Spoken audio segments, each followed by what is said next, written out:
11th century, the roads of Western Europe carried more than merchants and messengers. They carried men trained for war, men bound by oaths, and men searching for meaning in a world that seemed both deeply Christian and endlessly violent. A village church might offer the quiet certainty of prayer and ritual, while just beyond its fields, armed riders settled feuds, enforced claims, and raided rivals. This was a society where faith shaped the calendar and the imagination, yet conflict was woven into daily life, as natural to the nobility as the hunt. Power rested in a feudal web of obligations.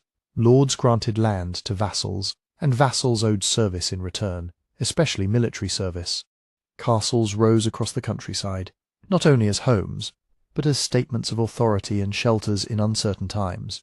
Warfare was often local, personal, and constant, a boundary disputed, an inheritance contested, a slight remembered. Knights were admired for courage and skill, but their violence, so often turned against fellow Christians, troubled many churchmen. The Church could not simply end war, but it tried to shape it, setting limits, naming forbidden days for fighting, and urging restraint through movements such as the peace of God and the truce of God. These were not perfect restraints, but they signalled something important. The Church's moral authority was growing, and it was reaching into the habits of the warrior class. At the same time, Western Christianity was changing from within. Reform-minded popes and clergy pressed for higher standards among priests, greater independence from secular rulers, and a clearer, stronger leadership from Rome. Monasteries, especially those connected to reform movements like Cluny, became centres of prayer and discipline, admired by nobles who endowed them in hopes of salvation. Sin and penance were not abstract ideas. They were practical concerns that shaped wills, donations, and choices. In a world where death could come suddenly through illness, accident, or violence, the hope of forgiveness and the fear of judgment felt close.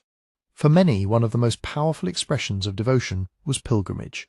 Christians walked long distances to holy places, seeking healing, forgiveness, or a deeper closeness to God. Some travelled to Rome, where the apostles Peter and Paul were venerated. Others went to Santiago de Compostela in the far west of Iberia. But above all, there was Jerusalem. In the medieval Christian imagination, Jerusalem was not merely a city. It was the centre of sacred history, the place of Christ's death and resurrection, and the destination that seemed to gather all prayers into a single point on the map. The journey to Jerusalem was difficult, expensive, and dangerous. Pilgrims crossed mountains and seas, depended on uncertain hospitality, and risked robbery, hunger, and disease. Yet they went, because pilgrimage carried the promise of transformation. To stand at the sites connected with Jesus' life was to touch the story of salvation itself. Relics, churches, and stories drew the mind eastward, and clergy described the Holy Sepulchre with reverence that made distant listeners feel as if they could almost see it. The Holy Land belonged to the geography of the soul as much as to the geography of the earth. While the Latin West lived with its feudal rivalries and rising papal ambition, the Eastern Mediterranean was shaped by a different imperial tradition. The Byzantine Empire, centred on Constantinople, was the heir of Rome in law, administration, and ceremony. It was Christian, wealthy, and sophisticated, with a long memory of diplomacy and war. For centuries, Byzantium had guarded the frontier between the Christian Mediterranean and the Islamic world, surviving through a careful balance of armies, alliances, and strategic caution. But by the 11th century, that balance was shifting. The Byzantine state had faced internal strains, political instability, disputed successions, and the costly management of a vast territory. More importantly, new forces were pressing in from the east. Turkish peoples, especially the Seljuk Turks, moved into the Islamic world and rose to power with speed. They were skilled warriors and effective leaders, and their expansion altered the strategic map. In 1071, the Byzantine army suffered a devastating defeat at the Battle of Manzikert. The loss itself mattered, but the consequences mattered more. In the years that followed, much of Anatolia, Byzantium's heartland of manpower, grain, and recruitment, slipped out of effective imperial control. Cities changed hands, farmland was disrupted, and the empire's ability to field armies on its traditional scale was weakened. Anatolia was not just a distant frontier. It was the land bridge between Constantinople and the eastern provinces, and its loss opened the way for further threats. Meanwhile, the empire also faced dangers in the west. Norman adventurers had carved out power in southern Italy and looked across the Adriatic with ambition. Byzantium felt pressure from multiple directions, and its leaders were forced to think in terms of survival, negotiation, and careful recovery. Yet Byzantium was not alone in being Christian, and in theory, the Christian world might stand together. In practice, relations between the Latin West and the Greek East were tense. They shared core beliefs, but differed in language, liturgy, and church customs.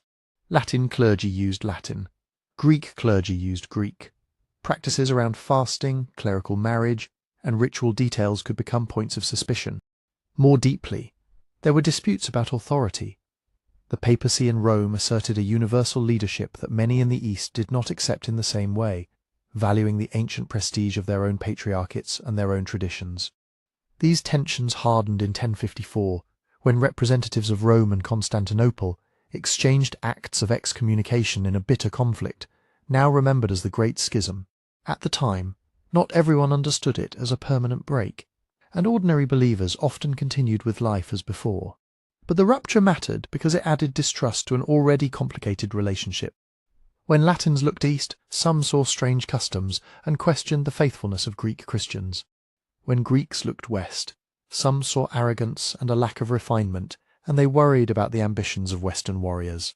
Into this troubled landscape stepped Emperor Alexios the Perskomnenos, who came to the Byzantine throne in 1081. Alexios was an able and determined ruler, trying to stabilize the empire and recover lost ground. He fought Normans, managed internal politics, and sought to rebuild Byzantine strength. But the problems in Anatolia remained severe. The empire needed soldiers, reliable, disciplined forces that could help secure key cities and routes. It also needed time. Alexios did what Byzantine emperors had often done. He turned to diplomacy. He reached out to powers in the West, not seeking a vast popular movement, but requesting military assistance in a controlled form. What Byzantium wanted was help that could be integrated into imperial strategy, contingents of trained fighters, perhaps mercenaries, who would serve under Byzantine direction, help push back Turkish control, and restore the empire's frontier. In the Byzantine view, these would ideally be allies who respected the emperor's authority and returned reclaimed lands to imperial administration. When Alexios' appeals reached the papacy, they arrived in a West already primed for a larger idea. Pope Urban II, elected in 1088, was a product of the Reform movement and a confident leader in a time when the papacy was asserting itself against secular rulers. Urban saw more than a chance to assist an embattled Christian empire. He saw an opening to strengthen Rome's moral authority, to mend or at least soften the division between East and West, and to channel the restless violence of knights toward a cause the Church could bless. In the language of the age, war could be more than a grim necessity. Under certain conditions it could be framed as penitential, an act of devotion. If knights could be persuaded that fighting for the faith might cleanse sin, then the energy that fueled feuds and raids might be redirected outward. For a pope trying to shape Christian society, the opportunity was enormous. Unite rival lords under a sacred purpose, reinforce reform, and present the papacy as the guiding voice of Christendom. There was also the pull of Jerusalem itself, a place that lived in sermons and prayers. Aid to Byzantium could be spoken of as defence of fellow Christians, but the wider imagination could be carried further, toward the holy places at the far end of the pilgrimage roads. The idea of armed pilgrimage, of taking the cross not only as a symbol but as a commitment, began to take shape in the minds of clergy and nobles who heard these appeals and felt the deep currents of their age. As the year 1095 approached, the pieces were coming together: Western Europe's warrior culture and spiritual anxiety, Byzantium's urgent need for military help, the fragile relationship between Latin and Greek Christians, and a pope ready to offer direction and meaning. Councils and gatherings became places where decisions could ripple across continents. And in central France, in the town of Clermont, a great assembly was called, one that would give these currents a single, fateful course. At Clermont in November of 1095, Pope Urban II spoke to an audience of bishops, nobles, and crowds drawn by rumour and expectation. The exact words were not recorded on the day, and later writers shaped the speech in different ways, but its central meaning was remembered clearly. Urban called for aid to the Christians of the East and for a great expedition toward the holy places. He described suffering and danger, and he offered a way to turn violence into devotion. Those who went, he said, would do so as an act of penance. The journey itself, undertaken with the right intention, could count as a spiritual remedy. For many listeners, this was the most startling promise, the possibility that a life burdened by sin might be lightened through an armed pilgrimage. Urban's message drew strength from ideas people already understood. Penance was familiar, often difficult, sometimes humiliating. Pilgrimage was admired, but it was long and uncertain. Here was something that combined both, and in a form that spoke directly to a knightly society. The cross could be taken up as a vow, stitched to the clothing as a visible sign, marking a person as set apart for a sacred purpose. The reward was described in the language of forgiveness and salvation, a hope that reached beyond ordinary earthly calculations. And yet the call was not heard only as theology. It landed in the middle of real lives, full of debts, rivalries, ambitions and fears. People joined for many reasons, and rarely for only one. Faith was genuine for a great number of them, shaped by the sermons of their priests and by a world where the next life felt near. Some were driven by the desire to defend fellow Christians, or by devotion to the places where Christ had lived and died. Others saw opportunity. Younger sons, with little inheritance, imagined land or lordship in distant territories. Lords weighed the chance for prestige, for fame that might outlast them, and for a reputation of holiness that could strengthen their standing at home. Families and communities pushed and pulled as well. A man might feel pressure not to be left behind when neighbours took vows. A wife might fear the loss of her household, but also fear for her husband's soul if he refused.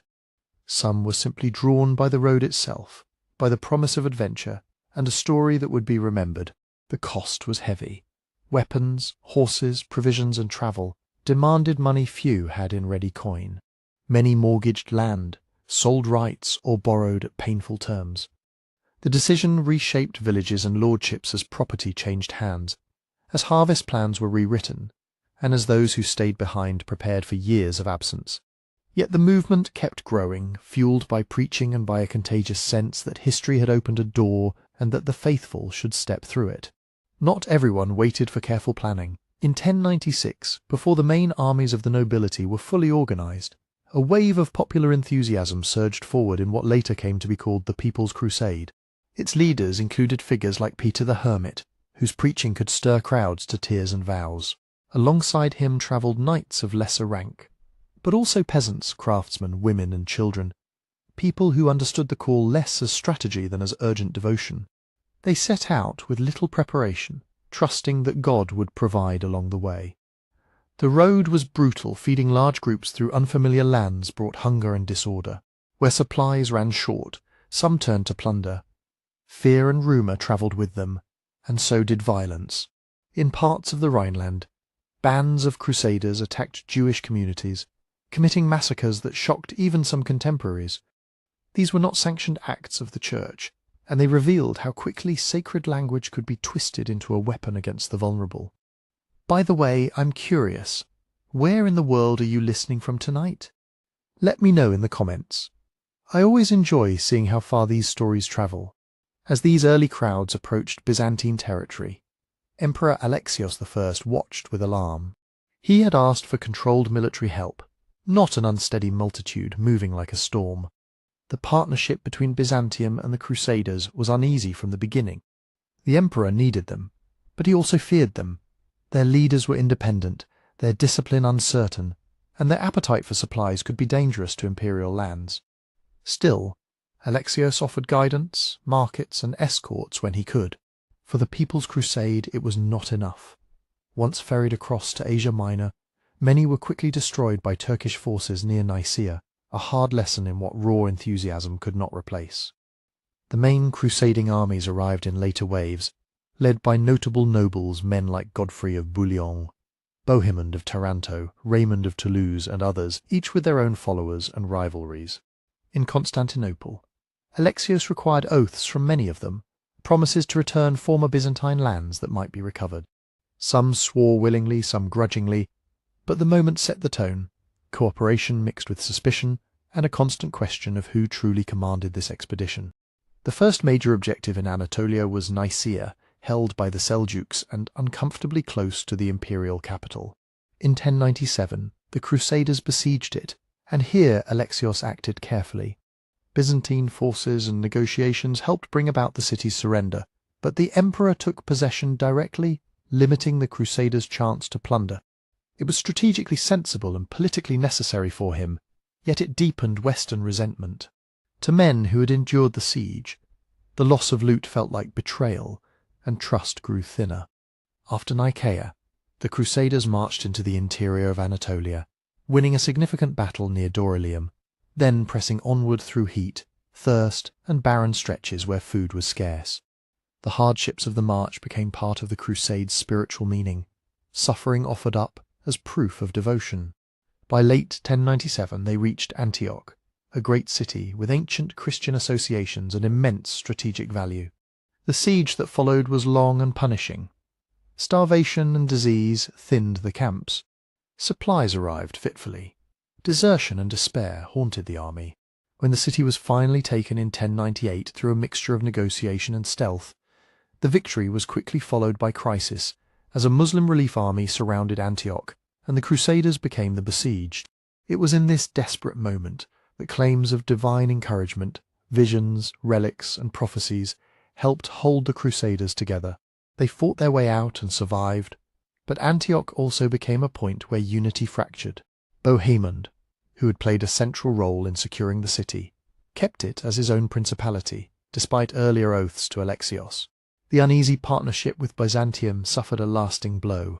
Still, the road to Jerusalem remained the heart of the vow. In 1099, the Crusaders moved south along the Levantine coast, sometimes aided by Italian fleets that brought supplies and tools, sometimes negotiating passage with local rulers who preferred to buy peace. The army that approached Jerusalem was smaller than the one that had left Europe, worn down by battle and hunger, yet hardened by survival. When they reached the Holy City in June, they found it strongly defended. Water was scarce, and the summer heat pressed down as the siege began. They built siege engines and towers, drawing timber from a landscape that did not readily offer it, and on July 15, 1099, they broke into Jerusalem. What followed was a massacre of the city's Muslim and Jewish inhabitants, recorded with grim satisfaction by some chroniclers and with horror by others. In medieval warfare, sacking a city after assault was common, but here it took on a terrible intensity, fueled by exhaustion, fear, and the conviction that sacred victory demanded sacred cleansing. Soon after, the surviving Crusaders went to the Church of the Holy Sepulchre, praying in the place that had drawn them across continents, as if devotion might wash away the blood of the streets. Victory did not end the story. It began a new problem. To seize a city was one thing. To hold it, supply it, and defend it against counterattack was another. The Crusaders chose leaders and arranged governance, with Godfrey of Bouillon taking authority in Jerusalem, careful with titles, presenting himself as protector rather than king. Around them, other territories were organized into new Latin Christian lordships: the County of Edessa, the Principality of Antioch, the County of Tripoli, and the Kingdom of Jerusalem. The armed pilgrimage had become something more permanent, tied to walls, fields, taxes, and garrisons. The question now was not only how to reach the Holy Land, but how to live there, how to rule what had been taken, and how to survive in a land where enemies, allies, and daily life would all test the fragile new order. The new Latin states were strung along the eastern Mediterranean, like a chain of guarded outposts. They were born from victory, but they lived on caution. The Kingdom of Jerusalem held the Holy City and a patchwork of towns and countryside reaching toward the coast. Antioch commanded a vital gateway between Anatolia and Syria. Edessa lay farther inland, exposed and difficult to reinforce. Tripoli, formed more gradually, anchored the central coastline. Together they were often called the Crusader states, but they were never a single united realm. Each had its own lord, its own rivalries, and its own urgent need for men, money, and reliable roads. Their greatest weakness was distance. Most settlers and fighting men were still Europeans, and replacements had to come by sea or along long land routes. A harvest failure, a shipwreck, a hostile raid, or a dispute with Byzantium could turn the flow of supplies into a trickle. These states depended on coastal ports, Jaffa, Acre, Tyre and others, where Italian merchants and fleets brought grain, timber, weapons and pilgrims. Inland, the land could be fertile, but it was not theirs by default. It had to be held field by field, village by village, by agreements with local communities and by the constant threat of force. Within their borders lived many peoples. Latin settlers were a minority, concentrated in towns and in the households of the nobility. Most of the rural population remained local. Arabic-speaking Muslims, Eastern Christians of various churches, Greek Orthodox, Syriac, Armenian, and long-established Jewish communities in some places. Crusader rule did not usually aim at mass conversion. It aimed at control, revenue and security. Taxes continued, often resembling those of earlier rulers, though now gathered for new lords and bishops. Local laws and customs could persist in daily matters, especially within communities that managed their own disputes, while Latin courts and officials handled cases involving settlers, landholding and military obligations. Coexistence was practical, and it could be routine. Markets needed farmers, craftsmen and caravan trade. Towns needed bakers, masons, sailors and translators. Yet it was always uneasy, because peace could be broken by rumour, by a harsh governor, by a failed harvest, or by war beyond the walls. Raids and counter-raids were a constant language of the frontier. A village might pay one lord this year and another next year, depending on who could protect it.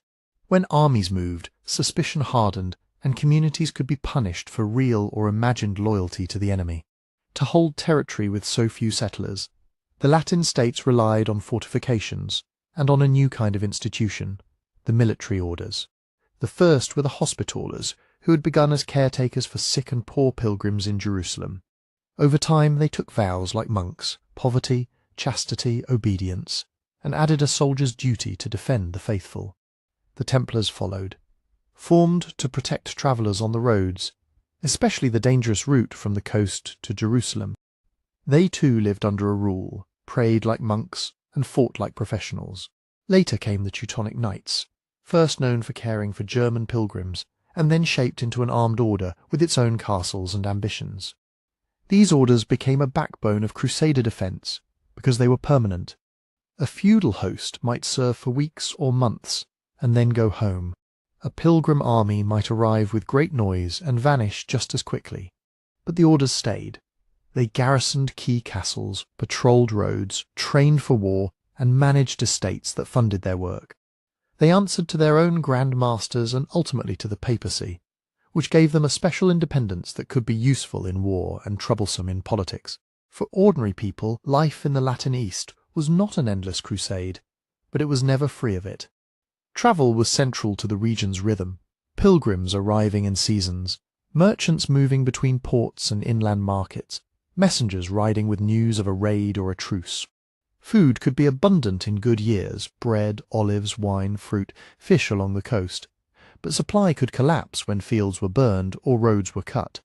Disease moved easily through crowded towns and encamped armies, and unfamiliar illnesses struck newcomers hard. Families formed among settlers, marriages crossed languages and rites at times, and children grew up hearing multiple tongues in the streets.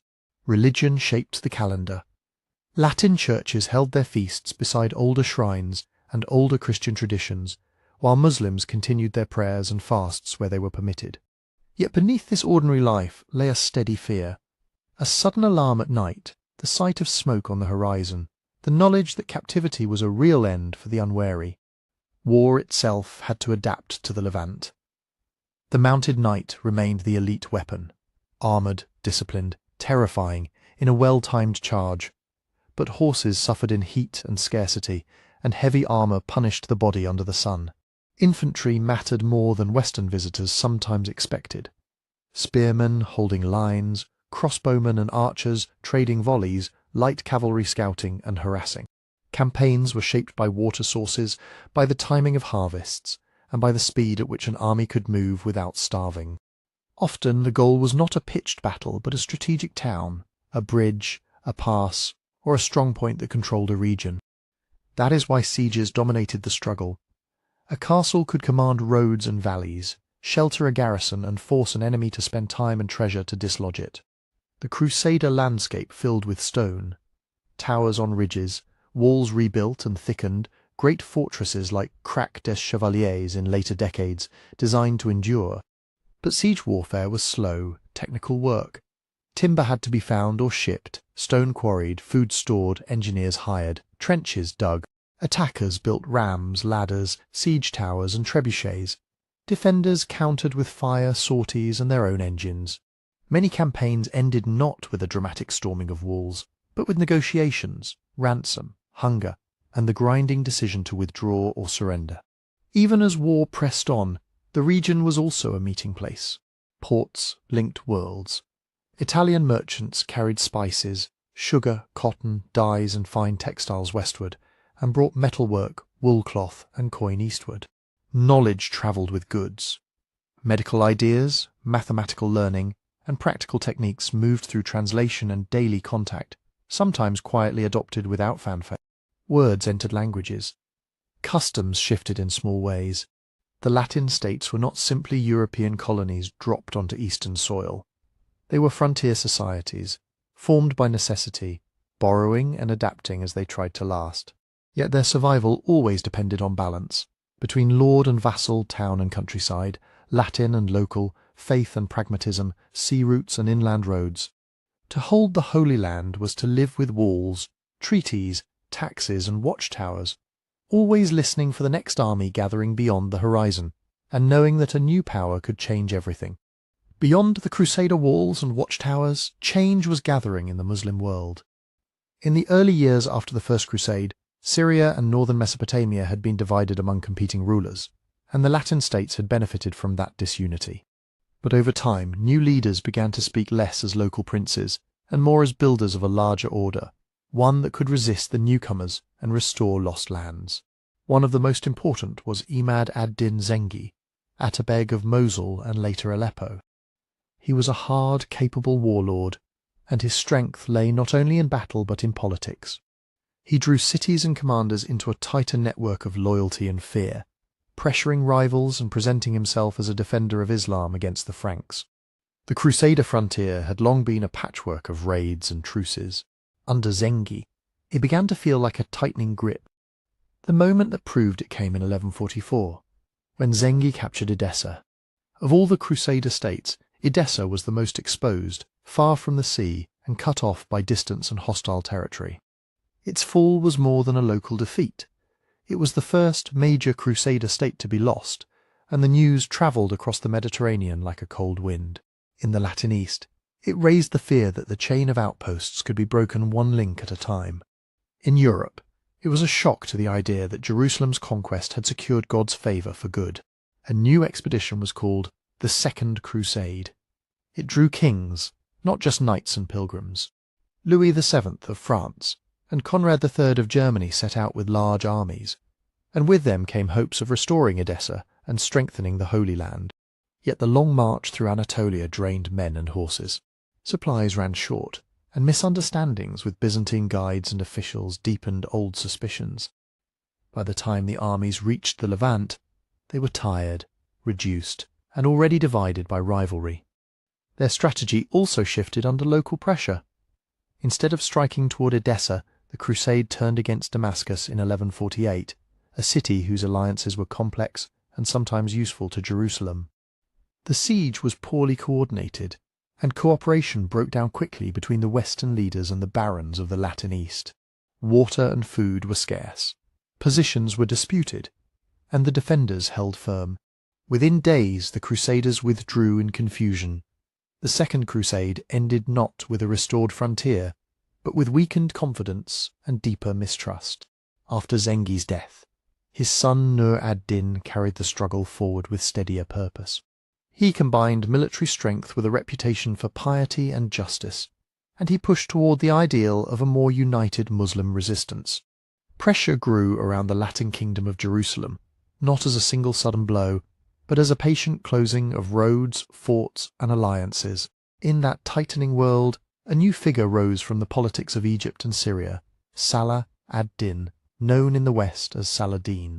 Beginning as a commander in Egypt under Nur ad-Din's influence, He gained authority step by step until he ruled Egypt himself and then, after Nur ad-Din's death, moved to bring Syria under his leadership as well.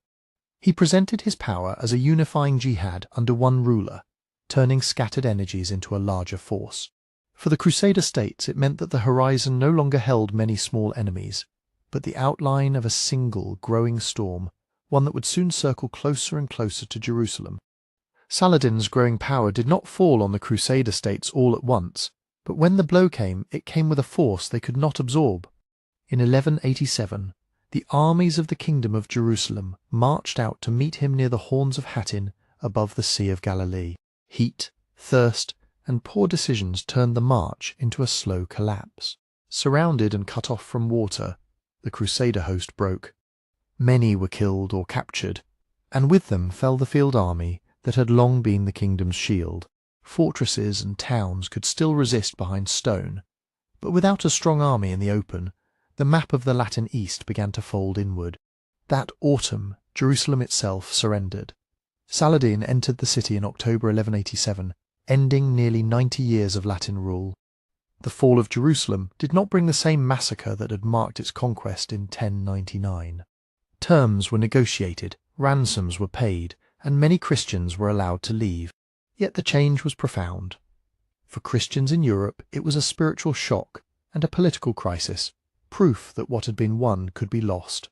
For Muslims, it was a moment of restoration and legitimacy, a sign that unity and patient pressure had prevailed.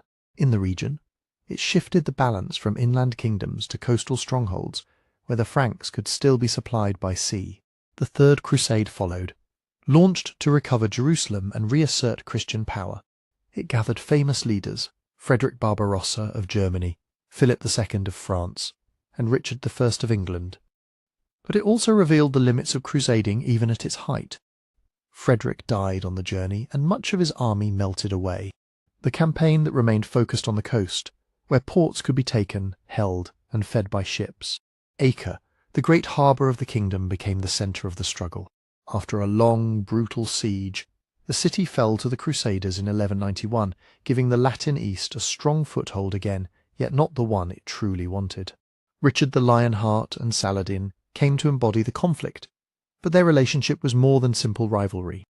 They fought hard along the coastal plain and over key fortresses, neither able to deliver a final, decisive victory. Between battles there were messages, gifts, and negotiations, the language of two commanders who understood what war could and could not achieve. In 1192, they agreed to a treaty. The Crusaders would hold a strip of coast from Tyre to Jaffa, while Jerusalem remained under Muslim control. Christian pilgrims would be allowed access to the holy places. It was a settlement shaped by reality, control of land, access to sacred sites, and the exhaustion of armies far from home. After the Third Crusade, momentum began to fray. The Fourth Crusade, called to strike Egypt as a route to Jerusalem, was diverted by debt, politics, and ambition. In 1204, Crusaders captured and sacked Constantinople, the great Christian city of the Byzantine Empire. Relics and wealth were carried west, and a Latin regime was imposed. The consequences were lasting. Byzantium was weakened and fractured, and the rupture between Eastern and Western Christianity deepened into bitter memory. Later crusades came in waves, some earnest, some poorly planned, many entangled with European rivalries. The so-called Children's Crusade of 1212 belongs partly to legend and partly to a more sobering history. There were movements of the poor and the young, driven by preaching and hope, but not an organized army of children marching to conquer Jerusalem. What is certain is that vulnerable people suffered, and that the story itself became a symbol of longing and misdirection. In the Holy Land, the Crusader states narrowed to a chain of coastal cities, living by trade, diplomacy, and hired soldiers as much as by piety. Over time, new powers rose, and the fragile Latin enclaves could not outlast them. In 1291, Acre fell to the Mamluks, and with it the last major foothold of the Crusader kingdom in the Levant. Nearly 2 centuries of crusading left a complex inheritance. Sharper borders of faith and identity, deeper distrust between East and West, and a Mediterranean bound more tightly by war, commerce, and memory. It also left stories of devotion and violence, of endurance and loss, that would echo long after the last walls fell. As you rest with this long history, you might leave a quiet thought in the comments, or simply say where you're listening from tonight and what this distant past makes you feel. In part 1, we followed the bright dramatic arc of crusading in the Eastern Mediterranean, and we ended in a darker place. Acre, the great port city and last strong anchor of the Latin kingdom on the mainland, fell after a brutal siege. With it, the coastal foothold that had once felt permanent began to slip away, year by year, until it was more memory than map. Tonight, in part 2, we're not going to replay the famous opening battles or rush from one crowned leader to the next. Instead, we're going to settle into what crusading looked like when it became routine, when it was held together by towns and laws, trade routes and contracts, by monasteries and military orders, by hard stone castles and the daily work of keeping a fragile society alive. Because the Crusades were never one single war with one clean beginning and one clear ending. They were overlapping campaigns, launched in different decades for different reasons, sometimes aimed at Jerusalem, sometimes at Egypt, sometimes at fellow Christians, sometimes at enemies far from the Holy Land. The word stays the same, but the reality shifts beneath it, like tides along a familiar shore.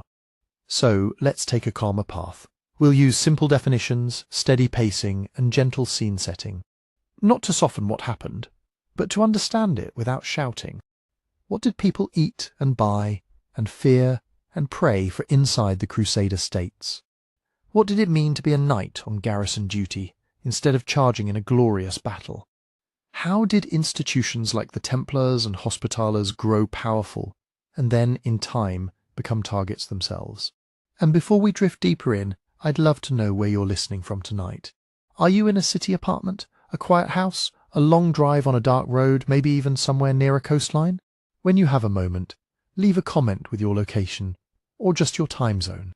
I read them, and it's comforting to imagine this history travelling softly across so many different places. Now, let's step back from the smoke of Acre and walk into the slower world that followed, from the drama of collapse, to the ordinary days in between, and to the long consequences that kept unfolding long after the banners were lowered. If you could unroll a map of the Crusader states at different moments, say in the early 1100s, then again a century later you'd notice something unsettling. The borders don't sit still. They creep, shrink, and sometimes jump, as fortresses change hands and treaties redraw the coastline like a line traced in sand. What people often call the Crusader states were really a set of Latin Christian-ruled territories planted along the eastern Mediterranean after the early conquests: the Kingdom of Jerusalem, the County of Tripoli, the Principality of Antioch, and the County of Edessa, though Edessa was the first to be lost. Over time, the inland spaces became harder to hold, and the states leaned more and more on the ports: Acre, Tyre, Sidon, Beirut, Jaffa, names that mattered because ships could reach them and because ships could leave. And the politics were fragile. These were not neat, unified kingdoms with endless reserves. They were small, exposed societies trying to survive between powerful neighbours, dependent on alliances, marriages, oaths, and, very often, on money. Even within the Latin leadership, rivalries flared, between kings and barons, between different noble families, between churchmen and secular lords, and later between the military orders and everyone else. But once you step away from the border forts and the councils of nobles, life becomes quieter. You find streets, wells, gardens, fields, and the daily work of feeding people. In the towns, mornings began with movement. Markets set up near gates and crossroads. Vendors sold bread, olives, onions, dried fruit, and fish brought in from the coast. Spices and sugar might pass through the hands of merchants who knew the sea routes and the caravan roads. Cloth was everywhere: plain wool, finer linen, bright dyes when they could be had. You could smell tanneries and cooking fires, and you could hear many languages in the same narrow street. Water shaped the rhythm of the day. In some places it came from cisterns, stored carefully against the dry season. In others from springs and aqueducts, or carried in jars to homes and workshops. Bathing existed, though it was not evenly available. Public baths were known in the region long before the Crusaders arrived, and habits could be adopted, adapted, or avoided, depending on custom and circumstance.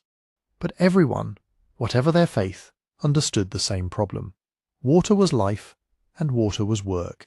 Outside the towns, the countryside held a different kind of steady labour. Farming did not become European overnight. Much of it relied on local knowledge, how to cultivate in heat, how to irrigate, how to grow what would survive. Wheat and barley were staples, but so were vines, olives, and fruit trees. In good years, the land supported villages and manors. In bad years, drought and raiding could empty a region fast. And always there was the long awareness that harvest time might be interrupted by the rumour of an army. One of the most important things to understand is that society in these states was mixed, not just in theory, but in the practical closeness of shared space. Latin Christians from Western Europe sat on the top of the political structure, but they were a minority in many areas. Alongside them lived Eastern Christians, Greek Orthodox, Armenian, Syriac, and others, each with their own clergy and customs. There were Muslim communities, sometimes under Latin rule, sometimes under shifting arrangements, and Jewish communities as well, especially in towns where trade and skilled work drew people together. And newcomers kept arriving. Pilgrims came to pray and to touch holy places, and some stayed. Merchants came for profit and connections. Knights came for service, land or salvation. Artisans came because towns needed hands. The population was never static. It flowed with the sea, with seasons and with politics. This mix did not mean everyone lived in harmony, and it did not mean constant violence either. Often daily life is made of small negotiations. Who pays what tax? Who can live where? Which courts handle which disputes? Who is allowed to repair a place of worship? What happens when a debt is unpaid or a boundary is contested? People could cooperate out of habit and need, even while distrust and prejudice simmered under the surface. So how did rule actually work? At the top were kings and great lords, counts and princes who held land and rights through conquest, inheritance, and recognition by other elites. They depended on vassals and on castles, but also on paperwork, charters granting privileges, confirming property, defining obligations. Much of what held these states together wasn't a single army marching forever, but agreements written, witnessed, and argued over. Cities could have special arrangements, sometimes with a degree of self-government, especially where trade mattered and where diverse communities needed predictable rules. Local elites, whether Latin, Eastern Christian, or long-established urban families, often remained influential. Even under a new ruler, a town still needed people who knew its streets, its water systems, its fields and its taxes. Practical rulers learned quickly that compromise could be more useful than constant coercion. Courts existed at different levels. Noble disputes might be heard in high courts where the powerful judged the powerful. Everyday cases, property lines, theft, contracts, family matters could be handled in local courts, sometimes using local custom, sometimes using the legal traditions the Latins brought with them. The result wasn't one clean legal system, but overlapping ones, messy, flexible, and often very human. Religion, too, had this layered quality. For Latin Christians, the landscape was thick with meaning. Churches rose in cities and near famous sites. Monasteries marked routes and valleys. Relics were treasured, processions organised, feast days celebrated. Pilgrimage was not an abstract idea. It was feet on stone roads, hands on worn thresholds, prayers spoken in crowded chapels. To be in the Holy Land could feel like living inside a story you'd heard since childhood. Eastern Christian communities continued their own worship as well, tied to older rhythms and older hierarchies. Their churches, saints, and liturgies did not vanish. Sometimes Latin authorities tried to impose control. Sometimes they negotiated, and sometimes they simply tolerated what they couldn't easily change. For Muslims and Jews, life under Latin rule varied widely by time and place.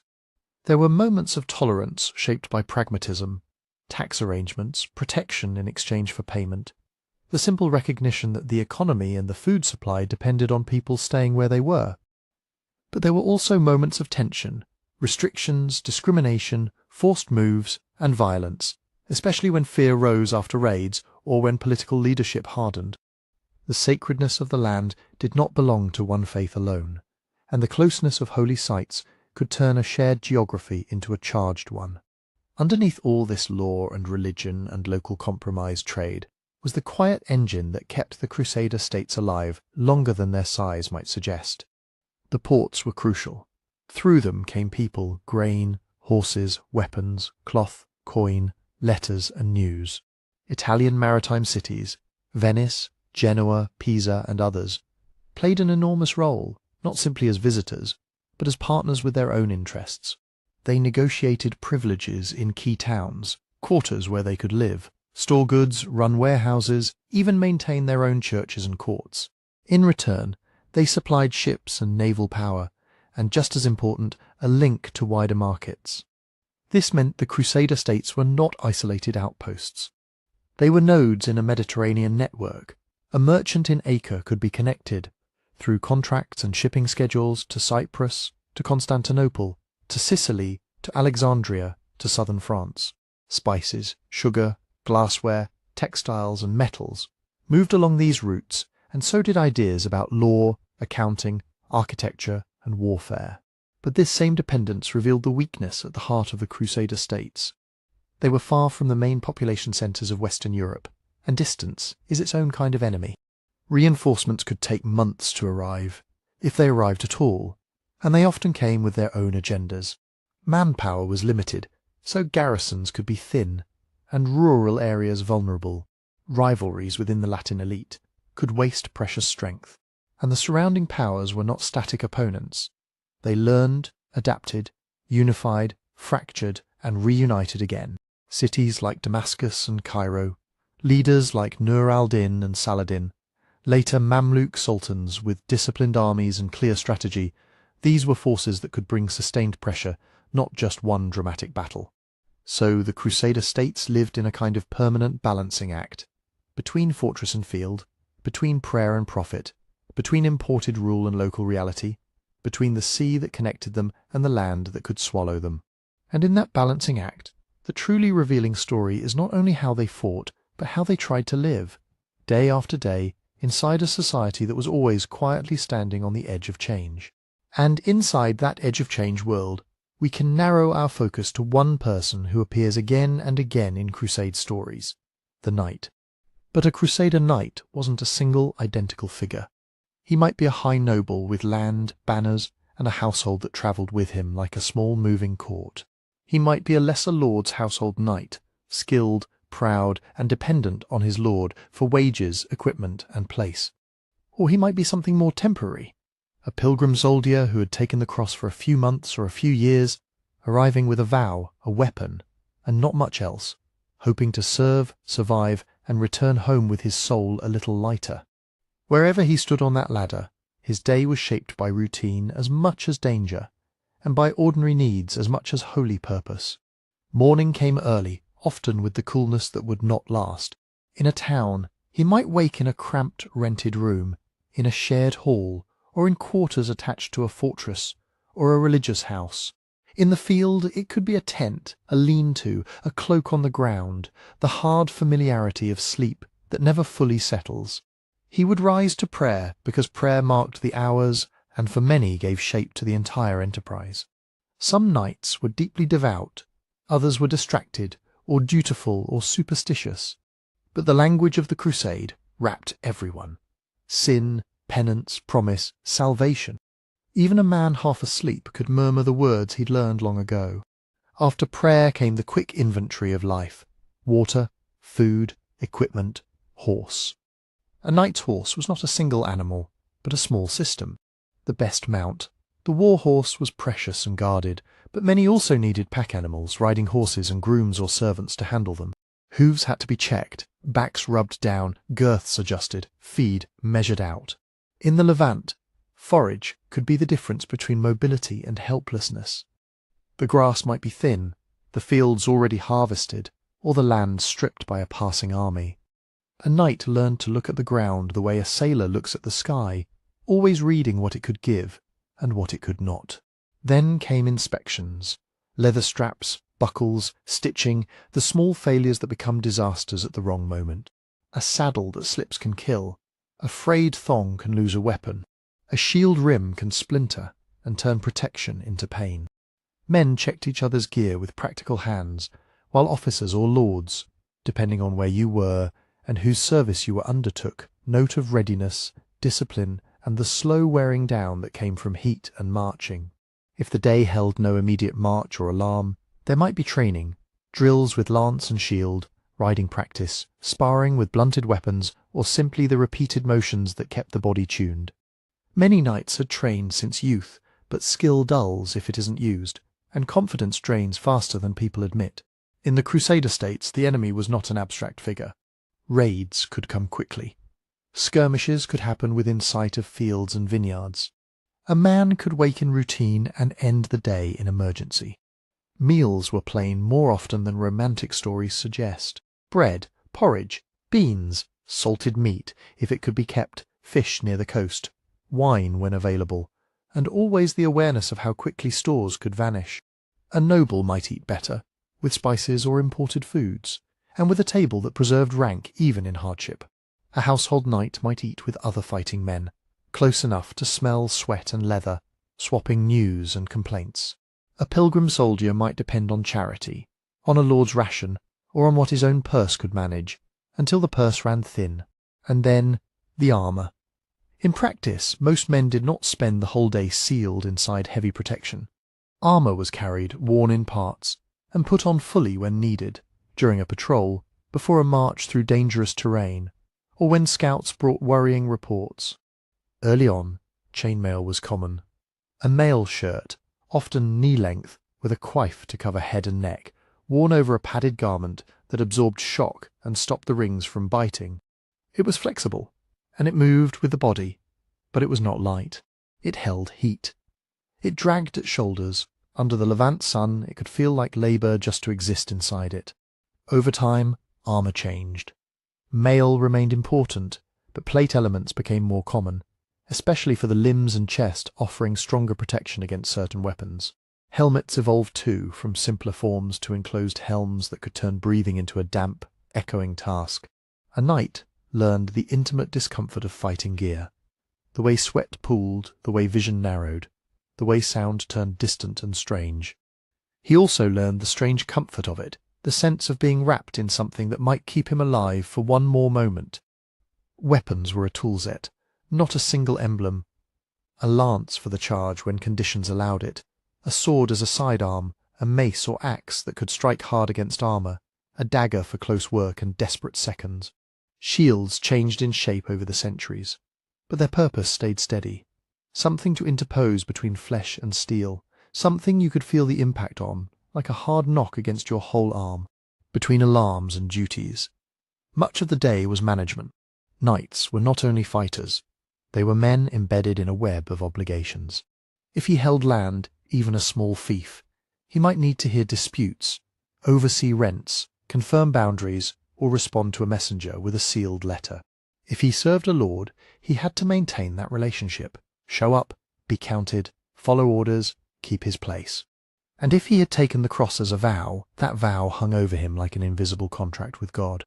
Money moved through everything. Some knights were paid, especially those in regular service. Others financed themselves, selling property back home, borrowing from relatives, or taking loans that would bite for years. Coin disappeared into fodder, replacement gear, ship passage, and simple survival. Plunder existed. No one should pretend otherwise, but it was uneven and dangerous, and it could rot morale as much as it enriched. Ransoms mattered too. A captured noble might be worth a fortune. A lesser man might be traded, or held, or simply vanish into the silence of captivity. Everyone understood, quietly, that today's victor could be tomorrow's bargaining chip.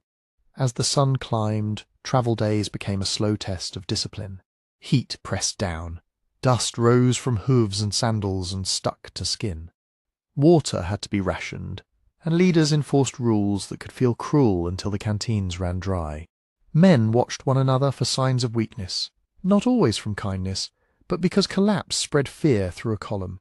Camps were chosen with care, near water if possible, defensible ground if not, and always with an eye toward supplies. Fires were comfort and risk. Noise carried, smoke carried, so did rumour. Evening, when it came, was often a relief that didn't fully relax anyone. Weapons might be cleaned, mail might be checked for broken links. Blisters were cut and bound. Horses were watered if water existed, and soothed if they were spooked. Servants. When a knight had them, worked late, doing the tasks that made elite warfare possible. Packing, mending, cooking, finding straw, bargaining, pleading, sometimes stealing quietly to keep the household functioning. A knight without servants did the same work himself, just with more exhaustion and less dignity. And through it all ran the inner weather, fear, faith, and the constant effort to keep morale from collapsing. Sermons could steady men, especially before battle. Priests spoke of martyrdom and reward, of saints and examples of the righteousness of endurance. Relics might be carried, kissed, displayed, believed in, with a kind of intense simplicity. Oaths were sworn and renewed in some moments. Faith was a deep comfort. In others, it was a demand that felt impossible to meet. Loss was everywhere. Friends killed, animals dying, letters from home bringing bad news, or no letters at all, which could be worse. Knights coped as humans do, with prayer, with anger, with gallows humour, with drinking when they could, with hardening their hearts until they couldn't feel the next cut. And the world around them was never only Latin. A knight's day often involved people who did not share his language or his church. Interpreters mattered. Men who could turn shouted orders into negotiations, and negotiations into something like trust. Guides mattered too, especially on unfamiliar roads, through passes and wadis and stretches of country where the wrong turn could mean thirst or ambush. Local Christians might serve as neighbours, tenants, allies or rivals. Muslim villagers might be subjects in one decade, and enemies in the next, or simply people trying to harvest their fields while armies passed like storms. Trade created contact even when politics preached separation. A knight might buy grain from a local market, hire a guide who knew the wells, accept medical advice from someone trained in traditions older than his own, and then, later, stand guard against a raid from the same region. It was uneasy coexistence, practical and tense, stitched together by necessity. And when night finally settled, the knight lay down with the day's dust still in his hair, with prayers half finished, and with the quiet knowledge that this land did not belong to his imagination alone. He had come with stories in his head of saints, of sins, of glory, and now he lived among ledgers, fodder, blistered feet, and the long, watchful pause between one alarm and the next. Because in the Crusader states, even a calm day carried a shadow, and the shadow, very often, took the shape of stone walls on the horizon, castles built to hold that edge of change, and to endure whatever came walking out of the heat. Those walls on the horizon were not just scenery, and not just symbols. In the Levant, a castle was a tool, an instrument for holding a land that could not be held by marching alone. Armies came and went with the seasons, but roads stayed, wells stayed, and the narrow passes between coast and inland stayed. If you controlled those, you controlled movement, trade, and survival. This was why castles mattered so much. A stronghold planted above a river crossing could tax and watch the traffic. A fortress near a spring could decide who drank and who rode on thirsty. A line of castles could create safe corridors between strong points, so that messengers, small convoys, and reinforcements could move without being swallowed by raiders. In a place where the distance between safety and danger could be a few miles of scrubland, stone became a kind of map, marking where power reached and where it faded. And these castles were not simple towers with flags. Over time they became layered machines, shaped by experience and by fear. High curtain walls were thickened and angled to make them harder to break. Towers were set at intervals so defenders could shoot along the face of the wall, catching attackers in crossing fire. Gatehouses became elaborate puzzles, narrow entries, sharp turns, heavy doors, portcullises, and murder holes that made a straight rush nearly impossible. Ditches and rock-cut moats forced besiegers to work in the open, slowing them down and tiring them out, and sometimes the bare hillside around a castle was scraped clean so there would be no cover for approach. Inside, the castle was its own little world. There were storerooms for grain and salt meat, cisterns to catch rainwater, stables, chapels, workshops, and cramped sleeping spaces. A fortress was designed not just to fight, but to wait, to live through the weeks when no help came, and to make the attacker pay for every day he stayed. Some sites became famous, because they showed just how much labour and money could be poured into endurance. Crac des Chevaliers, held for centuries by the Hospitallers, is often remembered for its massive walls and its layered defences, an outer line and an inner line, like a shell within a shell. It speaks of long planning, of resources that could be shipped, hauled, cut, and fitted with patience. Belvoir, built on a plateau above the Jordan Valley, shows something different, a fortress laid out with a kind of stern geometry, designed to control the surrounding routes and to function efficiently as a defensive platform. And castles like Margat, perched above the coast, remind us that the sea was part of the system too, bringing supplies, pilgrims, and sometimes rescue, and making coastal fortresses both shield and doorway. But for all their strength, castles were not magic. They could be isolated, they could be outmanoeuvred, and when war came, it often arrived not as a glorious clash of cavalry, but as a slow, tightening siege warfare, the patient art of making stone run out of time. A siege began with the most important question: who could feed themselves longer? Attackers tried to cut the roads, seize the fields, and choke the wells. Defenders tried to protect their water, guard their gates, and send messages for help. Sometimes a siege was a hard ring of troops and trenches. Sometimes it was a looser blockade, strengthened and weakened by seasons, politics, and the moods of commanders. There was a rhythm to it, work in the early cool, watchfulness in the heat, tense nights, when a sudden sortie might set machines on fire or drag a careless sentry into the dark. Engines appeared when the attackers had the time and timber. The trebuchet was the most famous, a great arm powered by a counterweight, flinging stones that could crack masonry and shatter roofs. Ballistae and other machines could throw bolts or stones, and archers on both sides turned open ground into a threatened space. Sappers dug, too, mining under a wall or a tower, propping the tunnel with timbers, then burning the supports so the ground collapsed and the stone above it fell with a sickening finality. Defenders listened for that danger, sometimes with bowls of water set on the floor to catch vibrations, and they countermined, digging their own tunnels to meet the enemy underground, where fighting could become blind, close, and terrifying. Fire was used whenever it could be made useful, against wooden hoardings, against siege towers, against supplies. Defenders fought back with wet hides, with sand, with quick repairs, and with whatever materials could be salvaged. A castle under siege was constantly being patched, new stones mortared in place, gaps blocked with timber, shattered crenellations rebuilt while arrows hissed nearby. Even the act of repairing was part of defence, because it told the attacker that time would not be cheap. And then there was negotiation, always hovering over the violence. Terms might be offered: surrender with safe conduct, ransom for a commander, promises to spare civilians, threats meant to break morale. Sometimes a castle held out until relief arrived and the siege melted away. Sometimes politics decided the outcome before hunger did, an ally failing to come, a rival refusing aid, a king needing troops elsewhere, a truce declared far away that forced men to pack up their engines and leave. Inside the walls, life under siege was not heroic in the way songs prefer.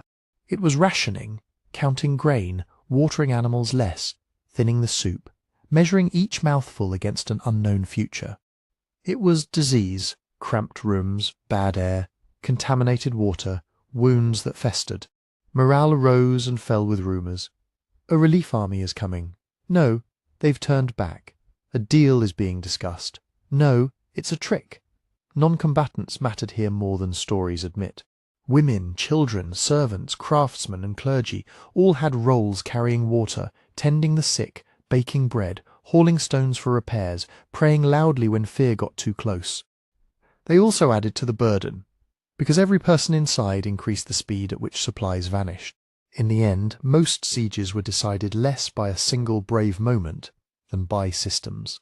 Could the attackers keep their own supply lines open, paying troops, feeding animals, and holding a blockade through heat and sickness? Could the defenders conserve water, maintain walls, and keep hope alive long enough for help, or for the besiegers to run out of patience?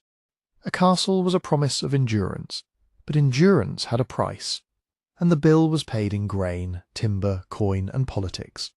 So when we think of Crusader warfare, it helps to picture less the charge of armoured riders and more the quiet stubbornness of stone, the long waiting, the careful engineering, the daily arithmetic of survival.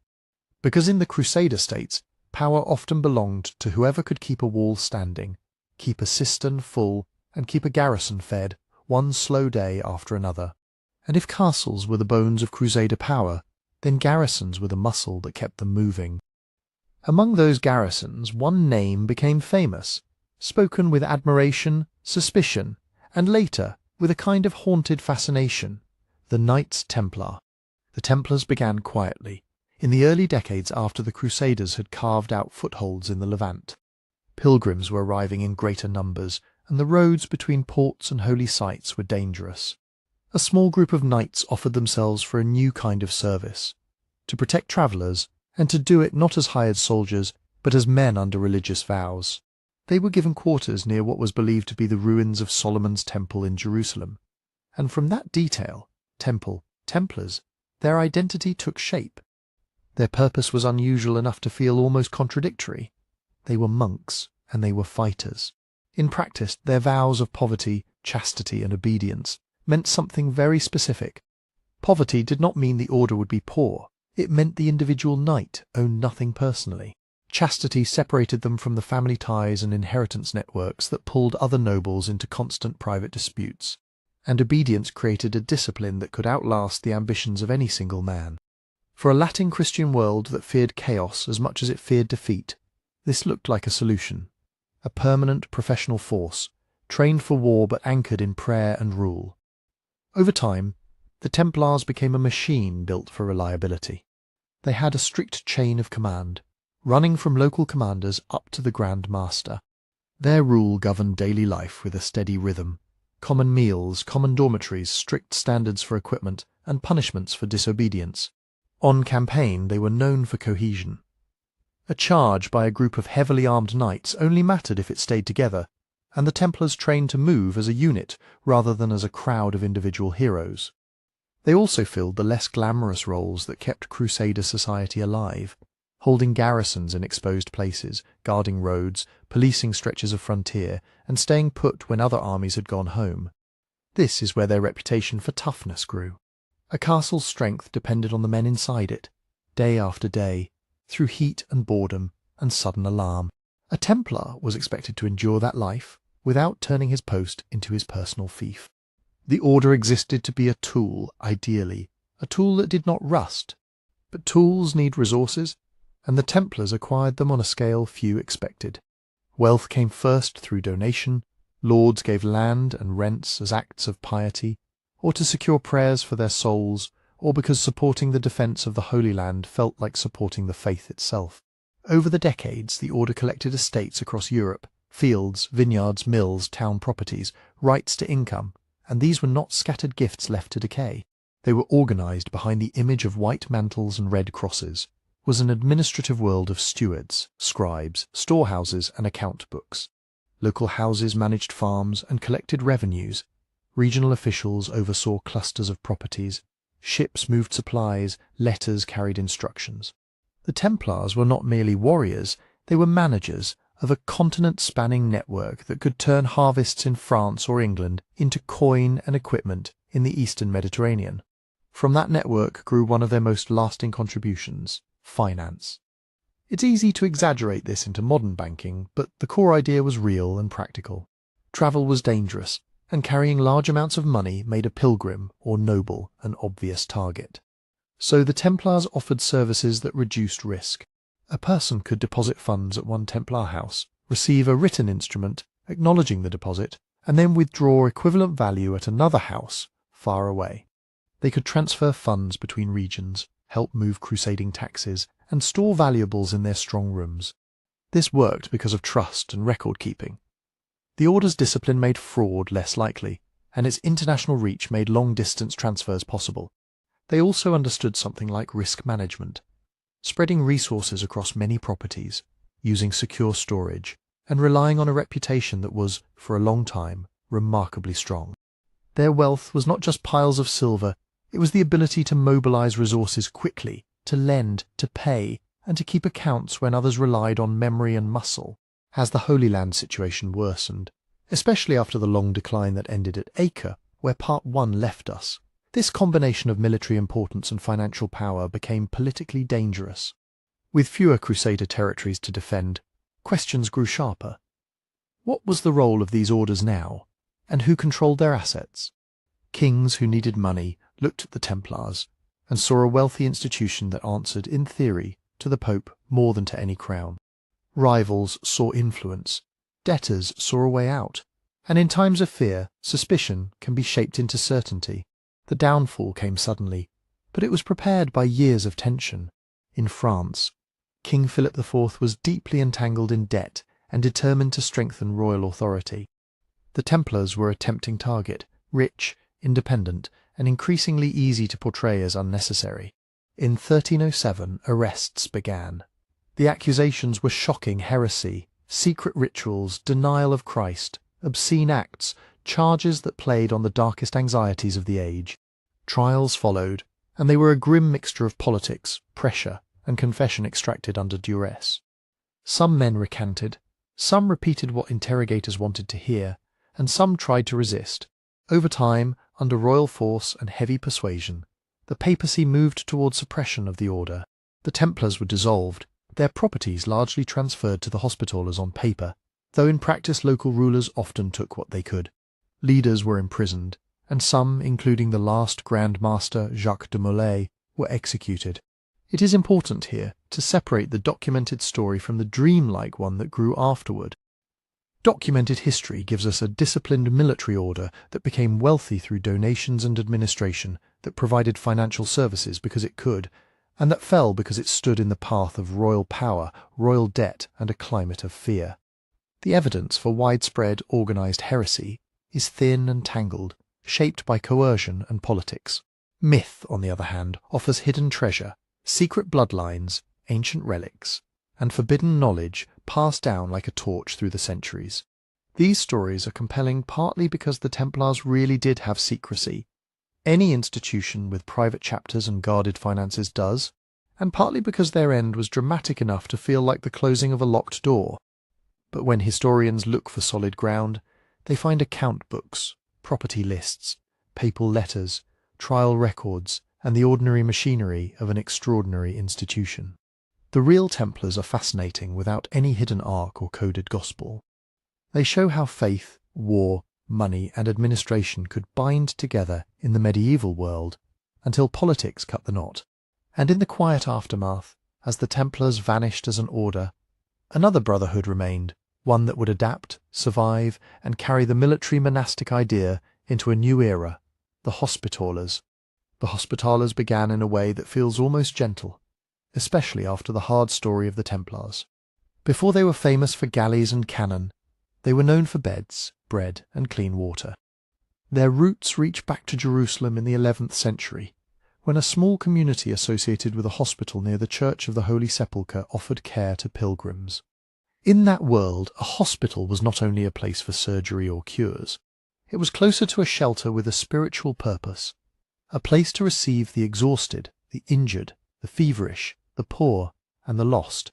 To be sick was not unusual, and to travel was to accept danger. The Hospitallers made care into a religious duty, and that duty attracted donations. Land, money, grain, ships and rents flowed in, because giving to the sick was seen as giving to Christ himself. Over time, the order learned how to turn scattered gifts into reliable support. They built a chain of houses and estates across Europe and the Mediterranean. Farms and mills produced income. Storehouses held grain and cloth. Officials tracked supplies, debts, and shipments. In the Holy Land, this meant something practical: food for patients, linens for beds, medicine when it could be found, and trained brothers to keep the daily routine of care moving forward. They treated pilgrims, local Christians, and in many cases anyone in need who reached their doors, because charity was part of their identity, and because a hospital that turned away the desperate would lose the moral authority that made it worth supporting. But the frontier has a way of changing institutions. As Crusader territories became more exposed, it was not enough to heal the injured. Someone had to stand watch so there would still be a hospital to return to. The Hospitallers did not abandon their charitable mission, but they added another layer to it. They became, gradually, a military order, monks with swords, holding castles, escorting travellers, and riding patrols along dangerous roads. In the Latin East, they garrisoned strong points and cooperated with kings, nobles, and other orders when it suited survival. And sometimes they competed. Military orders had their own leaders, their own resources, and their own priorities, and that could create friction. A king might want an army for a campaign. An order might prefer to conserve forces to defend a vital pass or fort. Even among fellow Latin Christians, power was never perfectly shared. Still, in moments of crisis, the Hospitallers were often exactly what the Crusader states needed: disciplined men who could hold a wall when others panicked, and administrators who could keep supplies moving when a siege dragged on. Then came the long narrowing of Latin rule in the Levant, until Acre fell and the mainland was lost. Many institutions collapsed because they were tied to that land.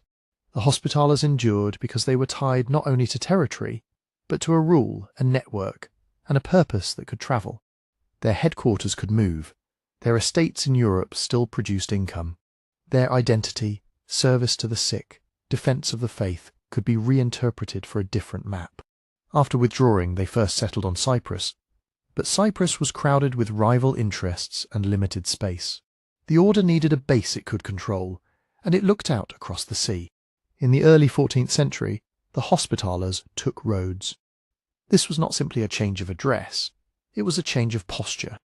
Rhodes made them a maritime frontier power. On Rhodes, the order became a naval force. Ships were not only for transport anymore, they were weapons and walls.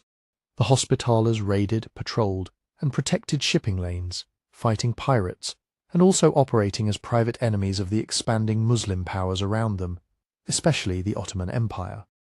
They fortified the island carefully, building defences meant to resist artillery as gunpowder warfare advanced. Their world became one of watchtowers, harbours and stone bastions, where a siege might come not from across a field, but from the horizon. Eventually, even Rhodes could not hold forever. In 1522, after a massive Ottoman siege, the Hospitallers surrendered and departed. For a moment it seemed like the end of the line, an order without a home, carrying its archives and relics like a wandering government. But again, they adapted. In 1530 they were granted Malta, a small island with an outsized strategic position. Malta became their new fortress, and the Hospitallers became the Knights of Malta. Here, the balance between faith, politics and commerce became even more complicated.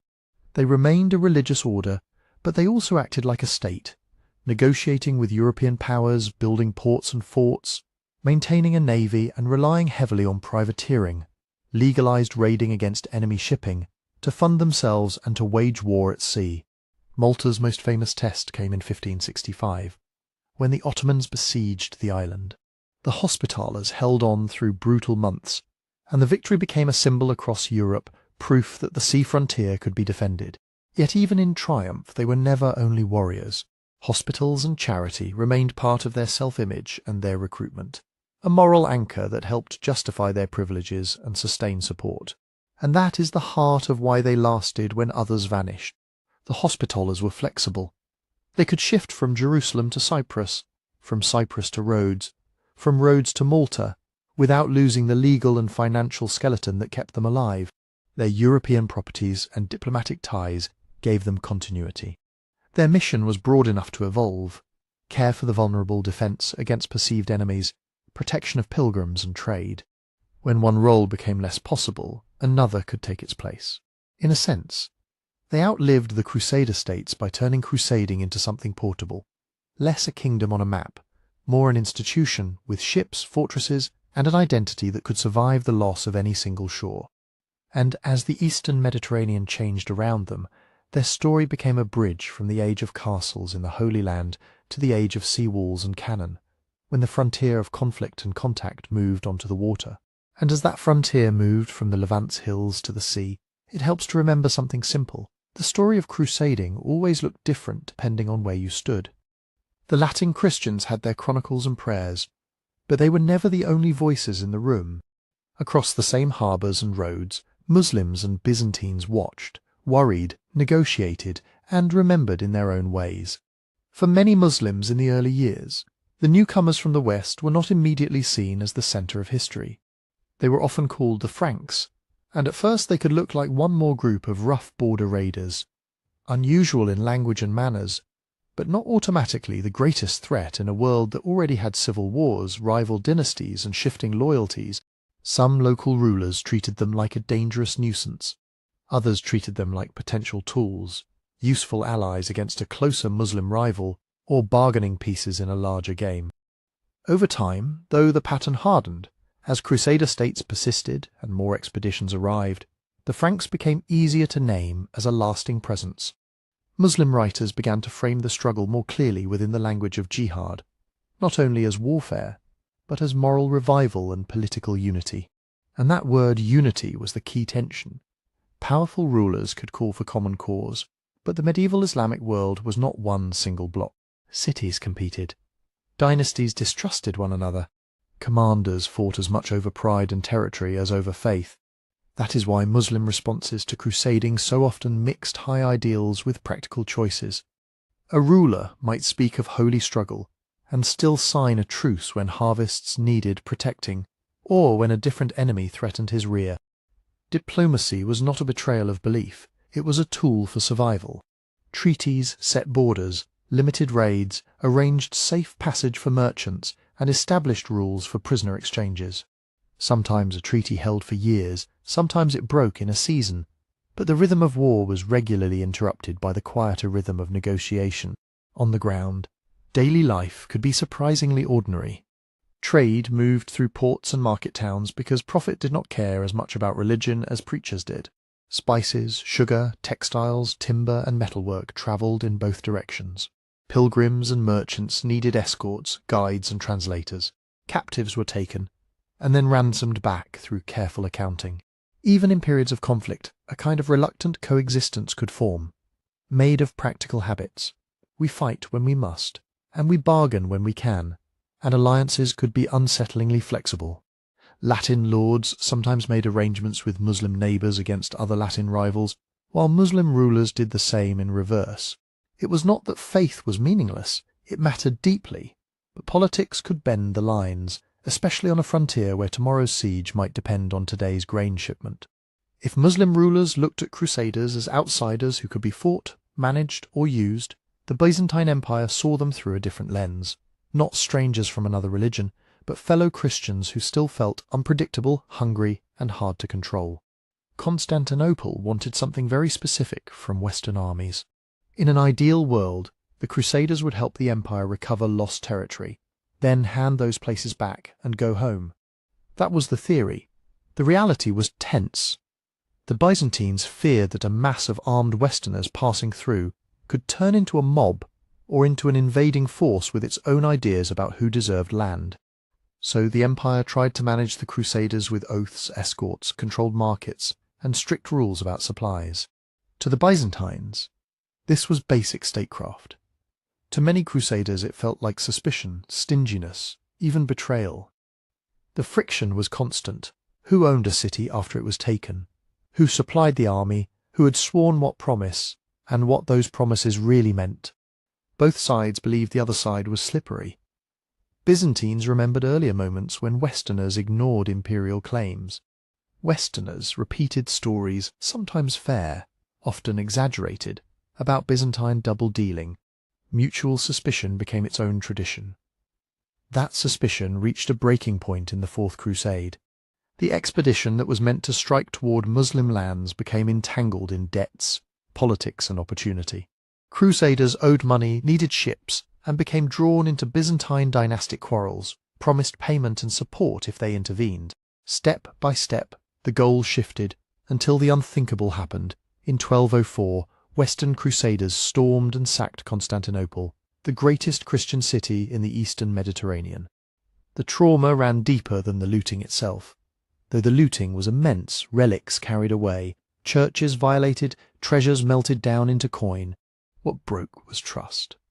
Byzantines saw it as proof that the West's piety could be a mask for greed and conquest. A Latin empire was set up on Byzantine ruins, and even when Byzantine rule returned later, the damage remained. Weakened institutions, fractured territories, and an ache in memory that never quite healed.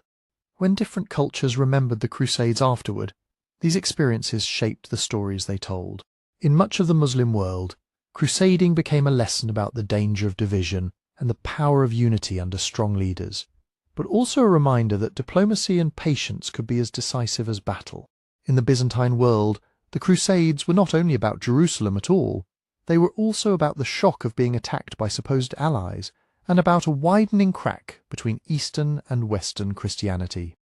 And so, while Latin chronicles might frame crusading as a long pilgrimage of war, other eyes saw something else: a series of intrusions, negotiations, betrayals, and bargains, woven into everyday life, leaving behind not just changed borders, but changed memories that would last for centuries.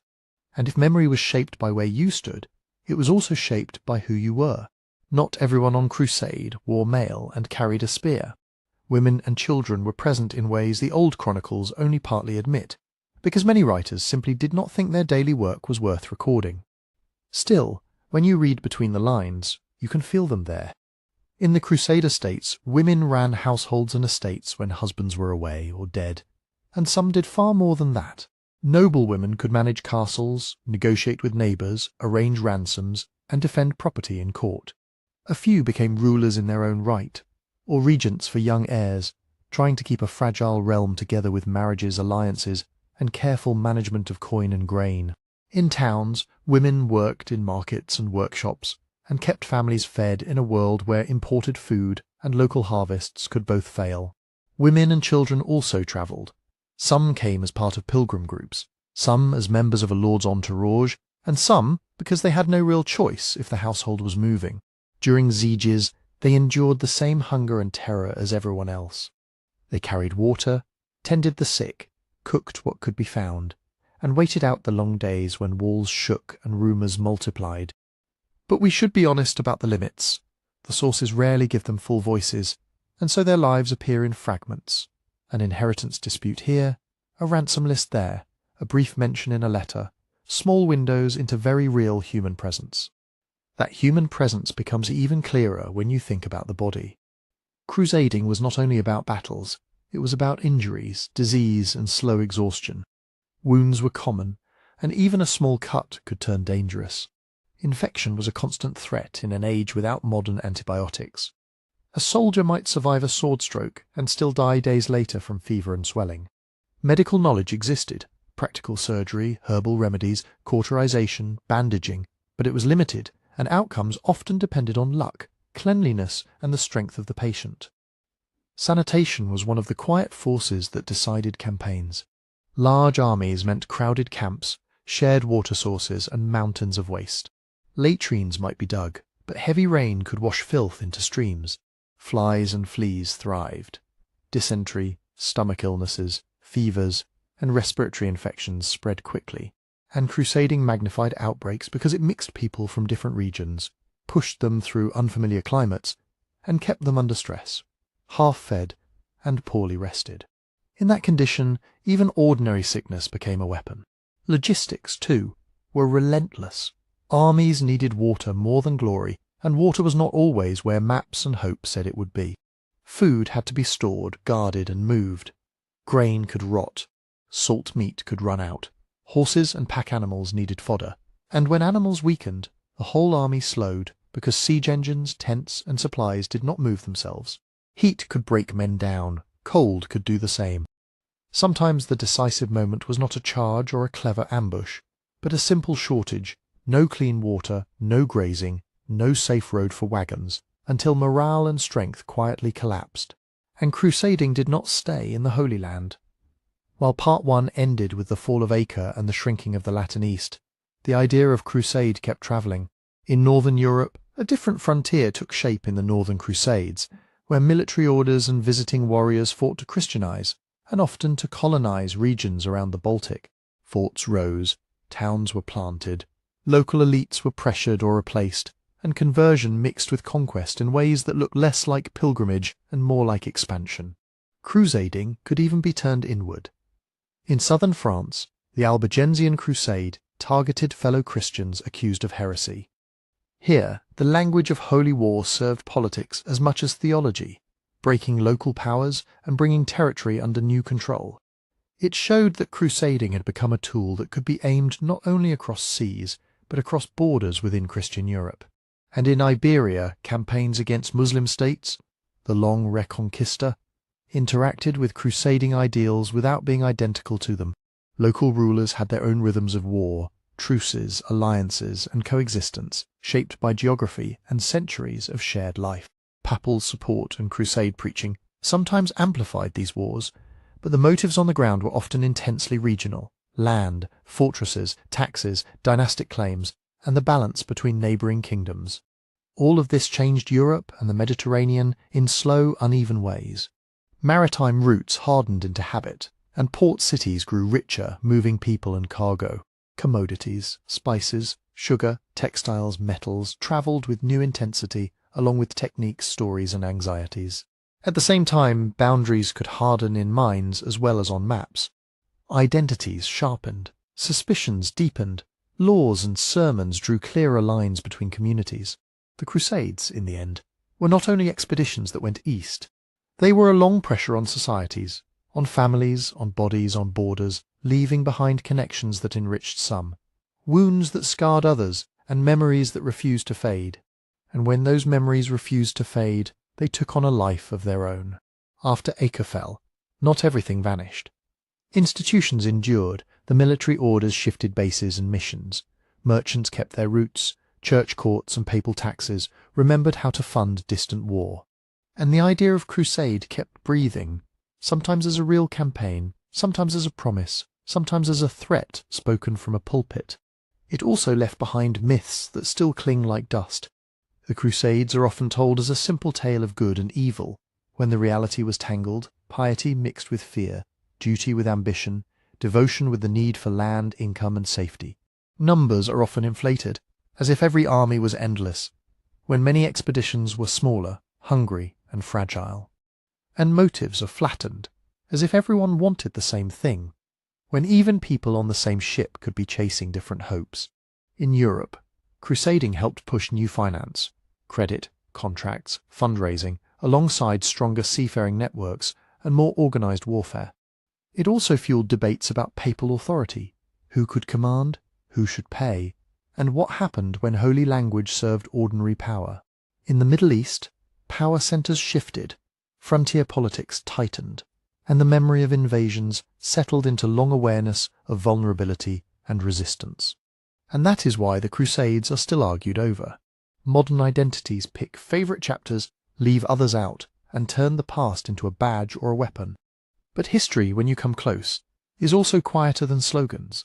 It is ordinary people trying to eat, heal, trade, pray, and endure, while great events roll overhead.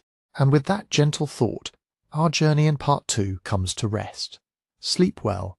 By the late 12th century, the Christian foothold in the eastern Mediterranean was a chain of states founded after the First Crusade: the Kingdom of Jerusalem, the County of Tripoli, the Principality of Antioch, and the County of Edessa, though Edessa had already fallen decades earlier.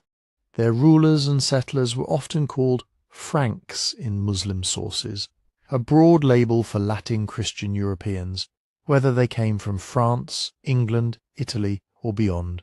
They were a minority ruling over a mixed population of Arabic-speaking Christians and Muslims, Greeks, Armenians, and others, tied together by ports, castles, and the constant movement of merchants and pilgrims. Power in these states depended on alliances and on institutions built for permanent war. The military orders, most famously the Templars and the Hospitallers, were religious brotherhoods that also functioned as disciplined, professional fighting forces. They garrisoned fortresses, escorted travellers, and provided a kind of military continuity when kings died, nobles quarrelled, or reinforcements from Europe failed to arrive. Across the frontier, the balance of power shifted as one figure rose to dominance: Saladin, Yusuf ibn Ayyub. First prominent in Egypt, he became vizier in the 1160s, then ended the Fatimid Caliphate there in 1171, and steadily expanded his authority. Over the following years he brought much of Syria under his leadership as well, establishing the Ayyubid dynasty. That mattered because the Crusader states had long survived amid Muslim political fragmentation. A more unified Egypt and Syria could coordinate armies, money, and supplies, turning local raids into sustained campaigns. That new weight fell hardest in 1187. At the Battle of Hattin, near the Sea of Galilee, Saladin's forces trapped and shattered the main Crusader field army.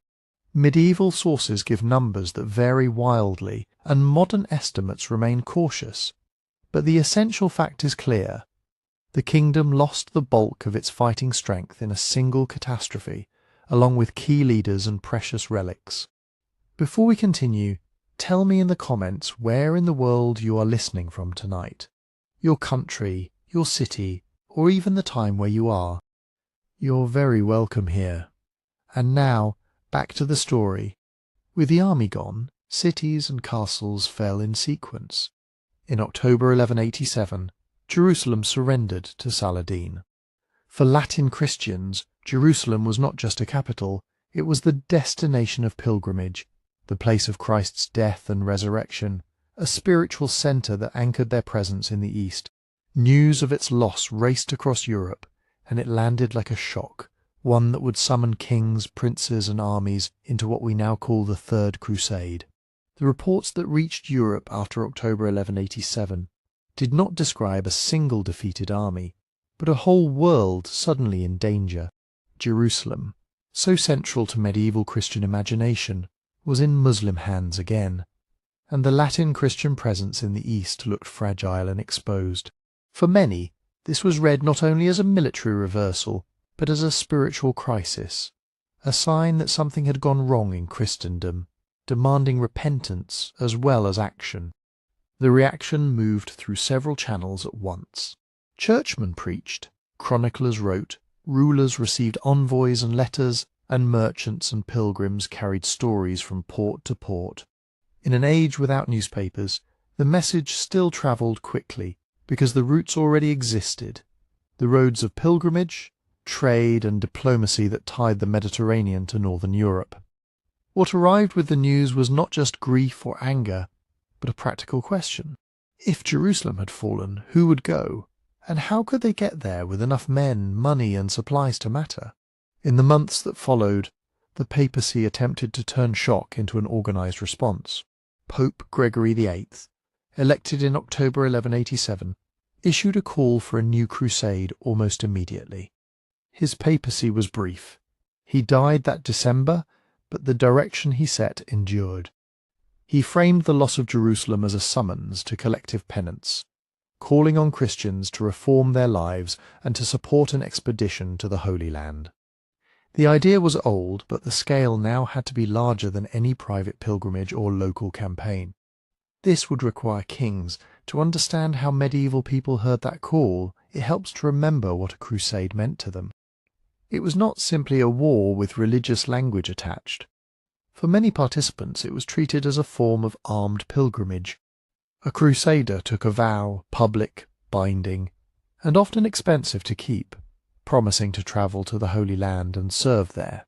The vow carried spiritual privileges, including the promise of remission of sins as the Church defined it. But it also carried real obligations, to raise funds, to arrange care for family and lands, and to accept that the journey might end in disease, captivity, or death. Not everyone who took the cross would reach the East. Some would pay for substitutes, some would be diverted by politics, and some would simply fail. Yet the vow mattered because it created social pressure and a sense of communal investment. Nobles sold or mortgaged property. Towns raised contingents. Church institutions organised collections. The crusade, in other words, was preached as a sacred mission, but it had to be built as an enormous logistical project. Money was the first problem. Transport by sea was costly, horses were costly, and in the Levant everything was costly, because armies consumed supplies faster than local markets could replace them. One response was crusading taxation, special levies collected explicitly to fund the expedition. The most famous was the Saladin Tithe of 1188, imposed in England and in large parts of the French king's domains. It was, in theory, a tenth of income and movable goods for those not going on crusade, with exemptions and local variations that made the reality complicated. Still, the principle was clear. Fighting for the Holy Land would not be financed only by knightly generosity. It would be underwritten by systems of government. And then came the question of movement. The eastern Mediterranean was separated from most of Europe by thousands of kilometres of land and sea, and army could march overland through the Balkans and Anatolia, or it could sail. Sailing was often faster, but it required ships, contracts, ports, and a coastal network. This is where maritime powers, especially the Italian city-states, and also the seafaring communities of the western Mediterranean, became essential. Venice, Genoa, Pisa, and others had the ships and experience to carry large numbers of men, and they had their own interests to protect. Trade privileges, harbour access, and influence in the Crusader ports. Even a crusade led by kings would depend on sailors, merchants, and the hard mathematics of cargo space and food. Out of this mobilization emerged three major rulers, each powerful enough to bring a true field army, and each constrained by his own politics.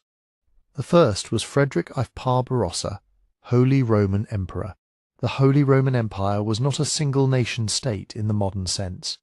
It was a vast, loose collection of German and Italian territories linked by oaths, law, and the emperor's prestige. Frederick had spent decades asserting imperial authority, negotiating with princes, and fighting in Italy.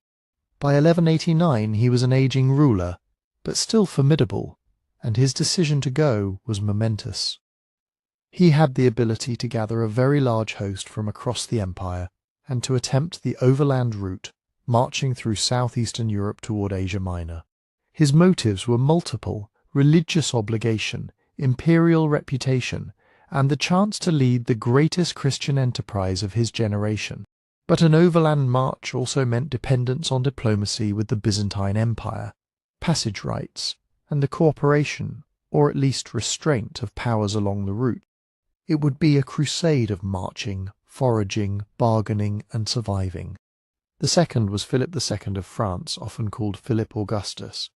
He was a young king compared with Frederick, but already deeply engaged in the long struggle to strengthen royal power against great lords, including, most importantly, the Angevin dynasty that ruled England and held vast lands in France. Philip took the cross in 1188, publicly binding himself to the crusade. Piety played its part, but so did politics. Joining the crusade placed him among the leading defenders of the faith, and it offered a stage where prestige could be won. Yet leaving France also carried risks. A king on crusade was a king absent from his own court, and rivals could exploit the gap. The third leader, and the one who will loom largest as the campaign unfolds, was Richard I of England, Richard the Lionheart. Richard was not yet king when he first took the cross. He was the heir of Henry II, Duke of Normandy and Aquitaine, and he had already spent years in the brutal family politics of the Angevin world, rebellions against his father, shifting alliances, and the constant question of who would control the wealthy lands stretching from the Scottish border to the Pyrenees. Richard's reputation as a fighter was real, and he embraced the crusade as a cause worthy of a warrior king. But his position came with sharp constraints. He would need immense funds. He would have to secure his realm before departure, and he would have to manage the dangerous relationship with Philip, who was at once his fellow crusader and his rival. That rivalry shaped the crusade before the fleets were even built. Richard and Philip had a history of alliance and mistrust, sometimes partners against Henry II, sometimes opponents over territory and succession. When Henry died in 1189 and Richard became king, the balance shifted again. The crusade offered a public language of unity, Christian princes on a sacred mission, but beneath it lay hard calculation. Each ruler knew that the other's absence could create openings at home. Each worried about what might happen to disputed lands in France while armies were far away. They made agreements, took oaths, and tried to set terms for cooperation. But the tone was uneasy from the start. Even practical planning became political. Who would sail first? Who would command when both were present? How would costs be shared, and how would decisions be made in the field? Medieval armies were coalitions, not unified national forces. Kings brought their own followers, and great nobles expected influence proportional to their contribution. The Crusades' leadership then was never a simple chain of command. It was negotiation, reputation, and the constant risk that personal quarrels would become strategic disasters. Still, by 1189, the momentum was unmistakable. Vows had been taken, taxes collected, ships contracted, supplies gathered. Across Europe, ordinary people felt the pull in different ways. Some gave money because they could not go, some went because they could not imagine staying behind, and many simply endured the consequences, higher taxes, absent lords, and the uncertainty that came when tens of thousands of men committed themselves to a journey that might last years. The stage was set, but the crusade would not begin as a single coordinated strike. The first great movement came from the east of Europe, where Frederick Barbarossa prepared to lead his huge army overland toward the Levant, an undertaking so large that its march alone became an event, and its risks became visible long before any crusader saw the walls of Jerusalem. Frederick Barbarossa chose the hardest route first, overland, by road and river, across the Balkans and Anatolia towards Syria. For an emperor who could summon contingents from many princes and cities, marching meant he did not have to beg for fleets or pay the immense cost of sea transport for thousands of men and horses. But it also meant that the crusade would live or die on planning, discipline, and diplomacy, because every day's progress depended on food, fodder, and permission to pass. Medieval sources describe Frederick's host as enormous, and they offer numbers that range wildly, sometimes so high they are not credible. Modern estimates tend to be far lower than the grandest chronicles suggest, but even a smaller imperial army was still massive by the standards of the age. Think not just of knights in mail, but of infantry, crossbowmen, servants, wagon drivers, smiths, priests, and camp followers, of spare weapons, tents, cooking gear, and coin for markets, and above all of animals. War horses, pack animals, and draft animals turned movement into a constant search for grass, grain, and water. If fodder ran out, horses weakened. If horses weakened, cavalry lost its shock power, and wagons stopped. And if wagons stopped, food and equipment did not arrive. A crusade marched on its stomach and on its hooves. In the spring of 1189, the German forces moved southeast, aiming for Byzantine territory. That immediately introduced the most delicate political problem of the overland route. The Byzantine Empire was Christian, but it was not part of Latin Christendom's chain of command, and its emperors had their own strategic fears. The memory of earlier crusades still mattered. Byzantine officials worried that a huge Western army might seize towns, disrupt tax revenues, or even turn on Constantinople. Frederick, for his part, distrusted Byzantine intentions, and worried about being starved or delayed until the crusade lost momentum. So the march became a rolling negotiation.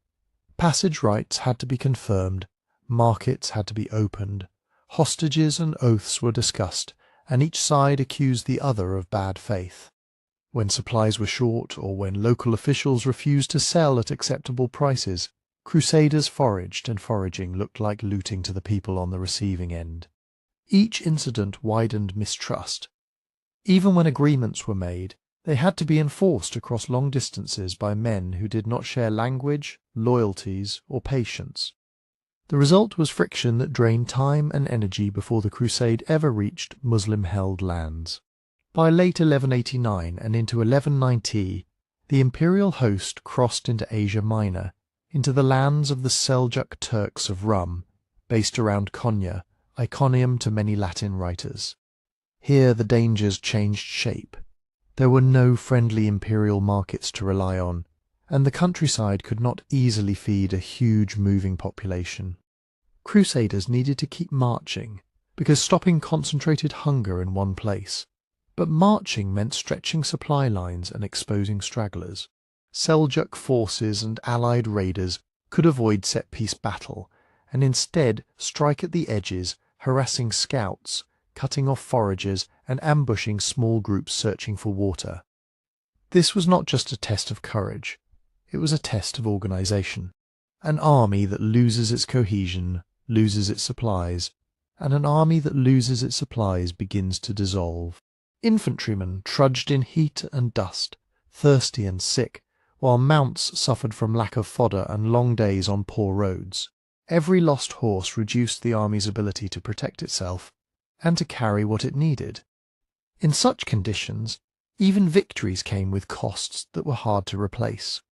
Frederick's forces fought their way forward, and in May 1190 they took Konya, an achievement that offered much-needed food and a psychological lift.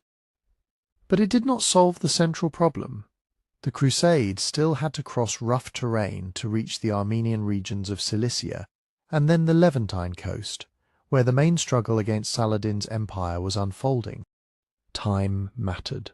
Every month lost overland was a month in which the Crusader states remained under pressure, and in which the wider coalition, soon to include Richard and Philip by sea, could not yet bring its full weight to bear.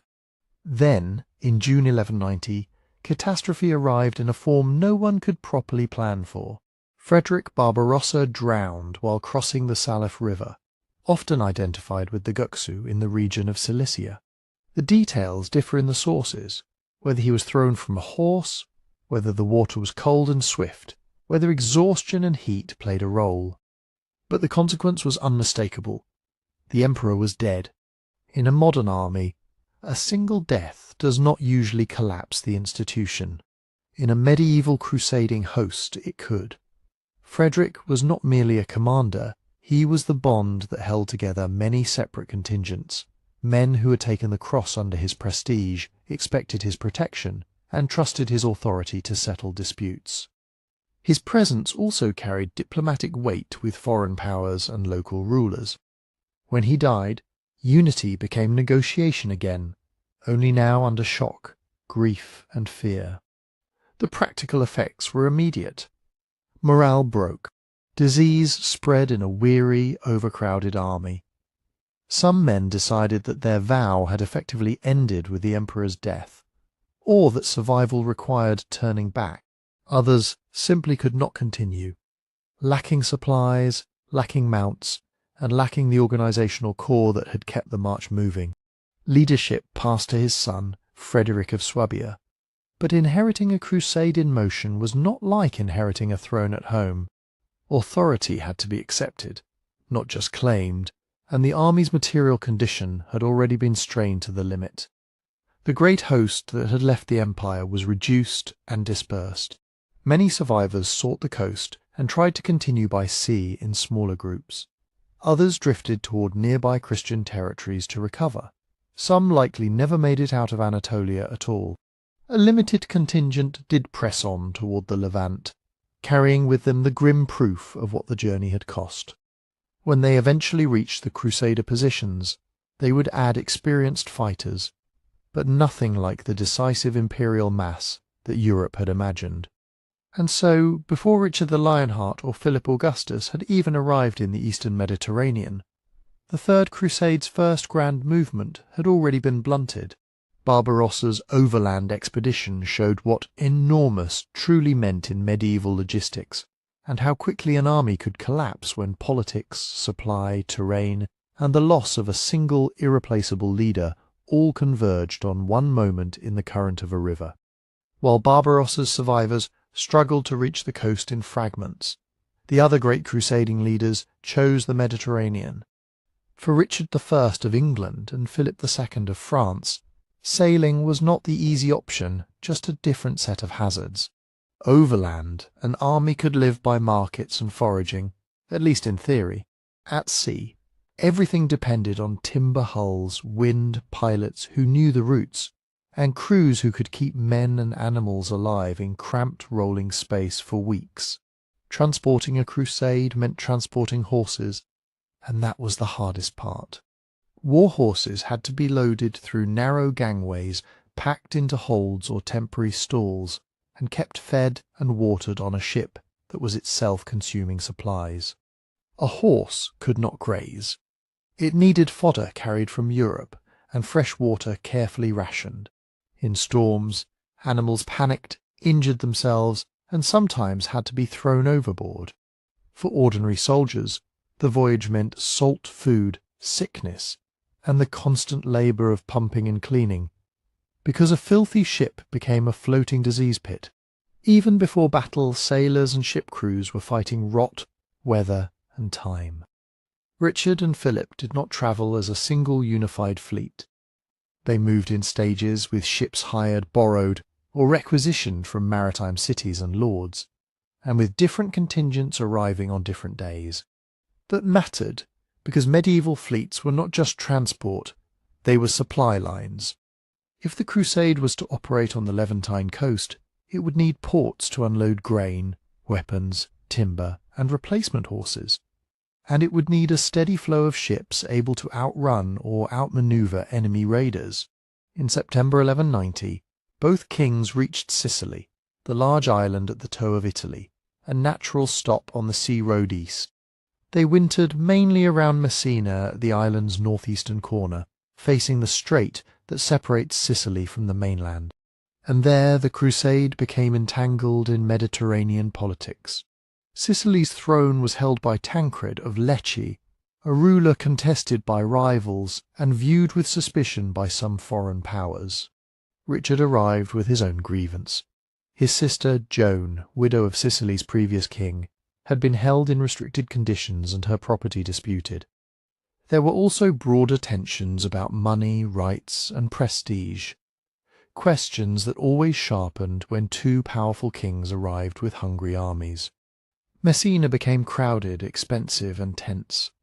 Supplies had to be bought in a market that could raise prices the moment a fleet appeared, and discipline had to be enforced among men who had been promised holy war and found themselves stalled in a foreign city. The wintering in Sicily delayed operations at the very moment time mattered. Saladin's empire still pressed the remaining Crusader strongholds, and the most important active campaign in the Holy Land was already underway without Richard and Philip. Yet the delay was not entirely wasted. Ships could be repaired, horses rested, and arrangements made for the next leg. Negotiations with Tancred produced a settlement, imperfect, and filtered through hostile sources, but enough to allow the crusade to move on. The episode also exposed a fault line. Richard and Philip were allies by vow, but they were rival kings, and every dispute over money, precedence, and command was a rehearsal for later conflict. In the spring of 1191, the fleets sailed east from Sicily, aiming for the Levant. Then weather intervened. Storms scattered ships across the eastern Mediterranean. Some vessels were driven towards Cyprus, the large island south of Anatolia and west of the Syrian coast. Cyprus at this time was controlled by Isaac Komnenos, a Byzantine Greek ruler who had broken away and ruled as a local strongman. To Latin crusaders, he was not a trusted partner. He was an uncertain gatekeeper sitting astride their sea road. Events escalated quickly, and the sources are uneven in their details, but the broad shape is clear. Richard arrived, clashed with Isaac, and chose to take the island by force. In May 1191, Richard's men seized key coastal points, defeated Isaac's forces in the field, and pushed toward control of the island's towns and ports. Isaac was captured and removed from power. What looked at first like a storm-driven detour became one of the most consequential moves of the crusade. Cyprus mattered because it solved problems that no battlefield charge could fix. It offered safe harbours for ships that needed repair and resupply. It offered a staging area where troops could regroup after being scattered at sea.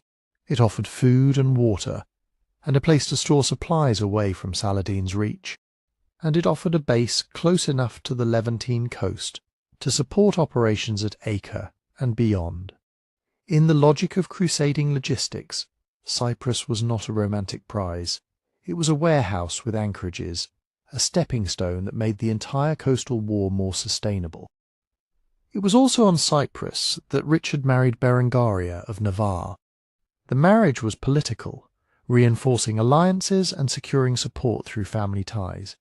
And it was practical as well. Travel and war were rearranging plans in real time, and the Crusades' leaders made decisions where the fleet happened to be able to stop safely. In a campaign defined by distance and uncertainty, even a royal wedding was shaped by the needs of ships, ports and timing. By early summer 1191, Richard was ready to rejoin the central struggle. That struggle centred on Acre, a port city on the Levantine coast, roughly midway between Tyre to the north and Caesarea to the south, guarding an excellent harbour and commanding the roads inland. Whoever held Acre could receive supplies by sea and project power along the shoreline. That is why the Crusaders had begun besieging it back in 1189, long before Richard arrived, and why Saladin committed himself to contesting it from the outside. When Richard finally sailed from Cyprus toward the Syrian coast, he was not going to begin the war. He was entering a siege that had already consumed 2 years and countless lives. Acre had become a war within walls and a war outside them, locked together on a narrow strip of coast. The Crusaders ringed the city on the landward side, while Acre's defenders held the towers and gates, and Saladin's field army hovered beyond, trying to break the siege from without. It was not a single battlefield, but a crowded, grinding system of camps, trenches, patrols, sudden attacks, and long, anxious stretches of waiting. For the people trapped inside Acre, overcrowding was as dangerous as any enemy. The city had its normal population, plus soldiers, plus refugees from the surrounding countryside. Food stores shrank, wells and cisterns were strained. Disease spread where bodies were packed close together and waste could not be carried away safely. The defenders still had a working harbour, but the sea was contested. When Muslim ships slipped in, they brought grain and men. When blockade tightened, hunger returned with new force. Even when supplies arrived, they rarely arrived evenly. Some ate, others did not, and resentment could become as sharp as fear. Outside the walls, the besiegers lived in a makeshift city of their own tents, lean-tos and rough shelters built from timber hauled in by ship or scavenged from the land. The army was not only knights and armed men, it included priests, merchants, sailors, craftsmen, servants, laundresses, and families who had followed the host for work and survival.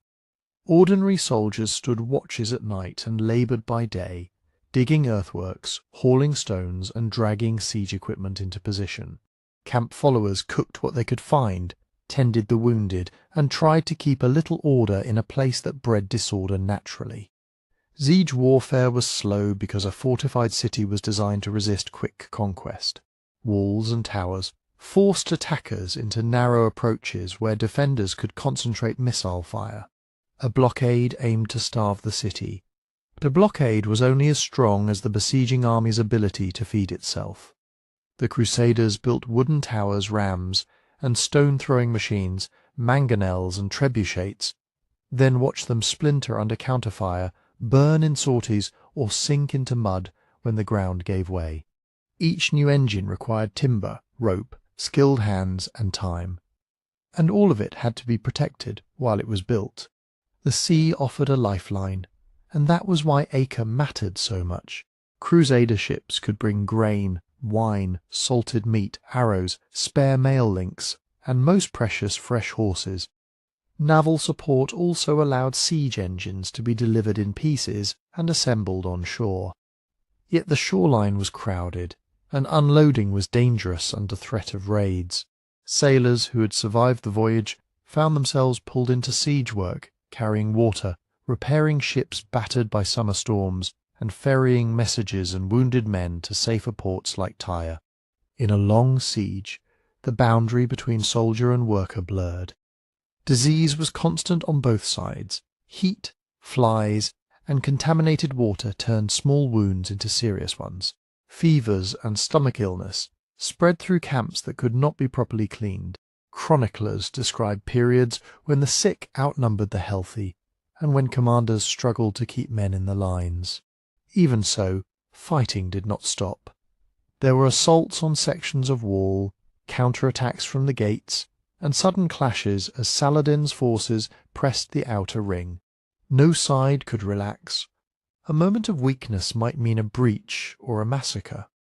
By the time Richard and Philip finally arrived in the summer of 1191, Acre had already consumed an enormous share of the Crusades' strength. Philip II reached the siege first, in April, bringing fresh troops and renewed pressure. Richard arrived in June after Cyprus, and his entry changed the tempo again. He brought money, engineers, ships, and the authority of a king who expected results.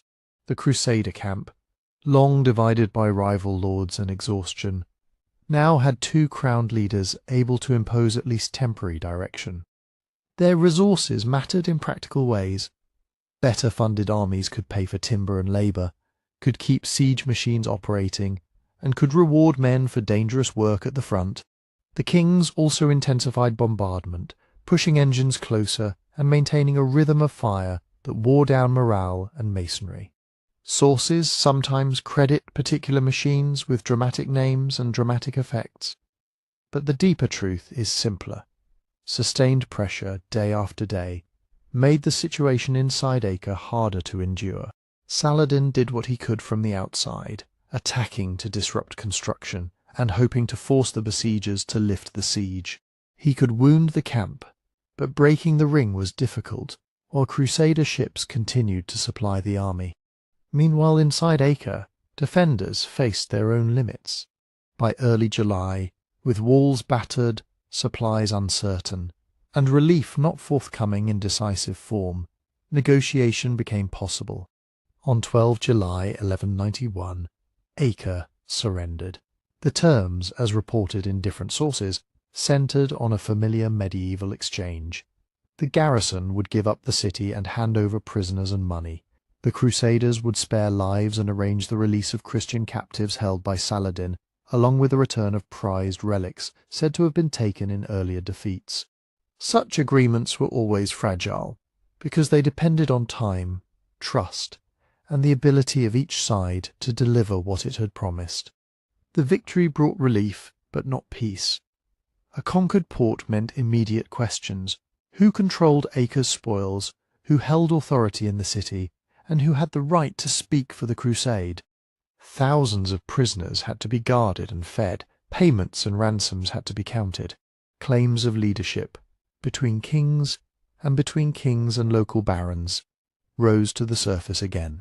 Acre had been hard won, and the Crusaders' unity, strained by hunger and rivalry, would be tested most severely now that the siege was over and the consequences had begun. Acre's gates had barely opened before the arguments began. Victory did not end the Crusaders' problems, it rearranged them. A fortified port was now in Crusader hands, but it was also a crowded storehouse of treasure, a hospital for the sick, a prison for thousands, and a symbol of who had the right to command. In medieval politics, symbols were not decoration. A banner on a wall was a public claim of authority, and authority was what kept an army together, who judged disputes, who distributed pay, who promised land, and whose orders had to be obeyed. So when rival flags went up or came down, it mattered as much as any shipment of grain. Richard's men, Philip's men, the followers of Austrian Duke Leopold, and the local barons of the Kingdom of Jerusalem all read the city's ramparts like a legal document. Chroniclers describe disputes over which banners had precedence, and whether one leader had been slighted. The details differ, but the pattern is clear. After a long siege, exhausted men looked for recognition and reward, and leaders guarded their standing fiercely. Money and prisoners made the tension worse. The surrender terms, reported with variations, promised a large payment, the handover of the True Cross relic said to have been lost in 1187, and the release of Christian captives. In return, The Crusaders held the garrison and other Muslim prisoners who now had to be guarded, fed, and controlled in a city already strained by disease and shortages. It was not simply a humanitarian burden, it was leverage. Each day the prisoners remained alive. They were bargaining chips. Each day they remained in Acre. They were also a risk of escape, of riot, of being killed in retaliation if talks failed. At the same time, the question of leadership over the crusade sharpened. Richard was newly arrived, but had brought major resources and expected to direct operations. Philip had been at Acre longer and could claim a share of credit and influence. Local lords had their own interests, the Kingdom of Jerusalem had competing claimants, and the crusade could not easily separate military decisions from the problem of who would rule if Jerusalem were ever recovered. Even practical choices, where to station troops, who controlled the harbour tolls, who managed the distribution of captured supplies, became political tests. In late July 1191, Philip II decided to return to France. Chroniclers give multiple reasons: illness, the need to protect his lands, and the pressure of rivalry with Richard, whose Angevin territories in France were a constant concern. Whatever Philip's private calculations, the effect was immediate. The crusade lost the king's household troops and much of the French royal contingent, and it lost the stabilizing fiction that two monarchs could keep each other in check. Philip did not abandon the enterprise entirely. Some French nobles stayed and he left forces and funds, but coalition politics shifted. Richard now stood as the dominant commander, and that dominance brought both clearer direction and deeper resentment among those who feared English control. While the Crusaders sorted banners and command, negotiations with Saladin became a race against time. The surrender terms required Saladin to produce captives and payment, but gathering those people and resources was not like opening a treasury chest. Prisoners were scattered across strongholds and households. Money had to be assembled, and any relic, if it could be produced at all, was in the hands of men who might not surrender it willingly. Richard, responsible for security in a newly taken city, also faced the immediate problem of what to do with a large captive population. Sources disagree on exact numbers and exact deadlines, but they agree on the central fact. By August, the timetable for exchange had broken down, and trust was collapsing. On 20 August 1191, Richard ordered the execution of Muslim prisoners outside Acre. Contemporary accounts vary in tone and detail, and later writers debated motives, but the event itself is not seriously in doubt. It appears to have included many soldiers from the surrendered garrison, and it occurred after negotiation had stalled and after Richard concluded that the agreed terms were not being met. Saladin responded by killing some of his Christian captives in retaliation, though again the scale is reported differently. What can be said with confidence is that this was not a spontaneous battlefield frenzy.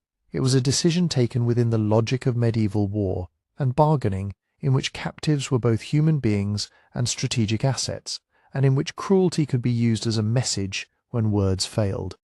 For Saladin, the consequences were political as well as military.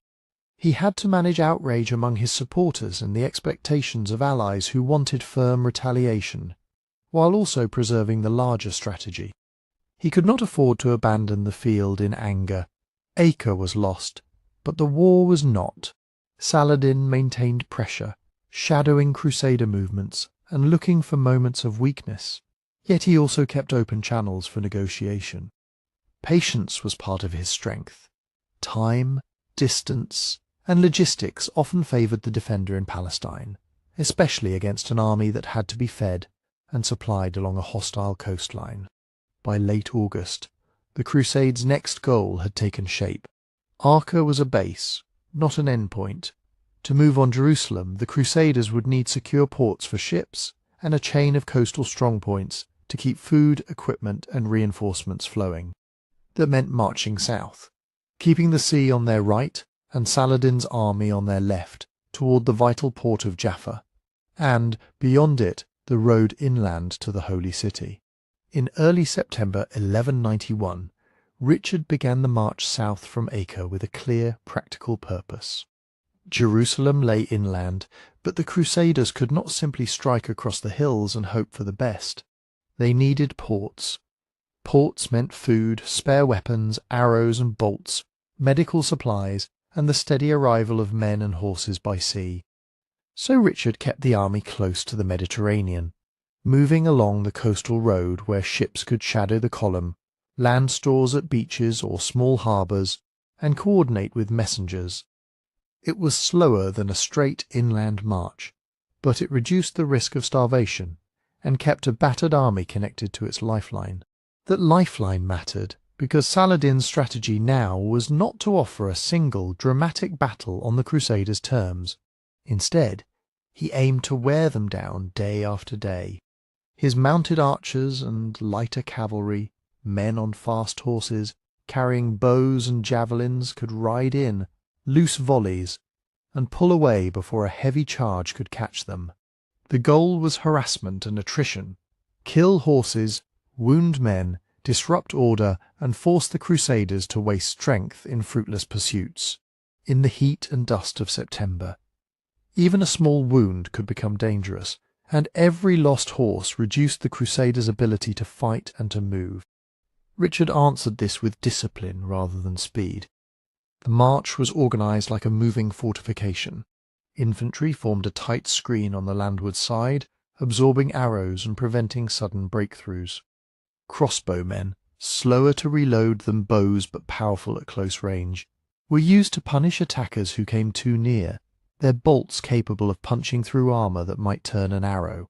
The heavy cavalry, the mailed knights on large horses, did not ride out loosely. They were held in reserve and kept under control, because a reckless charge could turn into a trap. A few knights galloping after retreating horsemen might be pulled away from the main body and surrounded. The formation also reflected the Crusaders' geography. The sea was kept on the right, offering space for supply and, in emergencies, evacuation of the worst wounded. The land to the left was hostile, and that was where Saladin's men gathered and surged. Marching in this way was exhausting. It meant hours of steady movement in armour, the press of bodies, the constant thrum of arrows, and the strain of maintaining order while friends fell and tempers rose. For ordinary foot soldiers, it was a test of nerves as much as muscle. Hold the line, do not break formation, do not chase. Saladin increased the pressure as the Crusaders approached Arsuf, north of Jaffa, and on 7 September 1191 the harassment became a full-scale attack. His cavalry struck repeatedly, trying to crack the marching order at its most vulnerable moments, when the column had to shift, when units grew separated, when tired men could no longer keep shields raised. Richard continued to restrain his knights, looking for the moment when a counterattack would land cleanly rather than dissolve into chaos. That moment was forced, in part, by events on the Crusaders' own side. The rearguard included the Knights Hospitaller, a military order responsible for both fighting and care of the sick, and they bore the brunt of the attacks. Under intense pressure, with men and horses dropping and the line threatened, the Hospitallers finally charged. Chroniclers differ on exactly how permission was given, whether Richard ordered it or whether the charge began despite his plans. But the result is clearer than the command process. Once that heavy cavalry surged forward, the battle could not be put back into the careful shape of the march. Richard reacted quickly. Rather than letting the Hospitallers be swallowed up alone, he committed more cavalry in a broader attack. The Crusader knights drove into Saladin's forces with the shock that heavy lances and armoured horses could deliver when they hit at speed. Muslim units withdrew and reformed as they were trained to do. But the pressure of the charge disrupted the rhythm of harassment and gave the Crusaders space to breathe and reorganize. Control, however, remained difficult. A cavalry attack was hard to stop once it began, and pursuit could scatter units and expose them to counterattacks. Richard had to balance aggression with restraint, rallying his men and preventing a victory from becoming a disordered chase. At Arsuf, the Crusaders held the field, and Saladin withdrew, and that made it an important tactical victory. It protected the march, raised Crusader confidence, and helped open the way to Jaffa, the port they needed for the next stage of the campaign. But it was not the decisive destruction of Saladin's army. His core forces survived, his command structure remained intact, and he could still choose when and where to fight. Arsuf proved that Richard could meet Saladin in battle and win under pressure. But it did not end the war, and it did not deliver Jerusalem. It simply made the next step possible, securing the coast port by port, while both leaders recalculated what victory could realistically mean. With Arsuf behind them, the Crusaders moved into the damaged port of Jaffa, about 35 miles south of Arsuf, and roughly the same distance west of Jerusalem as the crow flies. Jaffa mattered not because it was glorious, but because it was a hinge between sea and the inland hills.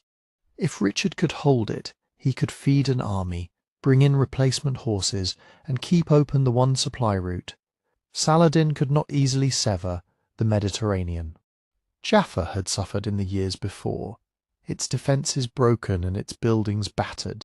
Richard set men to work almost immediately, clearing rubble, repairing walls, strengthening gates, and making the harbour usable again. This kind of labour was slow and unromantic, but it was the basis of everything that followed. A Crusader army that moved inland without a working port behind it risked becoming a hungry column in enemy country, living off whatever it could seize, and collapsing when the weather or the enemy made foraging impossible. The wider coastal chain mattered just as much.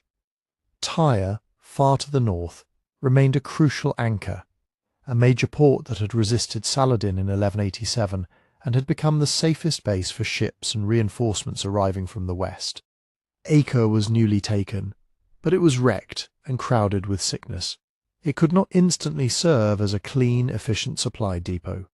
Jaffa, then, was the forward port, closer to the road to Jerusalem, while Tyre and Acre formed the deeper lifeline. Holding these strong points was not about winning one big battle. It was about maintaining a corridor along the sea where men, grain, timber, iron, and replacements could keep coming, month after month. By late 1191, the question returned, as it always did, when to turn inland. The route from the coast up to Jerusalem ran through rougher country, lowlands rising into the Judean hills, with fewer easy water sources and fewer places where a fleet could help. Richard began a first advance toward Jerusalem, moving from the coastal plain toward Ramla, and then on toward the higher ground. The distance was not enormous, but the conditions turned it into a test of endurance. Winter arrived in earnest. Rain transformed roads into mud, slowed carts, and punished the feet of infantry already worn down by months of campaigning. Wet clothing and damp bedding meant cold nights and persistent sickness. Men who had survived arrows and battle now coughed through fevers, or watched small wounds become infected. Supply convoys struggled to keep pace. Animals slipped, loads were lost, and repairs became constant. Horses, so central to Crusader tactics, suffered particularly. In cold mud they tired quickly, and fodder was harder to find and harder to transport. A knight without a sound horse was not just a man on foot, he was the loss of the army's striking arm. As the Crusaders pushed closer, they also argued more fiercely about what should come next. The coalition that had crossed seas was never a single, simple command. Richard of England was the dominant leader in the field, but French elements still mattered, and the absence of King Philip II, who had returned home after Acre, did not remove French interests or French voices. The military orders, the Templars and the Hospitallers, were disciplined and experienced, but they were also institutions with their own priorities, their own networks of castles, and their own understanding of risk. Local Crusader leaders with long memories of the region worried about what could be held after it was taken. To capture Jerusalem was one thing. To keep it year-round under pressure was another. These disagreements were not only personal rivalries, though rivalry existed. They were practical disputes about geography. Some argued that Jerusalem must be the immediate target, because it was the spiritual prize and the symbol that justified the crusade. Others pressed a harder calculation. Without first controlling more of the surrounding countryside and key fortresses, a siege could succeed and still end in disaster. An army might take the city and then be cut off from the coast, surrounded in the hills. Its supplies dwindling while Saladin's forces gathered strength outside. Richard's decision, when it came, was shaped by siege reality. Jerusalem's defences had been repaired after 1187, and even a battered garrison behind walls could be dangerous if the besiegers lacked reliable food, water, timber for engines, and the time to build and protect them. A siege was not a single assault. It was weeks, sometimes months, of digging, hauling, constructing and enduring counterattacks.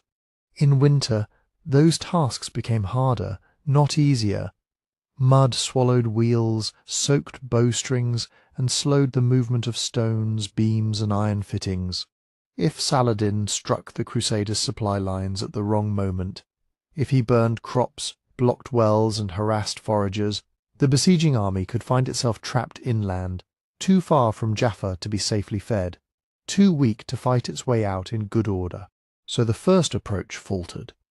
The Crusaders had come close enough to feel the pressure of the decision, close enough for rumours and expectations to surge through the camp, and close enough for the weather to make every mile cost more than it seemed on a map. In early 1192, Richard chose to pull back rather than force a siege that might end with the army starving in the hills and the coast exposed behind it. It was a retreat not from courage, but from a set of risks that even victory at Jerusalem might not solve. The crusade, for the moment, returned to what could be held: the coastline, the ports, the supply chain, and the ongoing struggle to turn battlefield success into something that could survive the season. With the army drawn back toward the coast, the campaign slid into a familiar rhythm: fortify what you have, raid what you can, and keep the enemy from concentrating against you. But the great question did not go away. If Jerusalem could not be taken in the winter mud, could it be taken in better weather? And if it were taken, could it be held? In the spring and early summer of 1192, Richard prepared for a second advance inland. The logic was clear enough. The Crusaders still needed to show progress beyond the coastline, and Richard could not remain forever behind walls while Saladin's forces hovered nearby, burning fields and snapping at scouts. Yet the same operational conditions still favoured defence and harassment over a decisive siege. Saladin did not need to win a set-piece battle. He needed to keep the Crusaders marching, thirsty and short of fodder, always conscious that their ships and their survival were tied to the ports behind them. Inland, the land rose and narrowed into the Judean hills. Water sources were limited and easily watched. Supplies had to move by pack animals and wagons over roads that could be cut by raids. A siege train, timber, iron fittings, ropes, and the skilled labour to build engines had to be assembled and protected in hostile country. Even if Richard brought the army up toward Jerusalem again, Saladin could refuse battle, strike foragers, and threaten the line back to Jaffa. Under those conditions, the defender could often choose the tempo, and the attacker carried the heavy burden of feeding men and horses every day. That burden shaped Richard's central worry, not merely whether Jerusalem could be stormed or forced to surrender, but what would happen afterward. A captured city in the hills would be a prize, but also a trap, if the Crusaders could not keep open a reliable corridor to the sea. The garrison would need steady resupply, pilgrims and wounded would need escort, and any field army stationed to defend Jerusalem would be an army pulled away from the ports that made the whole enterprise possible. Saladin, still commanding deeper manpower and operating closer to his own bases, could simply wait for shortages to do what walls and arrows might not. In that calculation, a short-lived occupation of Jerusalem, followed by encirclement and forced withdrawal, would be a strategic failure dressed up as a moment of triumph. As the military situation stalled between advance and caution, diplomacy became more than a formality. Negotiations between Richard and Saladin had been running in one form or another since the aftermath of Acre, but in 1192 they grew more sustained. They did not meet face to face. The work was done through messengers and envoys moving between camps, carrying offers, counteroffers, and assurances. The key intermediary on Saladin's side was his brother, Al-Adil, known in many Latin sources as Safaddin, who had a reputation for steadiness and who could speak with the authority of someone close to the Sultan. These exchanges mixed practical bargaining with gestures meant to test the other side's intentions. Some proposals were grounded in what armies could actually hold, the status of key coastal towns, the security of the road network that linked them, and the terms under which Latin pilgrims might visit Jerusalem without a permanent Crusader occupation. Other ideas, repeated by chroniclers with varying detail, belonged more to the symbolic language of medieval diplomacy than to workable policy. The most famous of these involved a marriage alliance, linking Richard's family to Al-Adil, and the notion of shared rule over parts of the Holy Land. It is important to separate what was likely explored as a serious framework from what was rhetorical, aspirational, or simply impractical. A marriage alliance across confessional lines faced immense religious and political barriers, and chroniclers may have amplified it because it sounded dramatic and novel. Yet the fact that such a proposal could be discussed at all, whether as a sincere attempt or as a diplomatic probe, shows how both sides were searching for a settlement that would preserve honour without demanding the impossible. The more realistic core, again and again, was territory and access, which castles and ports would remain in Latin hands, and whether Christian pilgrims could reach the holy sites under Muslim control without harassment or extortion. While envoys travelled back and forth, pressure tightened on Richard from the west. England could not be put on pause indefinitely. His absence had created opportunities for rivals and complications at court, and his relationship with Philip II of France was steadily deteriorating. Philip had left the crusade early, and was now positioned to move against Angevin lands in France, while Richard was tied down overseas. Every month in Palestine carried an invisible cost in Normandy, Anjou, and the politics that held Richard's wider realm together. So the second push toward Jerusalem unfolded under strategic limits that no battlefield victory could erase. Richard could march inland, rebuild morale, and threaten the Holy City again. But he also had to think in terms of what could be supplied, what could be defended, and how long he could remain before events in Europe forced his hand. By mid-1192, the Third Crusade was increasingly a contest between what was desired and what could be sustained, with diplomacy and logistics pulling as hard as any sword. That tension between desire and what could be sustained shaped Saladin's next move. In late July 1192 he struck at Jaffa, the crucial coastal gateway the Crusaders had rebuilt as both a harbour and a hinge point between the army inland and the ships offshore. Jaffa was not just another town on the map, it was the place where supplies arrived, where sick and wounded could be evacuated, and where a retreat from the Judean hills could be turned into survival instead of disaster. If Saladin could take it, he would not only damage Richard's ability to operate against Jerusalem, he could force the Crusaders back into a narrow strip of coast, or scatter them entirely. The attack came hard and fast. Saladin's forces pressed the defences and, according to several accounts, broke into parts of the town. The exact sequence varies between chroniclers, and numbers are often inflated, but the pattern is clear. A sudden concentration of Muslim forces against a vulnerable point timed for maximum disruption. Jaffa's garrison, Franks and other Latin troops, with local Christians caught in the fear and confusion, faced the classic coastal problem. Behind them was the sea, a possible lifeline, but also a barrier. In front of them, a stronger enemy with room to manoeuvre and no need to risk everything in one charge. When word reached Richard, he reacted with the kind of speed that had made him so dangerous along the coast. He went by sea, using the fleet as a moving reserve, an advantage Saladin could not easily match. Richard's arrival was not a neat, heroic landing in an empty bay. It was a desperate kind of coordination between ships, men, and surf. Boats had to come in close enough to unload without being smashed on the shoreline. Troops had to form up quickly on sand and shingle, and commanders had to read a battlefield where the tide, the wind, and the narrow strip of firm ground mattered as much as arrows. Richard's counterattack helped break the momentum of the assault.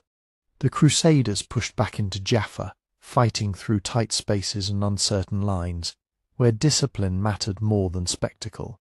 At the water's edge, naval support could keep men fed and supplied, and it could threaten the attacker's flank. Yet it also meant the Crusaders were constantly operating with one shoulder to the sea, aware that a setback could turn into a rout toward the boats. The fighting did not end with the immediate recapture of parts of the town. In the days that followed, Saladin's army remained nearby, probing and pressing, trying to isolate Richard's small force and undo what the fleet had rescued. Richard, for his part, could not simply chase Saladin inland. His strength in 1192 was real, but limited, an army worn down by months of campaigning, disease, and the steady drain of garrison duty along the coast. Horses were precious, fodder was never guaranteed, and every mile away from the ports made the Crusaders more vulnerable. Saladin faced his own constraints. He could assemble large forces, but keeping them together was expensive and politically delicate. His coalition depended on commanders and contingents drawn from different regions, men who needed pay, supplies, and reasons to stay in the field. The longer an operation dragged on without a decisive payoff, the more difficult it became to maintain unity. And even when Saladin's troops gained ground, assaulting well-defended coastal positions was costly, especially when the enemy could be reinforced by sea. So Jaffa became a clear example of how the war had narrowed by 1192. Richard could still strike quickly, improvise with naval support, and impose order in a crisis, qualities that fed his reputation as a warrior commander. But that reputation should not be mistaken for unlimited power. He was not winning by sheer personal force. He was leveraging ships, timing, and the discipline of professionals who could hold a line under pressure. Saladin's strengths were different and just as important. He was an organizer and coalition leader who could bring pressure to bear again and again, choosing when to risk a direct blow and when to let distance and scarcity do the work. He did not need to win every clash. He needed to prevent the Crusaders from turning coastal success into a permanent conquest of the interior. By early August 1192, after the clashes around Jaffa, both sides had reasons to step back. Richard could point to a dramatic recovery of a vital port, yet he still faced the same strategic wall. Jerusalem remained inland, strongly held, and a siege would demand time, water, wood, and a secure supply corridor he could not guarantee. Saladin had failed to hold Jaffa, but he had demonstrated that any Crusader move toward Jerusalem could be punished by a strike against their lifeline. In that balance, neither side able to sustain a long offensive without unacceptable risk, compromise began to look less like weakness and more like the only rational ending.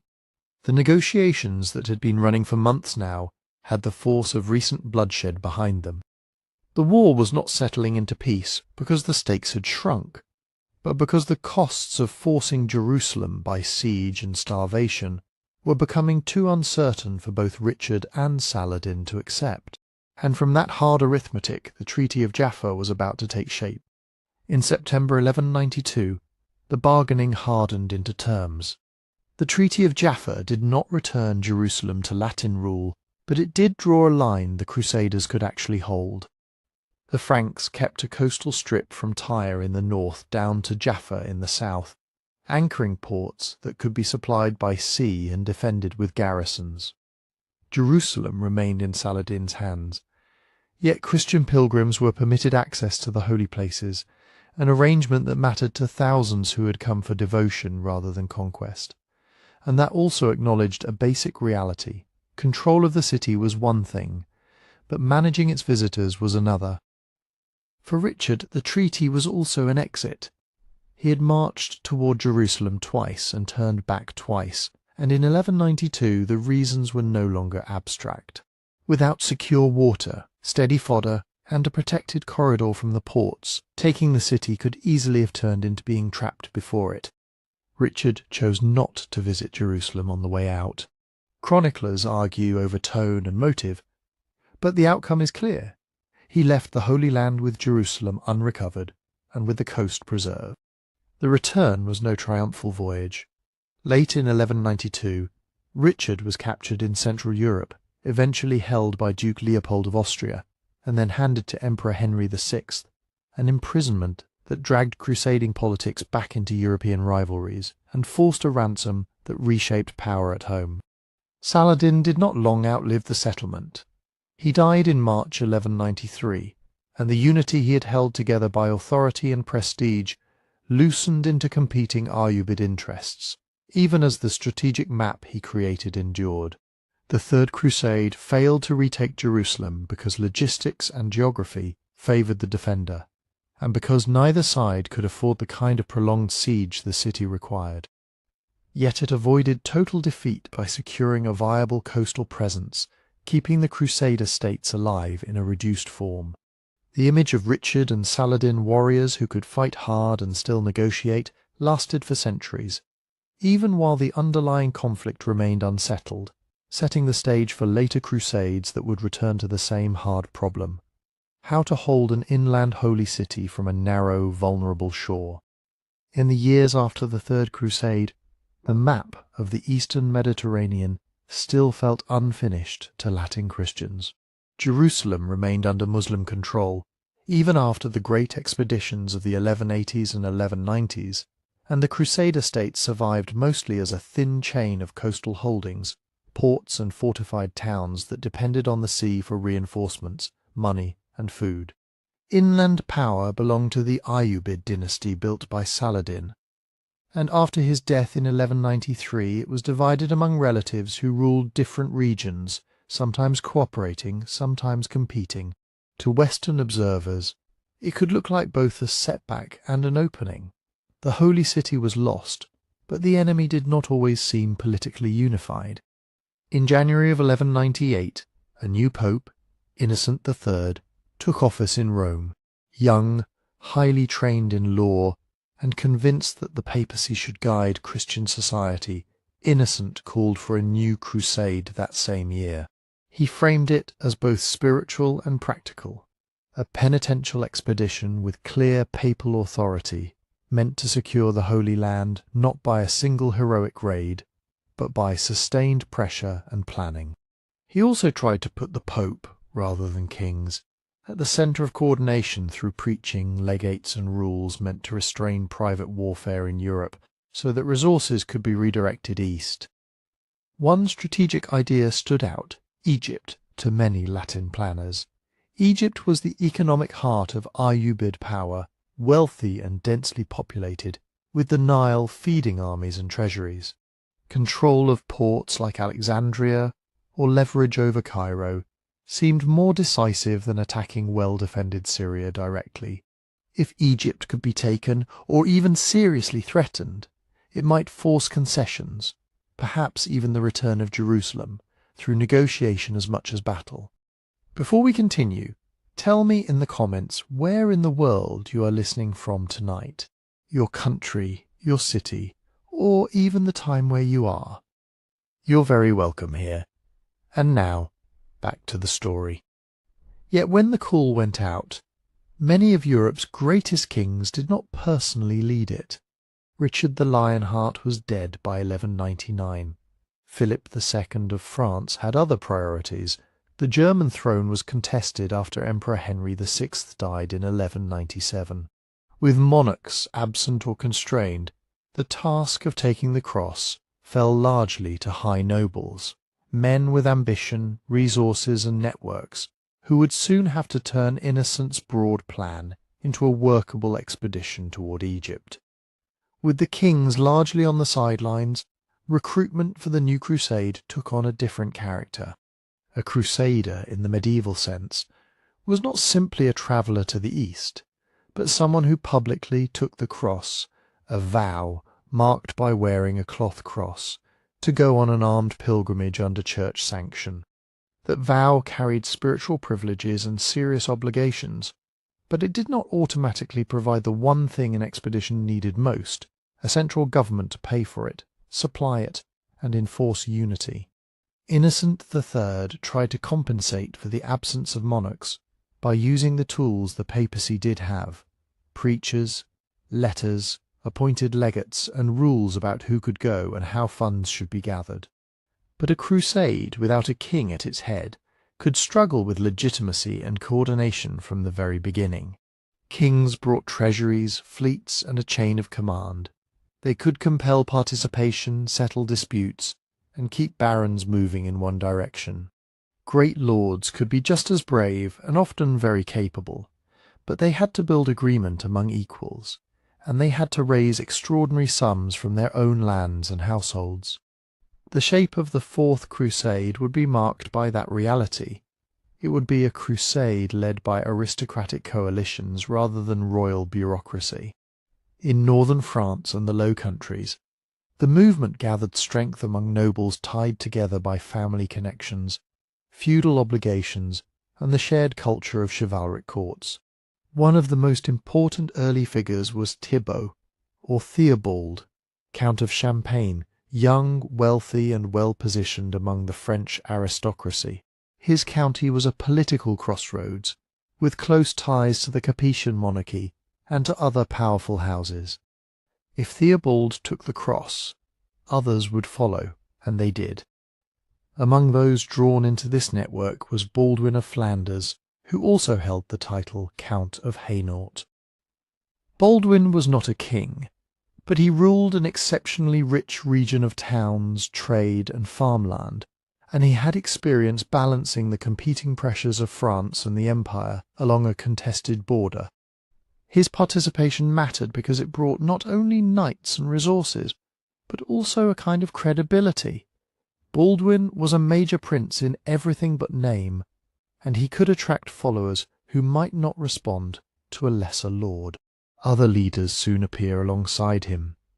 There was Louis, Count of Blois and Chartres, from a line closely connected to earlier crusades. There was Hugh of St. Pol, and a range of lesser lords whose households, knights, squires, servants, and camp followers would form the human body of the expedition. The Fourth Crusade, like others before it, was not an army of anonymous individuals, it was a collection of retinues. Each great lord travelled with his own men, his own baggage, his own expectations, and often his own debts. A key moment in this early phase came in late 1199 at a tournament held at Écrit, near the Ardennes. Medieval tournaments were not merely sporting events. They were social and political gatherings where nobles displayed status, negotiated marriages, formed alliances, and settled rivalries, sometimes violently, often with a ritualized veneer. Such gatherings also offered crusade preachers a concentrated audience of precisely the people whose participation mattered most.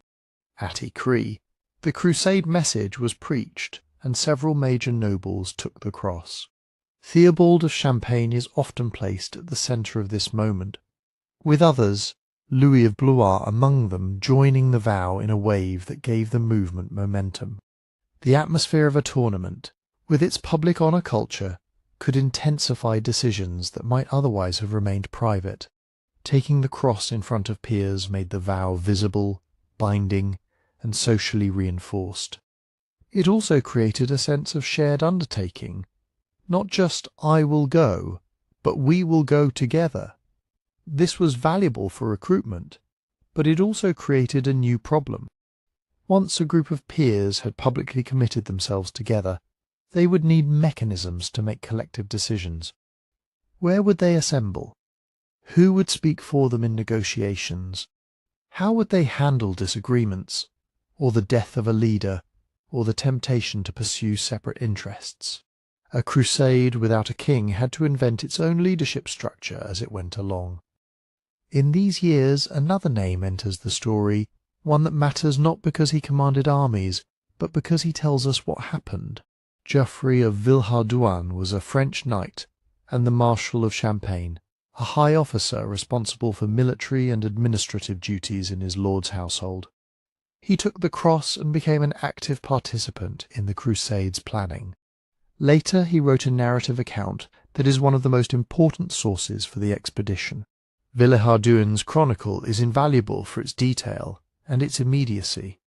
He was close to the centre of decision-making, and he could describe meetings, negotiations, and the movement of nobles with a specificity that many medieval sources lack. But it also has limits. He wrote as a committed crusader, loyal to his associates, and his account tends to justify the choices the leaders made, even when those choices became controversial. He emphasizes unity and necessity. He downplays dissent, and he rarely lingers on perspectives outside his circle. Reading Villehardouin is like listening to a thoughtful insider explaining why events unfolded as they did, useful, but not neutral. As recruitment continued, the crusade began to resemble an organized enterprise rather than a simple wave of individual vows. Leaders communicated across regions, planning to gather forces and aim them toward the papal strategy, Egypt. But planning immediately ran into the most stubborn, practical reality of crusading, the sea. A mounted force was not just men with swords. It meant war horses, pack animals, armour, lances, food, fodder, and the craftsmen and servants needed to keep an army functioning. Horses could not simply be marched to the eastern Mediterranean from northern France. The route overland was long, politically complicated, and expensive, requiring passage through multiple territories, and often through or near the lands of powers that did not always welcome large armed groups. Sea transport, if it could be arranged, offered speed and some predictability, but it demanded ships, trained crews, ports, and a great deal of money. This logistical question began to press on leadership choices as well. Not long after Acre, Theobald of Champagne died in 1201, a serious blow to cohesion. A crusade built around elite networks could grow quickly, but it could also be fragile if the central node disappeared. The leaders needed someone who could command respect across different regions, manage complex negotiations, and provide a sense of continuity. They chose Boniface of Montferrat. Boniface was an Italian noble from Piedmont in northern Italy, the head of the House of Montferrat, a family with a deep history in crusading. His brothers had been prominent in the eastern Mediterranean. One became king of Jerusalem by marriage, another had been involved in the politics of the Crusader states. That lineage mattered, because it connected Boniface to the East, not as an abstract idea, but as a real, lived political world of ports, dynasties, and alliances. He also had the right kind of profile for a leader of peers. Boniface was a great magnate, experienced in war and diplomacy, and positioned between the Latin West and the Mediterranean sphere where the expedition would operate. To French nobles who needed a commander but did not want to submit to a king, he could appear as a compromise, prestigious enough to lead, not so dominant that he turned the crusade into his personal monarchy. He also had connections that could help solve the transport puzzle, because in the Mediterranean, politics and logistics were inseparable. Still, choosing a leader did not solve the main problem that was now becoming impossible to ignore. The crusade had men taking vows, lords promising contingents, and a strategic vision aimed at Egypt. But it did not yet have a way to get there as a coherent force. An expedition could drift east in small groups on whatever ships could be found, arriving at different times and places, vulnerable to storms, pirates, and disorganization. Or it could attempt something more ambitious, a contracted fleet assembled to order, capable of carrying not just pilgrims but cavalry, and delivering the army where it intended to fight. That second option required a partner with shipbuilding capacity, maritime skill, and the ability to coordinate large-scale transport on schedule. Few powers in Europe could offer that. One of them stood out above all others, the Republic of Venice, a commercial and naval powerhouse whose wealth and political structure were built around the sea. And so, even at this early stage, before a single battle, before the Crusaders had left Europe, the Fourth Crusade began to tilt toward a decision that would shape everything that followed. If the army was to reach Egypt in strength, it would need ships in vast numbers, and it would need a deal that only a maritime republic could plausibly fulfill. The leaders began to look toward Venice. Venice, at the opening of the 13th century, was not a feudal kingdom with inland fields and castles. It was a republic whose power rose from salt water, timber, and careful accounting. Its leaders thought in terms of sea lanes, ports, tolls, and privileged access to markets, from the Adriatic down the coasts of Greece and across to the eastern Mediterranean. Venetian merchants had long operated in Byzantine territory, sometimes by treaty and sometimes by pressure, and the city's prosperity depended on keeping ships moving and competitors contained. That made Venice uniquely important to any crusade aimed at Egypt. A large mounted force needed more than passenger transport. It needed ships designed to carry horses, ships able to run regular supply, and crews who knew how to navigate and fight at sea. Even a bold crusader coalition could not simply improvise this at the scale required. Whoever controlled the ships would shape the expedition's pace, its destination, and even its choices when plans began to strain. So in 1201, crusade envoys, among them Geoffrey of Villehardouin, came to Venice to negotiate.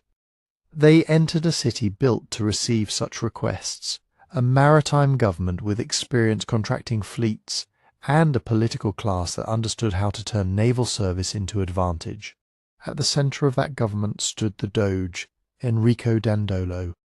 The title Doge comes from the Latin word for leader, dux. But in Venice, the Doge was not a king. He was the Republic's chief magistrate, elected and constrained by councils and by a political culture that distrusted personal monarchy. In practice, a forceful Doge could still guide policy, especially in foreign affairs, but he did so as the head of a state whose identity was collective, nobles, councils, and commercial interests bound tightly to the sea. Dandolo was already elderly by 1201, and later sources emphasize his age and sometimes his impaired sight. Medieval writers are not always consistent on such details, and they can turn personal features into symbols. What is clear is that he was experienced, politically tough, and fully capable of committing Venice to a project of enormous scale and of ensuring that Venice would be paid. The agreement the Crusaders sought was ambitious. Venice would build and supply a fleet to carry the army to the eastern Mediterranean. Not just knights, but infantry, servants, provisions, and, most difficult of all, horses. This was not a matter of hiring a few merchant ships.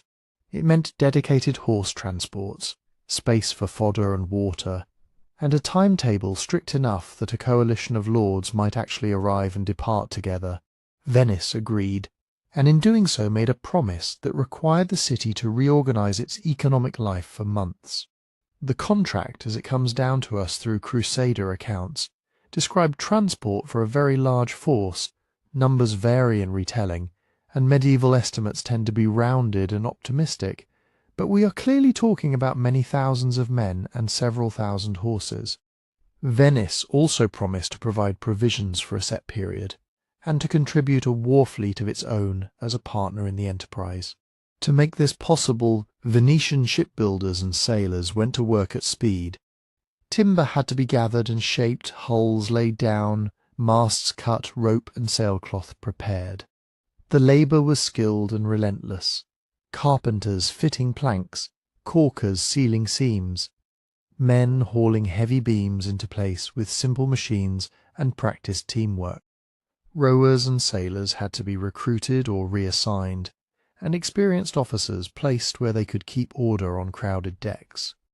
For a republic like Venice, this was not only a military contract, it was a national mobilization that temporarily crowded out normal commerce. It also meant risk.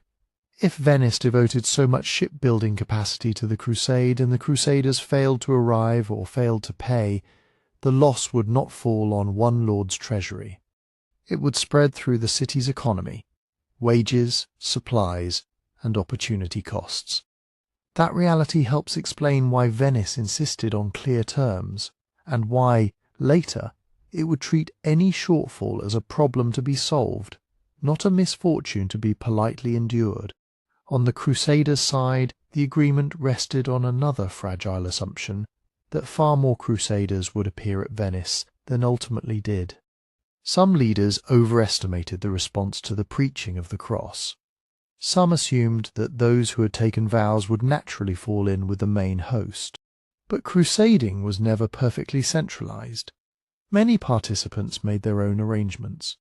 Some departed from other ports, Marseille, Genoa, and other coastal cities offered routes east. Some went in smaller groups when it suited their finances or their schedules. Others delayed, fell ill, or found their local obligations impossible to abandon. This mattered because the contract with Venice was not priced per person in a modern sense. It was an agreement for a fleet built to meet an expected total. If the numbers arriving were smaller, the total cost did not shrink in proportion. The ships had still been built, the crews had still been assembled, the provisions had been stockpiled. For the Crusader leaders, the financial weight was crushing. Knights and nobles had already spent heavily, simply to prepare. Many had sold land rights, pawned valuables, borrowed from churches or moneylenders, or leaned on their tenants for extraordinary dues. Taking the cross was spiritually powerful, but economically it could be ruinous, especially for those who were not among the richest princes. By the time the host began to gather near Venice in 1202, plenty of crusaders arrived not with a chest of silver, but with hopes that their lord or the collective leadership would manage the rest. When the time came to pay Venice, the money was not there. The gap between what was owed and what could be raised created an immediate crisis. The crusade could not sail without Venetian cooperation, but Venice had no reason to release a massive, expensive fleet without payment or security. The leaders scrambled. They pressed their followers for contributions, tried to consolidate funds, and looked for ways to close the deficit. Those with resources gave more. Those without watched with growing anxiety, aware that the vow they had taken now depended on financial negotiations far above their station. Meanwhile, the human reality of waiting settled in. The Crusaders were camped in and around the Venetian lagoon in crowded conditions that strained supplies. Food had to be purchased and transported. Clean water was a constant concern. Animals needed fodder. Illness was always a threat when large groups gathered with imperfect sanitation. The longer the delay, the more expensive it became, and the more tensions rose between lords and followers, between different regional contingents, and between the Crusaders and the Venetians whose city and hinterland were absorbing the burden. Venetian sailors and craftsmen, too, felt the pressure.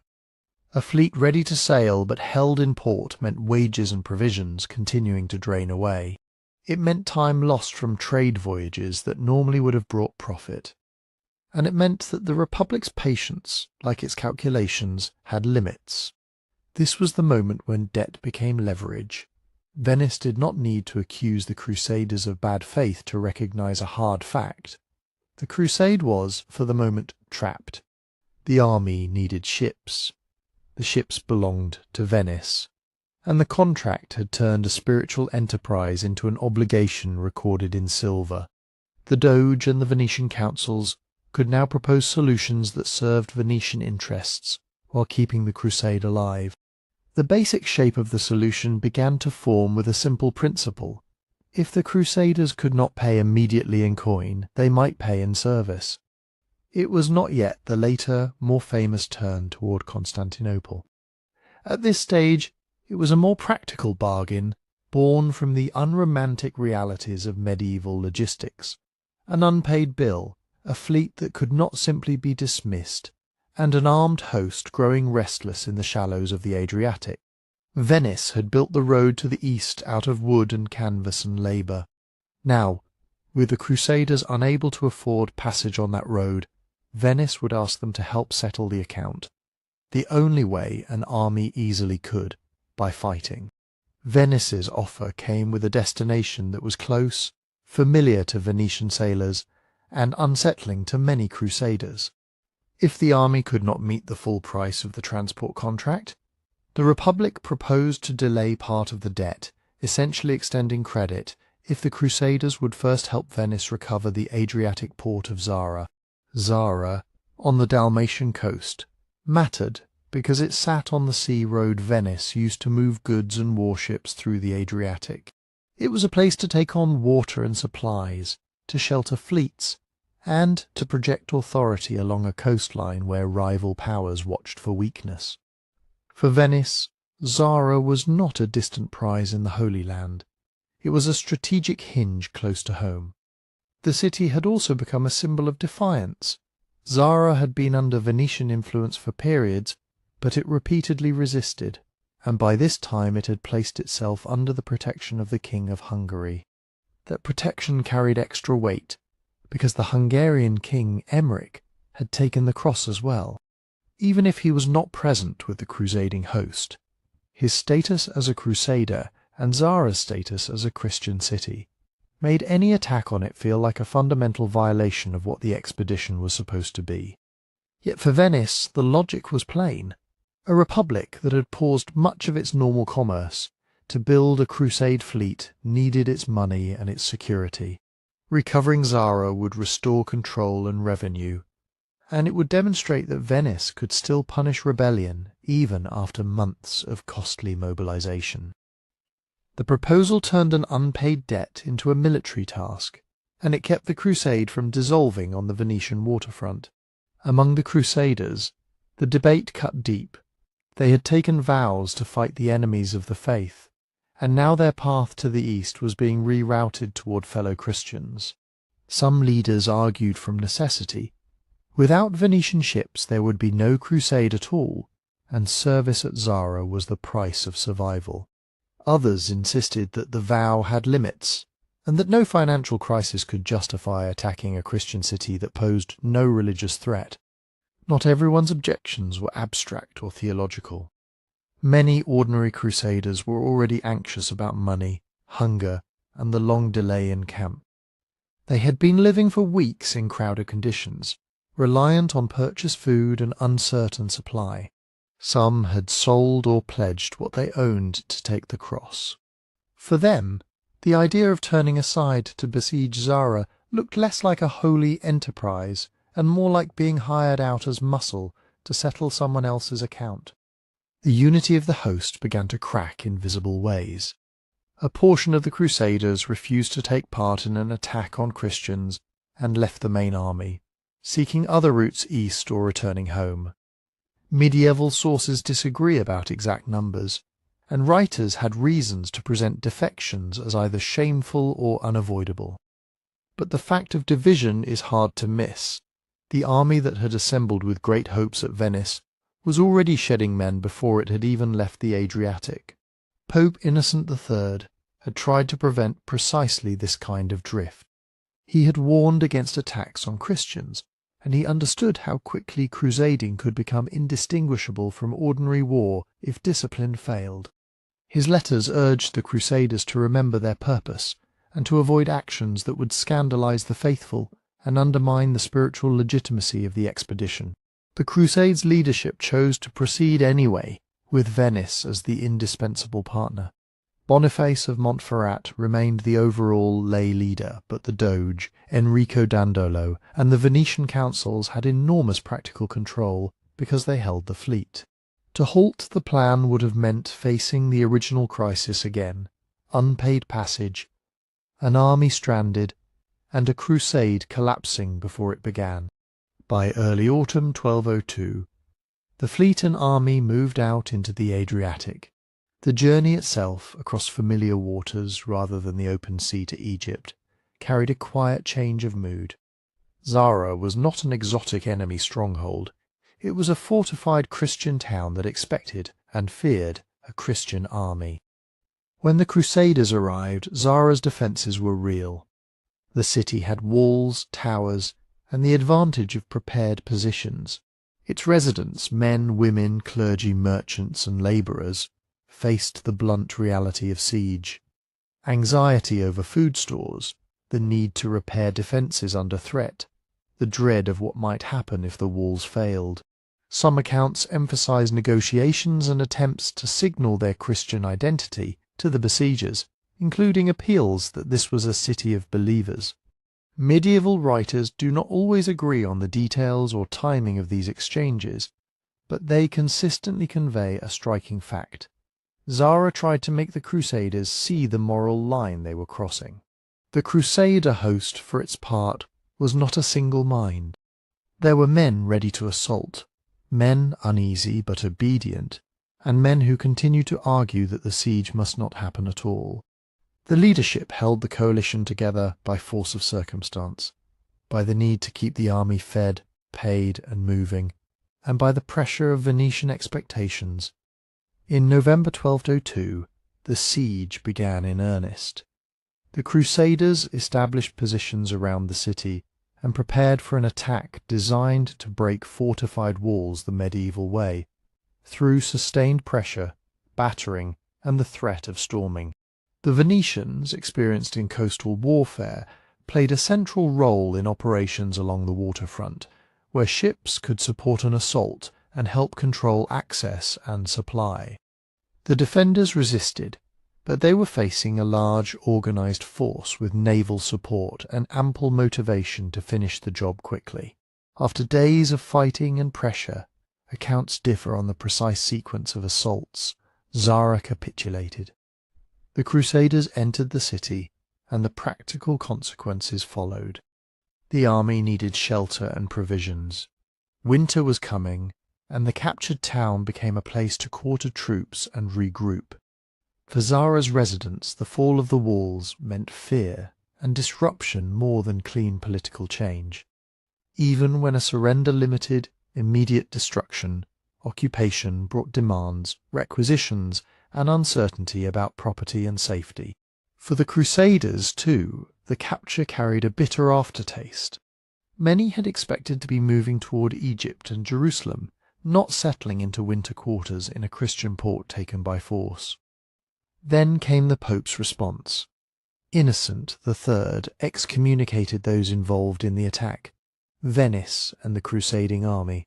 Excommunication was a spiritual penalty, exclusion from the sacraments, and from full participation in the Church's life. In a world where salvation, confession, and communion were not private symbols, but central to the rhythm of existence, this was not a minor reprimand. It struck at the Crusades' meaning.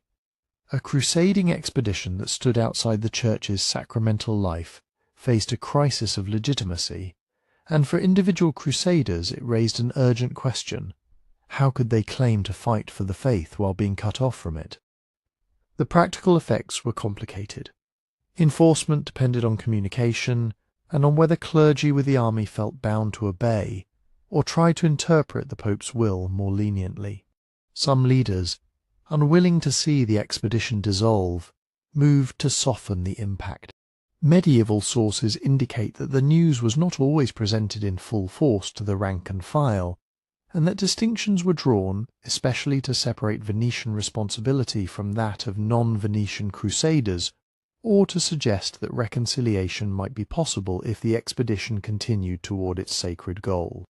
Over time, the Pope did show a willingness to restore many non-Venetian crusaders to communion, while remaining harsher toward Venice. But even when absolution was granted or hoped for, the episode left damage behind. Zara had turned a financial bargain into a moral fracture, and it had taught the army a dangerous lesson. When survival depended on bargaining, the destination could change. As the Crusaders settled uneasily into Zara for the winter, the coalition was no longer whole. Some had left rather than fight Christians. Others remained but doubted their leaders.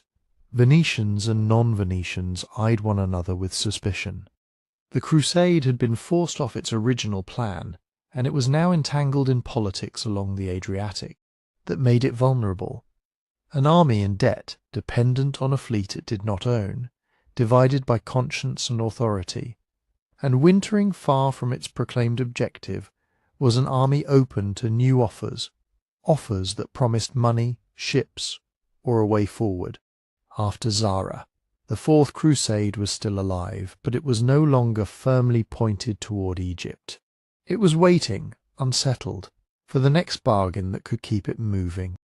In the winter after Zara, with the army still burdened by debt and uncertainty, new messengers began to circulate through the Crusader camp with a proposal that sounded like rescue. It did not point them toward Egypt or Jerusalem. It pointed them toward Constantinople. The Byzantine Empire was, in simple terms, the Eastern Roman Empire, rich, old, and strategically placed between Europe and Asia. Its capital, Constantinople, controlled the sea lanes between the Mediterranean and the Black Sea, and it sat beside the narrow waterways that funneled trade and armies through the region. For Latin Christians travelling east, Byzantium could be a bridge or a barrier, a powerful Christian state with its own interests, its own diplomacy, and its own church traditions. Those church traditions mattered. By 1202, the Christian world had long been divided between the Latin Church in the west, centred on Rome, and the Greek Church in the east, centred on Constantinople's patriarch and shaped by imperial power. The split was not just theology, it was language, ritual, and years of mutual suspicion. Westerners often complained that Byzantines were slippery or untrustworthy. Byzantines often saw Westerners as violent outsiders with crude manners and dangerous ambitions. The Fourth Crusade would step into these tensions whether it wanted to or not. At the centre of the new proposal was a Byzantine dynastic crisis, one that had already damaged the empire's legitimacy. In 1195, the reigning emperor Isaac II Angelos was overthrown by his own brother Alexios III Angelos. Isaac was deposed, and in a brutal and symbolic act meant to make return impossible, he was blinded. Blinding was a familiar method in Byzantine politics. It removed a rival's claim without necessarily killing him, and it signalled to elites and crowds alike that the old ruler's authority had been physically and ritually broken. Alexios XXX then took the throne, but his rule carried a stain from the beginning. He had seized power through betrayal, and he faced the practical challenge that always follows a coup, keeping the loyalty of officials, soldiers, and the capital's factions while managing the empire's enemies and finances. In later Western accounts, Alexios III is often painted as weak or corrupt, but those writers had reasons to simplify the story. What matters for the Crusade is that the seizure of power left Byzantium divided, and it created a living symbol around which opposition could gather. The deposed Emperor Isaac, still alive, still royal, and still a problem. Isaac's son, Prince Alexios Angelos, often called Alexios Thwor once he claimed the throne, escaped this political trap and made his way into the Latin world. By 1202 he was looking for military support to reclaim his father's position and to remove Alexios III. His path brought him to the leaders of the Crusade and, crucially, to Venice, where ships and leverage were concentrated. The prince's request was direct in its ambition. Help me reach Constantinople, help restore my blinded father, and help place me on the throne alongside him. In exchange, he offered the Crusaders something they desperately lacked: money and a clear path forward. His promises were dramatic. He pledged a huge cash payment. Figures vary in the sources, and medieval numbers are often rounded or inflated. But the message was unmistakable: enough silver to settle the Crusaders' debt to Venice and to fund continued operations. He promised supplies for the army, food, transport, and maintenance that would keep a large host moving. He promised military support as well. Byzantine troops to join the expedition, and ships or logistical assistance that could make the original plan against Egypt or the Levant possible again. And then he offered something even more explosive than money. He promised, at least in Western reporting, that Byzantium would submit the Greek Church to Rome, bringing the Eastern Christians under papal authority and ending, on paper, the long division between Latin and Greek. For the Pope's representatives and for Crusaders, who still wanted to believe they were serving a sacred purpose, this sounded like a spiritual victory equal to any captured city. For an army stuck in the aftermath of Zara, these offers had obvious appeal. The leaders were trying to keep thousands of men together through winter, paying for food and stability, while owing Venice a crushing sum. A promise of payment was not just a temptation. It looked like a solution to a problem that otherwise had no honourable end. If Constantinople could provide money, ships, and men, then the crusade could still reach its proclaimed target. It could be, in the most optimistic telling, a detour that saved the expedition. But the promises were also deeply controversial. Even if Constantinople was Christian, this was now a plan to intervene by force in the politics of a Christian empire again. Many crusaders had already been shaken by the attack on Zara, and by the threat of spiritual penalties. To them, a second diversion toward a Christian city and toward the heart of Eastern Christianity looked like a repeated betrayal of their vows. There were practical doubts too. Some asked the simplest question: could a young exile really deliver what he promised? Byzantium's treasury was not a bottomless chest, and emperors were not magicians.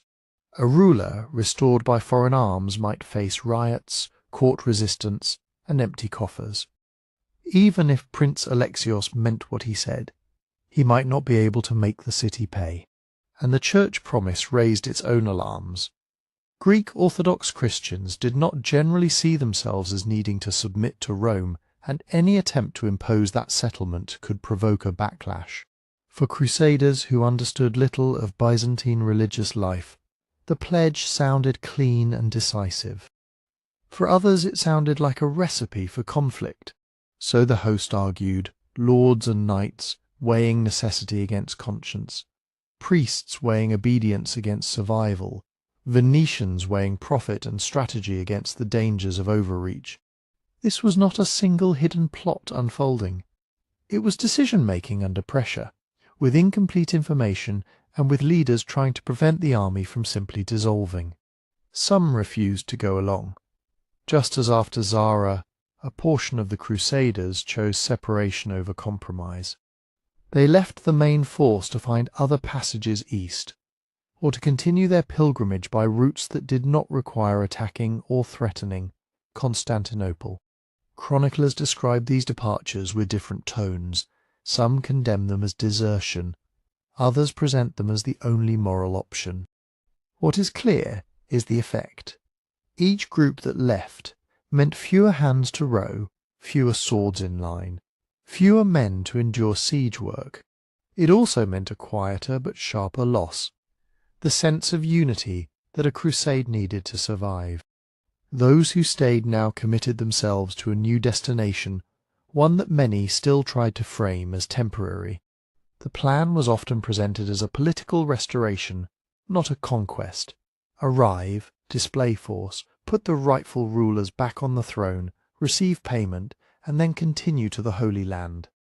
It sounded, in the language of crusading necessity, like a way to repair the expedition without abandoning it. And so as winter loosened its hold and the fleet prepared to sail again, the route of the Fourth Crusade bent decisively east, not toward Egypt, but toward the great walls and harbours of Constantinople. Many aboard expected negotiation, not a long war. They were going to install a prince, collect a promised treasure, and move on. They were also sailing toward a city that would not experience their arrival as a simple correction of politics, but as the approach of a foreign army, Latin knights and Venetian sailors demanding entry, obedience, and change. In the early summer of 1203, the fleet finally reached the waters of the Byzantine capital, and the first sight of Constantinople was enough to unsettle any easy confidence. This was not a typical medieval port or a walled town on a hill. Constantinople spread across a peninsula with sea on two sides and massive fortifications on the landward approach.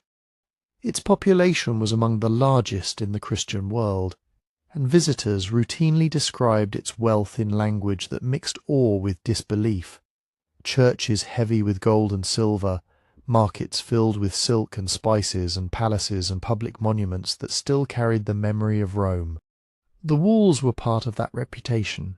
On the landward side stood the Theodosian walls, multiple lines of stone and brick, punctuated by towers, fronted by ditches, and refined through centuries of repair. They were designed to absorb siege after siege, and for a Crusader army used to smaller targets, they made quick pressure feel like a fantasy. By sea, the city was also defended by walls along the shoreline, and by a powerful geographic advantage, the Golden Horn, a long, narrow inlet that cut into the city's northern side and formed a sheltered harbour. It was, in simple terms, a natural moat filled with seawater, an anchorage, and a barrier at the same time. Even before fighting began, the relationship between the visitors and the city was strained. Byzantines and Western Crusaders had a long record of political mistrust. Byzantine emperors had negotiated with crusading armies before, sometimes assisting them, sometimes guiding them away from sensitive areas, and sometimes treating them as dangerous guests who had to be managed. Westerners, in turn, often suspected Byzantine diplomacy of double-dealing. On top of that sat religious tension. Latins and Greeks were both Christian, but they did not worship in the same language, follow the same customs, or accept the same church authority, and both sides had learned to interpret the other's practices as proof of error or arrogance. So when the Crusaders arrived insisting they were restoring rightful rulers, many in the city heard something else, a foreign coalition, already notorious for attacking Christian Zara, now anchored outside the greatest city in the Eastern Christian world. Prince Alexios expected that his presence would open gates. From outside, legitimacy looked simple. Isaac II had been overthrown, his son had come back with help, and the usurper should fall. Inside the city, legitimacy was not only a matter of bloodline, it was also the hard reality of who could keep order, pay soldiers, secure food, and protect the capital. Isaac was blinded and had been absent from public life for years. His son was returning at the head of an armed Western host, along with Venetians whose commercial privileges in the city were remembered with resentment. Even Byzantines who disliked Alexios III could still fear what restoration by Latin force would mean, especially when it came wrapped in rumours about money demands and church submission. The Crusaders first sought a foothold where land and sea could work together. They moved toward the suburb of Galata, on the northern side of the Golden Horn, opposite the main city. Galata mattered because it guarded access to the inlet. The Golden Horn was protected by a great chain, an enormous barrier stretched across the water to prevent enemy ships from entering the harbour. One end was secured near the city side, and the other was anchored near Galata. As long as the chain held, the Venetian fleet could not simply sail into the protected waters and bring the siege directly against the sea walls facing the harbour. Fighting around Galata was sharp and decisive. The Crusaders landed, pressed into the area, and engaged defenders who included Byzantine troops and, in some accounts, foreign mercenaries. Chroniclers differ on details, and each side had reasons to portray the other as either cowardly or monstrous. But the basic outcome is clear. The Crusaders and Venetians gained control of the positions that mattered. With Galata taken, the defenders could no longer effectively protect the chain's anchoring point. Breaking the chain changed the entire geometry of the siege. Once it was removed or disabled, Venetian ships could enter the Golden Horn. That meant the fleet could anchor in calmer water, resupply more safely, and most importantly, bring ships right up against sections of the city's sea walls that were now exposed to sustained assault. Constantinople had been designed to keep attackers outside its defences. Control of the Golden Horn pulled the attackers inside the city's maritime shield. With the harbour opened, the siege became a coordinated effort, Venetians at sea, Crusaders on land. The Venetians, experienced in naval combat and boarding actions, pressed against the sea walls. Their leaders, including the aging Doge Enrico Dandolo, appear prominently in Western narratives, which often highlight Venetian courage and discipline. These accounts can be self-serving, but they also reflect Venice's real expertise in ship handling and amphibious attacks. On land, the French and other Crusaders tested approaches and sought weak points, trying to stretch defenders across multiple fronts. The defenders faced the classic siege dilemma. They could not be strong everywhere at once, and the presence of enemy ships inside the Golden Horn forced them to defend walls that would otherwise have been relatively secure. During these assaults, fires broke out within the city. Here the sources become especially difficult. Western chroniclers sometimes present the fires as accidental results of fighting, or as consequences of defenders and attackers setting buildings alight near contested zones. Byzantine accounts, written in the trauma that followed, could emphasize destruction as proof of Latin savagery. What is safest to say is that large fires did occur, that dense urban neighborhoods made them hard to control, and that they added panic and displacement to an already volatile situation. Even without deliberate intent, siege warfare in a packed wooden city could ignite catastrophe. Emperor Alexios III now faced a choice that rulers in Constantinople had faced before: fight a decisive battle outside the walls, or trust the fortifications and the city's endurance. He attempted resistance, but the pressure mounted quickly: military strain, political uncertainty, and the terrifying realization that the attackers had penetrated the Golden Horn. In mid-July 1203, as confidence in the palace faltered and factions began to calculate their survival, Alexios III fled the city, taking what treasure he could. It was a familiar Byzantine ending to a shaky reign, but it left behind a city still under threat and a coalition outside the walls that had come for a restoration and had already begun to look like a conqueror. With Alexios III gone, the city's immediate problem was not only who should rule, but how order could be restored quickly enough to keep Constantinople from tearing itself apart. In the confusion of July 1203, Isaac II Angelos, blinded and long imprisoned, was brought back into public view and proclaimed emperor again. Almost at once, his son was elevated alongside him as Alexios IV. The arrangement was meant to satisfy both audiences: Byzantines who could accept Isaac as the legitimate, older ruler, and the Crusaders and Venetians who had come in support of the prince who had hired them. But joint rule was politically awkward from the start. Isaac II's authority was symbolic and fragile. Blindness and years of captivity limited his ability to command, and many officials had built careers under the regime that had overthrown him. Alexios IV, for his part, was young and dependent on the armed foreigners camped outside the walls. In Constantinople, that dependence looked less like restoration and more like occupation by proxy. Even Byzantines who wanted the Angeloi back could still fear that an emperor made by Latin force would have to pay Latin prices. Those prices had been promised in extravagant numbers. Alexios IV had pledged vast sums to the crusading leaders and to Venice, along with supplies for the army and support for their onward campaign. He had also made commitments touching the sensitive question of church unity, words that Westerners could interpret as submission to Rome, while many Greek clergy and laypeople heard a threat to their traditions and their autonomy. Now, inside the palace, the new regime ran into the hard limits of Byzantine finance. The treasury had been drained by years of crisis and court spending, and Alexios III had fled with portable wealth. Tax systems could extract revenue over time, but not at the speed a foreign army expected, and not without provoking backlash in a city already frightened by siege and fire. Court politics made it worse.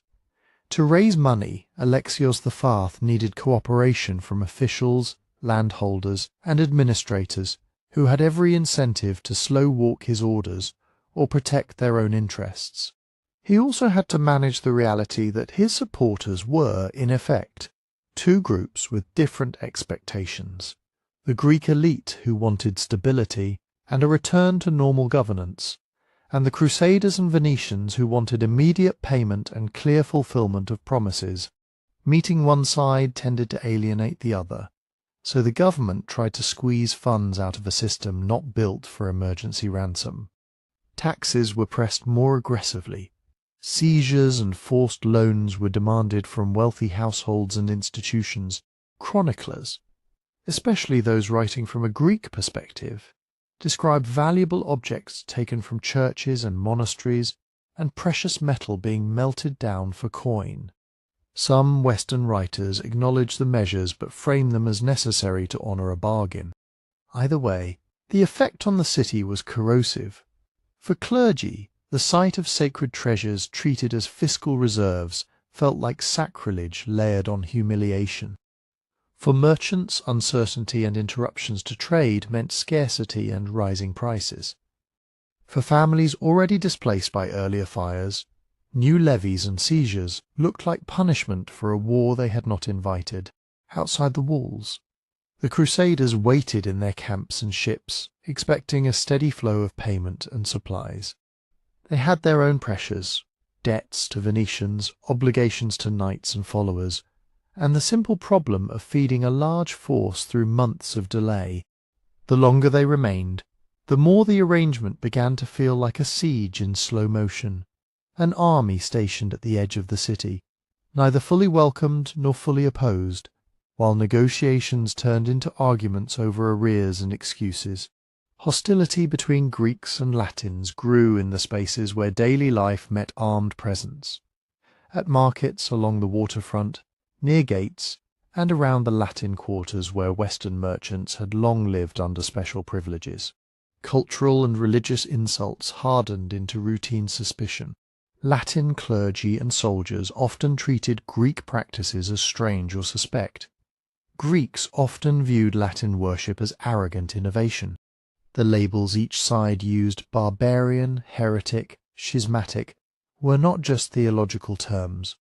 They were social weapons, spoken in streets and taverns as much as in sermons, and they made compromise harder each week the foreigners remained. Violence followed the pattern that strained cities often show: incidents, retaliation, and then a story each side told itself about what the other always did. There were further outbreaks of fire in this period, again with conflicting accounts about responsibility. In a dense city, one blaze could erase whole neighbourhoods, creating refugees who slept in churches, porticos and open spaces, nursing anger at anyone associated with the foreigners outside, or the emperor inside. Trust collapsed not in a single moment, but through repetition. Another payment demanded, another rumour of church submission, another street clash, another night lit by flames. By late 1203 and into the winter, Alexios V's position weakened visibly. He had been restored to satisfy an army he could not pay, and a capital he could not reassure. It is in this atmosphere that Alexios Doukas, nicknamed Mortzouflos in the sources, rises into view. He was a member of the Byzantine elite with a reputation, at least in hostile Western accounts, for cunning and ambition. Greek narratives, written under trauma and political pressure, also have their own reasons to shape his image. What is clear is that he positioned himself as a defender of the city against foreign demands at the moment when the reigning emperor seemed unable to defend anyone. Constantinople, meanwhile, was trapped between two fears: the fear of the Crusaders if promises were not met, and the fear of what fulfilling those promises would do to the empire's dignity, wealth, and faith. As the months passed and the money did not appear, patience thinned on both sides, and the range of acceptable choices began to narrow toward more extreme solutions. In the early months of 1204, The crisis inside Constantinople finally broke into open regime change. Alexios Doukas, called Mortzouphlos, moved against the young co-emperor Alexios IV. In the turmoil, Alexios IV was overthrown and imprisoned. His father, Isaac II, already frail after years of captivity, died soon after, though medieval sources do not speak with one clear voice about exactly how and when. Alexios V did not survive long in custody.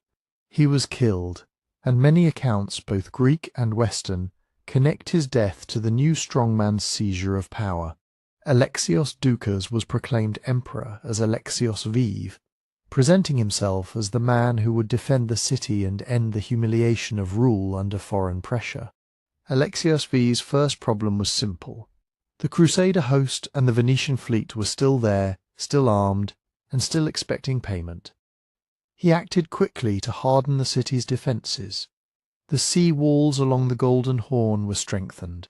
Ships and floating barriers were used to complicate Venetian approaches. Repairs were made where the earlier fighting had exposed weakness, and watches were tightened. He also tried to restore confidence by showing himself on the walls and by organising countermeasures against another assault. For the Crusaders and Venetians, Alexios V's coup changed the legal story they told themselves. Their agreement, they argued, had been made with Alexios IV. If that emperor had been deposed and murdered, then the bargain was broken by the Byzantines, not by them. From that point, remaining outside the walls became even more dangerous. It meant waiting for a stronger enemy to organise while their own provisions and patience ran down. So, in late March and early April 1204, the leaders made a decision that went beyond enforcing a contract. They chose to conquer Constantinople. They drew up terms in advance for how victory would be used, how the empire would be divided, and how loot would be apportioned between Crusaders and Venetians.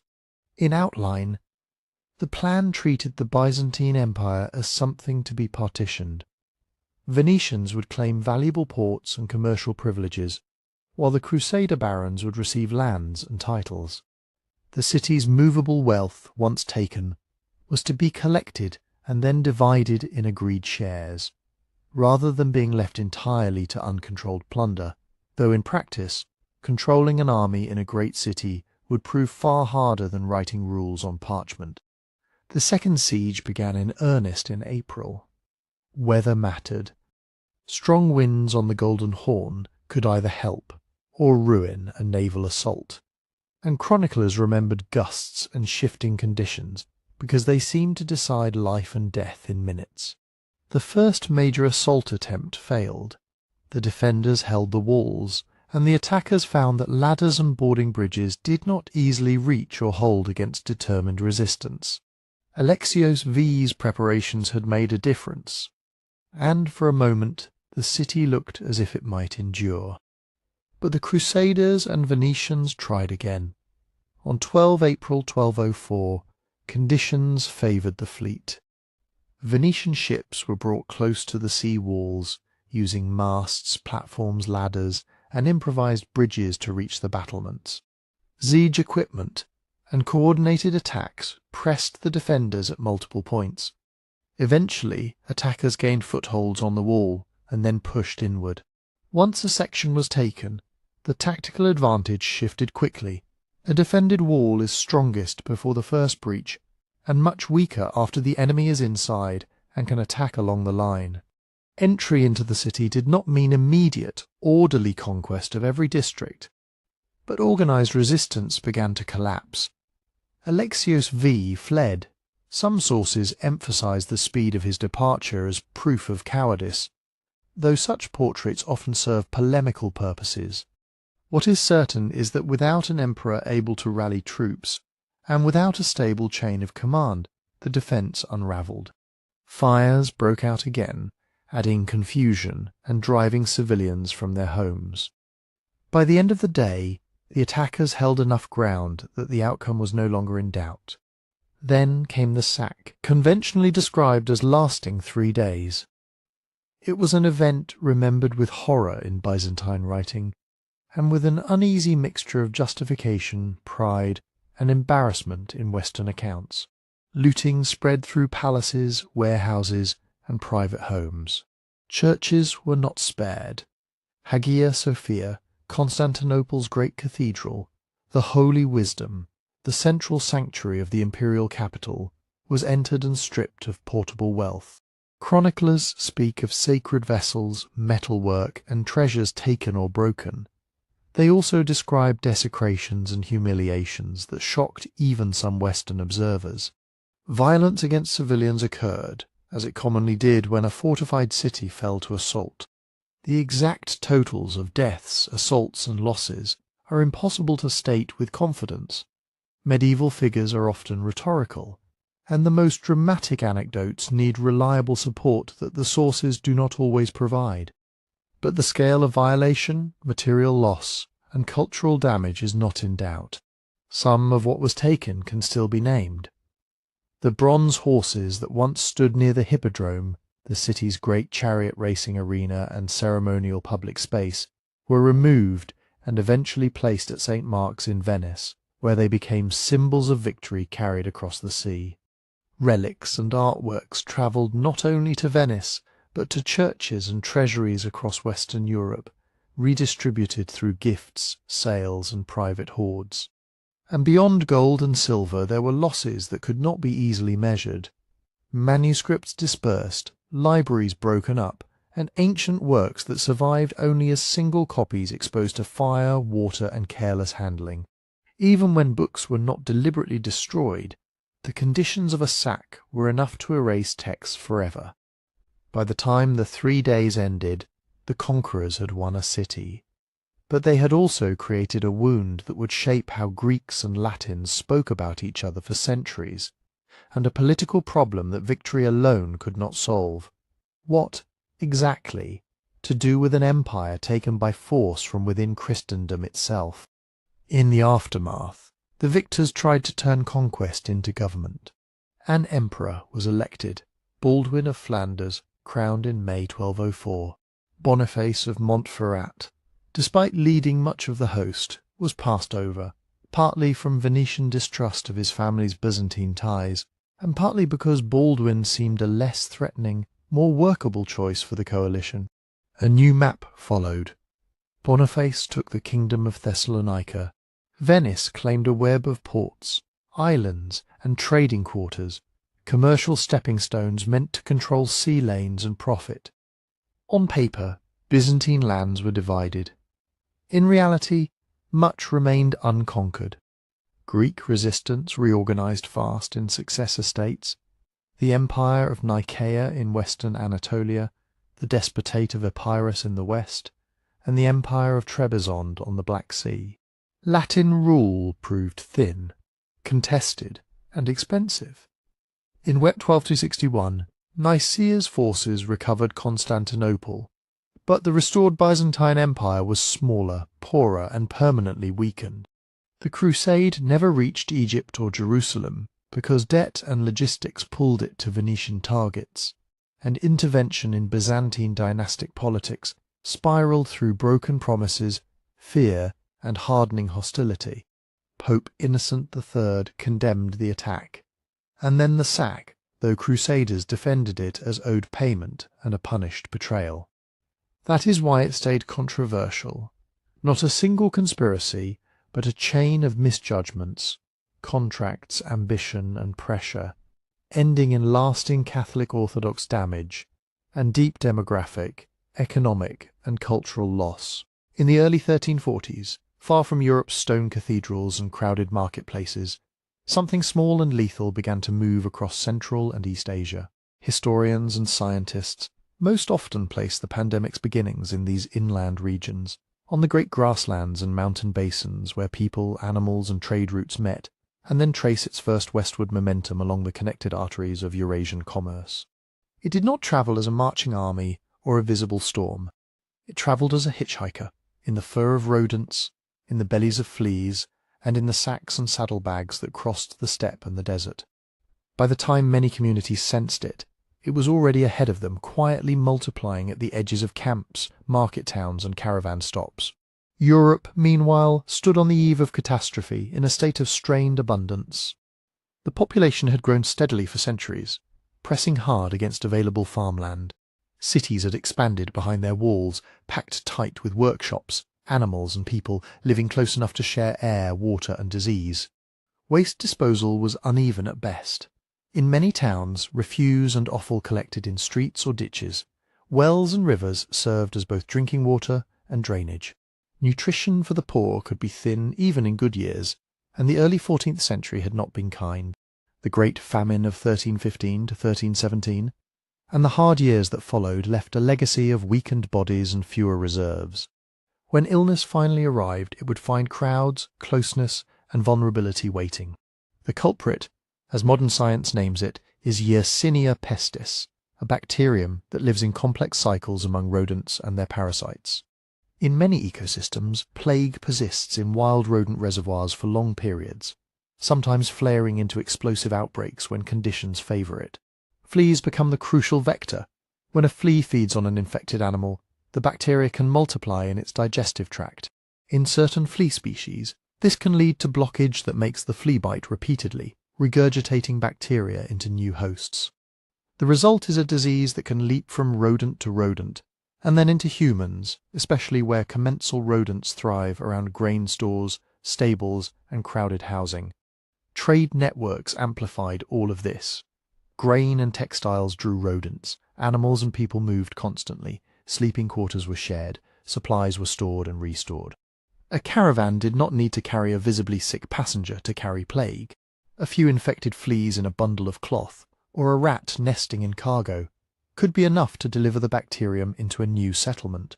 And across Eurasia, movement had rarely been so steady or so far-reaching. The Silk Road was not one road but many corridors, paths threading through oases, mountain passes, river valleys and open steppe. Along these routes were caravanserais, fortified inns spaced a day's travel apart, where merchants could water animals, repair gear, trade news, and sleep within protective walls. They were, in a practical sense, the infrastructure of long-distance commerce. They were also ideal junctions for disease, warm stables, stored food, close quarters, and a steady turnover of travellers who carried their bedding and bundles onward. In the 13th and early 14th centuries, the Mongol Empire and its successor Khanates had helped bind these routes together. Political unification and military dominance made vast distances more navigable. Security improved in many regions. Standardized systems of relay stations, passports and taxation supported movement. The period is sometimes described as a kind of Eurasian commercial acceleration. More goods, more people, more frequent contact across regions that had once been more isolated. The same stability that helped silk, spices, furs and silver circulate also allowed infections to ride farther and faster than before. As the 1340s advanced, plague signals appear in scattered reports across the wider Mongol world, sudden mortality, terrifying swellings, and communities struck hard enough to disrupt trade and governance.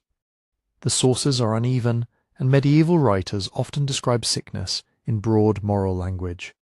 Yet a pattern emerges, outbreaks moving westward, following the contours of contact. By 1346, the story sharpens at the Black Sea, at the Genoese trading city of Kaffa, today's Feodosia in Crimea, an outpost of Mediterranean commerce planted on the edge of steppe politics.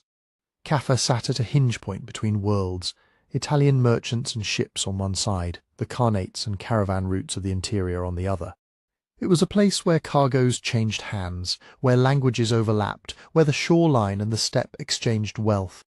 That year, Kaffa was besieged by forces associated with the Mongol Golden Horde.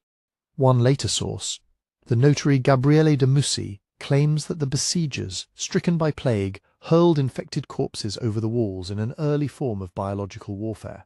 It is one of the most famous and most debated episodes in the plague's history. Some historians caution that de Mussi was not an eyewitness at Kaffa, and that his account may carry rhetorical flourish or second-hand rumour.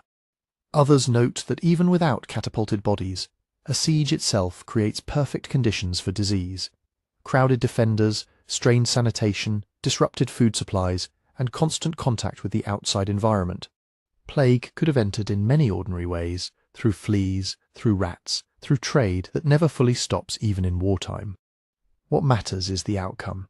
Kaffa became a gateway. From the Black Sea ports, ships routinely sailed west to Constantinople, to the Aegean, and onward to the great trading cities of Italy. In the holds were grain, cloth, and spices, and in the hidden margins of that commerce, the small mechanisms of transmission. A few infected fleas, a few rats sheltering in darkness, and the disease had access to the sea lanes of the Mediterranean. Even before Europe fully understood what was coming, the first shockwaves were felt in words and whispers. News travelled along the same routes as silk and salt. Rumours of a strange mortality to the east. Stories of towns emptied, of people dying too fast for priests to keep pace. Chroniclers reached for familiar explanations, bad air, celestial omens, divine judgment, because the true cause was invisible. To many contemporaries, the plague was not a bacterium moving through ecosystems and networks. It was a terror that arrived without warning, carried by wind, by fate, by sin. And yet, step by step, port by port, the map was already being redrawn. The Black Sea had opened the door, and the Mediterranean was next. From the Black Sea, the sailing season carried merchants outward as reliably as a tide. Galleys and round ships slipped from ports like Kaffa and Tanna, from Constantinople and the eastern Mediterranean, loaded low with the necessities and luxuries of a connected world. Grain sacks were stacked in cramped holds. Bales of cloth and bundles of fur were wedged into corners. Barrels of water and wine sweated in the dark. In those packed spaces, warmth, food, and shelter created a small ecology that travelled with the ship. Rats thrived where grain was plentiful and where planks and rope offered hiding places. Fleas thrived where rats nested, where sailors slept close together, and where garments were seldom washed at sea. A ship did not need a visibly ill passenger to carry plague. A few infected fleas in bedding, in a fold of cloth, or on a rat slipping between cargo, could bridge hundreds of miles of open water. On deck, the sea air felt clean, even bracing. Below, in the press of cargo and bodies, an invisible chain could already be forming. In October of 1347, those chains reached Sicily. The port of Messina, busy with Mediterranean traffic, received a small group of ships arriving from the east, often described as Genoese vessels, though medieval accounts vary in details. What witnesses agreed on was the condition of the crews. Men staggered ashore, feverish and confused. Some had dark swellings in the groin or armpit, painful lumps that seemed to rise from nowhere. Others were already dying, and the dying did not take long. The response in Messina was swift and frightened. Chroniclers describe attempts to drive the ships away, to force them back to sea. But expelling a vessel did not expel what had already stepped onto the docks. Sailors had been carried to homes and hospitals. Porters had handled ropes and cargo. Local boats moved between ships and shore. Rats could disembark unnoticed along mooring lines or slip from one storehouse to another. Even if every foreign ship had been pushed away in time, which it was not, the first sparks were already in the city's crowded quarters. Once kindled, the outbreak moved with a terrible rhythm. The first day might look like a common illness, a sudden fever, chills, a pounding head, a heavy weariness that made a strong person want to lie down in the middle of the day. By the second day, the body ached and the stomach turned. Many reported a deep malaise, a sense that something was profoundly wrong. By the third day, in many cases, the swellings appeared buboes, most often in the groin, under the arm, or at the neck, where lymph nodes fought and failed. They could grow to the size of an egg or larger, hot and agonizing, sometimes hard, sometimes softening as the illness advanced.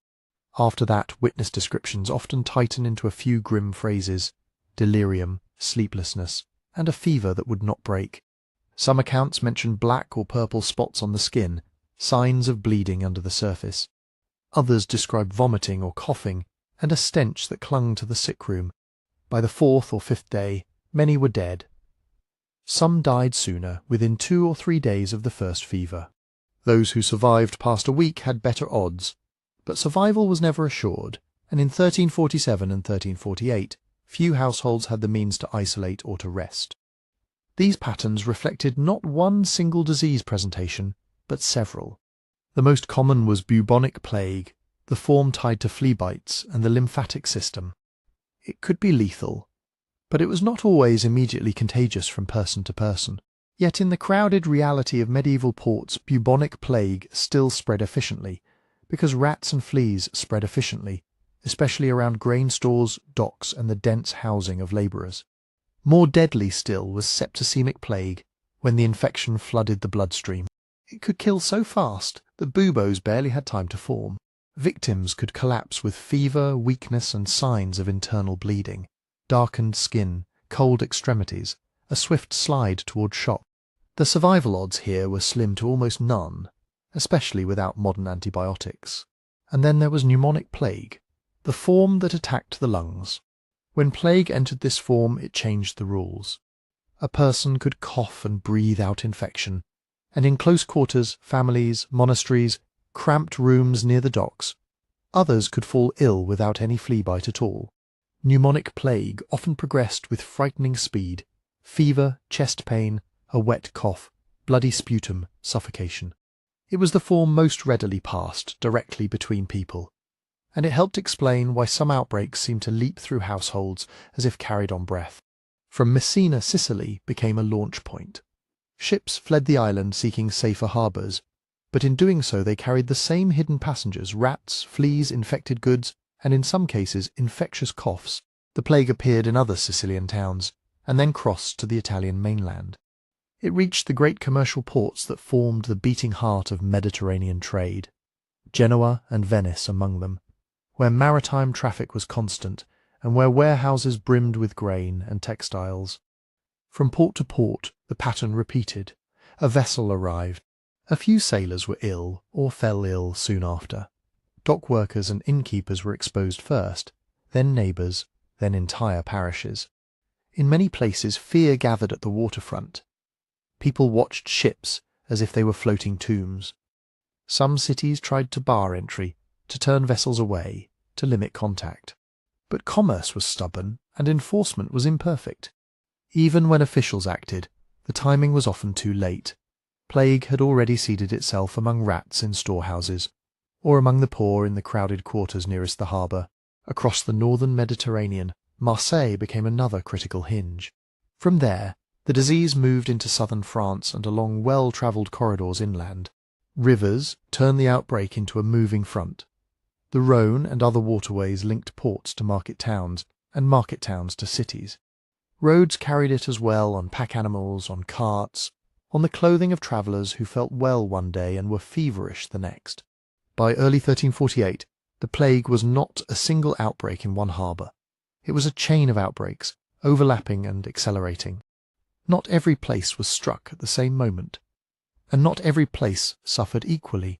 The heaviest blows tended to fall where trade was thickest, and where people lived most tightly packed: large ports, commercial hubs and towns, with constant movement through their gates. Season mattered too.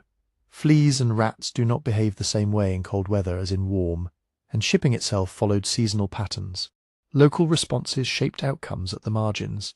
Some communities limited gatherings, some closed gates, some restricted entry from affected areas, and some simply had fewer connections to the main arteries of trade. But even where measures slowed the pace, they rarely stopped the arrival altogether. Eyewitnesses left small, sharp images that survived the centuries. They wrote of how quickly the strong became helpless, and how quickly a household could collapse.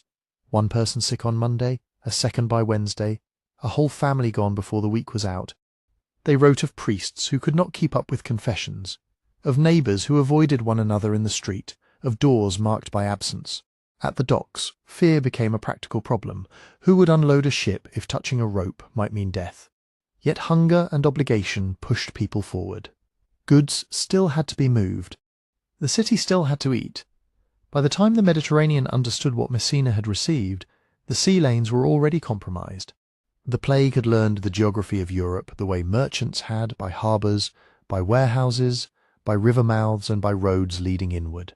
The water that connected the medieval world now carried a sickness that could outrun rumour, and behind the busy facades of trade, Europe's great dying was beginning to take shape.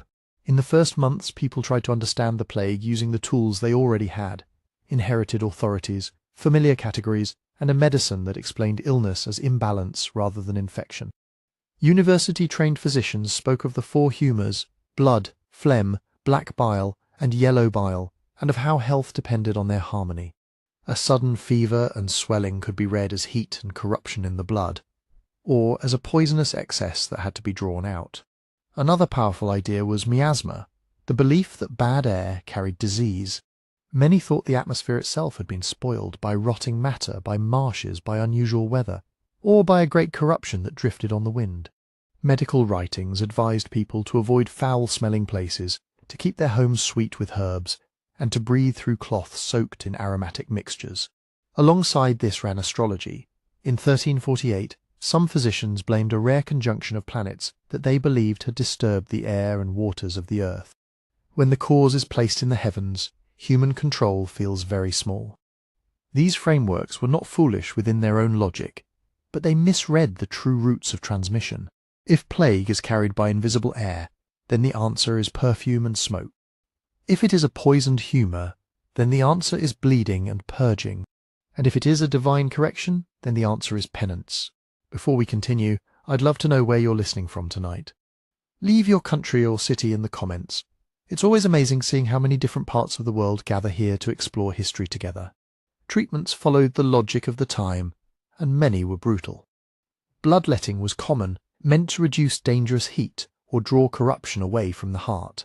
Some physicians lanced buboes, hoping to release poison, though this could weaken the patient and invite other infections. Purging and emetics were used to expel what was imagined to be toxic matter inside the body. And then there was theriac, a famous compound medicine, often containing dozens of ingredients that promised protection against poisons of every kind. Wealthy patients might pay dearly for it, trusting in its ancient reputation. People burned juniper and rosemary, carried posies of herbs, and fumigated rooms with sulphur or vinegar.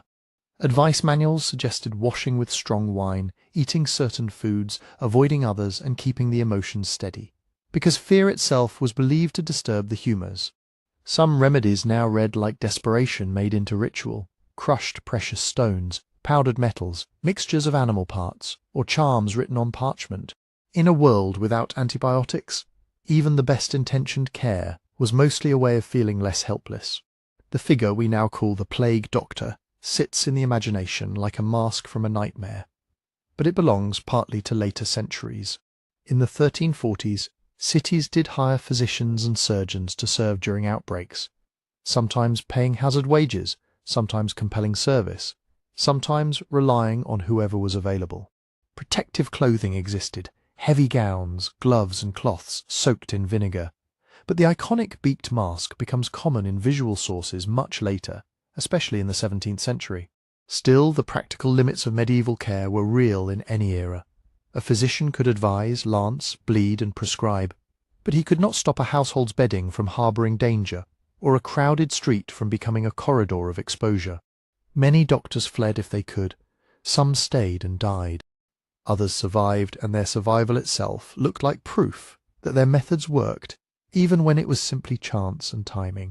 As medicine faltered, faith filled the space. Churches rang more often. People crowded toward shrines, relics, and images believed to protect. Processions moved through streets with candles and prayers, entire neighbourhoods walking together to ask mercy from heaven. Towns made vows, promising to build chapels, to hold annual feasts, to fund masses, if only the sickness would lift.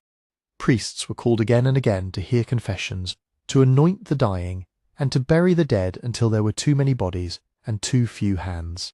Out of this religious intensity rose mass movements, most famously the flagellants. Groups of penitents travelled from town to town, singing hymns and whipping their backs until they bled, believing that shared suffering could turn away divine wrath. In some places they were welcomed at first, because they seemed to offer a plan when no one else did. But authorities, both church and civic, often turned against them. The movement could slide into disorder, into public frenzy, into preaching that challenged local clergy. And in the simplest unintended way, these pilgrim-like crowds also helped sickness travel. People sleeping close together, sharing food, moving daily along roads that linked one community to another. Fear demanded explanations, and explanations demanded culprits. Across parts of Europe, Jewish communities were accused of poisoning wells or conspiring to spread the plague. Under torture, some confessions were extracted and then used as justification for massacres and expulsions. The violence could be organized or spontaneous, but it shared a grim logic. When the enemy is invisible, a human target becomes a substitute. Outsiders of many kinds were vulnerable. Foreigners, beggars, travellers, the poor, anyone who could be named as the reason catastrophe had arrived. These persecutions did nothing to stop the plague. They only added another layer of death. Survival, meanwhile, followed the lines of class. The wealthy had options: a country estate, a walled villa, a hunting lodge away from crowded lanes and busy docks. They could leave early, taking servants and supplies, turning travel itself into a kind of shield.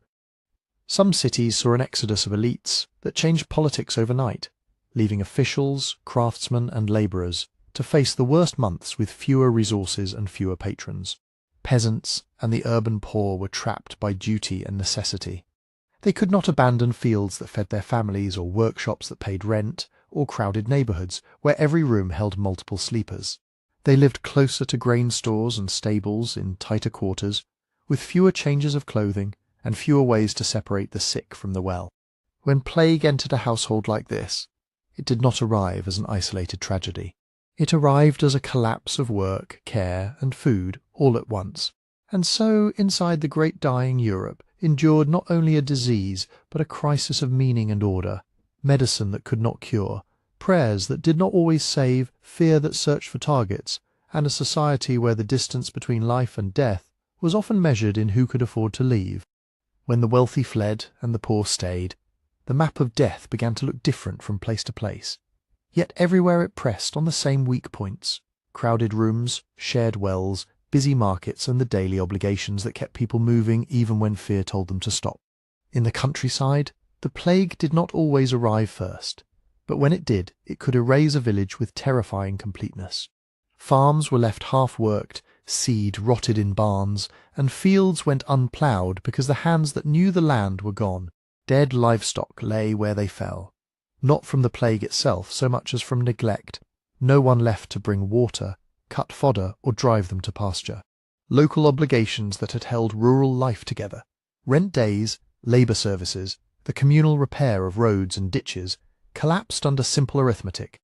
When a third or half of the households vanished, there was no longer a working community to enforce the old rhythms. Some hamlets emptied and never recovered, their names surviving only in memory, in boundaries on later maps, or in a church ruin standing alone. From there the wave rolls into the great cities, where each street corner multiplies contact. Florence, in 1348, became one of the most carefully remembered disasters, partly because writers were close enough to see daily life break apart. Contemporary accounts speak of a city where sickness moved through households like a fire through dry cloth. Estimates vary, but in Florence it was commonly believed that perhaps half the population died in that single year. The social fabric tore in predictable ways.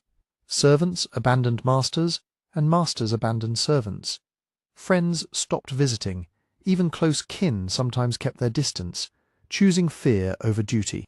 Wealth did not guarantee safety, but it bought options, space, food, the ability to withdraw behind doors, while the poor were crowded into the very conditions that fleas and infection liked best. The city's usual noise of trade thinned into something stranger: shuttered workshops, interrupted courts, and an economy that could not function because the living were too busy surviving and the dead were too numerous to mourn properly. Northward, Paris and the towns of northern Europe faced a different kind of pressure, the strain placed on institutions that were supposed to explain and manage calamity. The University of Paris produced medical opinions that blended miasma, astrology, and classical authority into advice that sounded confident but could not stop the deaths. Urban density made every recommendation difficult. Avoid foul air, they said, but the poor lived above drains and beside animal stalls.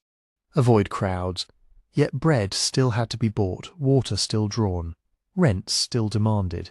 As panic rose, so did the basic problem of a medieval city: narrow streets, close rooms, shared walls, and constant movement through gates and markets that could not easily close without starving the inhabitants.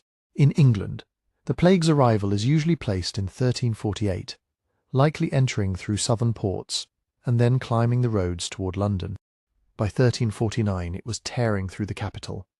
Chroniclers and parish records, where they survive, preserve the bluntness of the timeline: a sudden climb in burials, then an overwhelming peak, then the slow return of ordinary entries, baptisms, marriages, as if a book had been forced through a storm and finally set down again. Governance did not end, but it staggered. Officials died, courts paused, and city administration had to operate with empty seats. Even when leaders remained alive, their authority depended on people willing to enforce orders, collect dues, and keep watch, work made dangerous by proximity to the sick. Everywhere, the hardest labour became the last labour, burial.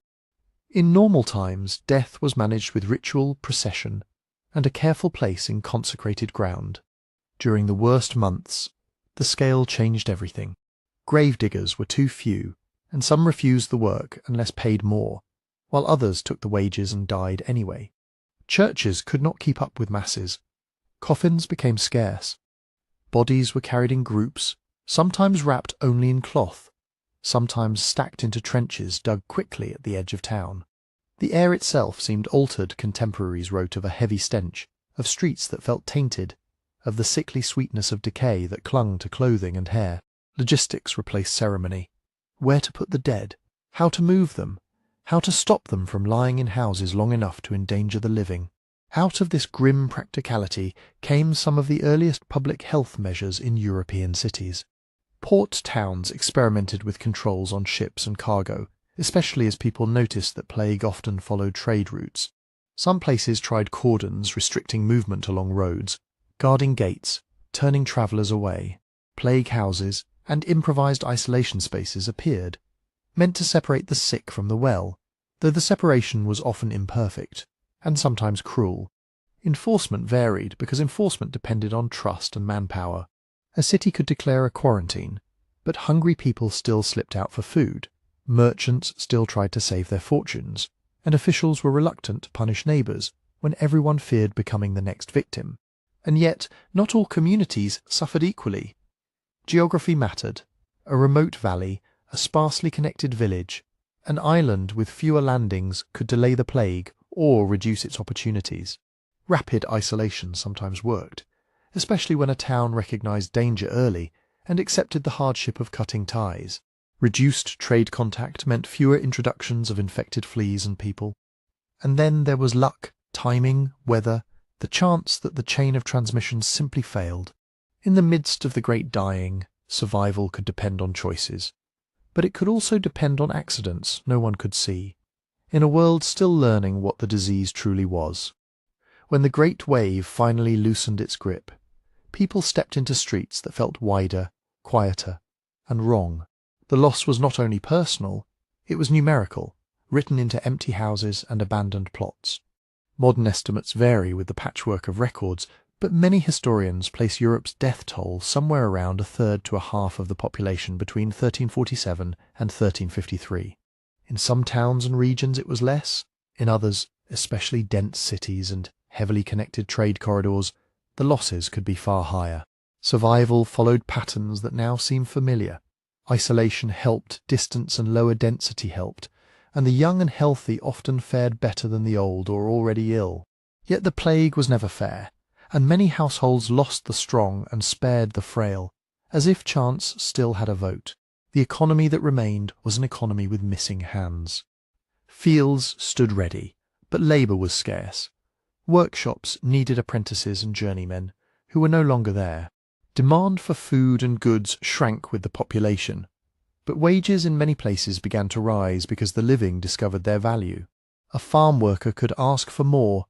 A servant could refuse a poor household and seek a better one. In England, the Crown tried to force wages back down with the Ordinance of Labourers in 1349, and later the Statute of Labourers, demanding that people work at pre-plague rates. Similar pressures appeared elsewhere. Laws, fines, and moral arguments meant to return society to its old balance. They did not fully succeed. Bargaining power had shifted, and the attempt to shove it back into place created resentment that simmered for decades. Out of that simmering came slow changes to feudal life.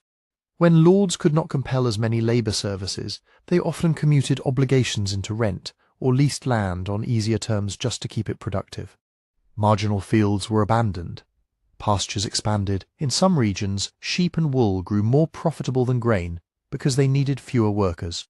Serfdom weakened unevenly, more quickly in parts of Western Europe than in the East, but the direction was clear. Peasants who had survived felt the weight of their importance. And when rulers tried to tax and control them as before, some pushed back openly. The Jacquerie in France in 1358 and the English peasants' revolt in 1381 did not spring from the plague alone, but the plague helped create the conditions: fewer people, heavier demands on survivors, and a growing sense that the old order had failed to protect them. In the mind and the arts, the Black Death left a deep shadow. Churches filled with prayers of gratitude and prayers of fear, but piety changed shape. Some people clung more tightly to ritual, others grew disillusioned with clergy who could not stop the dying. Death became a dominant motif.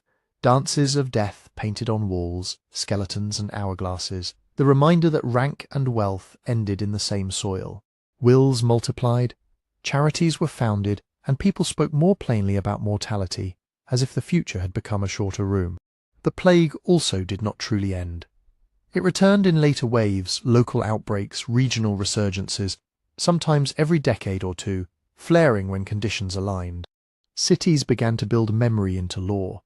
Quarantine periods lengthened and formalized. Dedicated pest houses appeared. Health boards were created to track cases, regulate burials, and control movement and trade. In places like the Italian city-states, these measures slowly hardened into early public health institutions, imperfect, often harsh, but born from hard repetition. Centuries later, modern science finally illuminated what medieval people could only guess. Genetics extracted from teeth in plague cemeteries has confirmed Yersinia pestis as the culprit, and has traced lineages that match the movement of trade and empire. Archaeology has mapped mass graves to specific outbreaks, and DNA has shown that the bacterium itself evolved, branching and persisting rather than vanishing cleanly. Even human genomes carry echoes. Some immune-related genes appear to have been shaped by the brutal selection of those years. In the end, the Black Death did not simply kill, it rearranged. It shifted labour and law, faith and art, city governance and medical thinking. It narrowed lives to essentials, and then, slowly, it widened them again into a changed world, one built by survivors who remembered, for generations, how quickly normal life can break. If you'd like more calm, sleepy history like this, please subscribe. May your night be peaceful, and your rest come easily. Good night. In the year 711, a Berber commander named Tariq ibn Ziyad crossed from North Africa into Iberia, landing at the rocky point that would later take his name, Jabal Tariq, the Mountain of Tariq. Over time, that became Gibraltar. The landing was small enough to feel like a raid at first, but it opened into something far larger, because the kingdom on the other shore was already strained. Iberia before 711 was ruled by the Visigoths, a warrior aristocracy governing a mixed population through a fragile system of kingship. Visigothic kings were not always succeeded smoothly. Rivals competed, nobles shifted allegiance, and regions could act as semi-independent power bases. The court struggled to enforce unity across long distances, and the church, the nobility, and local elites did not always pull in the same direction. When a crisis came, coordination could fail fast. Tariq's advance met King Roderick, the Visigothic ruler, in a battle traditionally placed at or near Guadalete. The exact location is uncertain, and later sources disagree on the details, but the result is clear enough. Roderick was defeated, and then he vanishes from the record, likely killed, though even that is not described with complete certainty. In early medieval politics, a missing king could be as devastating as a dead one. The collapse that followed was sudden, because so much depended on personal authority. With Roderick gone, there was no uncontested centre to rally around, and rival factions had little reason to trust each other. Some local leaders resisted, others negotiated, and some may have chosen cooperation against their domestic enemies. Garrison towns and regional magnates could cut their own deals, pay tribute, or simply wait to see who would win. The invaders moved quickly into key cities and corridors, and what looked like a single kingdom began to act like disconnected territories. A later story says Tariq burned his ships to prevent retreat. It is dramatic, but it appears in sources written long after the event, and is widely treated as disputed rather than firm fact. Before we continue, tell me in the comments where in the world you're listening from tonight, and whether you're settling in for sleep, working late, or simply enjoying a quiet moment with history. And now, back to the story. In the months after Guadalete, the speed of conquest was not only about military strength, it was about a political system breaking apart at the moment it needed unity most, leaving Iberia open to a new order that would soon be known as Al-Andalus. In the wake of Guadalete, Tariq ibn Ziyad did not face a single organised kingdom. He faced a landscape of cities, bishops, nobles and local strongmen deciding, often separately, whether to fight, to flee, or to bargain. That fragmentation helps explain why the new power advanced so quickly, but it also helps explain what the conquest actually looked like on the ground. Not one continuous campaign of battles, but a chain of seizures, treaties, hostages, and tax agreements that turned collapse into a new provincial order. Iberia was within reach because North Africa had already been drawn into the expanding Umayyad world. Over the previous decades, Muslim armies and administrators had moved west across the Maghreb, building garrison towns, appointing governors, and negotiating with or defeating local rulers. By the early 8th century, the Strait of Gibraltar was no longer a hard boundary between worlds. It was a narrow crossing between two connected frontiers. Commanders in North Africa could assemble ships, hire pilots, and move forces across in stages. And the Umayyad Caliphate, centred far to the east, had both the ambition and the administrative habit of turning new conquests into tax-paying provinces. Tariq pushed inland along routes that mattered, roads, river valleys, and city centres that could anchor control. Córdoba became one of the key prizes early on. Later accounts describe a contested entry, resistance in parts of the city, negotiations in others ending with the establishment of a Muslim garrison and the beginning of a new fiscal relationship between rulers and ruled. What mattered was not only the taking of walls, but the taking of the machinery of a city, its storehouses, its gates, its legal authorities, and the people who knew where the land boundaries were and who owed what to whom. As Tariq advanced, another figure arrived to shape events, Musa ibn Nusayr, the governor of Ifriqiya, the Umayyad province covering much of North Africa. Musa did not come as a rival to Tariq so much as an agent of consolidation. In an imperial system, a dramatic breakthrough by a subordinate could be an opportunity but also a risk. Reinforcements meant more troops, more commanders, and more direct oversight. Musa crossed into Iberia with additional forces and began securing the conquest with the steady work of taking major towns, accepting surrenders, and distributing garrisons. Some places resisted. Others calculated that resistance would bring destruction, while negotiation might preserve property and status. This is where many of the most important mechanisms of early Al-Andalus were set, local agreements that preserved a portion of the old elite in exchange for submission and tribute. Surrender could be formalized with terms, sometimes allowing communities to keep their lands, their leaders, and their religious practice, so long as they recognized the new authority and paid what was demanded.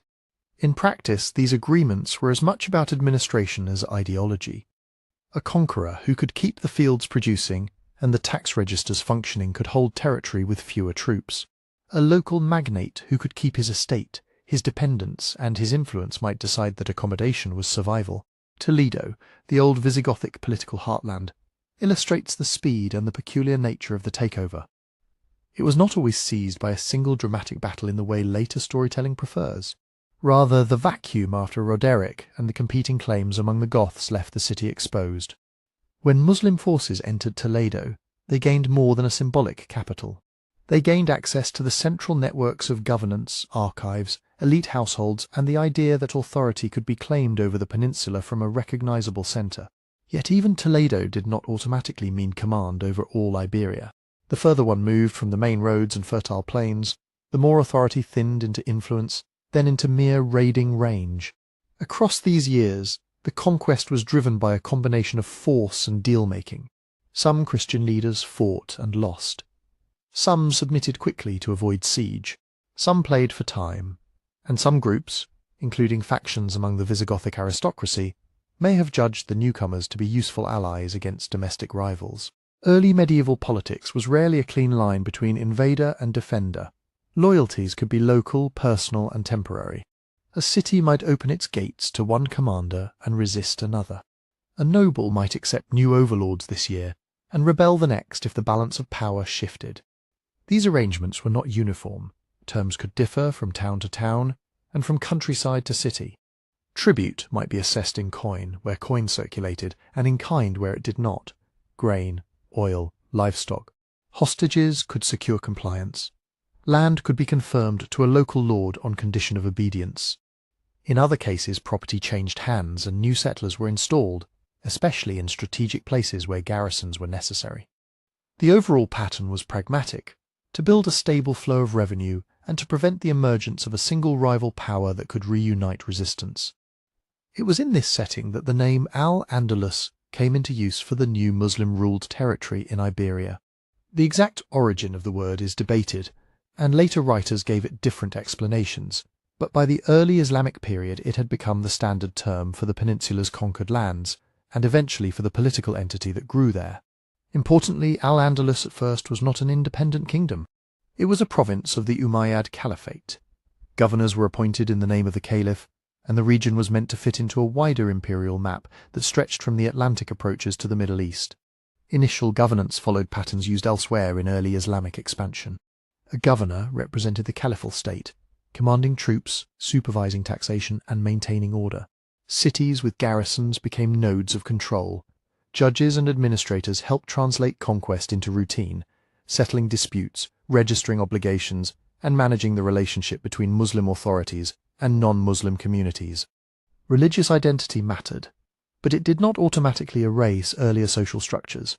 Many Christians and Jews remained in place, living under new rules and new taxes, sometimes protected by negotiated terms, sometimes squeezed by the demands of garrisons and commanders, who needed to pay soldiers and reward allies. The early decades were also marked by the internal complexity of the conquering forces. Muslim did not mean a single people with a single set of interests.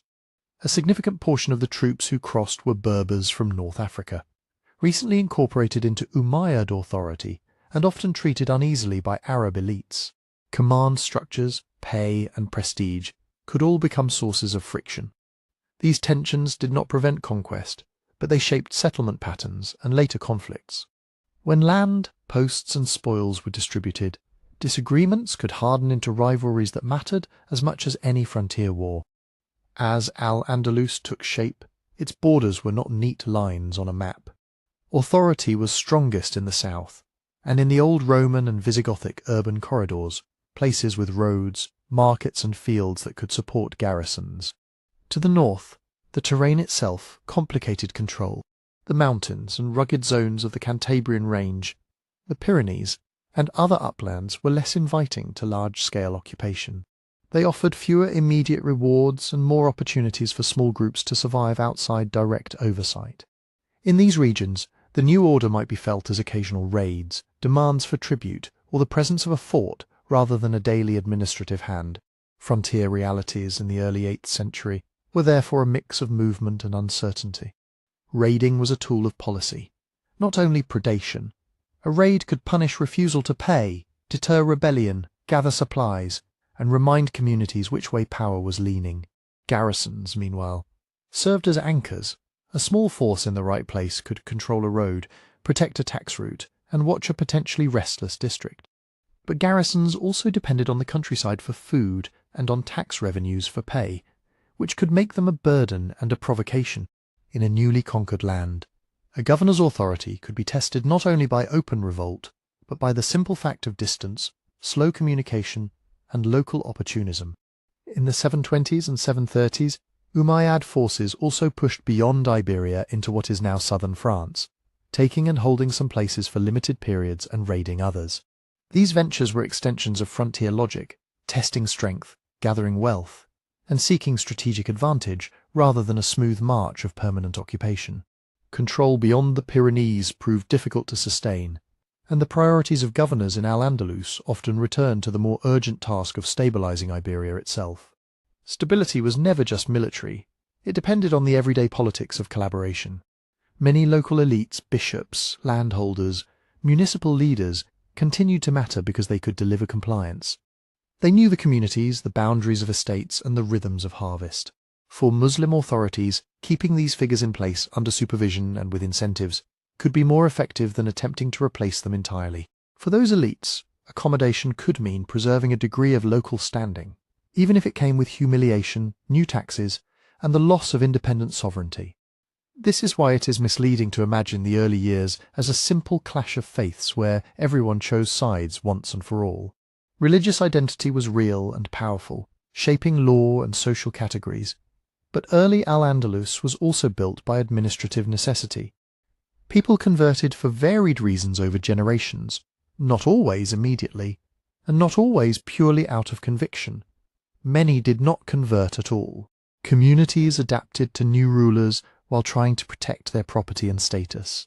And the Muslim leadership, for its part, was often more focused on order and revenue than on forcing uniformity in a land where they were still establishing control.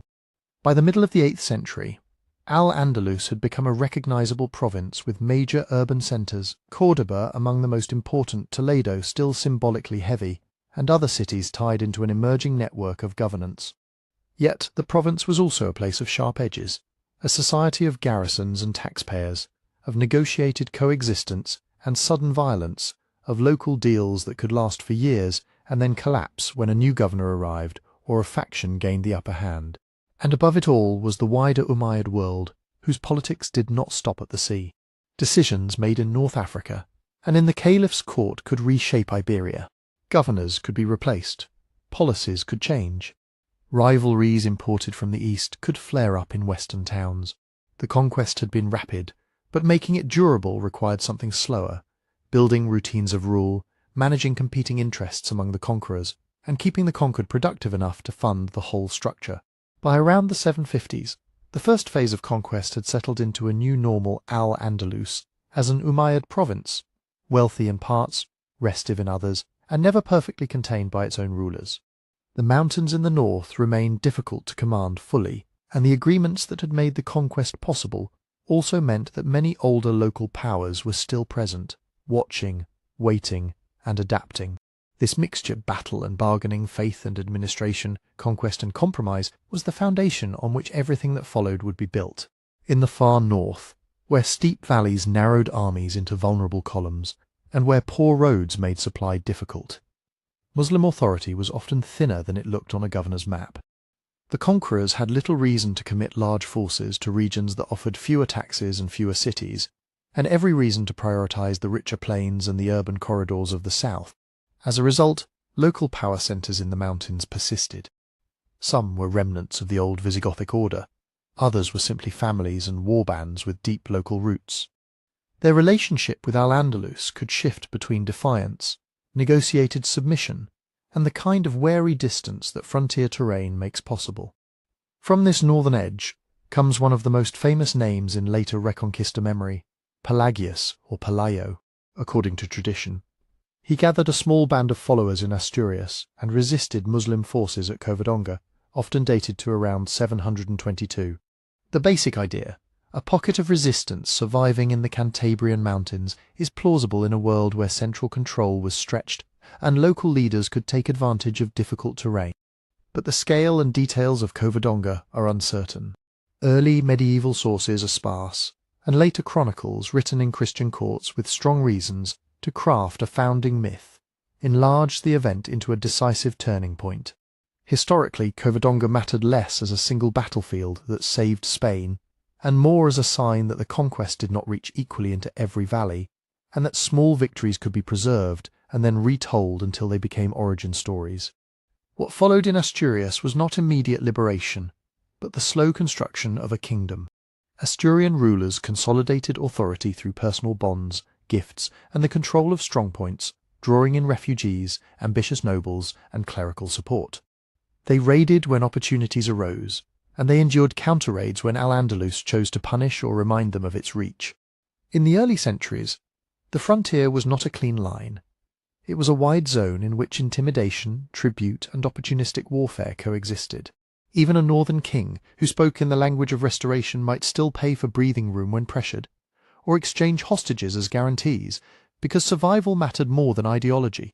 Over the 8th and 9th centuries, Asturias gradually pushed southward, especially as moments of instability in Al-Andalus reduced the pressure on the mountains. Expansion was not a steady march. It was a pattern of taking and holding, of probing raids, and of settling empty or contested lands. The movement of a court and the founding or refounding of towns helped turn a warband kingdom into something more durable. One of the major shifts was the rise of Leon as a political centre, as Asturian power extended into the plains. Leon's location made it better suited than the deep mountain heartland for organising a broader realm, collecting resources and projecting authority along the frontier. The very name Kingdom of Leon would come to represent this evolution, even though contemporaries often experienced it as continuity under changing circumstances. The frontier itself was built as much by settlers and scribes as by armies. Lords and kings encouraged repopulation and the creation of fortified places, granting land, privileges, and exemptions to those willing to farm and defend exposed territory. These arrangements could take many forms: rights to pasture, reduced taxes, local self-government, and legal protections meant to draw people into riskier zones. Monasteries played a central role. They were spiritual institutions, but also engines of colonization and record-keeping, anchoring communities with charters, boundaries, and claims to land. A monastery could drain marshes, clear forests, and organize labour, while its documents helped a frontier society remember who owned what and who owed service to whom. This did not create a unified Christian Spain. It created a patchwork of jurisdictions. Local lords gained real autonomy, especially where royal power was distant. Fortresses became the currency of authority, and the men who held them could bargain with kings, resist them, or switch loyalties when it suited survival. On a frontier where raids could destroy a year's harvest, strongmen mattered. So did marriages, which tied families across regions and created claims that could be peaceful one year and violent the next. Diplomacy crossed the religious boundary as well. Truces were made. Tribute was demanded and paid. Hostages moved between courts. The language of faith could be fierce, but the practice of politics remained flexible. Out of these conditions emerged new and distinct polities. Castile began as a frontier region within the Leonese orbit, a land of castles and fortified lines, where commanders responsible for defence gathered influence. Over time, counts in Castile built a local identity and a habit of semi-independence, sometimes loyal to Leon, sometimes rebellious, often pursuing their own advantage along the frontier. The very geography of Castile encouraged it. Broad spaces that needed fortresses, a warrior aristocracy rewarded with land, and a practical culture of defence that could become a political claim. Further east, in the Western Pyrenees, Navarre developed in a landscape shaped by both mountain independence and the pull of larger neighbours. Its rulers navigated pressures from Al-Andalus, from the Frankish world to the north, and from nearby Christian polities competing for influence. Alliances could shift quickly. A Navarrese ruler might fight one year and negotiate the next, accepting marriage ties, trading hostages or taking tribute in exchange for peace. Aragon, initially a smaller county in the central Pyrenees, grew in similar fashion, first as a frontier lordship, then as a more confident principality as it absorbed territory and built institutions. Along the northeastern edge, the Catalan counties formed in a different political orbit. They were shaped by Frankish intervention beyond the Pyrenees and by the creation of a buffer zone, often called the Spanish March, intended to shield the Carolingian realm from raids. Counties like Barcelona developed under counts who were, at first, Frankish appointees, but over time acted with increasing independence, marrying locally, passing authority within families, and pursuing their own policies toward both Frankish kings and the rulers of Al-Andalus. Here, too, the frontier was managed through fortifications, settlement, and negotiated coexistence as much as through open war. In the far west, the roots of what would later become Portugal were also taking shape, not as a planned national project, but as a product of frontier lordship and shifting allegiance. Counties and lordships along the Atlantic side of the Leonese realm gained importance as expansion pushed southward. Their leaders, counts, bishops, and local magnates, balanced loyalty to Leon with the desire to control their own lands and revenues. The identity that later crystallized into Portugal was born from this slow accumulation of power and precedent, and from the simple fact that distant frontiers tend to produce leaders who govern as if they are already independent. Across the 8th and 9th centuries, the key point is that the Christians were not one side. Leon and Castile could quarrel. Navarre might compete with its neighbours as readily as it confronted Muslim forces. The Catalan counties followed their own interests, sometimes looking north, sometimes south. Rival claims, disputed successions, and the temptations of border wealth could turn allies into enemies. It was entirely possible for Christian rulers to fight each other while also raiding into Al-Andalus, or to seek a truce with Córdoba in order to gain an advantage over a Christian rival. The peninsula's politics were crowded, and survival depended on flexibility. By the year 900, the northern resistance that began as scattered survival in difficult terrain had produced multiple Christian polities with distinct centres, rival elites, and developing institutions. They were expanding, but not steadily, confident, but not secure, and never fully united. The long struggle that later generations would call the Reconquista was, at this stage, less a single war than a shifting frontier world where small beginnings like Covadonga could be magnified into symbols, while the real work of history unfolded in settlements, charters, fortresses, and the constant calculation of risk. While new Christian polities took shape in the north, the political centre of gravity in most of Iberia lay to the south, where Al-Andalus was not a single settled state, but a province shaken by the larger storms of the Islamic world. In the mid-8th century, the Umayyad dynasty that had ruled from Damascus was overthrown by the Abbasids. The change was violent and sweeping. Umayyad princes were hunted, networks dismantled, loyalties tested. One survivor, Abd al-Rahman ibn Muawiyah, escaped across North Africa, moving through a landscape where tribal alliances, governors, and local power brokers could mean protection one day and betrayal the next. When Abd al-Rahman crossed into Iberia, he entered a land already divided among Arab and Berber elites, old families of the conquest, and governors sent from the east whose authority did not always match their titles. In 756, Abd al-Rahman seized Córdoba and established himself as emir. This was the start of the independent Emirate of Córdoba. Independent not because it rejected Islam, but because it rejected Abbasid political control. The emir did not claim the universal religious title of caliph. He claimed something more immediately practical, sovereignty over Al-Andalus, backed by force, patronage, and the promise of order. The creation of the emirate was not a simple coronation followed by peace.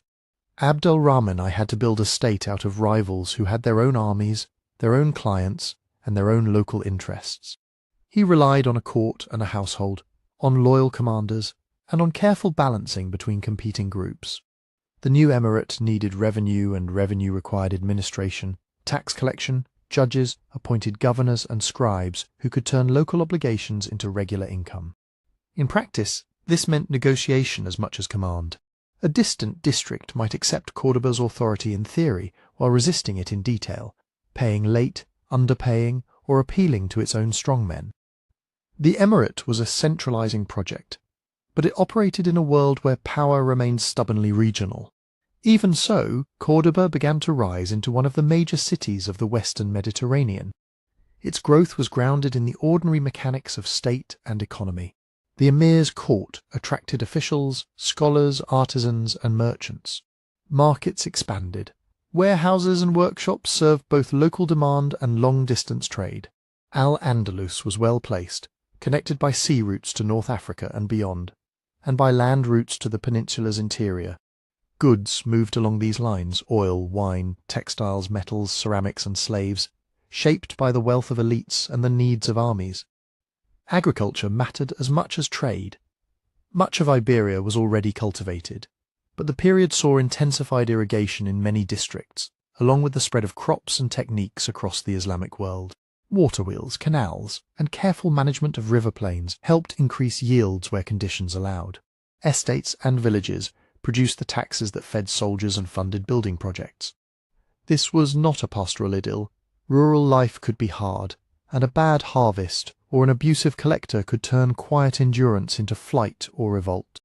But the ability to extract and redistribute agricultural surplus was one reason Córdoba could sustain a court and an army and project authority outward. Urban life, too, had its texture. Crowded neighbourhoods, craftsmen organised by trade, mosques and churches, baths, taverns, despite periodic moral crackdowns and constant movement in and out of city gates. A great city concentrates opportunities and pressures at the same time. It draws ambitious people, but it also draws the attention of those who want to control it. When Cordoba flourished, it did so with the benefits and the burdens of power, taxes, policing, factional rivalries, and the ever-present risk that a political dispute would become street violence. Within this emirate lived a mixed society. Muslims were diverse in origin, Arab lineages that claimed prestige, Berbers with their own histories and grievances, and many local converts known as muwallads, whose Islam did not erase older identities or local loyalties. Alongside them lived Christians, often called Mozarabs in later usage, who kept their faith and many communal institutions under Muslim rule. Jews, present in many towns, were also part of the social fabric, working in trade, crafts, medicine and administration. Where connections and literacy mattered, coexistence was real, but it was not equality. Non-Muslims were generally allowed to practice their religion under specific conditions and with specific restrictions, paying special taxes and living with legal disadvantages. In courts, in public office, and in the signals of status, Islam held the upper hand. At times, pressure increased. A stricter official, an anxious ruler, or a local conflict could translate into harassment, confiscations, or violence. Yet daily life was often more practical than polemical. Neighbours traded with neighbours. Farmers shared tools and water systems. Artisans served whoever paid. Languages and styles blended, not because everyone agreed, but because living in the same towns and markets creates habits of exchange. Cultural borrowing could happen even when communities kept clear boundaries. Conversion added another layer. Some converted from conviction, some for marriage, some to ease legal burdens or open careers. Over generations, this changed the balance of society and also its politics. Converts might be seen as fully part of the Muslim community in law, yet treated with suspicion by old elites. Meanwhile, Christian communities developed their own responses, some emphasizing accommodation, others drawing sharp lines, and a few embracing a rhetoric of confrontation that could provoke state repression. The result was a spectrum, shifting by place and decade, periods of quiet cooperation, moments of sharp tension, and occasional eruptions that later chroniclers would remember as emblematic. Governing Al-Andalus meant managing these divisions, while also facing constant challenges from within the ruling class. The 9th century in particular exposed how fragile central authority could be. Powerful families in the provinces rebelled.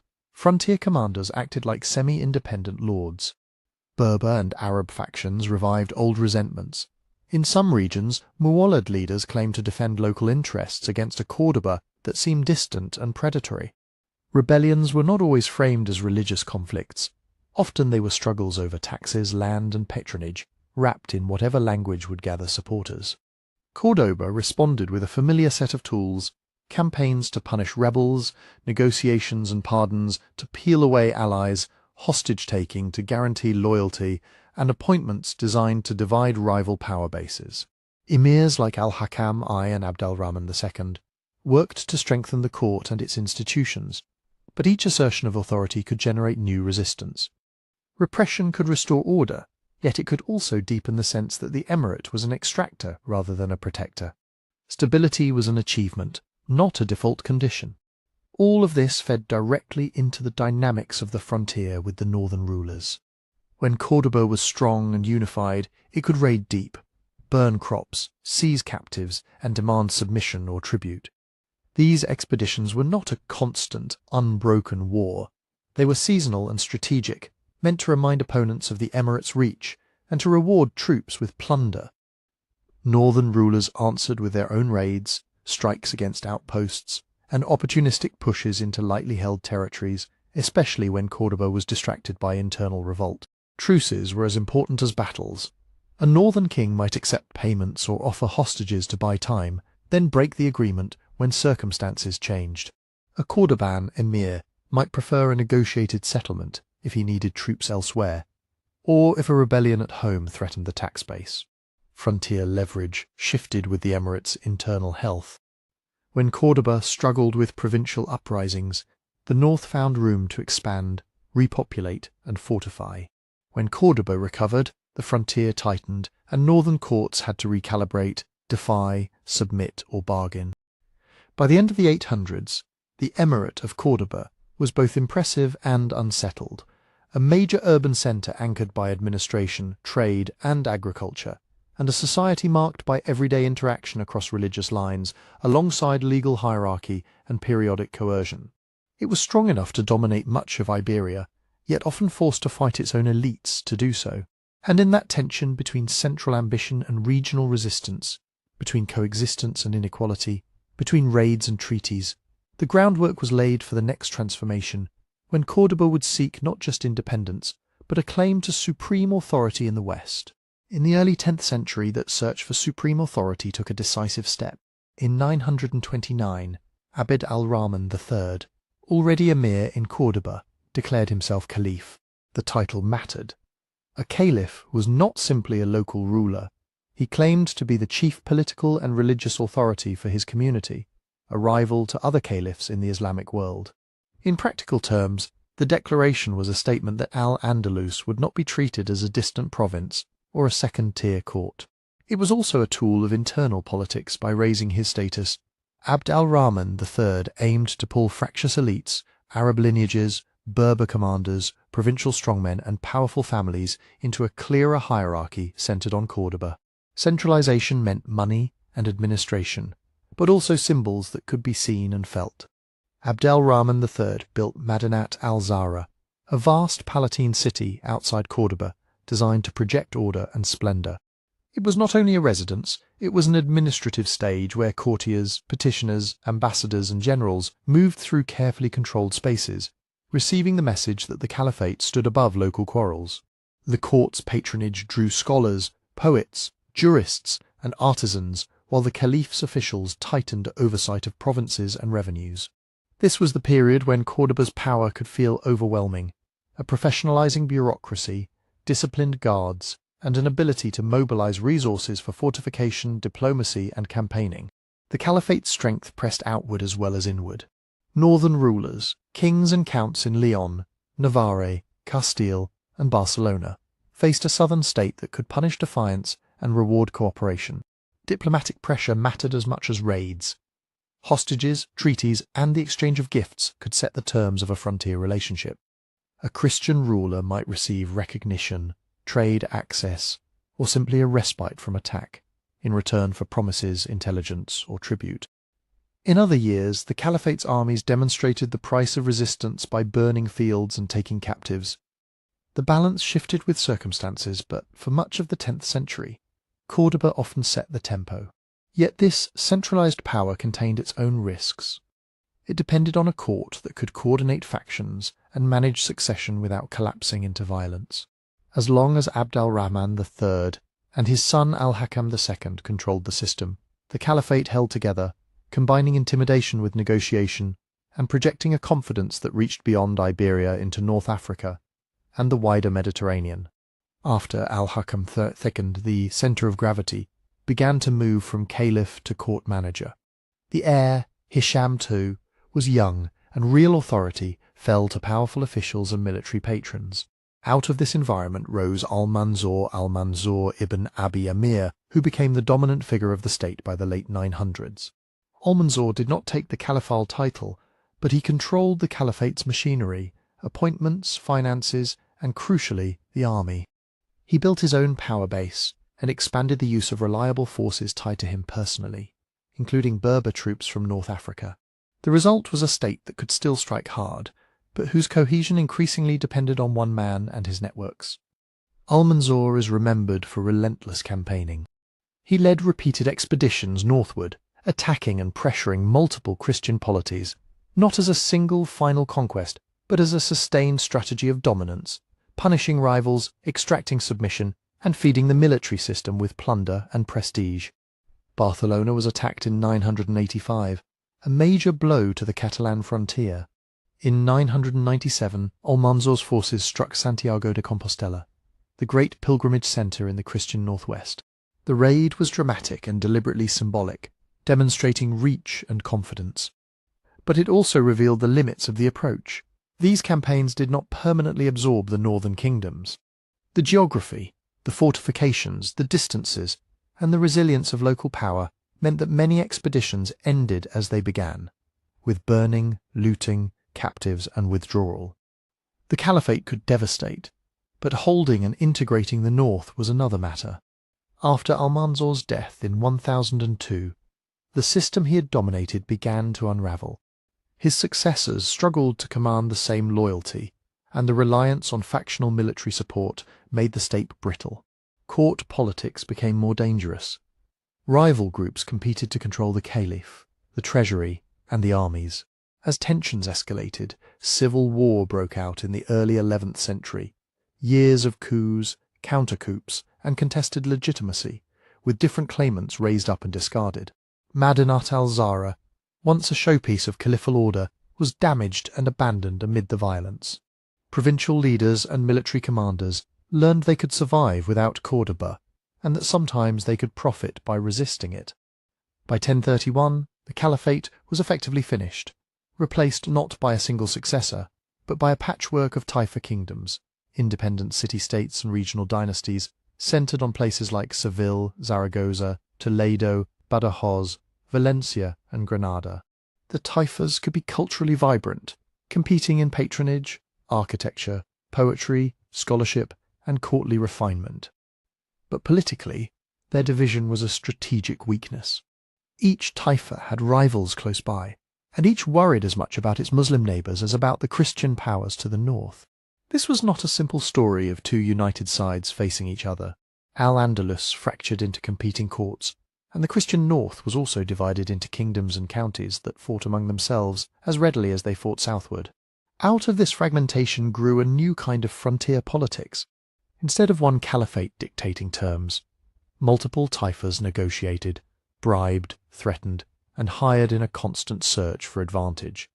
One key mechanism was parias, tribute payments, often in gold and luxury goods, paid by taifas to Christian kings and counts. These payments could buy peace, purchase an alliance against a rival taifa, or secure support in a succession dispute. They also strengthened Christian polities by funding castles, armies, and internal consolidation. The flow of tribute northward helped shift the long-term balance, even when no major battle was fought. The pragmatism ran both ways. Christian rulers exploited Muslim rivalries, playing one taifa against another. Muslim rulers did the same, supporting one Christian claimant against another, or sponsoring raids to distract a neighbour. Mercenaries crossed religious lines as a matter of business and survival. A Christian knight could serve a Muslim lord for pay, and a Muslim commander could coordinate with Christian forces if it served his city's interests. Alliances were not made because of shared faith, but because of immediate needs: money, security, revenge, or legitimacy. In this landscape, Reconquista, as a single continuous war, is a later framing. In the 10th and early 11th centuries, Iberian politics were a shifting web of civil conflicts, opportunistic coalitions, and negotiated dependence, where the fall of a great caliphate did not end power struggles, but multiplied them. The Taifa age made it possible for a Christian king to gain more by bargaining and pressure than by slow frontier raiding. Alfonso VI of Leon and Castile became the clearest example. He was not simply a warrior king advancing a fixed religious line. He was also a skilled collector of parias, using tribute to fund campaigns and to play rivals against each other over the 1070s and early 1080s Toledo. Once the political heart of the old Visigothic kingdom became his great prize. Toledo sat on the Tagus River, guarding routes between the central plateau and the south. It was a strategic hinge. With Toledo, Alfonso could project power deeper into the peninsula, threaten neighbouring taifas, and strengthen Castile's hold over the Meseta. But the city's meaning was also symbolic. As the former Visigothic capital, Toledo offered a language of legitimacy that reached back before the Islamic conquest of 711. Taking it could be framed as restoring an older order, even while the day-to-day reality remained one of negotiation with local elites and the management of a mixed population. In 1085, after years of pressure and shifting agreements, Alfonso VI entered Toledo. The takeover was not simply a sack and replacement. The city had Muslims, Christians, and Jews, and the new rulers needed revenue and stability as much as triumph. Toledo's fall also sent a shock through the Taifa world. If the old central city could be lost, then no Taifa was safe. And if pariahs had once bought time, now they seemed to be paying for the growth of the very power that would eventually absorb them. Faced with Alfonso's momentum, Taifa rulers argued over what to do next. Some hoped to bargain, to pay more tribute, or to form coalitions among themselves. But mistrust ran deep. Many taifas had been built by breaking away from Córdoba. Unity was hard to recreate, and alliances shifted with every succession and border dispute. In this atmosphere, a fateful option gained support: call for outside help from North Africa. Across the strait, a new power had risen among the Berber peoples of the Western Sahara and Morocco, the Almoravids, a movement that combined religious reform with disciplined state-building and military strength. Their leader, Yusuf ibn Tashfin, had forged a strong base in North Africa. To Taifa rulers, Yusuf looked like a necessary counterweight to Alfonso VI's, someone who could bring experienced troops and a reputation for cohesion. The invitation was made because local survival seemed to require it. Yet it carried an obvious danger. The price of rescue might be control. Yusuf ibn Tashfin crossed into Iberia, and in 1086 he met Alfonso's forces at the Battle of Sagrajas, also known as Al-Zalaka. The details of numbers and exact maneuvers are debated, but the outcome mattered more than the arithmetic.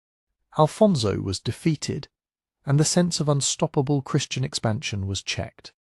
The battle did not erase the loss of Toledo, and it did not end the frontier wars. What it did was reset the political calculations.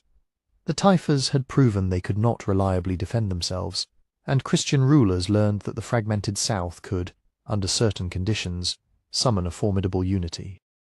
At first, Almoravid presence was presented as assistance, intervention to defend Islam in Iberia and stabilize the front.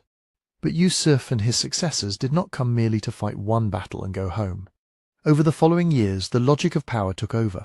Taifa kings, who had lived by courtly competition, diplomacy, and tribute, were now judged by Almoravid standards of obedience and military necessity.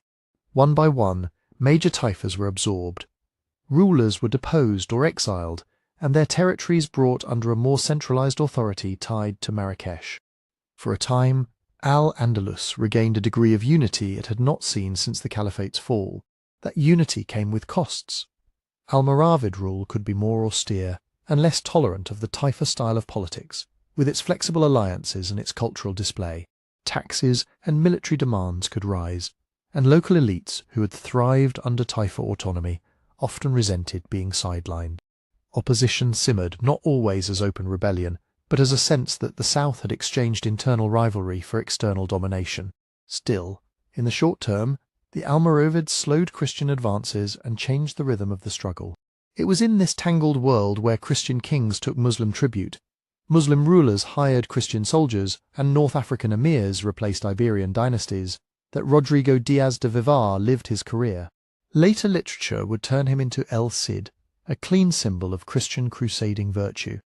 The historical Rodrigo was more complicated, a political military operator navigating patronage, exile, and opportunity. Rodrigo first served Christian lords, building a reputation as a capable commander. But service depended on favour, and favour could vanish with court politics. When he fell out with Alfonso VI, he was exiled. An event that mattered less as a moral drama than as a practical shift in employment. Rodrigo then fought for the Muslim Taifa of Zaragoza, not as a conversion story, but as the reality of a frontier economy, where skilled captains sold their service, negotiated their own followings, and pursued land and security. Over time, Rodrigo carved out an increasingly independent role on the eastern frontier, where Taifa rivalries, Almoravid pressure, and Christian ambitions collided. His greatest achievement was Valencia. Through a mix of siege, negotiation, and force, he seized the city and ruled it in his own name, balancing communities and extracting resources to sustain his position. Valencia under Rodrigo was not simply a Christian liberation, nor a stable new kingdom. It was a hard-won personal dominion, held together by military strength and careful management in an unstable landscape. After his death, Valencia eventually fell to Almoravid control, a reminder that individual brilliance could not easily resist larger political currents. But Rodrigo's memory did not stay tied to those messy realities. In later centuries, epics and chronicles reshaped him into an idealized champion, smoothing away his service to Muslim rulers and his pragmatic choices. The transformation tells its own story. People wanted clear heroes and clear sides, even when the 11th century offered neither. Toledo's fall, the Almoravid intervention, and the career of Rodrigo Diaz all point to the same broader pattern. In this period, survival came from alliances, tribute, and timing as much as from faith. Borders mattered, but they were crossed constantly by envoys, merchants, mercenaries, and armies, because the engines driving the conflict were power, land, legitimacy, and the fear of being the next Taifa to disappear.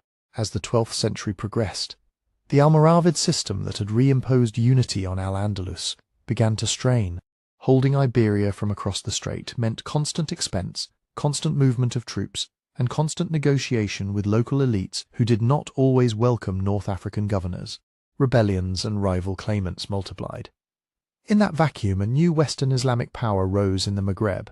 The Almohads, a reform movement that built a state centered on Marrakesh and claimed a stricter religious and political authority than the Almoravids. They defeated their rivals in North Africa, inherited the responsibility of defending Al-Andalus, and renewed large-scale intervention in Iberia. For Christian rulers on the northern plateau and along the Ebro, this mattered because it meant the south could again concentrate resources. Expansion was not a simple one-directional tide. In 1195, the point was made sharply at the Battle of Alarcos. Alfonso the Outh of Castile advanced toward Almohad territory and met the Almohad caliph's forces near the Guadiana. The engagement ended in a Castilian defeat, severe enough to roll back recent gains and shake confidence in the frontier strategy.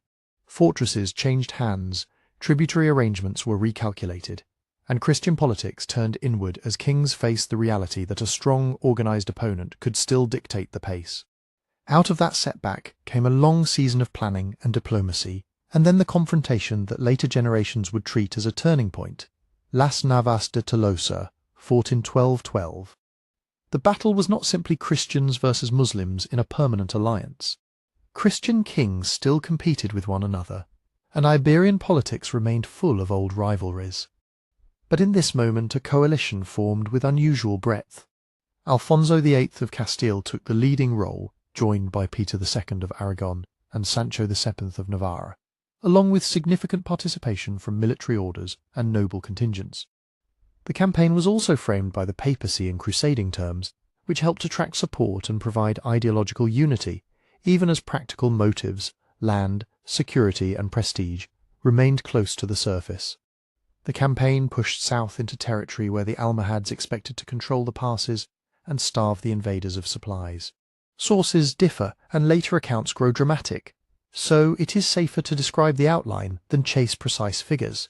The coalition advanced, reached the Almohad field army, and forced a decisive battle.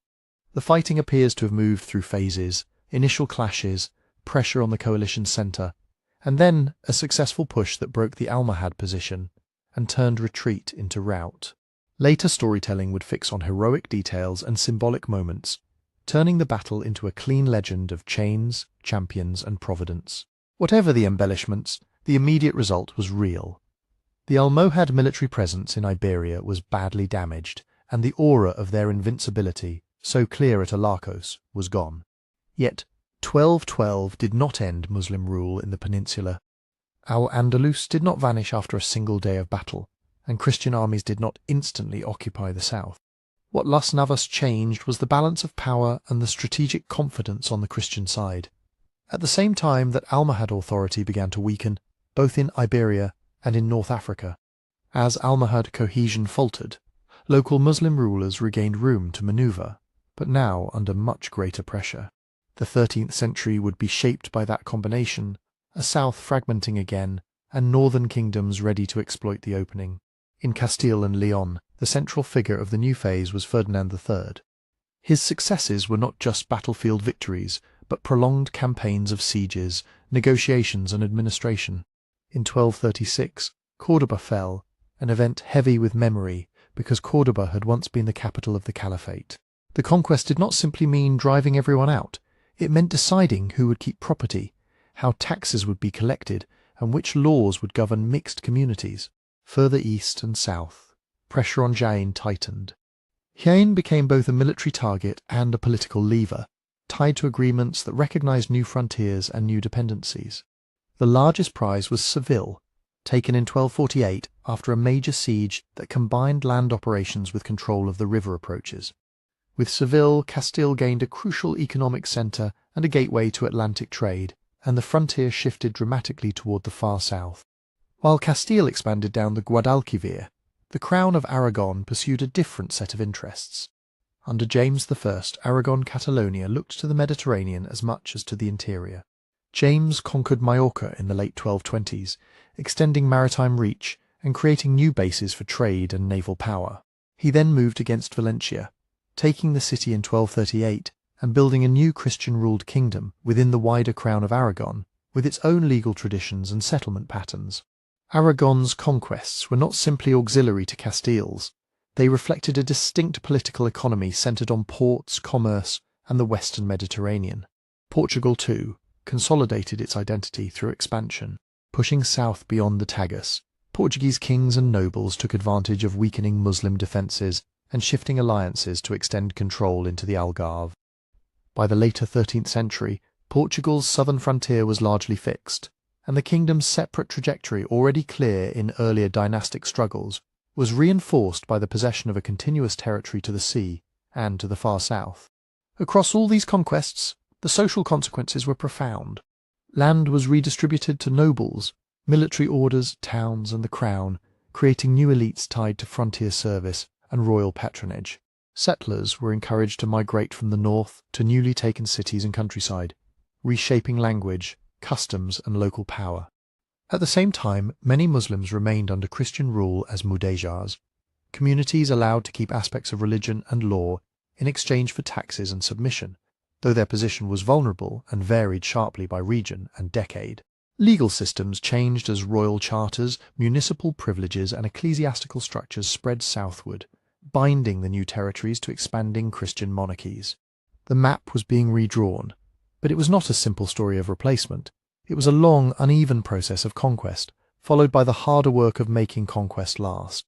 Out of the shattered Almohad order and the new Christian frontier came a final Muslim polity that would outlast expectations. In the 1230s and 1240s, as Castile pressed toward the far south, Muhammad ibn Yusuf ibn Nasr, often called Ibn al-Ahmar, built a kingdom around Granada. By the mid-13th century, the Nasrid Emirate of Granada had emerged as the last major Muslim state in Iberia, holding Granada itself along with ports and mountain towns that linked the interior to the Mediterranean. Granada survived for roughly 2.5 centuries, not because its neighbours stopped expanding, but because it had advantages that were hard to erase quickly. Geography helped. The Sierra Nevada and the rugged hill country made invasions slow and supply difficult, while a chain of fortresses could delay armies long enough for diplomacy to work. Diplomacy mattered as much as stone. The Nasrids made themselves useful as allies, clients, or rivals depending on the moment, and they accepted a dependent relationship to Castile that could be formalized through tribute payments, the parias. Tribute was not just humiliation. It was a strategy, buying time, encouraging truces, and turning the frontier into a managed relationship rather than non-stop war. The Nasrid state also had a political economy that could generate resources in a confined territory. Irrigated agriculture supported dense settlement, orchards, gardens, and intensive cultivation in the Vegas around Granada and along coastal lowlands. Crafts and specialized production fed urban life, while trade connected the emirate to North Africa and to Christian ports as well. Granada's rulers invested in administration, fortification, and display. The Alhambra, expanded over generations, became the clearest symbol of Nasrid authority, a palace fortress that projected stability and refinement, even when politics inside the emirate was tense and contested. And the outside pressure was intermittent. Granada was not under constant attack. Christian rulers negotiated truces, renewed tribute arrangements, and sometimes used Granada as a pawn in their own conflicts. Castile in particular repeatedly turned inward, slowed by minority reigns, succession disputes, and noble rebellions that drained attention and money. Campaigns would flare, then fade into years of frontier raiding, prisoner exchanges, and paperwork. Christian disunity was not a footnote. It was a central condition of Granada's long survival. Castile and the Crown of Aragon pursued different interests. Castile focused on the Guadalquivir and the interior, Aragon on the Mediterranean and its own composite realms. Portugal guarded its independence and borders, and Navarre navigated between stronger neighbours. Within each kingdom, kings bargained with great nobles and towns, and those bargains sometimes broke into civil war. Castile's 14th and 15th centuries were marked by factional struggle and contested successions, including periods when rival claimants gathered armed followings, and royal authority was challenged by magnates who acted almost as independent powers. In such a landscape, the frontier with Granada could become a stage for prestige raids, but also a convenient place to postpone decisive conquest. The balance shifted in the later 15th century with the dynastic union of Ferdinand of Aragon and Isabella of Castile. Their marriage did not fuse the kingdoms into a single state. Castile and Aragon kept separate institutions, laws, finances, and political traditions. But together they could coordinate strategy and, crucially, strengthen royal authority at home. They worked to curb noble independence, improve revenue collection, and make military mobilization more reliable. Only after that consolidation could a sustained, well-supplied war against Granada become practical. The Granada War began in 1482, and it unfolded alongside a crisis inside the Nasrid house. Emir Abu al-Hasan Ali faced opposition from factions in Granada and from members of his own family. His son, Muhammad XII, known in Spanish tradition as Boabdil, became a rival claimant, and Abu al-Hasan's brother al-Zagal would also seek power. This dynastic fracture was strategically disastrous. The Emirates' energy went into internal struggle at the exact moment Castile could maintain pressure year after year. Early campaigns, mixed raids, fortress seizures and sieges with artillery increasingly important in breaking walls that had once demanded long blockades. Boabdil was at times captured and released under terms that tied him to Castilian aims, deepening division within Granada. Abu al-Hasan's authority weakened. Al-Zagal rose as a war leader, and the Emirates' diplomacy became a tangle of competing promises, each faction trying to use Christian power against its Muslim rivals. A decisive turning point came with the siege and fall of Malaga in 1487. Malaga was not just a city, it was a key port and a gateway for supplies and contact with North Africa. Its loss tightened the noose around Granada's coastline and signalled that the war had moved beyond seasonal raiding into systematic reduction. After Malaga, Castilian Aragonese operations pushed into the eastern and southeastern zones that still linked Granada to the wider Mediterranean world. In 1489, the campaign against Baza became another turning point. Baza was a strong inland fortress and a hinge for control of eastern Granada. Its siege tested logistics and endurance, but once Baza fell, much of the surrounding region followed, and the Emirates' internal rivals lost room to manoeuvre. Al-Zagal's position eroded as towns submitted, and Boabdil's role as a claimant, useful to the conquerors precisely because he divided resistance, became more central. By 1491, Granada itself was increasingly isolated. The Christian monarchs tightened encirclement, pressuring nearby fortresses, cutting routes, and maintaining a presence designed to prevent relief and discourage hope of outside rescue. Negotiations now mattered as much as assault, because the endgame was about terms, property, and the fate of a population, as well as the handing over of keys and towers. The surrender was formalized through the capitulations of Granada, which promised protections for the city's Muslims, security of persons and property, and guarantees concerning religion and local customs, at least on paper and at first. On 2 January 1492, Granada was formally surrendered to Ferdinand and Isabella. Later tradition would attach a poignant scene to the departure of the last emir, the so-called Moor's last sigh, but it is not an eyewitness fact so much as a story shaped by memory. What is certain is that the last Nasrid kingdom, sustained for centuries by geography, diplomacy and tribute, had finally been reduced by a coordinated monarchy, new siege methods, and a war that exploited division from within. From Granada's surrender it is tempting to look backward and call everything a single struggle, a 700-year war. But from 711 to 1492 is 781 years, and both the slogan and the word Reconquista are later labels useful, but debated, and too smooth for what actually happened. The real pattern was uneven. Bursts of campaigning followed by truces, shifting frontiers, trade across borders, tribute systems like the parias, and alliances that crossed religious lines when dynastic survival demanded it. Iberia was not two permanent camps marching in one direction, but many polities bargaining, fighting, and adapting. After 1492, the promised protections in the capitulations of Granada were not erased in a single day, but they were gradually undermined. In the early 1500s, Cardinal Cisneros pushed aggressive conversion efforts that helped provoke rebellion, and Castile moved toward forced conversion, producing the Moriscos, Muslims legally reclassified as Christians under pressure. That same year, the Alhambra decree ordered practicing Jews to leave or convert. The Inquisition, already developing in a changing political religious climate, intensified its scrutiny as these boundaries hardened over time. Granada's fall ended the last independent Muslim kingdom, but it did not close one continuous war. The peninsula was remade by centuries of conflict and exchange, shaping Castile, Aragon, Portugal, and later Spain, leaving traces in language, agriculture, architecture, and learning, from Toledo's translations to the enduring walls of the Alhambra. In the deep hours before dawn, the walls of Constantinople are still standing, but only just. Men who have not properly slept in weeks lean into the cold stone, eyes burning from smoke and lime dust, hands raw from hauling rubble and arrows. Beyond the ditch, Ottoman campfires stipple the darkness like a second hostile sky. Drums carry in slow, steady pulses, and now and then a shout rides the wind, swallowed by the constant distant thunder of guns. Inside the city, bells answer with a tired insistence.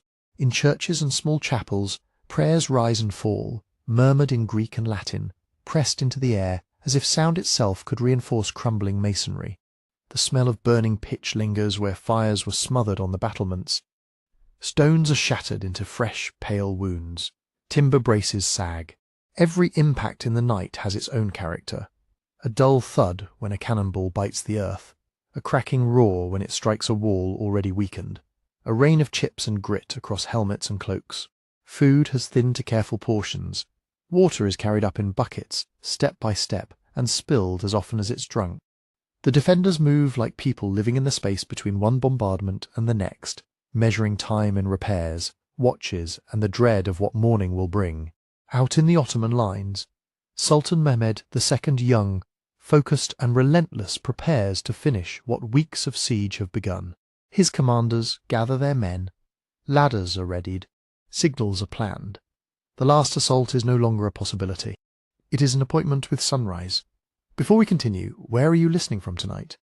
Leave your city or country in the comments. Now a clear map of what's at stake. Constantinople sat on the narrow throat between Europe and Asia on the Bosporus Strait, where ships passed between the Black Sea and the Mediterranean. Today this city is Istanbul.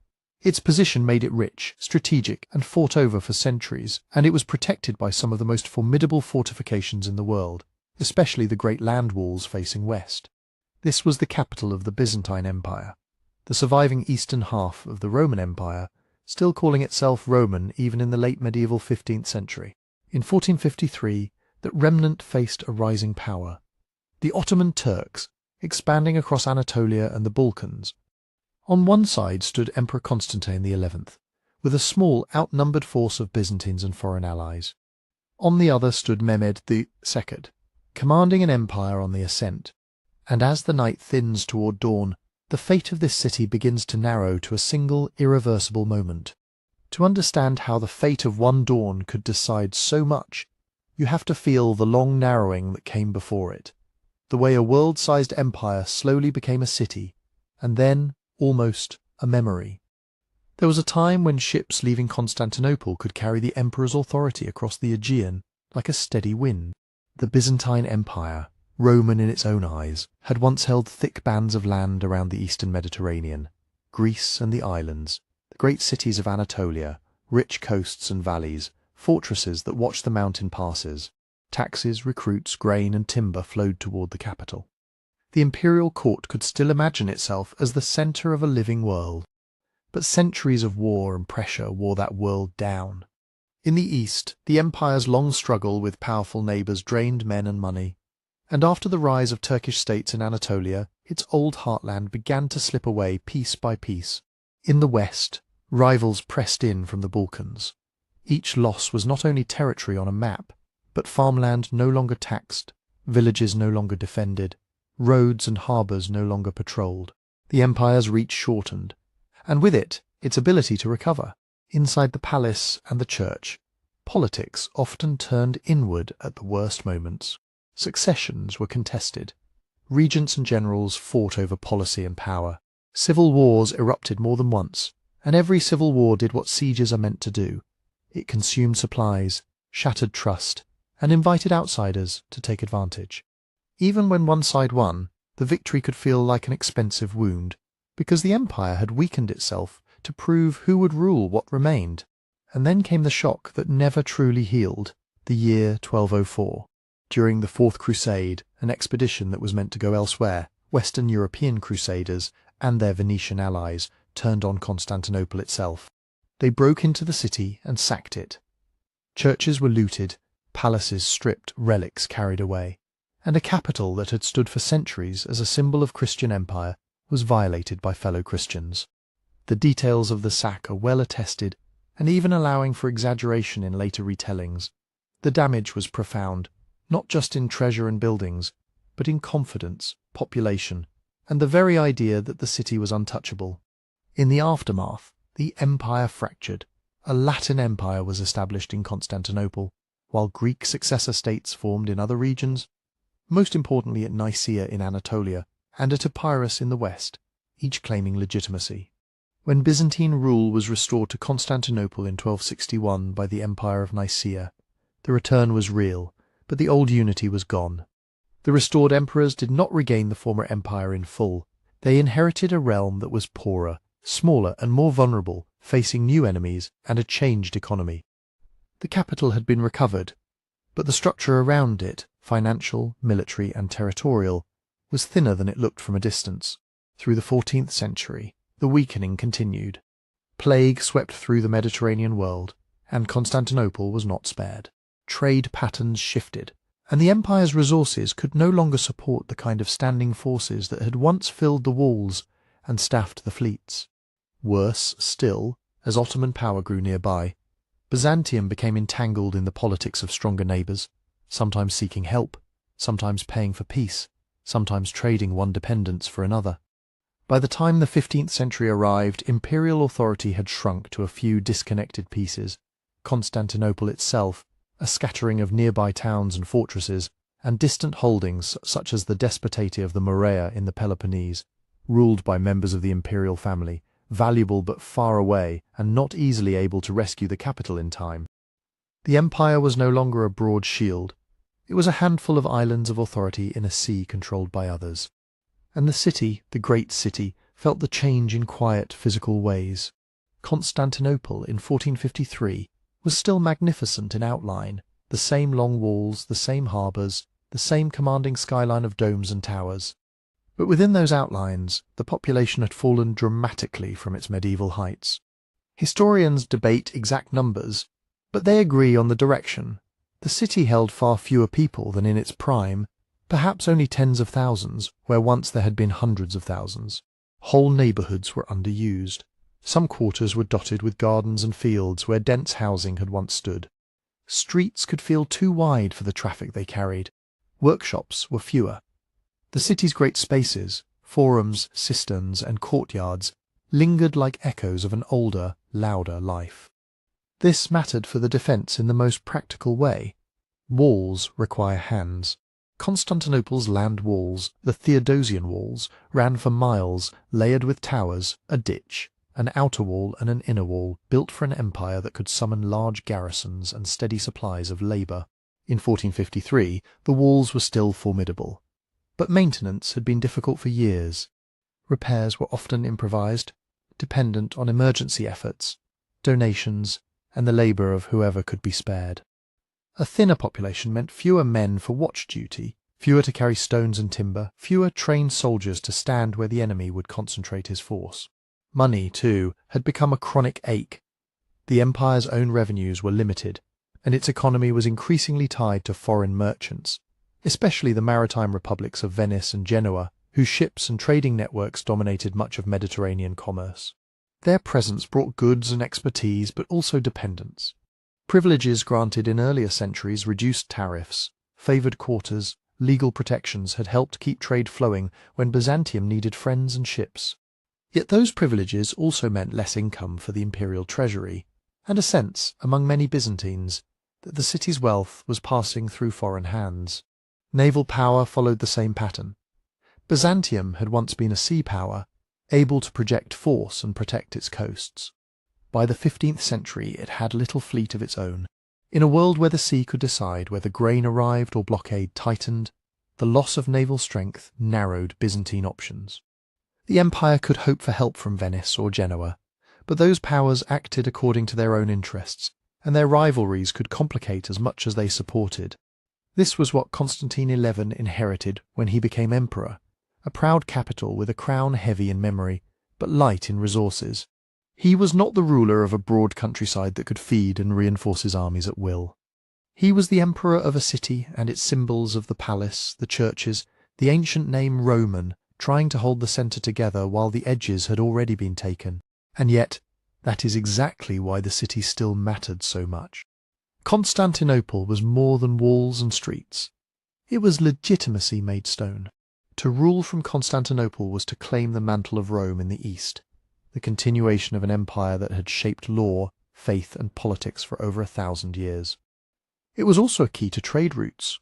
Whoever controlled the Bosporus influenced the movement between the Black Sea and the Mediterranean, the flow of grain, timber, slaves, and luxury goods. Even diminished, the city's position gave it weight far beyond its population. And psychologically, it was an anchor. As long as Constantinople stood, a certain world could pretend it still had a centre, a Christian imperial capital facing east, guarding a narrow strait, holding a name that demanded respect. So when Mehmed II looked toward those walls, he was not only aiming at a strategic harbour and a wealthy prize, he was aiming at the last, concentrated symbol of an older order. And when Constantine XI walked the battlements in the cold hours before dawn, he was not only inspecting crumbling stone. He was carrying a title that meant more than the land beneath it, a title that could outlast armies, until the moment the city itself was taken. Across the dark water of the Bosporus, beyond the city's lanterns and the faint glimmer of domes, another power had been rising for generations, first as a handful of riders and frontier forts, and then as a state with deep roots, steady revenues, and an expanding sense of destiny. The Ottoman dynasty began in the late 13th century on the edge of a collapsing world. In northwestern Anatolia, the old Byzantine frontier had frayed into a patchwork of small lordships, raiding bands, and rival Turkish principalities. The early Ottomans, led by Osman and then his heirs, grew in that borderland atmosphere where authority was earned by taking and holding ground, where warriors gathered around leaders who could provide plunder, pasture, and protection. What started as a minor beylik, a small principality, became something more durable as Ottoman rulers learned to turn conquest into administration. Step by step, they crossed the straits into Europe and began to build a second base in the Balkans. The capture of Gallipoli in the mid-14th century gave them a foothold on the European side. From there, Ottoman forces pressed inland, taking key towns, roads and fortresses, drawing local rulers into vassalage, and planting garrisons that made their presence permanent. Adrianople, Edirne, fell, and became an Ottoman capital in Europe, a clear sign that this was not merely raiding but settlement and rule. In the decades that followed, Serbia, Bulgaria, and much of Greece were battered, divided, and gradually drawn into an Ottoman sphere that reached right up to the approaches of Constantinople. By the early 15th century, the city was not only isolated, it was being gently but relentlessly encircled. Ottoman territory lay on both sides of it, Anatolia to the east, the Balkans to the west. Roads and sea lanes that once fed and reinforced the capital now ran through lands where Ottoman officials collected tolls, where Ottoman garrisons watched the passes, and where Ottoman armies could assemble with alarming speed. This rise was not perfectly smooth. In 1402, the Ottoman state nearly shattered after a crushing defeat by Timur at Ankara. For a time, Mehmed II's grandfathers and uncles struggled for power in a civil conflict historians call the Ottoman interregnum. Constantinople survived in part because its enemies were briefly distracted, because the tightening ring loosened for a moment, yet the Ottomans recovered. Under Mehmed I, and then Murad II, the dynasty reasserted control, rebuilt institutions, and returned to the Balkans with renewed force. The empire that approached Constantinople in the 1440s and 1450s was not a frontier band anymore. It was a matured state, disciplined by near collapse and made more capable by rebuilding. Then, in 1451, the throne passed to Mehmed III. He was young, still in his teens, but not untested. He had already been placed on the throne once before, briefly, while his father Murad II stepped aside, and he had learned what it meant to command in a world that did not forgive hesitation. Contemporary sources describe him as intense, curious, and determined, with a mind drawn to languages, history, and the technical problems of war.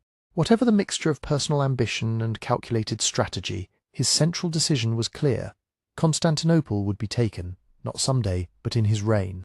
For Mehmed, the city was the keystone that would lock two continents into one empire. It stood between his Balkan lands and his Anatolian heartland, like a gate that could be shut by someone else. By a weak emperor today, perhaps, but potentially by a revived coalition tomorrow.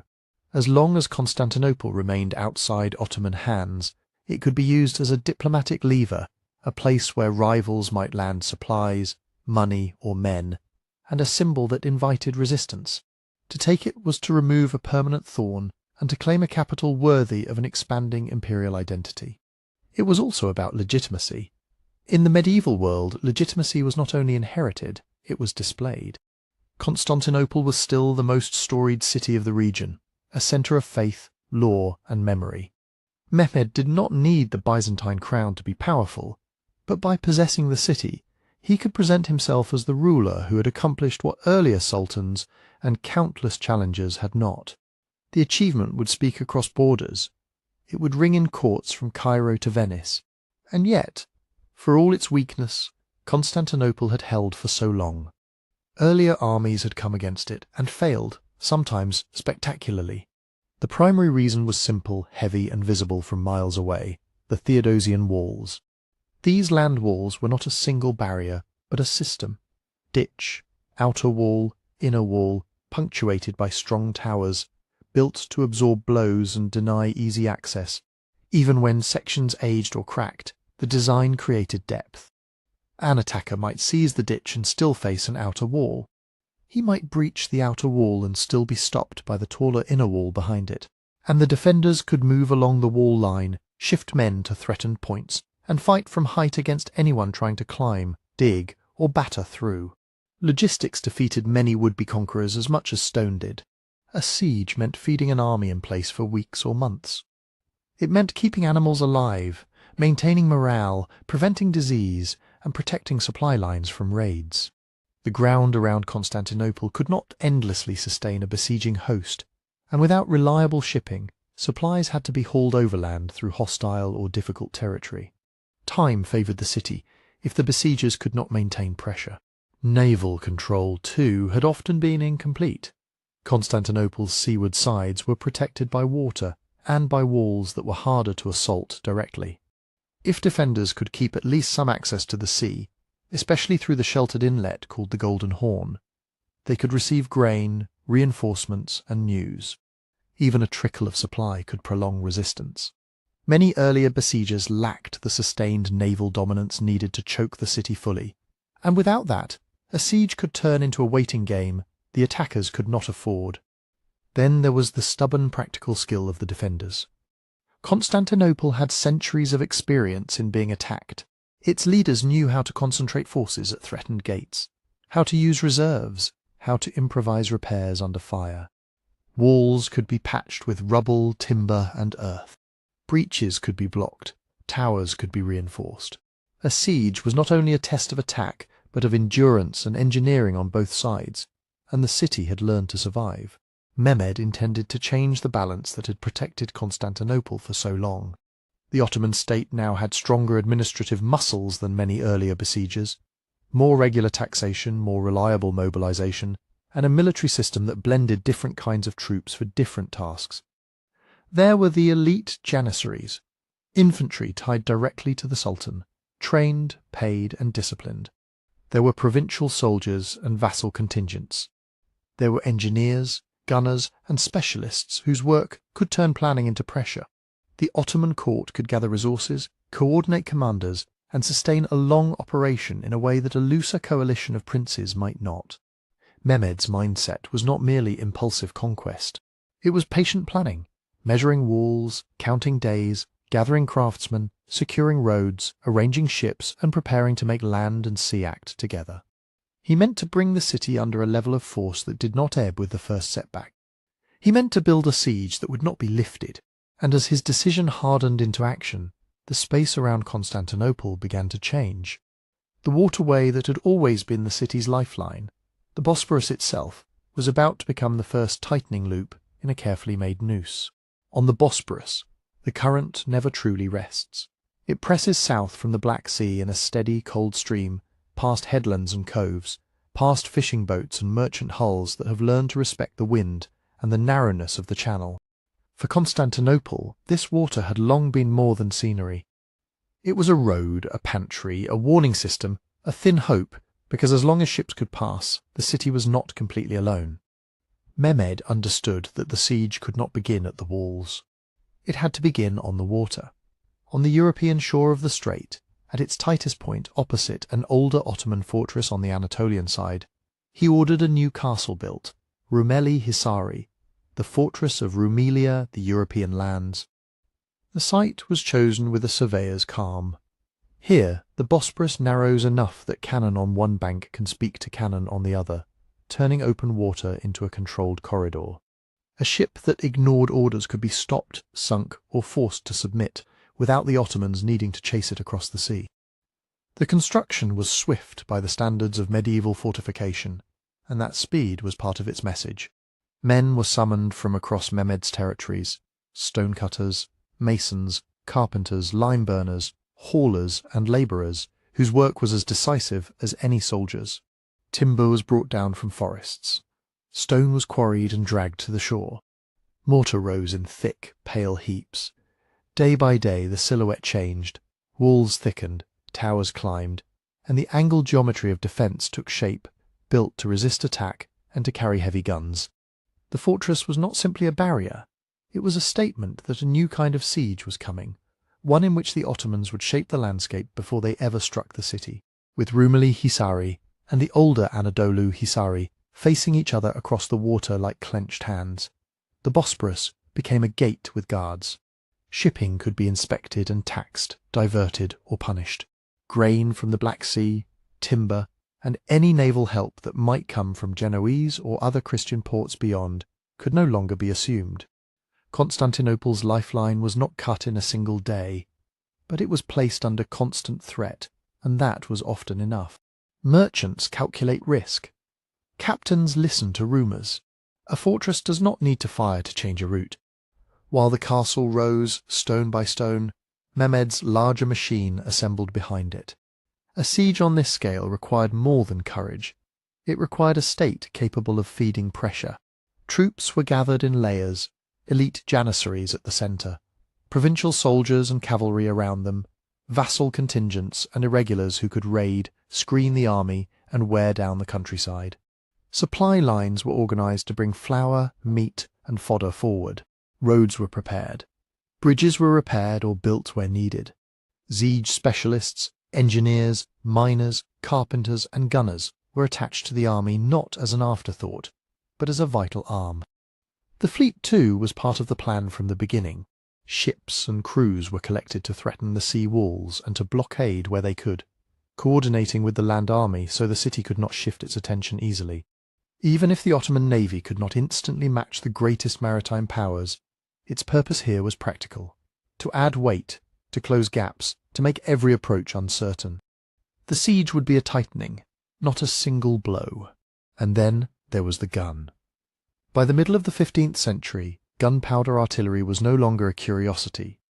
Cannons had been used in European and Near Eastern warfare for decades, sometimes clumsily, sometimes effectively, always with the sense that something fundamental was changing. Mehmed wanted to make that change undeniable. Among the craftsmen drawn into his service was a cannon founder often known in Western sources as Orban, an engineer whose origins and earlier career are described differently depending on the account, and whose name itself appears in several forms. What matters is the role, a specialist in casting large bombards, the kind of weapons that could batter masonry in ways rams and ladders could not. The great cannon built for Mehmed was meant to do one thing with relentless simplicity: break the Theodosian walls. It was enormous, a weapon of prestige as much as function, designed to throw a stone ball of astonishing weight. Such guns were not accurate in the modern sense, and they were slow. They strained their own barrels, demanded careful loading, and risked cracking if pushed too hard. Yet they carried a new logic into siegecraft. Walls that had once been almost permanent could now be treated as targets to be worked on, day after day, until endurance failed. Getting the cannon to Constantinople was itself a campaign. A bombard that size could not be whisked along a smooth road, because smooth roads were rare. It had to be hauled on reinforced wagons, inched along by large teams, oxen, and men with ropes, levers, and wedges. Bridges had to bear the weight. Soft ground had to be packed or bypassed. Hills turned into hours of sweating, shouting labour. Progress was measured not in miles, but in patience. Contemporary descriptions emphasise the time it took, and the effort required, the sense that an entire moving village had been formed around the weapon. Drivers, guards, smiths to mend fittings, carpenters to shore up wheels, and workers to prepare the path ahead. As it passed, it became a spectacle, an announcement that could not be ignored. For Ottoman troops and subjects along the route, it was proof that the Sultan meant what he said, that resources could be gathered and made into something monstrous and real. For those in Constantinople who heard reports of it through merchants, spies, or anxious rumour, it was a different kind of reality. Dread, yes, but also calculation. A wall can be repaired after a storm. A wall can be repaired after a night raid. But what does repair mean when stone is being hit by stone, propelled by fire, again and again? By the time the fortress stood on the Bosporus and the siege machinery was moving toward the city, the confrontation had taken on a new shape. Constantinople was still a fortress of legend, deep walls, experienced defenders, and faith in what had saved them before. But now it faced an enemy that was not improvising. It was organising, it was rehearsing, it was closing the strait, building the roads, gathering the ships, and rolling forward the tools that could turn time itself into a weapon. Inside Constantinople, the news of that moving cannon, of the fortress tightening the Bosporus like a fist, did not arrive as a single message. It came in fragments, merchant talk measured in careful phrases, fishermen's reports, travellers' glances that lingered too long. But the meaning gathered like a shadow at sundown. The siege was no longer a possibility. It was approaching with a timetable. Emperor Constantine, the 11th Palaiologos, prepared the way a man prepares when he knows he cannot conjure an army out of air. He planned for endurance. Food was counted, then guarded. Rationing was tightened so that stores would not vanish in the first anxious weeks, and so that the poor would not starve before the walls were even tested. Grain, salted fish, oil and wine were inventoried, redistributed, and watched. The city's population was smaller than in its imperial height, and yet it was still too large for comfort when every road outward was threatened. He organised the defence district by district, assigning sections of wall to commanders and groups who could be held responsible when fatigue and fear made attention drift. Men who had fought in earlier wars were placed where experience mattered most.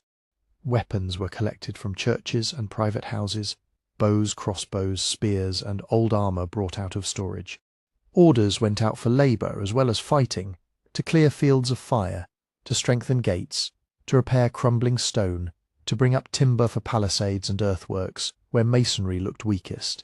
Because the city's strength was its walls, repair became a kind of prayer, made practical. Weak points were patched with whatever could be found: stone, brick, packed earth that could absorb shock better than clean-cut blocks. Ditches were cleared. Rubble was moved away from the inner lines so defenders could shift quickly. The emperor could not stop the enemy from arriving. He could only make every hour of resistance as expensive as possible. Beyond the walls, he sent appeals again and again to the Latin West. Popes and princes, kings and city-states all heard versions of the same message. Constantinople was the gate. If it fell, the balance of the eastern Mediterranean would change in ways no treaty could easily reverse. Yet help, when it came at all, came slowly and in pieces. Western Europe was divided by its own wars and rivalries, and the memory of old wounds still lay between Orthodox Byzantium and Catholic powers, especially the bitterness of the Fourth Crusade, when Latin armies had taken the city in 1204. Even in 1453, promises of aid were tangled with demands for church union, and union itself was disputed inside Constantinople. Some accepted it as the price of survival. Others saw it as surrender of the soul before the body had even been struck. Historians still debate how much this religious conflict weakened morale, but there is no doubt it complicated unity at the moment. Unity mattered most. Still, a few did come. Among the most important was Giovanni Giustiniani, a Genoese noble from Chios, a man known for hard, professional experience in war. He did not arrive with a kingdom behind him, but with something almost as valuable in a siege, trained soldiers and a reputation that made men listen. He brought several hundred fighting men armoured, disciplined, used to holding tight spaces under pressure, and Constantine placed him where the danger was greatest, along the land walls where Mehmed's main weight would fall. Giustiniani's expertise shaped the defence in quiet ways.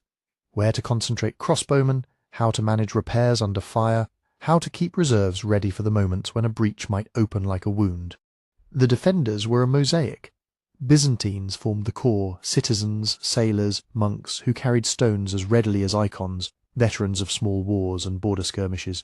Alongside them stood Genoese from Galata and other outposts, Venetians with their own commanders and their own priorities, and smaller groups from elsewhere, men drawn by faith, profit, honour, or the simple fact that their ships happened to be in the city when the noose tightened. Their presence strengthened the defence, but it also brought tension. Genoa and Venice were commercial rivals, suspicious of each other even at the edge of catastrophe. Loyalty could be genuine and still be complicated by the arithmetic of trade and the instinct to survive. And then there were the walls themselves, the Theodosian walls, an answer to the question of how a city could endure in a hostile world. On the landward side, they were not a single barrier, but a layered system. A ditch, often described as a moat, lay in front, meant to slow men and machines and expose them to missiles. Behind it rose an outer wall with towers, then a terrace-like space, and then the great inner wall, thick, high, studded with strong towers placed so defenders could fire along the face of the stone. The design forced an attacker to take not one wall but several, while under constant shot from above and from the sides. For centuries, these defences had turned armies away, not because the city could not be attacked, but because it could not be attacked quickly enough before disease, hunger, and politics dissolved the siege. Now Constantine walked those ramparts with the knowledge that the old calculations were changing. The enemy approaching was bringing hunger of its own, but also organisation and guns. As winter eased into spring, the city waited in a tense stillness. Men slept in armour. Priests held services under cracked domes. At the harbours, eyes searched the horizon for sails that might mean help, or might mean the beginning of the blockade. And on the landward plain, beyond the last gardens and the last ruined suburbs, there was only open ground and the sense of listening, as if the earth itself might soon speak with the first deep udar of cannon. The earth did speak first as a distant tremor, then as a steady, approaching weight. In the last days of March and the first days of April, dust began to hang over the western plain, and the horizon filled with movement. Scouts and watchmen on the towers could see it as a slow darkening. Lines of men, wagons, animals, and the glint of metal, where morning light struck spearheads and helmets. Mehmed, the second's host, arrived, not as a wild swarm, but as a machine assembled from many parts. At its centre were the Janissaries, the Sultan's household infantry, trained, paid, and drilled to move together. Around them gathered provincial troops from across the empire, irregular fighters eager for loot, engineers and carpenters, sappers, horsemen, and the long train of labourers who made a siege possible. Men to cut timber, to drag guns, to fill trenches, to carry stone and earth. The army's scale is given differently by different sources. Some Christian chroniclers inflate the numbers in shock and fear, while Ottoman accounts can be more restrained, but even cautious estimates leave no doubt. It was overwhelming compared with the thin line Constantinople could place on its walls. They spread outward and settled into camps with a kind of practised certainty. Tents rose in rows. Fires appeared like new constellations at night. The Sultan's headquarters took shape near the centre of the land walls, and the great guns, massive bronze pieces hauled from afar, were brought forward with teams of oxen and men, their wheels groaning in the ruts. Smaller cannons and bombards followed, placed where they could strike at the weakest stretches of masonry and at the gates. Then came the formal beginning. Mehmed sent demands for surrender, offering terms that were meant to sound reasonable. Submission, payment, the promise, at least in the language of diplomacy, that life and property might be spared. It was the traditional opening of a siege, a last door left open before the violence became absolute. Constantine refused. He understood what surrender meant for an emperor crowned in the city's last cathedral of empire, and he also understood that any promise could be narrowed after the gates were opened. The answer, however it was phrased, was a decision to endure. By early April, the encirclement tightened. Ottoman forces positioned themselves along the landward side from the Sea of Marmara up toward the Blachernae area near the Golden Horn, probing for approaches, measuring distances, cutting off movement. Outside the walls, the last orchards and gardens that had fed the city were trampled and stripped. Inside, the defenders listened to the work of an enemy building its grip, earth being moved, timbers being set, the scrape of tools in the night. And then the cannons began to speak in earnest. Early gunpowder artillery did not produce a constant roar like later ages would know. It worked in a rhythm: load, tamp, aim, fire, then long minutes of smoke and resetting. Each discharge was a blunt impact that could be felt through stone. The shots were not always precise. Barrels overheated and cracked, powder varied in strength, and the recoil could shift a gun's alignment. But accuracy was not the only point. Repeated blows in the same area could loosen facing stones, shake mortar into powder, and open small gaps that grew wider with every day. The walls did not simply crumble at once. Often the damage came as patterns: a tower corner chipped away, a section of parapet shattered, the outer wall battered where it was thinner, the ditch filled with fallen debris. The defenders learned to read the marks of impact, where the stone had turned pale and raw, where cracks ran like veins, where another hit might turn a bruise into a breach. When night fell, the city answered with labour. Under cover of darkness, when Ottoman gunners could not easily aim, teams went out with baskets, ropes and timbers. Rubble from shattered masonry was not wasted. It became fill. Earth was packed behind weakened spots because earth absorbed shock better than naked stone. Barrels, planks, doors torn from abandoned houses, anything that could form a barrier, was pressed into service. Men who had stood on the walls all day carried stone all night, hands bleeding, shoulders stiff, eyes gritty with dust. Priests and monks brought water and encouragement. Soldiers dozed sitting up, waking at the next alarm. Inside Constantinople, daily life narrowed and darkened. Markets thinned. Bread grew smaller, and its taste changed as flour was stretched and mixed. The poor felt the squeeze first, then everyone. Families listened for the next impact and tried to guess where it had landed. Children learned the difference between the heavy, slow thunder of the largest guns and the sharper crack of smaller pieces. People spoke more softly, as if loud voices might tempt fate. The city's streets, already marked by empty houses and old decline, filled with a new strain, the sense that time itself was being spent like coin. As April settled in, another truth pressed in alongside hunger and exhaustion. The land walls were only one front.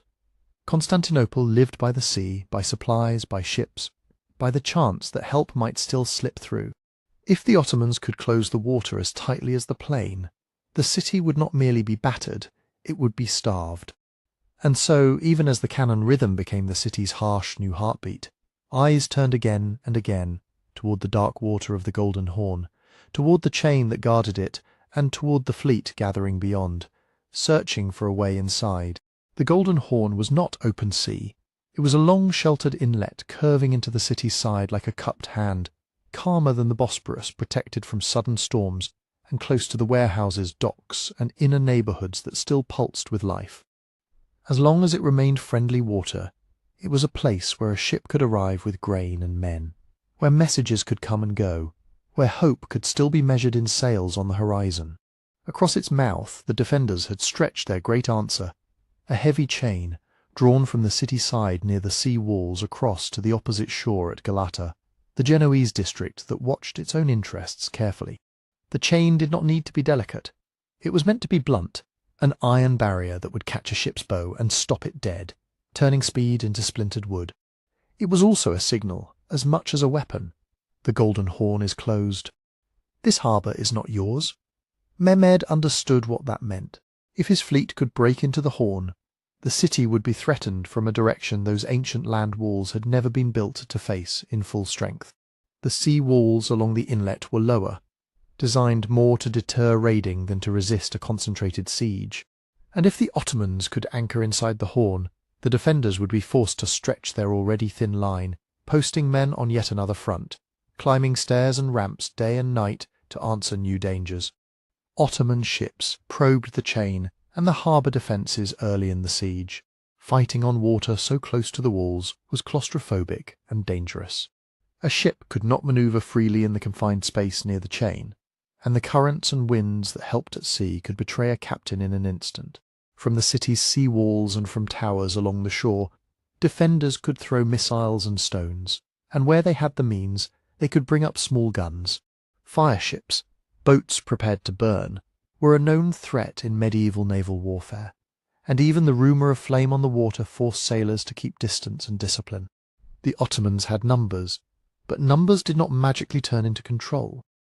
Their fleet was a mixed force, built quickly, crewed by men of varying experience. It could menace and harass, but the chain remained, and the Golden Horn stayed, stubbornly out of reach. Then Mehmed chose a solution that sidestepped the problem rather than smashing it.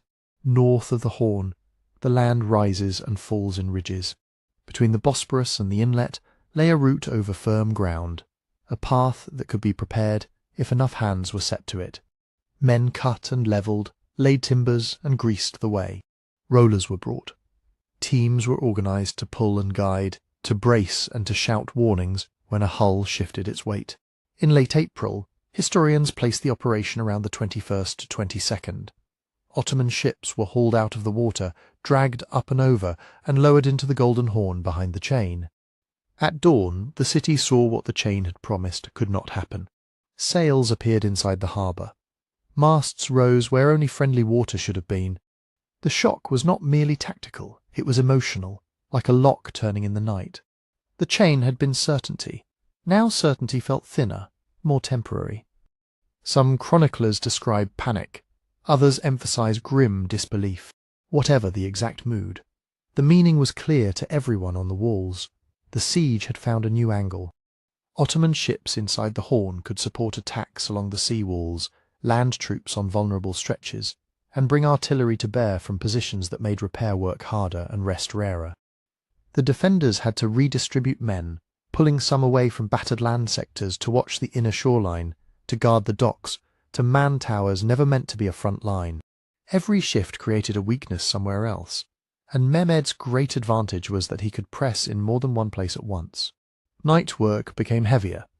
The city's exhaustion deepened, and as the waterfront tightened, the struggle began to sink downward as well, into the ground itself, toward another kind of engineering, quieter and more terrifying, where the war would be fought by listening for footsteps in the earth, and by digging in darkness beneath the stones. Beneath the walls, the earth became a second battlefield, one the city could not see, only fear. Ottoman engineers began to dig tunnels toward the land walls, especially where the defences were already strained. The method was old and brutally practical. Reach the foundations, hollow out space beneath a tower, or a section of wall, pack it with timber and combustibles, and then set it alight so the supports would fail. If the ground collapsed, stone would crack, and the breach above could be rushed. Inside Constantinople, the defenders answered with their own kind of vigilance. They listened, Men were posted in cellars, in vaults, and along the inner side of the fortifications where the ground was quietest. They pressed ears to earth and stone. They watched bowls of water for faint ripples. Sometimes they used simple-sounding techniques, anything that might reveal the dull, steady rhythm of picks working in darkness. When they thought they'd found the line of an Ottoman mine, they dug a countermine to meet it. This was warfare without horizon or sky. A tunnel narrowed the world to torchlight and breath. Air grew hot and thin. The soil could be soft one moment, treacherous the next. And the constant danger was collapse, an entire passage burying men in silence before anyone could shout. When tunnels met, there could be sudden violence at arm's length. Chroniclers describe close quarters fighting underground, knives, short swords, the crush of bodies in cramped space, men slipping in mud, struggling for room to swing a weapon. Smoke was used as a weapon too. Defenders might push it into enemy tunnels to choke and blind the miners, or to force them back long enough to collapse the passage. Sometimes fire did the work, licking along supports and eating the oxygen, turning a hidden corridor into a suffocating trap. There were also moments of pure engineering, digging a little deeper, redirecting a tunnel, undermining the underminers. The Byzantines had help from experienced hands, including miners and technicians among their allies, men who understood the language of soil and stone. It did not erase the imbalance in numbers, but it meant the city was not helpless in the dark. Still, each day added weight. Above ground, the cannons kept battering the walls. Below ground, the mines threatened to swallow them. Sleep came in scraps.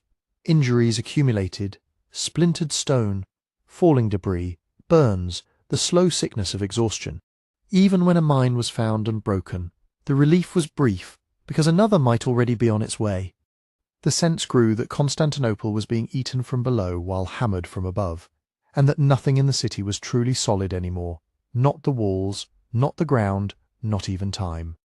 Under that pressure, the spiritual life of the city intensified. Processions moved through streets with icons and relics. Prayers were offered in churches, whose mosaics watched from shadowy domes. In a siege, faith was not only comfort, it was a way to interpret what could not be controlled. Rumours multiplied as they always do when information is scarce and fear is plentiful. Signs in the sky, unusual weather, strange lights, sudden fogs, each became a message to be read. Different chroniclers describe different omens, and historians do not always agree on what truly happened and what was shaped later by memory. But the effect is clearer than the details. People looked for meaning in everything, because meaning was the last defence against panic. And while the city watched the heavens and listened to the ground, messengers also moved between camps, with words that carried their own kind of threat. Mehmed too offered terms. For him, a surrender without a final assault had obvious rewards. Fewer casualties, less damage to the prize he wanted to rule, and the legitimacy of a conquest that seemed inevitable rather than merely brutal. He could present himself as a ruler capable of mercy, a sovereign whose authority did not require endless blood. For Constantinople, negotiation was a desperate arithmetic. Surrender might spare lives and preserve what could be preserved, churches, homes, families, yet it also meant the end of the empire, in fact, not just in weakness. The defenders were not simply holding a city, they were holding an idea that had lasted more than 1,000 years. Constantine XI, the last Byzantine emperor, refused to abandon that idea. He would not leave the city to save himself, and he would not hand it over as a bargain to postpone the inevitable. Symbolically, it mattered because an emperor fleeing would have turned the siege into a slow collapse of authority. Practically, it mattered because the defence depended on a single will at the centre, someone who could keep the factions together, keep the gates manned, keep the arguments from becoming surrender. So the offers failed, and the war returned to what it had always been: stone, iron, hunger, and time. Mehmed watched the weeks pass, and the walls still stand, and his resolve hardened. If the city would not yield to fear, to hunger, or to the ground opening beneath it, then it would be taken in one final, concentrated blow, an assault that would accept the cost and stake everything on a single day. Mehmed's resolve did not mean recklessness. In the Ottoman camp, the decision for a final assault was made with the measured certainty of a commander who had tested every other lever: cannon, blockade, mines, diplomacy, and now chose the simplest answer left: overwhelming force, applied all at once. Orders moved outward through the lines. The great guns were serviced and sighted again toward the battered stretches of the Theodosian walls, the massive land defences that had protected Constantinople for centuries. Ammunition was brought forward. Scaling ladders were gathered in stacks. Fascines, bundles of brush and wood, were prepared to fill ditches and give footing where the ground fell away. Units were assigned their sectors, and the plan took on a rhythm as old as siegecraft: strike hard at the weakest points, keep pressure everywhere, and when the defenders ran to one breach, open another. The night before the assault, the camp was not loud with celebration. It was busy. Fires burned low. Men ate what they could and checked straps and blades. Imams moved among the soldiers, prayers rising and falling like steady breath. Commanders reviewed the order of attack, irregular troops first, then regular Anatolian forces, and finally the Janissaries, the Sultan's elite infantry, held back for the decisive push. Even the promise made to the first waves. Loot, the traditional reward of a city taken by storm, was part of the machinery, a brutal incentive meant to turn fear into motion. Inside Constantinople, the same hours were spent differently but with equal purpose. Along the land walls, repairs continued almost without pause. Men carried stones in the dark, packed rubble into gaps, hammered planks into makeshift reinforcements, and dragged away shattered masonry that threatened to become an obstacle in their own path. There was no illusion that the walls could be restored to their old strength. The work was to make them hold just a little longer, to delay the moment when a breach could become a flood. The defenders were redistributed again, pulled from quieter stretches and pushed toward the most threatened sectors, especially the battered area near the gate of St. Romanus, where the Ottoman bombardment had been most relentless. The Emperor, Constantine XI, moved through the lines to steady discipline and confirm assignments. The Genoese commander Giovanni Giustiniani, whose professional soldiers formed a core of the defence on the land walls, kept his men close to the critical points. The city's forces were few, and every shift in manpower left some other place thinner, some other tower watched by fewer eyes. Every decision was a trade. As darkness settled, there were farewells that did not need speeches. A man might return once to his house, to a corner of his family, to press a hand to a child's hair, or to leave a small bundle with a neighbour. Some sought a priest, others simply sat with someone they loved, holding the moment quietly because the morning was uncertain. Many stayed where they were assigned, sleeping in brief, broken stretchers on stone floors or against the inner side of the walls, waking at each distant thud. And in the heart of the city, that night gathered people toward Hagia Sophia. The great church was more than a building. It was an anchor of memory, built for emperors who believed their city was guarded by God, crowned by a dome that seemed to float above the world. On the last night, clergy and laity came together for a final service, and the accounts agree on the essential shape of it: a solemn liturgy, prayers spoken under lamplight, and a congregation filled with those who still hoped and those who no longer could. There is dignity in what is historically supported here, and also sorrow. Constantinople had been divided for generations by bitter arguments over union with the Latin Church, an attempted reconciliation meant to secure Western help. Yet on this night, in the shadow of the siege, those divisions softened. Not everyone accepted the terms of union, and not everyone attended, but chroniclers describe a rare mingling, Greeks and Latins present together, sharing the same fear, the same exhaustion, the same sense that time was narrowing. Outside, the Ottoman lines drew themselves tight. The irregulars were restless, knowing they would go first. The Janissaries waited with a controlled stillness that came from training and from certainty. Their moment would arrive when others had bled the defenders down. Somewhere in the darkness, Mehmed's headquarters remained awake, the final details checked and rechecked, the will of a young sultan pressing toward sunrise. Within the walls, lamps guttered, prayers ended, men returned to posts. The city held its breath, not in drama, but in the practical quiet of people who had done all they could do.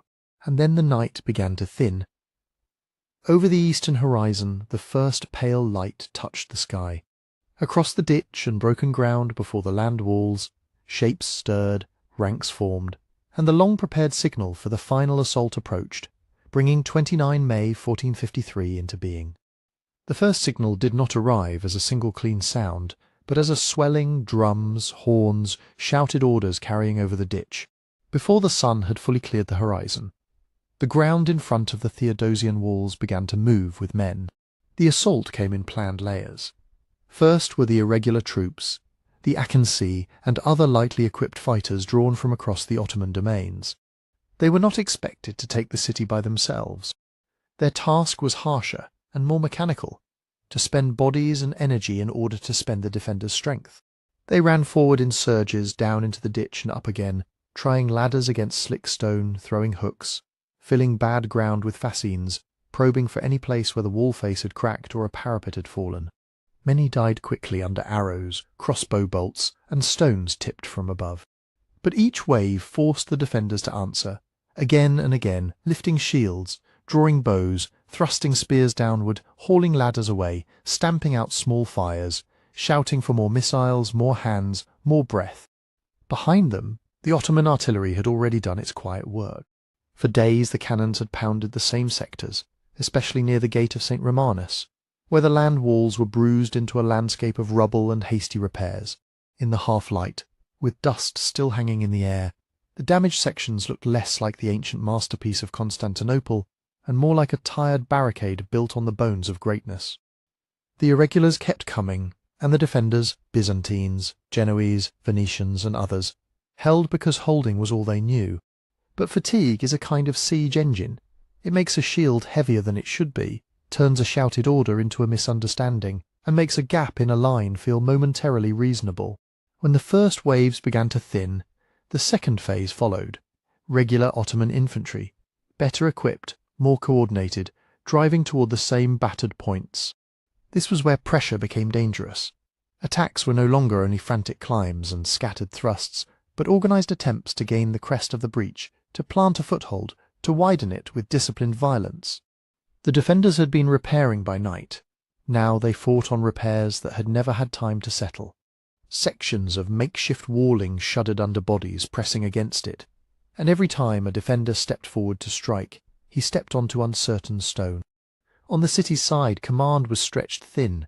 The Emperor Constantine XI was present on the land walls, moving where the danger was most urgent, trying to keep different groups acting as one force. Nearby, Giovanni Giustiniani, the Genoese captain whose soldiers had become the spine of the defence at the critical breach, held his men as a tight core against the point of greatest stress.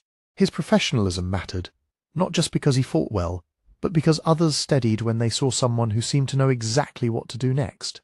And then, in the chaos of the fighting, Giustiniani was wounded. The sources agree on the fact, but not in every detail. Some describe an arrow or bolt, others a shot or splintering impact, and they differ on where and how severe the wound was. What is clear is the consequence. In pain and losing strength, he was taken from the wall. Whether he chose to withdraw or was carried, his movement away from the breach sent a shock through the defence. His men began to pull back with him, and for those around them the sight could only mean one thing: the centre was giving way. Morale is not an abstract word in a siege. It is the decision to stay on a collapsing parapet when the mind is begging the legs to run. Giustiniani's departure created a gap not only in manpower but in certainty. Orders became harder to hear. Small groups fought without knowing what was happening on either side. Some defenders, already exhausted from hours of continuous assault, began to drift backward to catch breath, and in the narrow spaces behind the walls that backward motion spread. This was the moment Mehmed had been saving. The Janissaries advanced elite infantry trained for cohesion and relentless forward motion. The Sultan's household troops. They did not rush in the same way as the irregulars had. They pressed. They replaced the churn of waves with a dense, controlled push aimed at the most vulnerable sector, where artillery had reduced ancient stone to fractured edges and a tired ramp of rubble. As the Janissaries reached the breach, the defence began to break into separate fights. A tower here, a section of wall there. Men resisting with courage, but without the unified line that had made resistance possible. Key positions were lost in minutes that felt like long, slow hours. Once attackers gained the top of the damaged area, they could pour through in increasing numbers, and every defender still in place faced a simple, terrifying math: too few hands, too many enemies, and no time left to rebuild. Around the same time, Another story enters the record, one that historians still debate. Some accounts speak of a small postern gate in the northern land walls, the Kerkerporte, being left open or forced, allowing Ottoman soldiers to slip in and raise a banner inside the walls.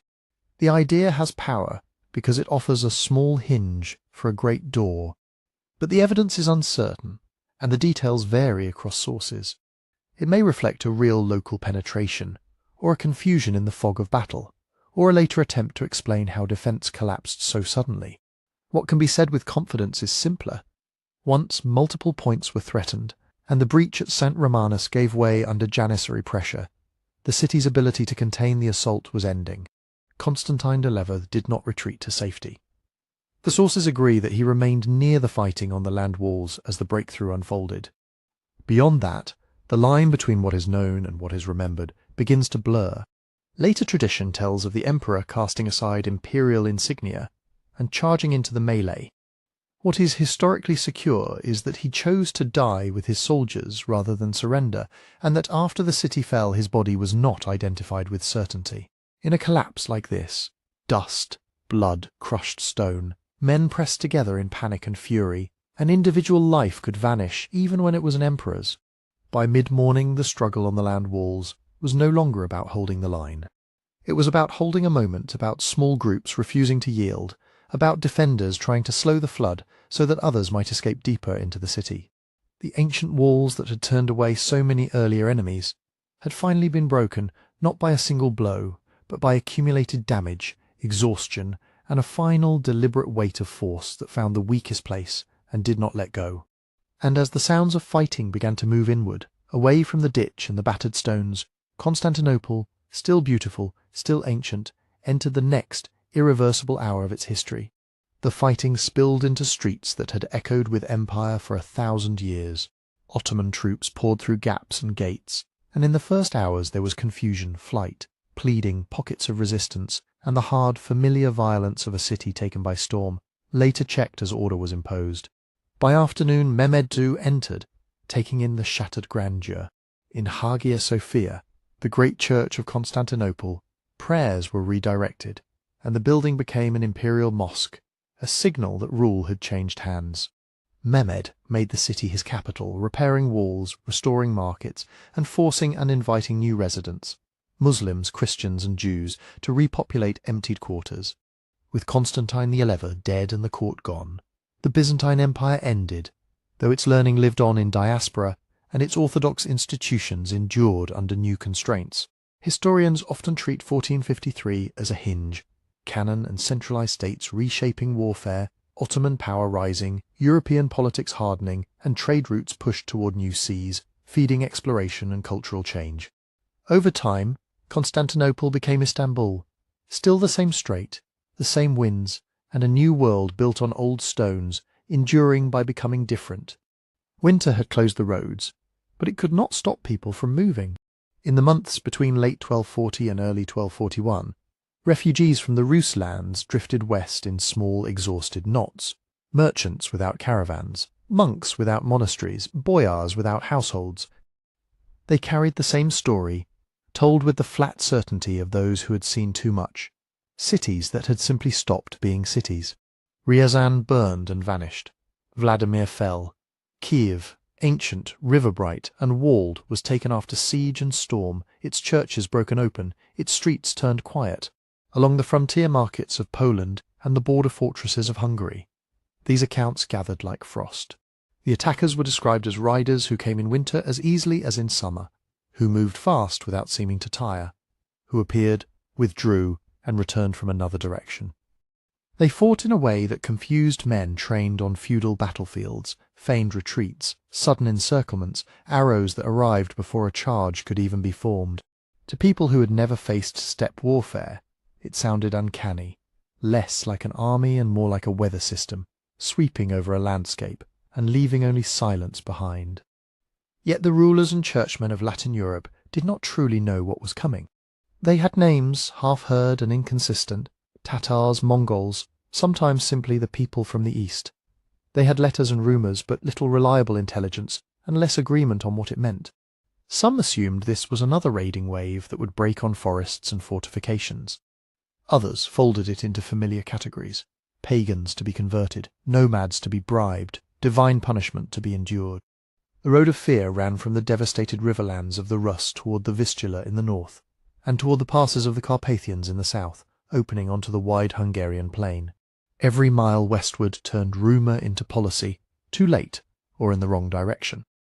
Before we continue, tell me in the comments where in the world you are listening from tonight. In the east, the force behind those rumours was not a single warband but a planned campaign, with Batu Khan as its political commander and the veteran strategist Subutai shaping its movements. In the west, Europe faced it as a patchwork: kingdoms, duchies, bishoprics, and rival claims. To understand why the response was so fragmented, we need to pause and look at what Europe was politically, militarily, and spiritually on the eve of 1341. Europe in the early 13th century was not a single body that could tense its muscles and turn toward danger. It was a landscape of overlapping loyalties, legal fictions, family claims and church jurisdictions, strong in local power, weak in collective action. When news arrived from the east, it did not enter one council chamber. It landed in dozens of courts, each with its own enemies, its own calendar, and its own reasons to hesitate. In the centre of the continent, the Holy Roman Empire looked imposing on a map, but its strength was scattered. The emperor's title carried enormous prestige, yet imperial authority depended on negotiation with princes who guarded their rights jealously. Great lords, dukes, margraves, counts, prince-bishops raised armies for their own wars and defended their own borders first. Frontier defence along the empire's eastern edge was not a unified system, but a chain of regional responsibilities: marches and bishoprics, fortified towns and noble estates, each expected to hold its own. This mattered because the empire was also distracted. Power was contested between dynasties, and politics pulled attention south toward Italy and the long struggle between emperors and popes. Even where a ruler understood the eastern danger, calling men to arms across the empire meant bargaining, summoning, persuading, promising, and paying. Feudal levies were time-limited, knights owed service for set periods, and campaigns were planned around seasons, harvests, and obligations at home. An army gathered too early ate its supplies and dissolved. An army gathered too late arrived after the damage was done. North of the Carpathians, Poland offered another kind of fragmentation. The Polish realm had been divided into duchies, ruled by Piast princes, bound together by blood but separated by rivalry. Krakow carried senior status in theory, yet in practice each region guarded its independence. Silesia, Greater Poland, Lesser Poland, Masovia, each with its own duke, its own retinue, and its own grudges. Cooperation was possible but never simple. Princes watched one another as closely as they watched foreign threats, calculating whether a neighbour's misfortune might become an opening. That internal division shaped the way defences were organised. Border warning systems existed: castles, monasteries, market towns, river crossings. But they were local. A duke could call his own knights and militia, reinforce his own strongpoints, and send messengers to cousins and rivals. But there was no single Polish command that could coordinate the whole front, assign responsibilities, and concentrate forces without argument. When danger came, it would meet pockets of resistance rather than a wall. Further south, Hungary was different, more centralised than Poland, and positioned like a gate. The kingdom of Hungary lay open to the east, where the Carpathian Mountains formed a long arc of passes leading down into the Great Plain. That plain, wide, grassy, and crossed by rivers, could be rich and defensible, but it could also be a highway for steppe armies. Hungarian kings had long experience with frontier threats, and the kingdom maintained border counties and fortresses. Yet Hungary's strength was also its vulnerability. A frontier kingdom had to watch many directions at once, and it had to keep allies close. By 1241, the Hungarian court under King Bela IV, Béla, was wrestling with internal strains: the balance between crown and nobility, the distribution of lands and privileges, the loyalty of powerful magnates. Even before the Mongols arrived, Hungary had to manage the politics of the steppe, because steppe peoples did not vanish when they were pushed west. They arrived at borders asking for refuge, tribute, or passage, and every decision about them created enemies at home. East of all these realms, the lands that had just been shattered, what Latin writers often called the Rus, were themselves divided long before the Mongol campaign began. The Rus principalities were a constellation of cities and territories linked by language, trade, and the prestige of the old Kievan past, but separated by competing branches of a ruling dynasty. Kiev had been a centre, not an unquestioned capital. Its authority faded as other cities grew stronger: Vladimir in the northeast, Halych and Volhynia in the southwest, Novgorod in the north. Princes fought one another for thrones and for revenue from river routes, hiring steppe allies when it suited them, then fighting those same allies when the price changed. The steppe had shaped Rus politics for generations.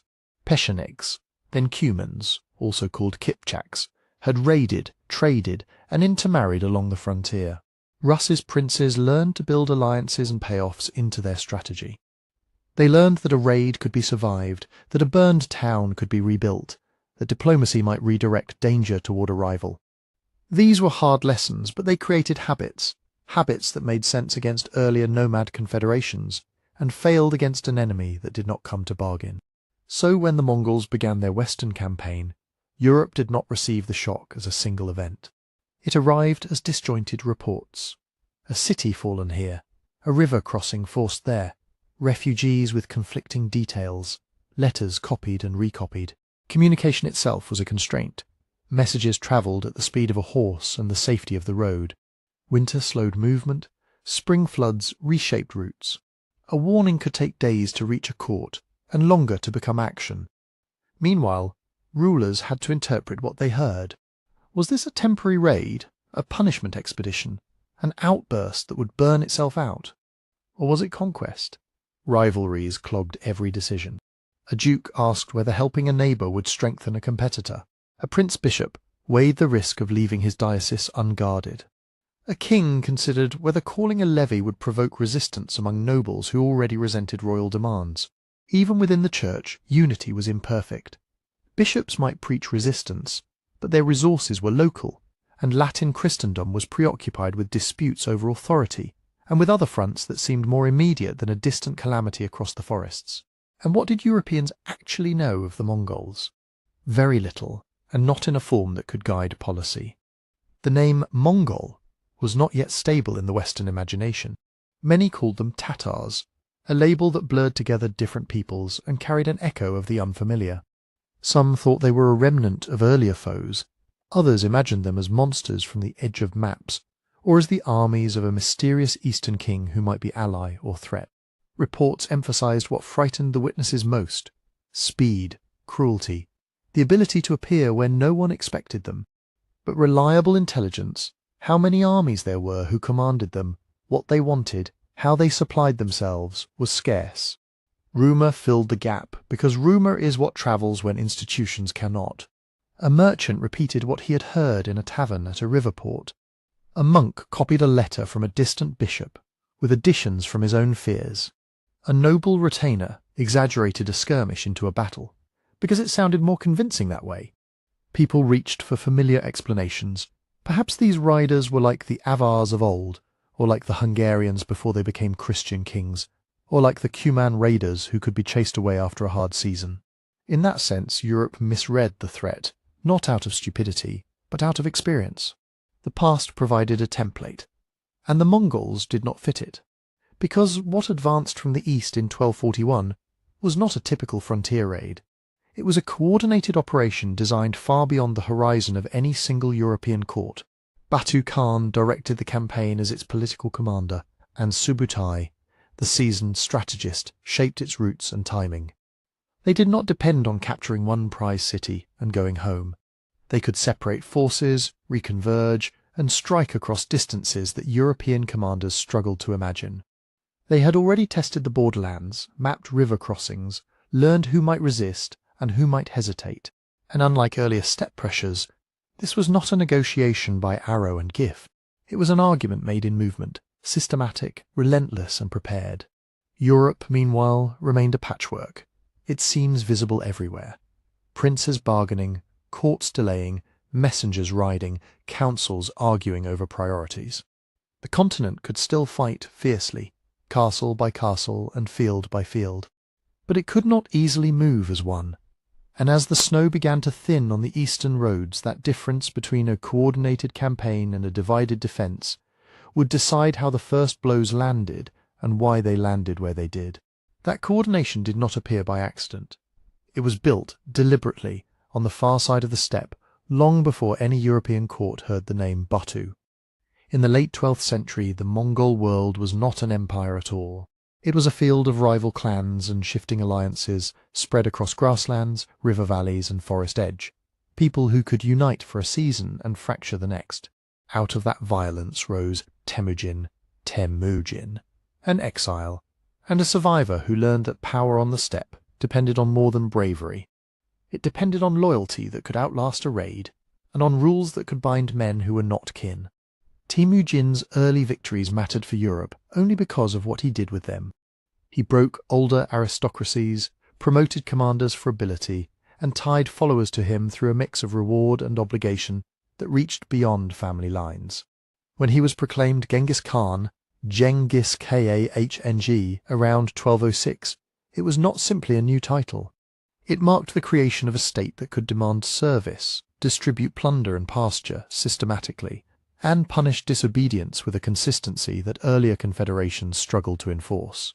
That state had a structure that travelled well. Mongol forces were organised in units of 10, 100, 1,000 and 10,000, often called an arbun, zuun, mingun, and tumen in later terminology, though chroniclers in different languages used their own words. The exact sizes could vary in practice, especially after losses and detachments, but the principle held. Each level had a leader. Each leader was responsible for discipline, and groups could be combined or split without losing their chain of command. It meant orders could move down the hierarchy quickly, and accountability could move up just as fast. A commander did not merely lead brave men, he managed an organised instrument. Discipline was not an abstract virtue, it was what allowed the Mongols to fight in ways their opponents found baffling. A Mongol army could ride for days, scatter into separate columns, and still arrive at an appointed crossing or battlefield with a shared plan. They could feign retreat, one of their most famous tactics, not as a spontaneous trick, but as a controlled manoeuvre that required units to break contact without collapsing into panic. They could leave a siege to continue under one detachment, while the main force moved on, confident that the subordinate commander would do what was required without constant supervision. On the battlefield, the core advantage remained the mounted archer. Riders trained to shoot accurately at speed, to turn in the saddle, to release volleys while advancing or withdrawing. But it was not only the bow, it was the way the bow was used inside a wider system of mobility. Mongol horses were tough, and armies moved with spare mounts, letting men rotate animals and maintain a pace that infantry-based forces could rarely match.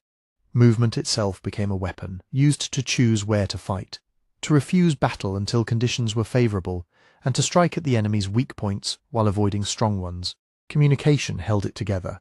Messages could be carried by fast riders, and across the empire, a relay network, later known as the Yam, supported long-distance travel for officials and couriers.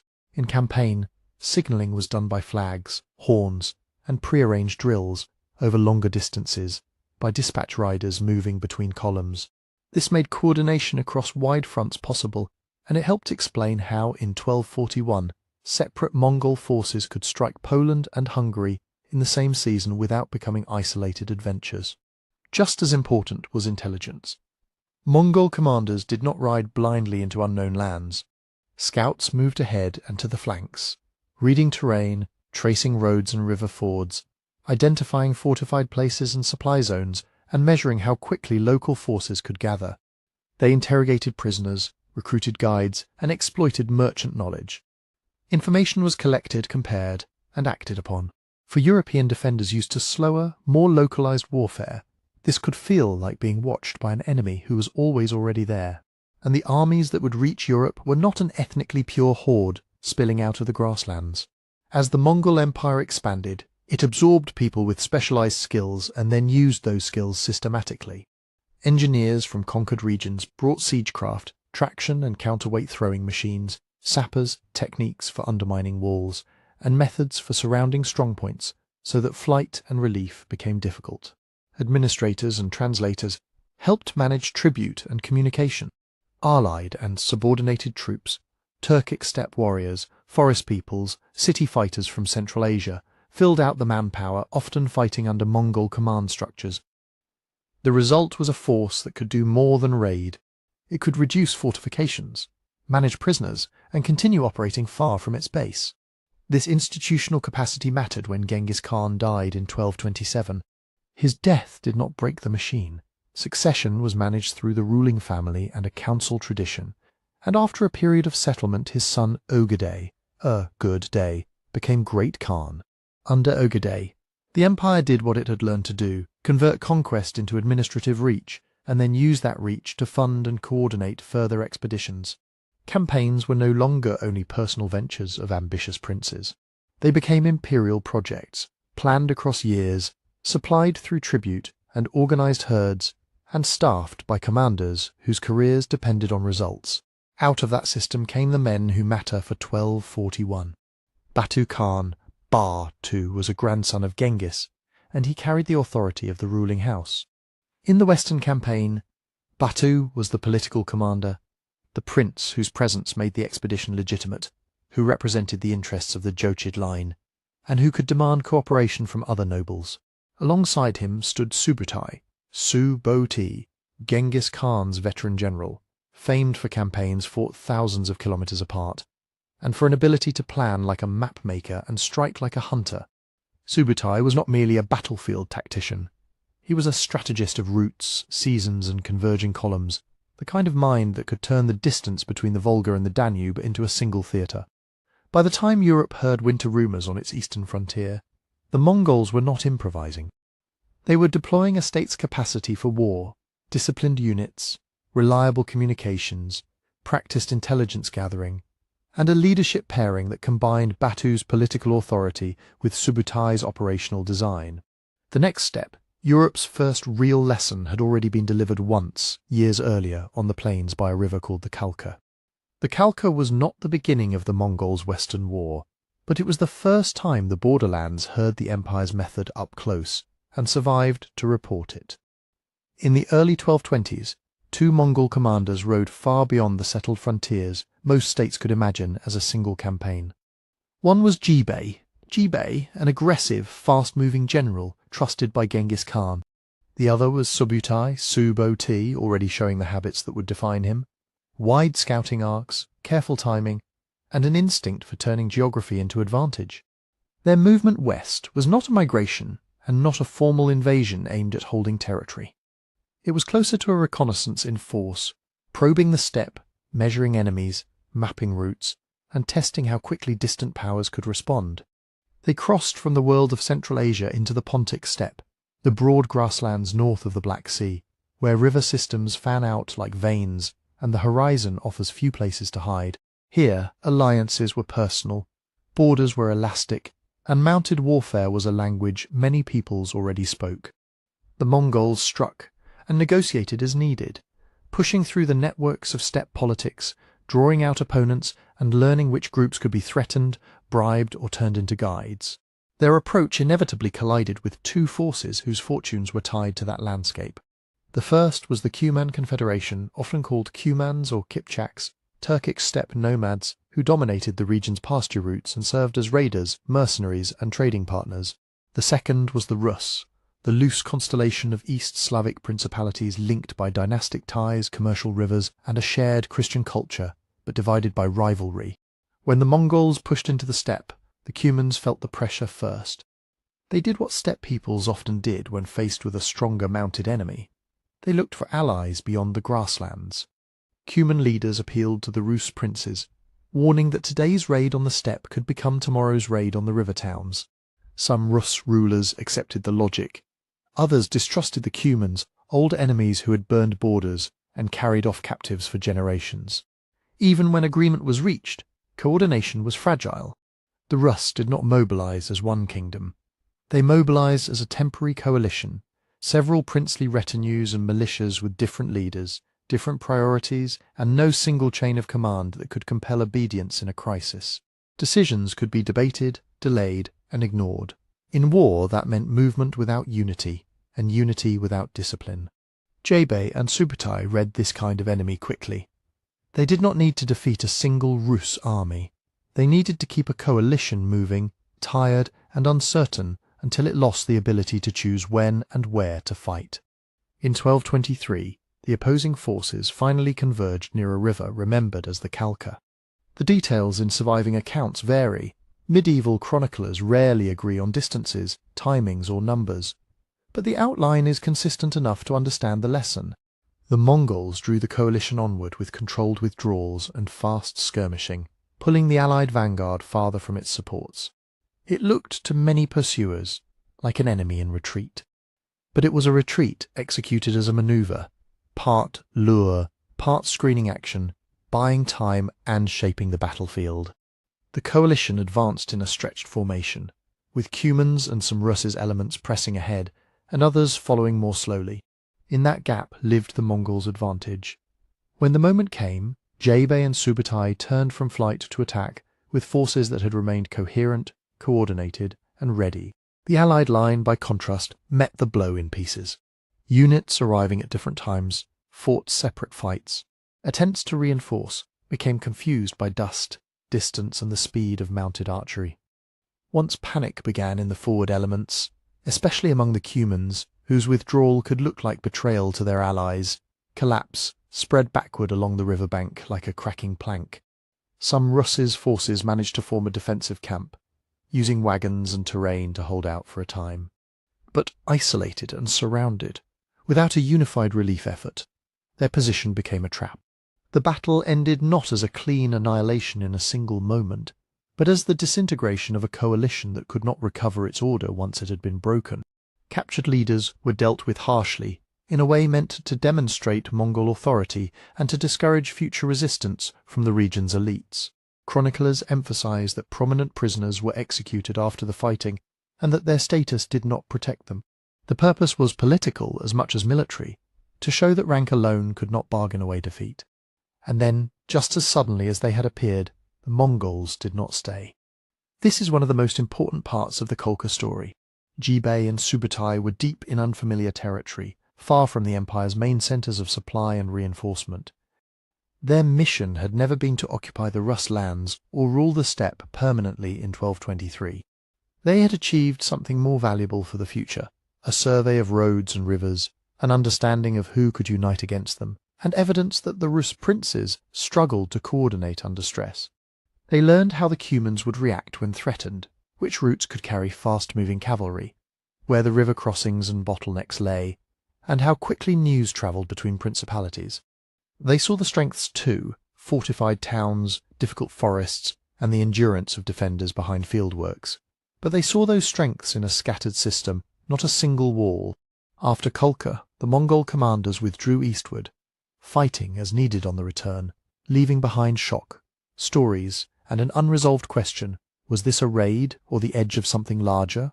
For the Rus and their neighbours, it was a warning that did not turn into immediate occupation, and warnings that fade are often misunderstood. For the Mongol leadership, it was reconnaissance paid for in sweat and distance. When, years later, the empire chose to come back with a full-scale western campaign, an expedition with Batu Khan's authority and Subutai's design, the path into Europe would not be guessed at. It would be remembered. Years passed after the Kolka, and the steppe's memory settled into rumour. Then, in the 1230s, the decision was made at the centre of the empire. The West would no longer be tested. It would be taken. Under Ogedei, Genghis Khan's successor, a major expedition was authorised, not as a raid, but as a deliberate, multi-year campaign. It gathered not only seasoned commanders, but princes of the ruling family, men whose presence signalled that this was imperial policy. Their participation also carried a second purpose. These young leaders would learn conquest the way the Mongols taught it, through movement, coordination, and hard choices enforced at speed. The political commander chosen for the Western campaign was Batu Khan, Bash II grandson of Genghis, and a figure with the rank to speak for the dynasty. Batu did not need to be the most brilliant tactician to be indispensable. He was the one who could hold a coalition of princes together, distribute plunder, settle disputes, and represent the campaign's results to the great Khan. Beside him, shaping the campaign's logic, was the strategist already known from the Khalkha, Subutai, Su-Bo-Ti, older now, experienced and trusted to coordinate movements across distances that would break most armies. Before the Rus towns and forests, the campaign first turned toward the middle Volga, into the lands of Volga Bulgaria. This was not a detour. Volga Bulgaria controlled river routes, trade arteries, and fertile zones that could feed horses and men. It sat like a gate between the steppe and the forested north, between the empire's eastern approaches and the corridors that led toward the Rus. If the Mongols intended to operate for years in the west, they needed secure crossings, supply regions, and a base that could be taxed, garrisoned, and used as a staging ground. In 1236 the Bulgars were attacked and overcome. Sources disagree on the exact sequence and scale of individual sieges, but they agree on the result. Organised resistance was crushed, towns were taken, and the Volga region was folded into the campaign's logistics.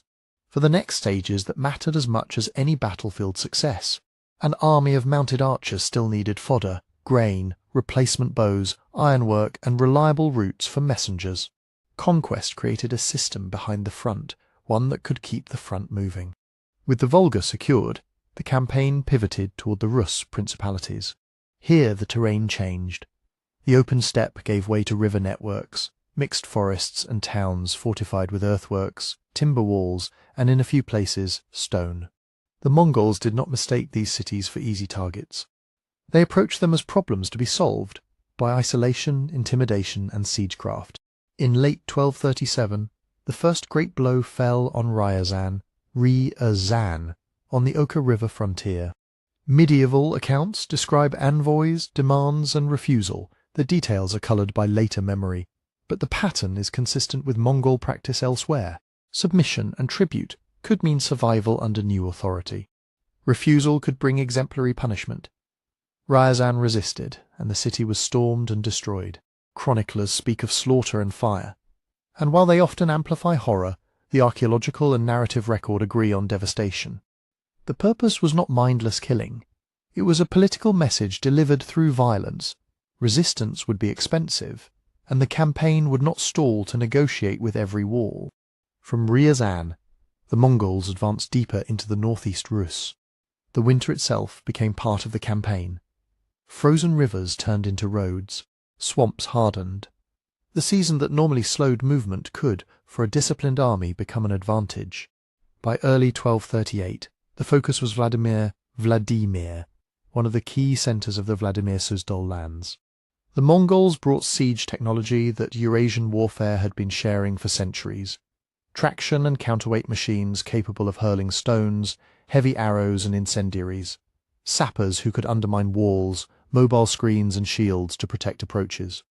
These methods were not uniquely Mongol, but the Mongols were unusually effective at collecting specialists, engineers from conquered peoples, artisans compelled into service, and crews drilled to operate under fire. Vladimir fell.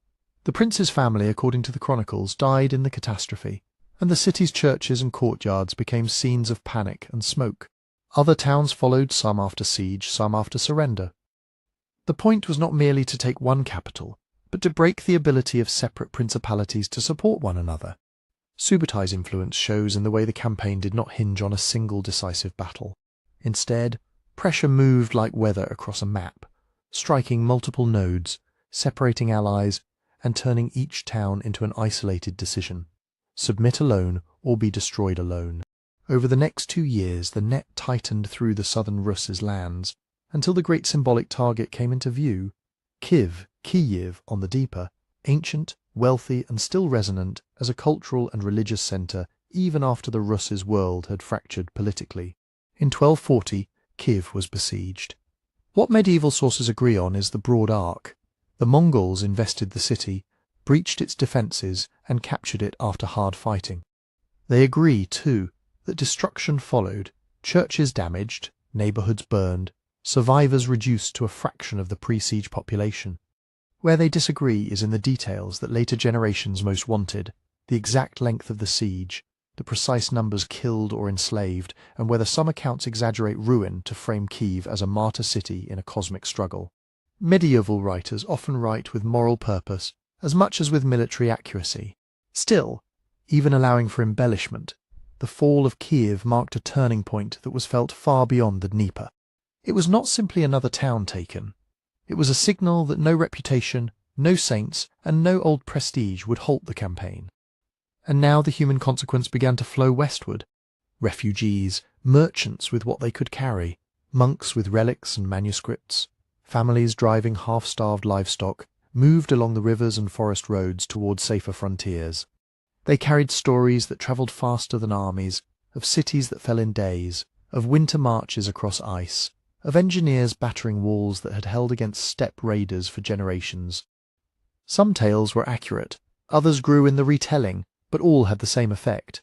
Poland and Hungary heard that the Mongols were no longer a distant steppe rumour. They were a system, advancing, fed by conquered lands behind them, and guided by commanders who seemed to plan years ahead. By the time the snows returned after Kiev, fear was no longer abstract. It had names: Ryazan, Vladimir, Kiev, and it had witnesses arriving at Western courts with hollow eyes and broken maps. What had begun as a campaign against the Rus was becoming something larger, pushing toward the plains where Europe's kingdoms would soon have to decide whether to stand apart or fall apart in the West. The frontier that mattered most was the Kingdom of Hungary, spread across the Pannonian Plain like an open invitation to steppe cavalry. Yet when the news from the Rus arrived, Hungary was not a kingdom ready to move as one. It was a kingdom arguing with itself. Its king was Belar IV, Belar, young enough to still be shaping his authority, and determined to reverse what he saw as decades of drift. Before him, royal lands and privileges had been granted away to powerful families, creating magnates who could raise their own forces and resist the crown's demands.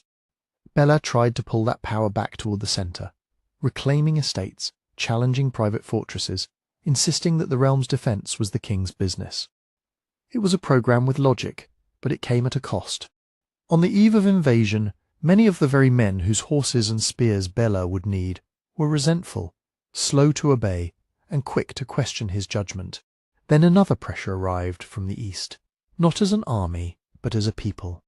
They were the Cumans, Cumans, Turkic-speaking steppe nomads, organised in clans, famous as horse archers, and long accustomed to moving between the grasslands north of the Black Sea and the edges of settled states. For generations they had fought, traded, and raided across a broad frontier world. But now the Mongol advance had shattered that world. Some Cuman groups were defeated and absorbed, others fled, seeking any border that might hold. In 1239 and 1240, a major Cuman faction approached Hungary asking for refuge. Their leader is usually named Khotan, Kur-10, sometimes rendered Kuthan. He came not only with warriors but with families, herds, and the hard momentum of a migration driven by fear. Bela saw an opportunity where others saw danger. The Cumans were exactly the kind of mobile cavalry Hungary lacked in sufficient numbers, and if settled as royal dependents, they could strengthen the crown against both foreign threats and rebellious lords. Bela accepted them, and Khotan, in a gesture meant to bind the alliance, agreed to baptism. But the kingdom did not receive the Cumans with a single mind. The Cumans' way of life, tents, herds, seasonal movement, did not fit neatly into a land of villages, fields, and legal boundaries. Their arrival strained resources and tempers. Clashes broke out with local communities over grazing and theft, sometimes real, sometimes imagined, often impossible to judge in the panic of rumour. To many Hungarian nobles and townspeople, the Cumans looked less like allies and more like the very kind of steppe raiders the kingdom had fought for centuries.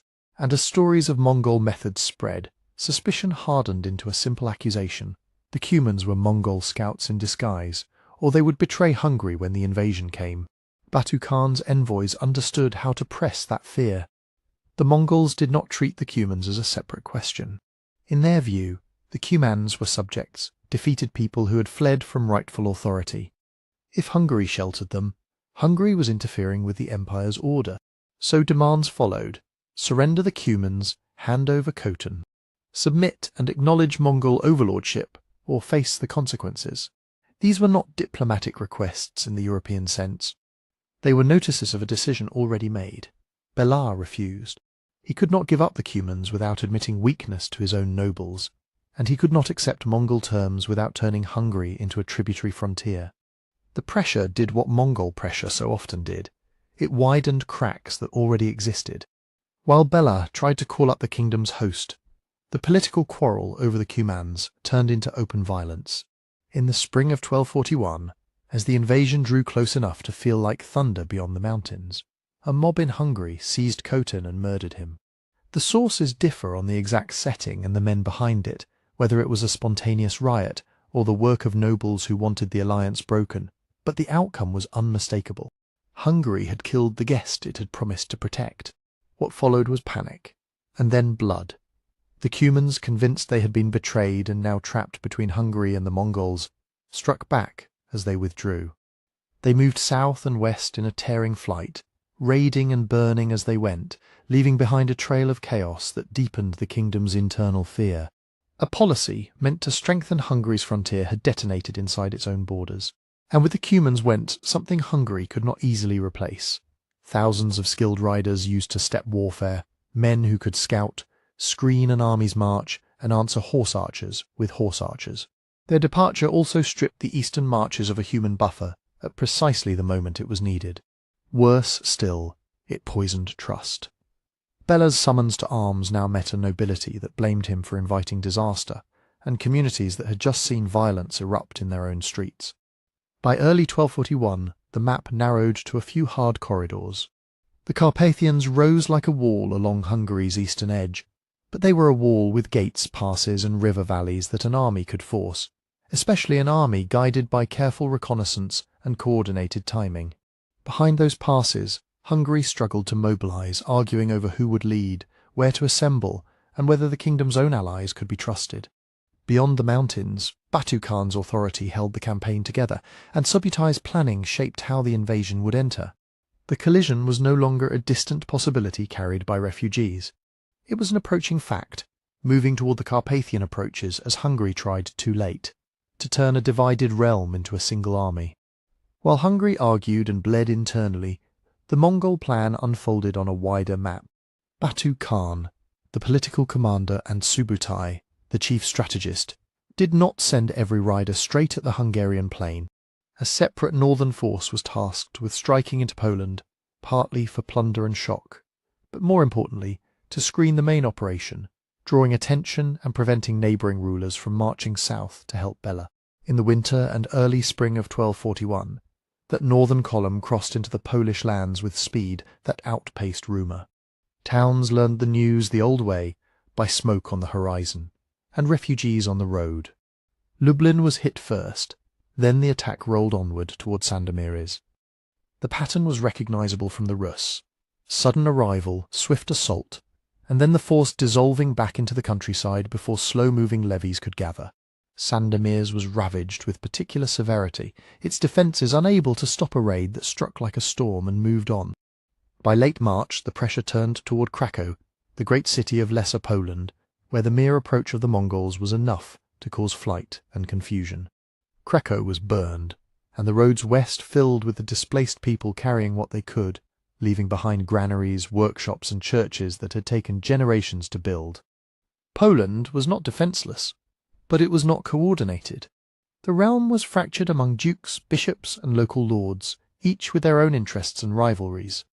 When two leading nobles, often identified as the voivode of Krakow and the castellan of Krakow, attempted to block the advance at Śmielnik, the result was a warning written in blood.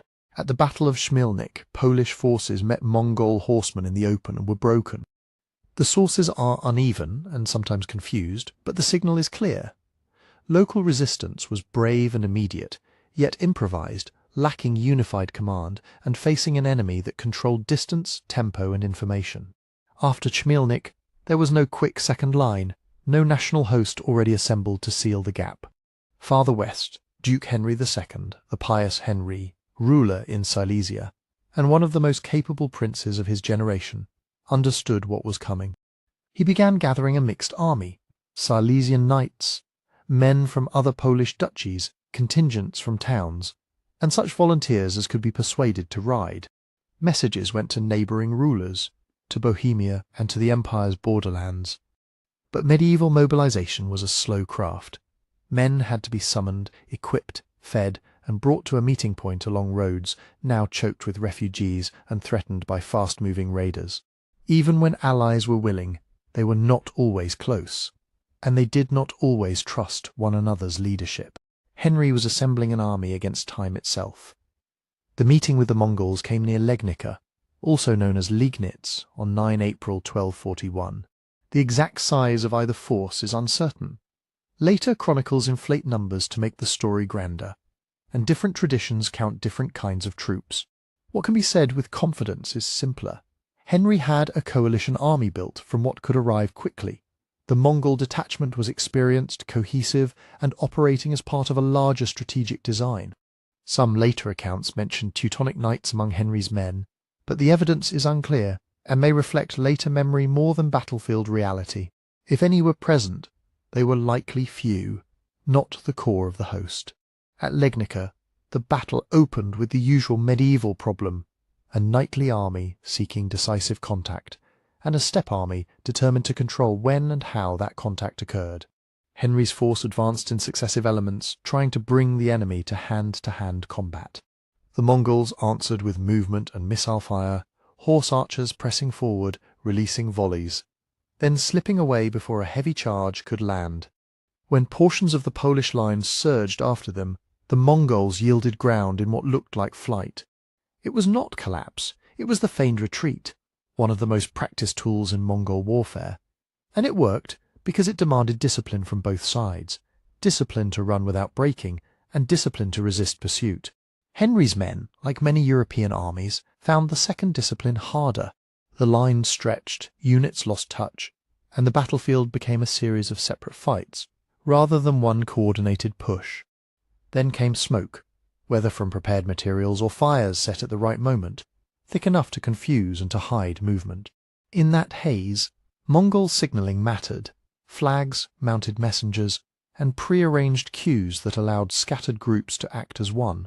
Where Henry's army struggled to hear and see its own command, Mongol subunits could pivot close in and strike at exposed flanks. The retreat became an encirclement. The isolated groups that had chased were cut down first, and then the remaining formations were pressed from multiple sides. Henry himself fought on, but he was killed in the final stages, his death turning resistance into rout. Later stories tell of his head displayed to break the will of defenders. Whether every detail is true, the purpose is believable: psychological warfare aimed at ending organized resistance without a long siege. And yet the Mongols did not ride on into the heart of Germany. This northern campaign was never meant to become a separate conquest. It was a shaping operation, devastating, fast and finite, designed to pin down Polish and neighbouring forces and keep them from marching to Hungary. With Henry dead and the region stunned, the strategic goal was achieved. While Poland reeled from Legnica, no strong relief army moved south in time. The roads that might have carried reinforcements toward Bela instead carried fugitives westward, and the main Mongol blow, carefully timed beyond the Carpathians, was about to land. While Poland reeled from Legnica, the real weight of the campaign was already pressing through the mountain gates into the Kingdom of Hungary. The Carpathians were not a wall so much as a rim, pierced by passes and valleys that could be used by an army that travelled light, split into columns, and lived off speed. In late March and early April of 1241, Mongol detachments spilled down the river routes and along the old roads, appearing where watchers had sworn no large force could pass. Some came through the northeastern approaches by the Vereka Pass, others by different crossings, converging as if drawn by invisible lines across the map. Ahead of them moved fear. Villages emptied into market towns, and the market towns emptied toward Pest, on the flat by the Danube opposite Buda. Pest swelled with refugees, families with carts, monks with relics, nobles' retainers driving livestock, everyone carrying the same story in different words. Horsemen in the distance, smoke behind them, and no time to bargain. Rumour arrived faster than orders. Some said the invaders were a mere raid. Others said the end of the world had ridden in from the steppe. The truth was worse for a kingdom that could not agree on how to fight. This was an invasion plan to break Hungary's ability to resist in one decisive season. King Bela IV, Bela, had called his host, but calling an army was not the same as commanding one. Hungary's magnates distrusted the crown, and the crown distrusted its magnates. The Cumans, recently admitted as allies and settlers, had become a lightning rod for resentment. Many Hungarians suspected them of guiding the Mongols, while the Cumans feared betrayal and vengeance. Messages went out for levies, but they arrived unevenly, each lord with his own men and his own expectations. Bela needed scouting and clear intelligence. Yet the roads were clogged, the frontier was already breached, and local forces that might have screened the advance had been shattered or scattered. He had an army, but its cohesion was fragile, and its eyes were half blind. By early April, Bela moved to meet the Mongols east of the Danube. The Hungarian host encamped near the Saho River, Sharyo, close to the village remembered as Mohi. Here the land mattered as much as courage. The Saho was not a vast river, but in spring it ran cold and stubborn, bordered by marshy ground that could trap men and horses. Crossings were limited. The key point was a bridge, an engineered choke point, where an army could, in theory, hold off a larger force. Bela's camp, protected by wagons and the natural barrier of the river, was set to face the bridge. If the Mongols had to come by that narrow throat, then Hungary's heavy cavalry and packed infantry might finally force a straight fight. Batu Khan, Bar II, was present as political commander, the senior prince whose authority held the coalition together. But it was Subuti, who shaped the battle. He did not accept the bridge as a problem to be solved head-on. He treated it as an anchor to fix the Hungarians in place, while other hands moved around them. On the night of 10 April, into the early hours of 11 April 1241, pressure built at the bridge. The initial struggle was brutal and confused, Hungarian defenders contesting the crossing, Mongol troops probing, pushing, withdrawing, then returning in force. For a moment the bridge fight seemed to validate Bela's position, as if the river had indeed forced the invaders into the narrow combat Hungarian knights preferred. But while attention locked on the bridge, Subutai's manoeuvre unfolded. A separate force worked its way to a different crossing, whether by a ford, a makeshift bridge, or a prepared point selected in advance, getting men and horses over the Saho away from the main fight. Dawn revealed the trap. Mongol riders were not only in front of the Hungarian camp, they were moving into its rear and flanks, turning the river from a shield into a boundary that hemmed Bela's army in. Then the camp itself came under coordinated assault. This was not only arrows and charges. Mongol units brought forward siege engines, compact field catapults and other throwing machines, used here not against stone walls but against the dense, crowded space of an army in its own enclosure. Missiles fell among horses, wagons and men, pressed too close together, spreading panic and breaking the order needed for a controlled sortie. At the same time, attacks converged from multiple directions. Pressure at the bridge, pressure from the new crossing, and strikes aimed at openings in the wagon line, inside the camp. Command failed in the way medieval command so often failed, through noise, dust, conflicting orders and units that could not see the whole field. Knights tried to form for a decisive countercharge, but found no clean front to charge into. Infantry held pockets of resistance, then were enveloped. When a breakout was attempted, it funneled into limited exits, and those exits became killing grounds. By the end of 11 April, the Hungarian host was collapsing into flight. Many were cut down along the riverbanks or in the marshy ground, where armour became a sentence. Bela IV escaped, driven not by choice but by necessity, first toward the Danube and then westward, a king with no field army left between the invader and the heart of his kingdom. What followed was not a single battle's aftermath, but the opening of a plain. With organised resistance shattered at Mohi, devastation spread across central Hungary like a fire in dry grass. The roads out of pest, and the villages of the Great Hungarian Plain, filled with the same people who had crowded in days before, now fleeing again, but with fewer places left to run. In the weeks after Mohi, Hungary did not fall with a single surrender. It emptied. On the flatlands east of the Danube, whole villages were abandoned so quickly that ovens were left cold and tools lay where they had been dropped. Those who could run did not form orderly columns. They scattered into the landscape they knew best, into willow thickets along rivers, into marshlands where a horse could bog down, into forests that offered cover but little food. Night after night, people slept under carts or under branches, measuring survival by what could be carried, and what could be stolen back from their own fields. Hunger became the quiet enemy that followed the loud one. Refugees stripped bark, gathered roots, and fought over stores in half-emptied barns. Shelter was never enough. A monastery might take in the first wave and then bolt its gates against the next, not from cruelty, but from arithmetic. In a medieval kingdom, the margin between normal life and famine was thin, even in peaceful years. Now, with spring planting disrupted, herds driven off, and granaries burned or seized, that margin vanished. The Mongol occupation did not rely on chaos alone. Batu Khan, as the senior prince commanding the campaign, presided over a system designed to see farther and move faster than any enemy. Reconnaissance rode ahead and to the sides, small, hard units reading tracks, questioning prisoners, mapping routes to fords, towns, and storehouses. Requisition followed. Where supplies could be taken, they were taken. Grain, livestock, draft animals, iron, and men compelled to guide or labour. The Mongols were not wandering raiders. They were running a moving state at war, feeding horses and soldiers through organised collection, enforced tribute, and deliberate dispersal of forces so that the land was consumed in wide arcs rather than in one exhausted corridor. Terror was part of that logic, and it was used strategically. Places that surrendered early sometimes bought time and a measure of survival.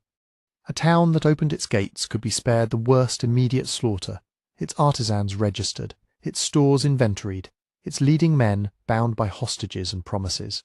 But resistance, especially after a demand to submit, often invited exemplary punishment. Earth and timber fortifications, so common on the plain, were vulnerable to fire, to engines, to sustained arrow fire that made the walls impossible to man. When such places were taken by force, the outcome could be catastrophic, not only for those inside but for the next settlement down the road, which now had a lesson delivered in smoke. Medieval chronicles tried to count this suffering, and their numbers often climb into the hundreds of thousands, even the millions. Modern historians treat these totals with caution. Medieval writers rarely had access to reliable population figures, and they were not producing censuses. They were recording trauma, sometimes using numbers as moral language, countless, without measure, translated into the largest figures their readers would understand. Hungary was badly hit, and many died by violence, exposure, hunger, and disease. But the most extreme totals almost certainly exceed what the region's population could sustain. As 1241 turned to winter, the Danube, wide, cold, and normally decisive, became first a shield, then a corridor. For months it had been a barrier between the Mongols and Western Hungary, complicating movement and supply. But the winter of 1241-1242 was harsh. The river froze, and with it a line on the map hardened into a road. Mongol forces crossed onto the western side, pushing into Transdanubia, taking or pressuring towns, probing towards stronger places, and tightening the net around whatever remained of royal authority. King Bela IV was already in flight, moving westward through a kingdom that could no longer protect him. Then beyond it, he sought refuge toward the Adriatic, through Croatia and into Dalmatia, where terrain and stone offered what the plain could not. The Mongols pursued, not as a reckless chase, but as a calculated attempt to prevent regrouping and to capture the king whose survival kept resistance legitimate. Yet here the campaign met different limits. The further they moved into broken country, the more roads narrowed, the more grazing thinned, the more local strongpoints mattered. And those strongpoints were increasingly stone. A wooden palisade could be burned, a stone castle on a height demanded time, engines, and secure supply lines. Some fortresses fell, but others held, their walls resisting arrows and fire, their garrisons able to wait out raiders who could not afford long sieges everywhere at once. In the cold of that winter, Hungary's fate hung between frozen rivers and hard walls, between a conquest that could move quickly and the stubborn mathematics of stone. Stone changed the tempo of the war, and tempo was everything to an army built around speed. In early 1242, the Mongols were still deep inside the Hungarian kingdom, still collecting supplies, still testing crossings and roads, still pressing toward Bela IV along the Adriatic coast. Then, almost as suddenly as they had arrived, they began to pull back from the heart of Europe. Camps thinned, columns turned east. By the spring, The great host was moving out through the Carpathian gateways it had once forced open.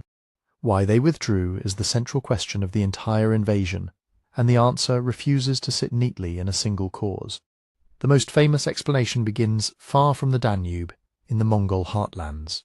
Ogedei Khan, pronounced Ukgadei, son and successor of Chinggis Khan, died in December 1241. In the political order of the empire, that mattered immediately.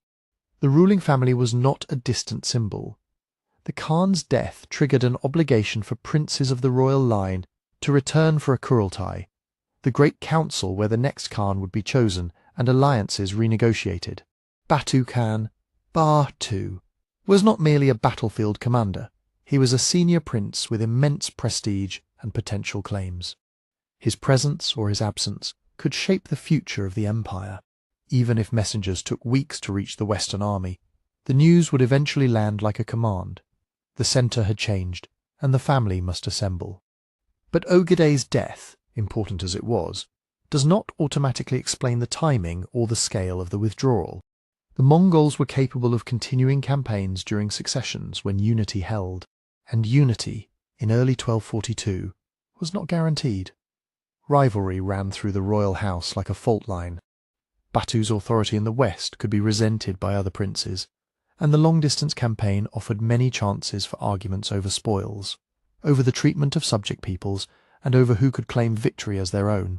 Subutai, Su-Boti, was the leading strategist, the mind of the campaign, but he could not vote at a Kurultai. He could not settle dynastic disputes. If a struggle for influence was coming, remaining in Hungary with a tired army, and a long supply chain could turn from boldness into vulnerability. Then there was the simplest constraint of all, grass. The Mongol army was above everything, a cavalry army, and horses do not live on glory. They live on pasture and on movement between pastures, so the land can recover. The Hungarian plain could feed many animals in good seasons, but an occupation is different from a raid. Staying means returning to the same districts again and again, stripping fodder, exhausting herds, and forcing longer and longer foraging circuits. It also means securing routes for grain and livestock, protecting workshops and siege equipment, guarding captives, administering tribute, and garrisoning key points, tasks that pin mobile troops down. The Mongols were experts at extracting resources, but extraction has limits when you're feeding a vast horse herd at the end of a continent. Environmental conditions tighten those limits. Chroniclers describe wet weather in 1242, and much of Hungary's lowland is a landscape that can turn treacherous with thaw and rain, marshes swelling, rivers wandering, roads dissolving into mud. A mounted army can move astonishingly fast on firm ground, yet lose its advantage when hooves sink and wagons bog. Even without a decisive European counterattack, the campaign had already cost lives and animals, losses in battles, attrition in winter pursuit, sickness, accidents, and the slow bleed of constant operations. A force can win every engagement and still grow weaker with each month it remains in the field, and stone continued to impose its own arithmetic. The Mongols could take many fortified places, and they did, through engines, fire, sapping, intimidation, and the use of specialized troops drawn from across the empire. Yet a Europe that had watched towns burn was learning quickly. Survivors crowded into strongholds. Garrisons stocked food. Royal authority, battered as it was, pushed new defences, and even where castles were old, they were now taken seriously. Each stone fortress that refused to fall demanded time, and time was the one resource the invaders could not spend everywhere. A long sequence of sieges is not simply slower, it is dangerous. It disperses forces, invites local resistance to gather, and turns a campaign of movement into a war of positions. All of this leads to a larger question. What was the Western campaign meant to achieve?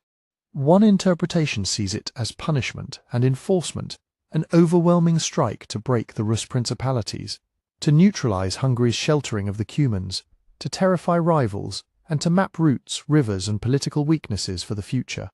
Another interpretation argues that conquest was real and expanding, and that Europe was spared not by intention but by circumstance, succession politics colliding with logistical and operational ceilings. Historians continue to debate how to weigh these factors, because the evidence can point in more than one direction at once. What is clear is that the withdrawal was not a rout. It was a decision shaped by imperial politics, by rivalries among princes, by grass and weather, by the wear of a hard year, and by the growing cost of stone walls. Europe did not find a single lever to stop the Mongols. The Mongols encountered the edge, where even their system, so adaptable, so intelligent, so ruthless in its efficiency, began to pay more for each mile forward than it could justify. And so the great host turned back toward the steppe, leaving behind a continent shaken, and a question that would haunt European memory, not only how they were beaten, but why the beating stopped. In the spring of 1242, as the columns rode back through the passes, Europeans were left to measure a disaster that felt like an ending, and yet was not. Did Europe almost fall? In Poland and Hungary, the answer is uncomfortably close. The best field armies were shattered, rulers fled, and entire districts were emptied by fire, flight, and hunger. But conquest of all Europe was a different problem. Beyond the open plains lay thicker webs of rivers, forests, and fortified regions, and a hard logistical truth: an army of horses could devastate widely. Yet holding the land meant garrisons, supply routes, and time spent under stone walls that multiplied the cost of each advance. Europe's political division had invited catastrophe, and it remained a vulnerability. Still, the Western kingdoms and principalities were not bled white. They retained manpower, dense networks of castles, and the ability to learn. Nowhere was the lesson sharper than in Hungary. Bela IV returned to a kingdom in ruins and rebuilt with a new priority: stone. He encouraged castle building, strengthened royal fortresses, reorganized defense, and reshaped settlement so people could shelter behind walls when the riders came again. And they did come again. Later, Mongol raids into Hungary and Poland struck hard, but met a landscape better prepared, more fortifications, better warning, fewer easy prizes, so they achieved nothing like 1241. To the east, the shadow lasted longer. The Golden Horde remained a dominant power on the steppe frontier, extracting tribute and obedience from the Rus principalities and shaping politics for generations, even as envoys, friars, and merchants travelled to learn what this empire was and what it wanted. The withdrawal spared Central and Western Europe from the immediate continuation of the campaign. It did not undo the ashes. In 1241, Europe learned how fast a world could break, and how uncertain the reasons were when the breaking stopped. In the 1260s, Kublai Khan rose to the top of the Mongol world and set about turning conquest into government. In 1271 he named his dynasty the Yuan, ruling from northern China, and he inherited an expectation that neighbouring states would acknowledge Mongol supremacy. Along the empire's edges, diplomacy and intimidation went together. A letter could be followed by an army, and submission was measured in titles, hostages, and tribute. Japan lay across the sea, beyond the reach of Mongol horsemen, but not beyond Mongol ambition.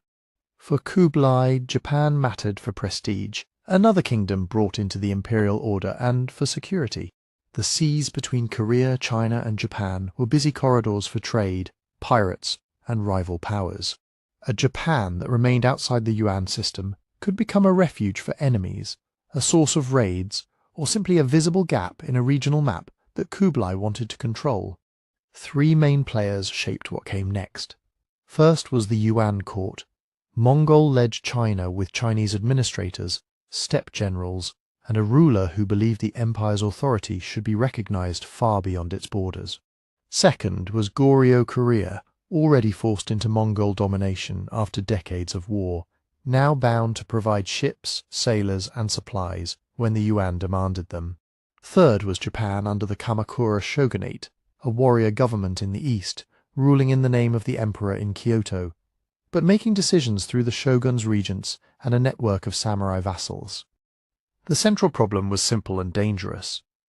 The Yuan sent demands for Japan to enter relations on Yuan terms, submission in practice, even if the wording could be diplomatic. Kamakura did not accept those terms, and prolonged silence could be read as defiance. By the early 1270s, invasion stopped being unthinkable. It became an option on the table, discussed alongside envoys, threats, and preparations in Korea. This story focuses on the first invasion, in 1274, a shorter expedition that tested routes, logistics, and Japanese defences. It was distinct from the much larger attempt in 1281, which later tradition often blends together with it. The record is uneven. Japanese chronicles, Yuan documents, and Korean accounts sometimes disagree on dates, numbers, and motives. Even the famous idea of a heaven-sent divine wind is debated. What storms happened, when, and how decisive they were? What is clear is that by 1274, Kublai Khan's new pressure on Japan was about to become war. Kublai Khan's pressure on Japan did not begin as a sudden whim. It grew out of the way he rose to power, and out of how the Mongol Empire understood order on its frontiers. In 1259, the great Khan Mengke died while campaigning against the southern Song in China. His death opened a succession struggle across the empire. Kublai, based in North China, and his younger brother, Arik Boka, based in the Mongolian heartland. Each claimed the title of Great Khan. For several years, the conflict was political, military, and logistical all at once, about who controlled key cities, grain supplies, and the support of other branches of the imperial family. By 1264, Kublai had defeated Arik Boka and forced his surrender, but the victory did not restore the old unity of the empire. By then, the Mongol world was already becoming a set of related but increasingly independent realms. In Central Asia, the Chagatai Khanate pursued its own interests. In Persia, the Ilkhanate ruled with little need to follow orders from China. In the Western Steppe, the Golden Horde treated diplomacy with Kublai as negotiation between equals, not obedience to a single supreme ruler. Kublai still claimed the universal authority of a great Khan, but he had to prove it in practice, through conquest, administration, and visible displays that the world still revolved around his court. That court was now centered not on the old steppe capital, but on China. Kublai built a new imperial capital at Dadu, near modern Beijing, and drew on Chinese systems of taxation, law, and bureaucracy. In 1271, he announced the name of his dynasty, the Yuan. It was a move aimed at governing a huge settled population, extracting resources reliably, and presenting Mongol rule as a legitimate Chinese-style empire, not only a nomad conquest regime. But the Yuan state was not simply China under the Mongols.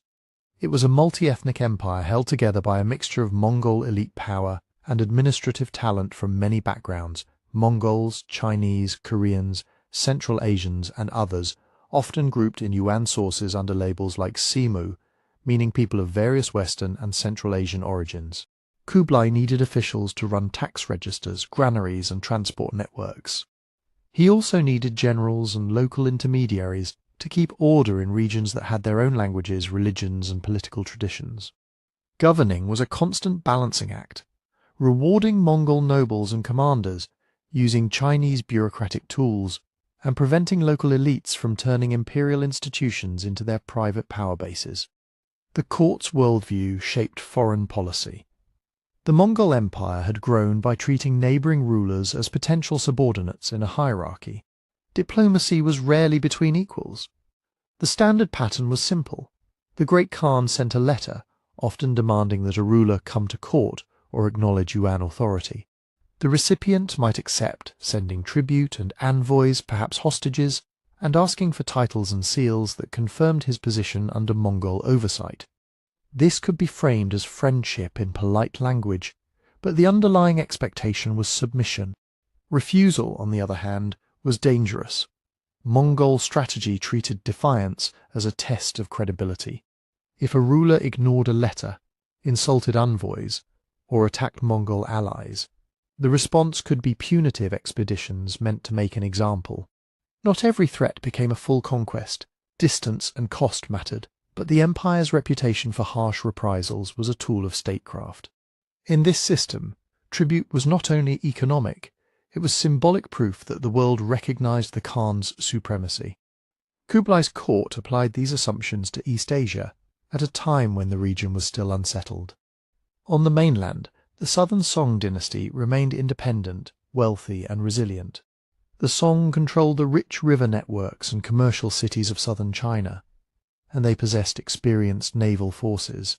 For Kublai, finishing the conquest of the Song was both a strategic necessity and a legitimizing achievement. It would bring enormous resources into Yuan hands, and it would demonstrate that the dynasty's authority extended across the heartland of China to Kublai's northeast. Goryeo-Korea had already been forced into Mongol dominance. After long wars beginning in the 1230s, Goryeo's royal house became tied to the Mongols through marriage alliances, and Mongol officials and garrisons had influence on the peninsula. Korea kept its own king and court, but its freedom of action was sharply limited. When the Yuan needed troops, ships, craftsmen, or supplies, the expectation was that Korea would provide them. This relationship mattered for Japan because Korea was the nearest staging area for any expedition across the sea, and that sea mattered. The Mongols were famous for cavalry, but the Yuan state was increasingly aware that control of coastlines and islands affected security and commerce. The waters between the Liaodong Peninsula, Korea and Japan were not empty borders. They were routes for trade, fishermen, envoys, and also pirates and smugglers. In Japanese sources, later generations would call some of these raiders wako, though the composition and leadership of such groups shifted over time and often included non-Japanese participants. For a ruler trying to impose order, maritime spaces could be sources of instability and also avenues to project power. Japan, in this context, was not ignored simply because it was distant. From Kublai's perspective, Japan was a nearby monarchy that remained outside the Yuan's political orbit. It had no reason to accept Mongol claims voluntarily, and it could, at least in theory, offer refuge to enemies, cooperate with the Song, or become a base for raids in a time of wider war. Even if Japan never intended such actions, the possibility mattered to an empire that thought in terms of threats, buffers, and prestige. Still, early Yuan calculations were cautious. The ocean crossing was short on a map but complicated in reality. Any invasion would require ships, sailors, food stores, and coordination between Mongol commanders, Chinese or Jurchen troops accustomed to northern warfare, and Korean forces with maritime experience.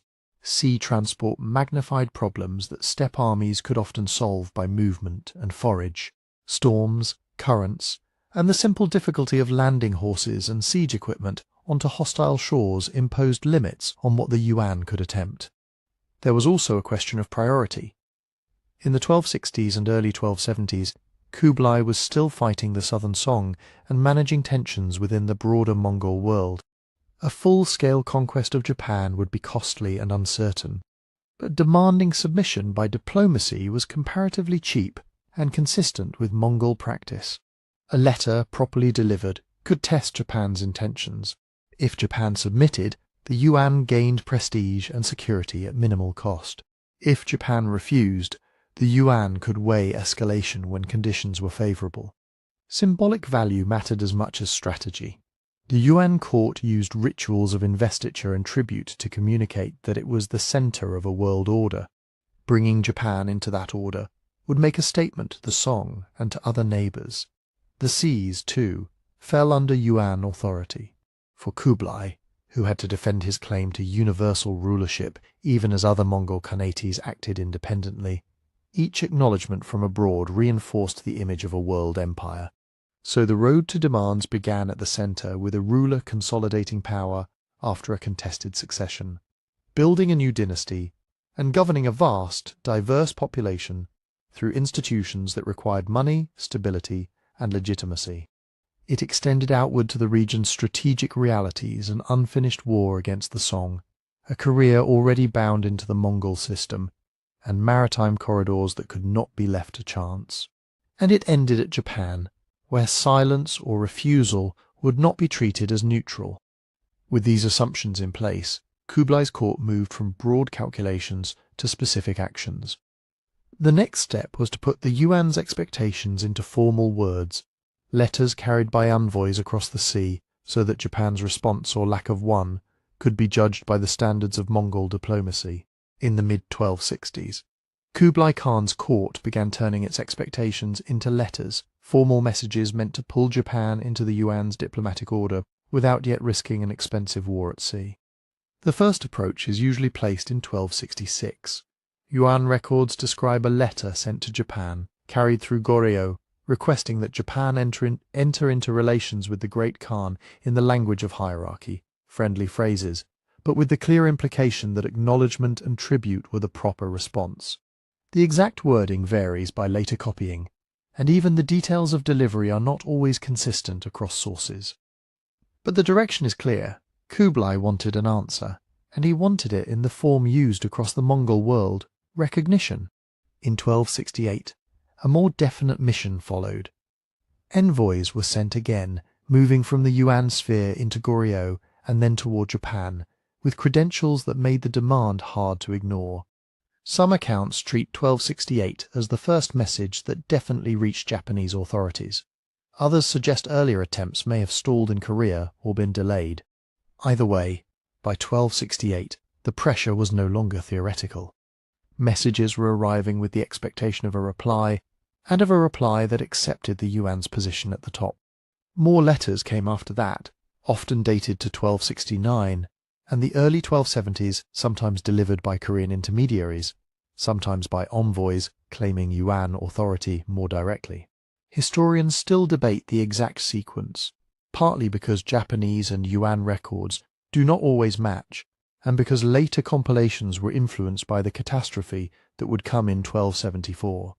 But the pattern is steady: repeated demands, growing impatience, and increasing certainty in Dadu that Japan was refusing to take its place. To understand why Japan did not simply answer yes or no, it helps to understand who in Japan could even speak for the country. By the 13th century, Japan still had an emperor in Kyoto, and the emperor remained a sacred and traditional source of legitimacy. But practical military and administrative power had shifted to the shogunate in Kamakura. The shogunate was a warrior government led by a shogun, a military commander whose authority rested on networks of samurai vassals and on control of land rights and appointments. Yet even the shogun was not fully independent. In the Kamakura system, real decision-making increasingly sat with the Hojo clan, who held the office of shikken, usually translated as regent. In practice, the regent acted as the manager of the shogunate, directing policy and commanding the loyalty of key warrior families. Sometimes while the shogun himself was a figurehead, so foreign policy was caught between centres. The imperial court in Kyoto had prestige, ceremony, and a language of diplomacy rooted in older models. Kamakura had soldiers, coastal defence responsibilities, and the ability to mobilize force. And within Kamakura, the Hojo regents had to balance the interests of powerful warrior houses and the expectations of a military elite that was not funded by a centralized tax state in the way the Yuan could be. In that divided environment, a letter from Kublai Khan raised immediate problems. If the imperial court responded as though Japan were a conventional tributary state, it could imply a loss of status and independence, an admission that Japan's ruler stood beneath a foreign emperor. If Kamakura responded, it would be asserting that the warrior government, not Kyoto, spoke for the realm. Even crafting the form of a reply risked internal political consequences. And the content was worse. The Yuan diplomatic script did not offer a neutral friendship between equals. It offered incorporation into an order where titles and recognition flowed from the centre outward. For Kamakura's leaders, submission would undermine legitimacy at home. The Hojo governed through the loyalties of warriors who expected their leaders to defend the land and uphold honour. Accepting a foreign demand could look like weakness, and weakness could fracture coalitions. There were also sober security fears. By the 1260s, news of Mongol expansion was not distant rumour. Korea had been battered into vassalage after decades of war. On the mainland, the southern Song still held out, but the Mongol Yuan advance was relentless. A message from Kublai was not simply a diplomatic invitation. It came from a regime known for using diplomacy as a test, and war as punishment for refusal. To acknowledge Yuan authority might not prevent invasion. It might simply open the door to greater demands, hostages, tribute schedules, and deeper interference. Precedent mattered too. Japan had long interacted with the continent through trade and religious exchange, but it did not have a well-established practice of receiving investiture from foreign emperors as a condition of rule. Earlier eras had seen embassies to Sui and Tang China, but those missions were framed in ways that preserved Japan's dignity and were, in any case, centuries in the past. Kamakura's leaders did not see themselves as provincial kings awaiting confirmation. They were rulers of an island realm with its own sacred center and its own warrior order. Internal constraints reinforced caution.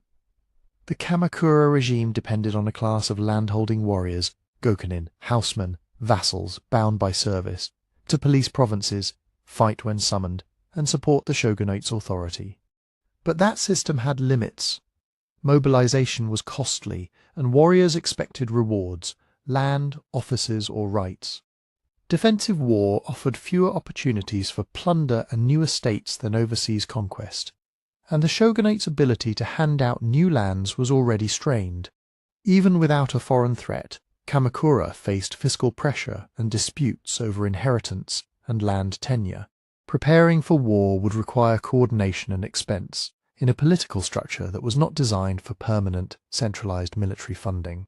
All of this pushed Kamakura toward a choice that was, in a sense, a non-choice: silence. A firm refusal could provoke immediate retaliation.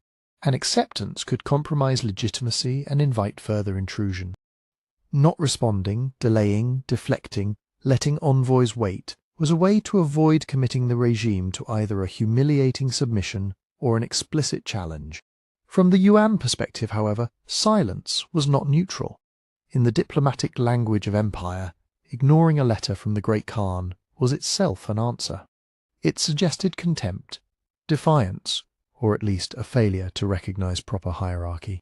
In Dadu, where many neighboring rulers had responded by sending tribute and envoys, Japan's lack of compliance could only look like a deliberate refusal. As the messages accumulated without a satisfactory reply, the breakdown hardened into a narrative on both sides. In Kamakura, the repeated embassies confirmed that the Yuan were probing for control and that the danger was growing. In the Yuan court, the repeated non-response confirmed that Japan would not be drawn into the system by words. The cost of continued diplomacy began to seem wasted, and the argument for coercion gained strength, especially with Korea already under Yuan dominance and able, at least on paper, to supply ships and manpower. By the early 1270s, then the relationship had reached a dead end. Kublai's court had performed the ritual steps expected of an imperial centre: letters, envoys, and demands framed as orderly relations.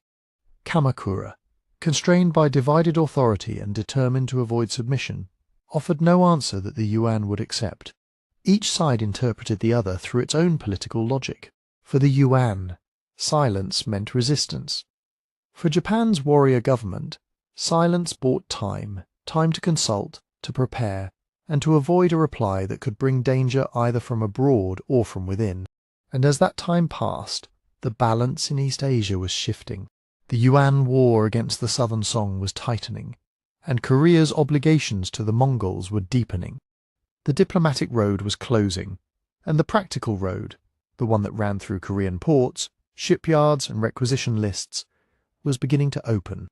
That practical road ran straight through Goryeo, the Korean kingdom that had spent most of the 13th century being ground down into the Mongol orbit.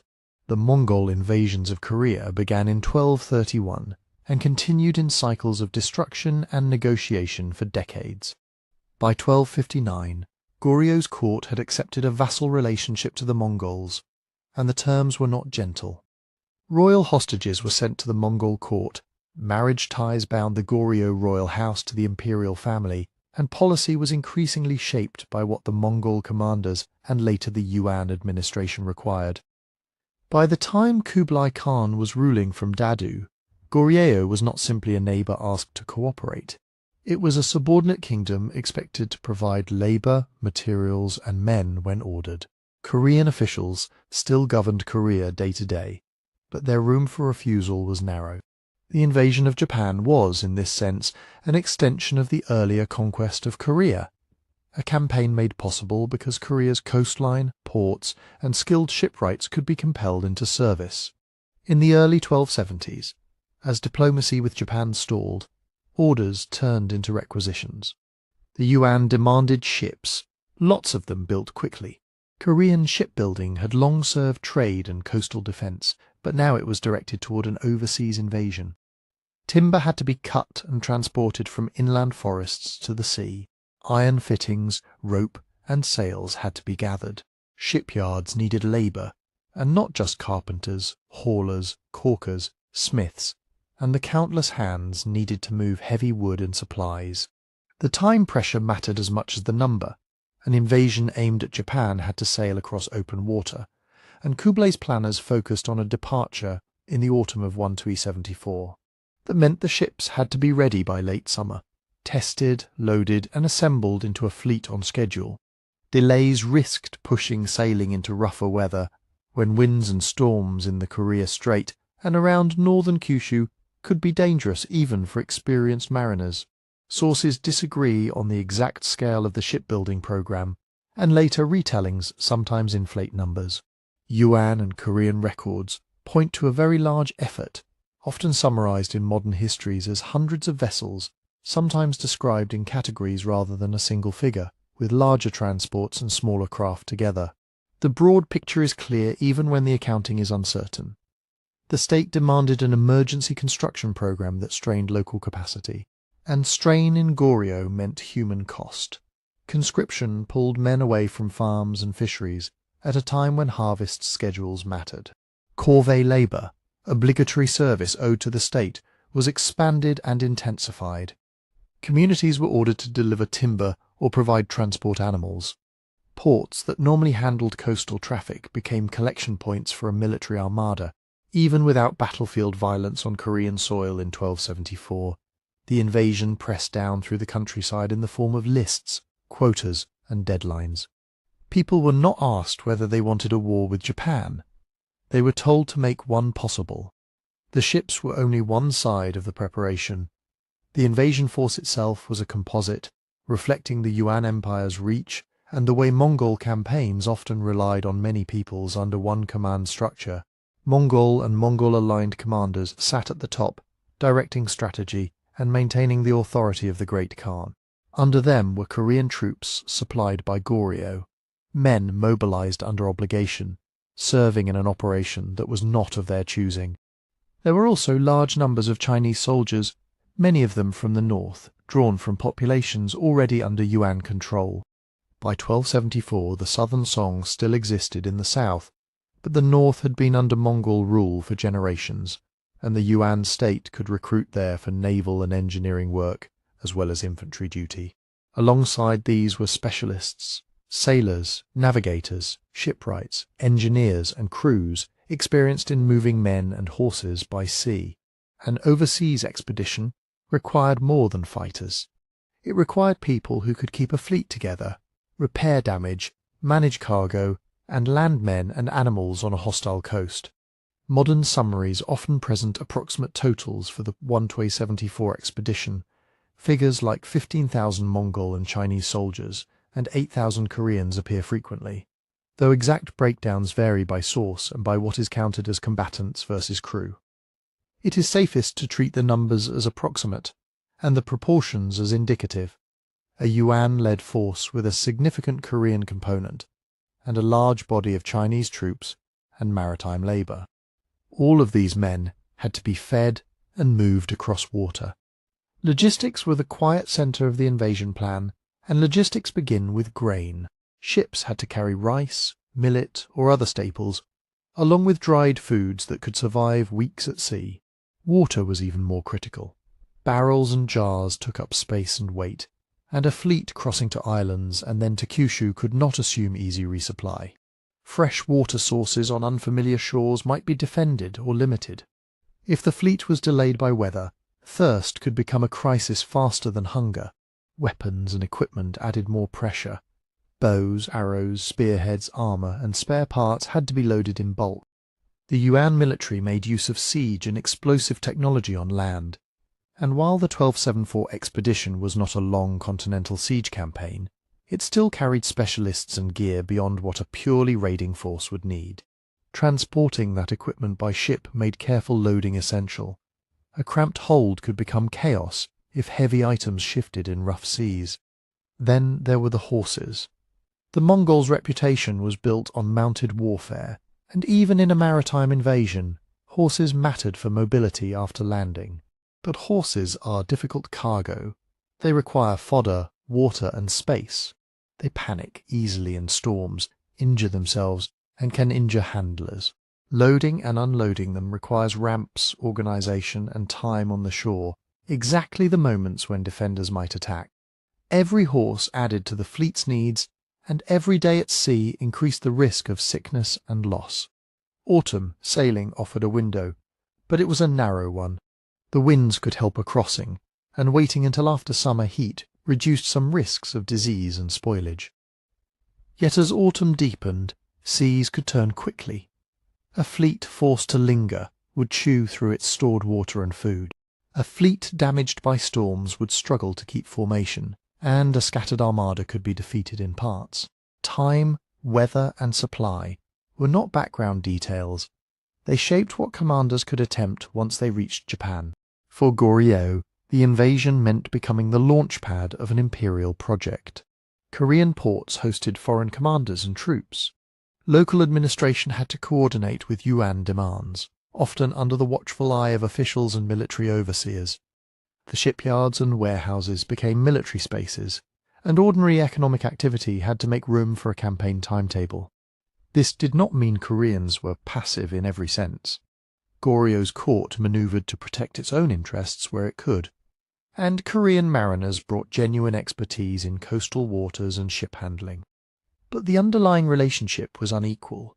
Hostages and enforced obligations ensured that cooperation was not optional, and the invasion of Japan in 1224 was a direct product of that coercive system. By the time the fleet began gathering for departure, the empire's diplomacy had already failed, and so the empire turned to the resources it could control, in the shipyards, in the forests cut for timber, in the quotas demanded from villages. And in the mixed ranks of soldiers and sailors, the invasion was already underway long before a single arrow was loosed at Japan.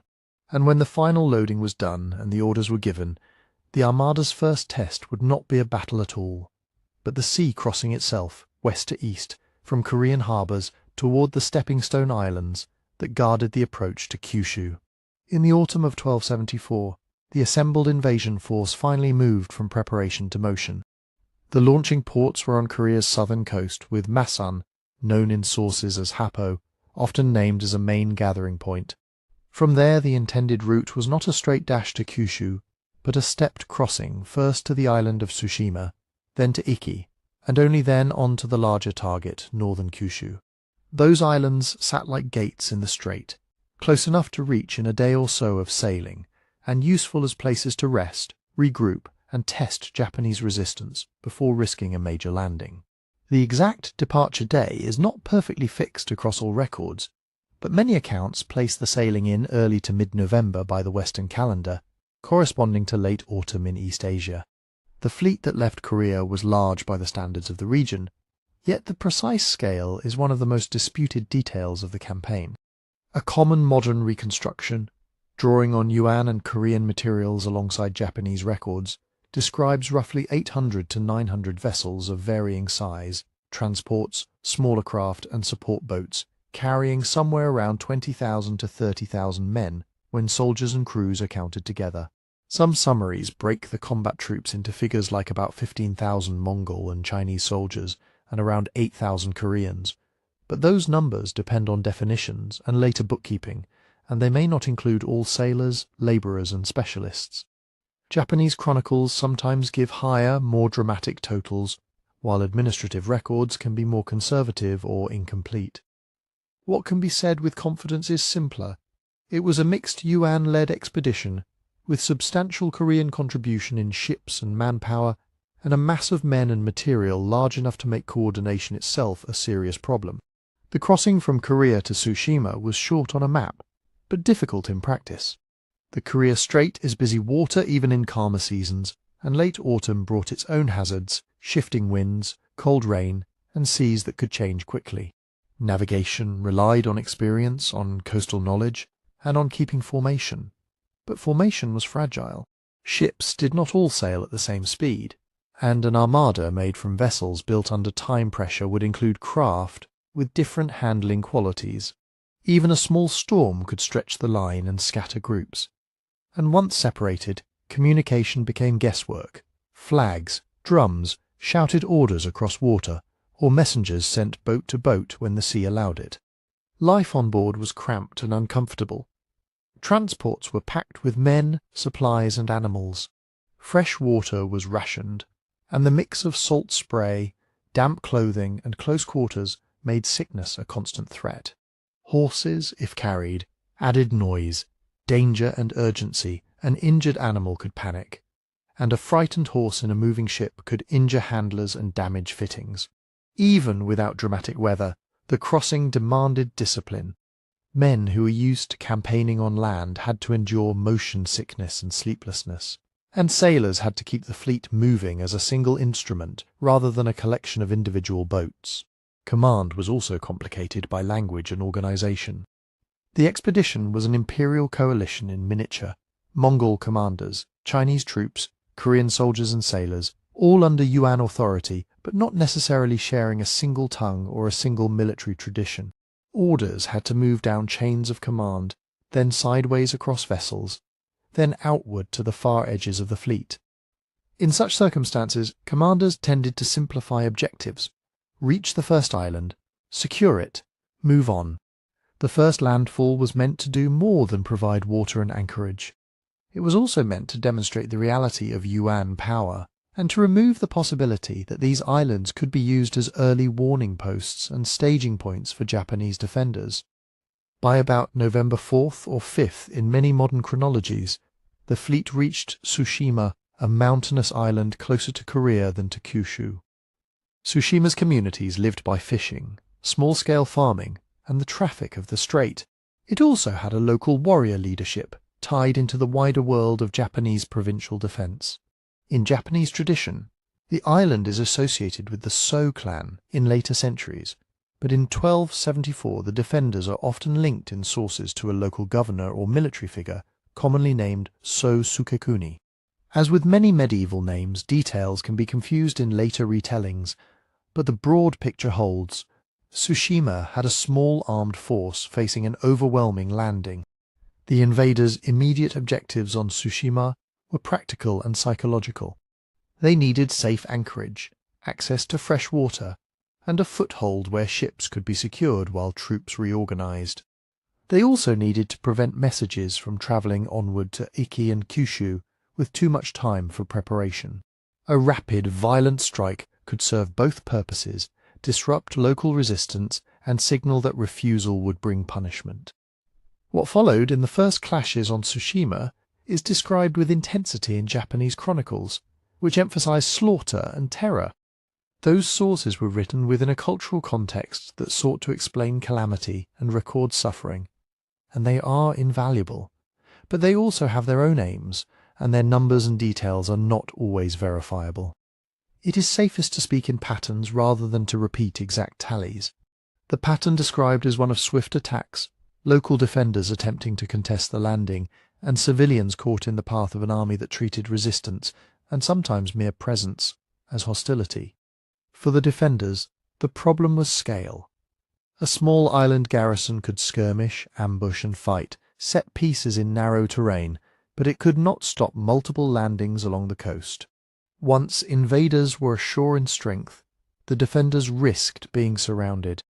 Japanese accounts describe fighting near the shore and inland, and the death of the local commander is a consistent element in later narratives, suggesting that leadership was broken early.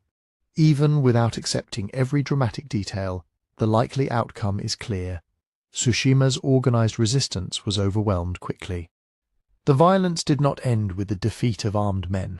Medieval warfare in East Asia could be harsh, and amphibious raids often targeted supplies, ships, and people. Japanese records speak of killings, burnings, and the taking of captives. Yuan and Korean sources are less interested in describing civilian harm in detail, focusing more on movement and conquest, which is itself a form of silence common to official war records. The imbalance between sources does not mean that nothing happened. It means that the most vivid descriptions come from the side that endured the attack, while the administrative voice of the invaders had other priorities.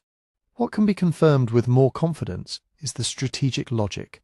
Tsushima was seized as a stepping stone. The fleet could anchor, repair minor damage, redistribute men and equipment, and prepare for the next short crossing. The speed of the operation mattered. Every day spent on Tsushima consumed water and food, and increased the chance that storms would catch the fleet in exposed waters. Every delay also gave Japan's defenders more time to gather forces at Kyushu's likely landing sites.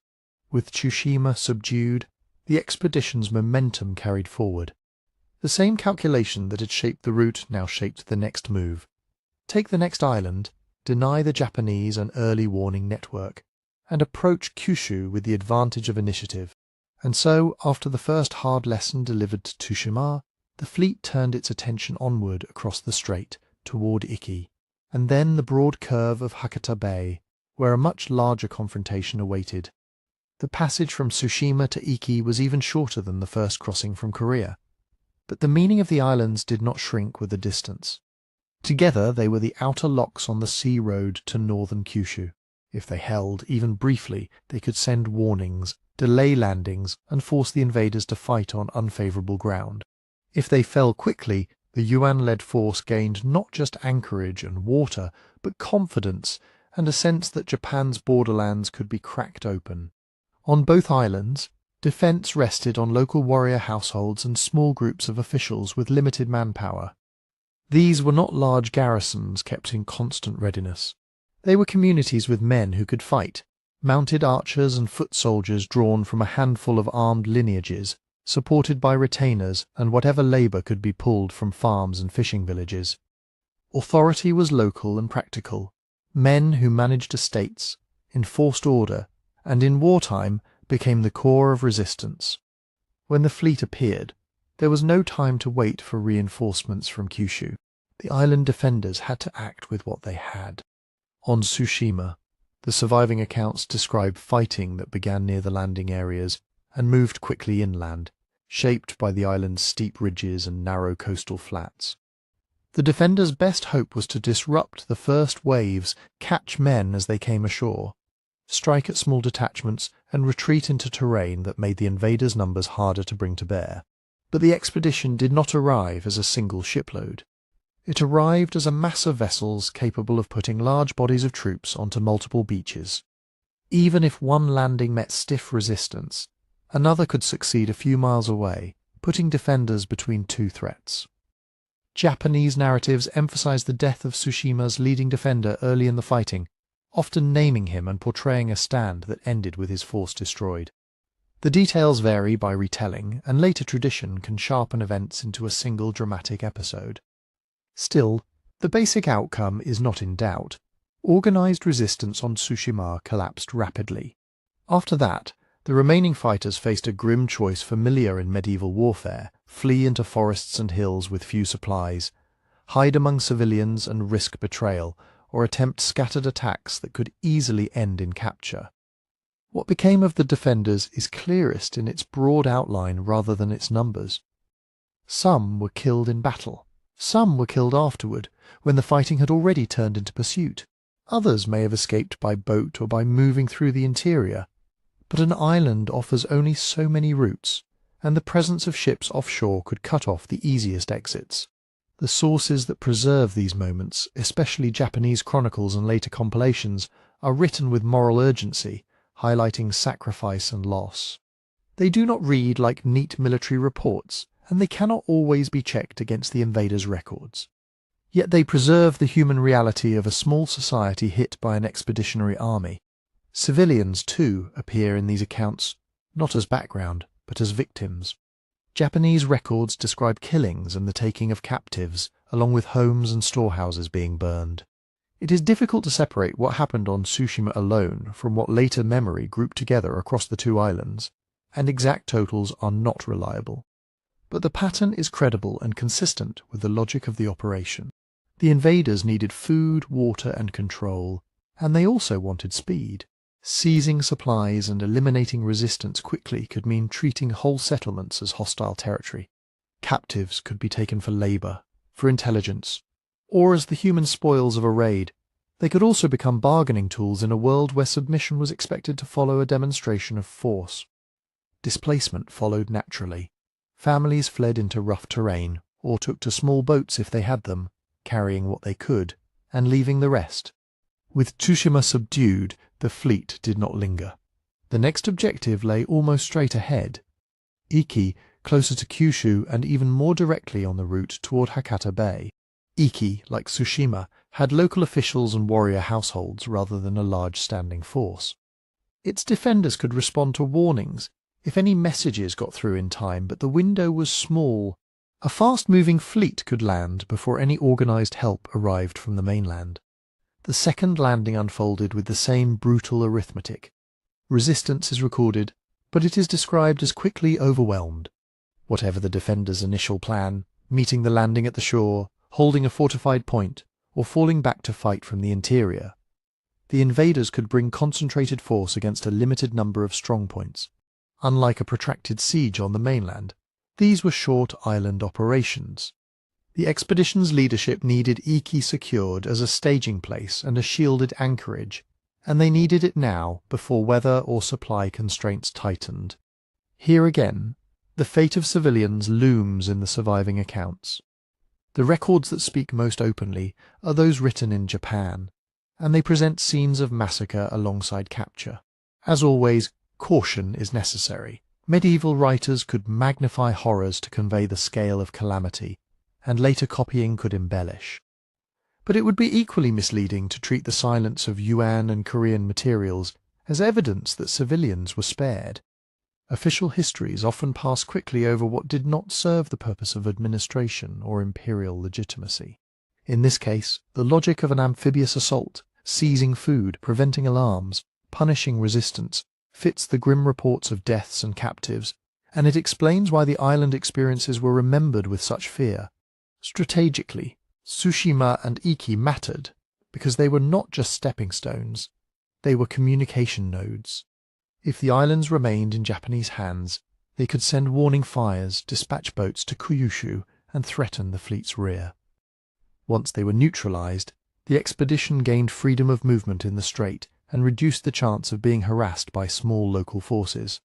The islands also offered what any fleet needed in hostile waters: places to gather scattered ships, treat the wounded, dry equipment, and redistribute supplies. Even a short pause could be the difference between arriving at Kyushu in order or arriving as a strung-out procession of tired men. Psychologically, the island battles cut both ways. For the invaders, quick success could reinforce a belief that Japan would fracture under pressure, that the first blows were enough to unbalance resistance, and that submission might follow once the main landing occurred. For the Japanese, the attacks carried a different message. News, whether precise or distorted by panic, would reach Kyushu with stories of islands overrun, defenders wiped out, and civilians taken. It was a warning delivered in blood. The threat was real, and it was already at Japan's door. With Tsushima and Iki behind them, the Yuan-led commanders now faced the larger challenge.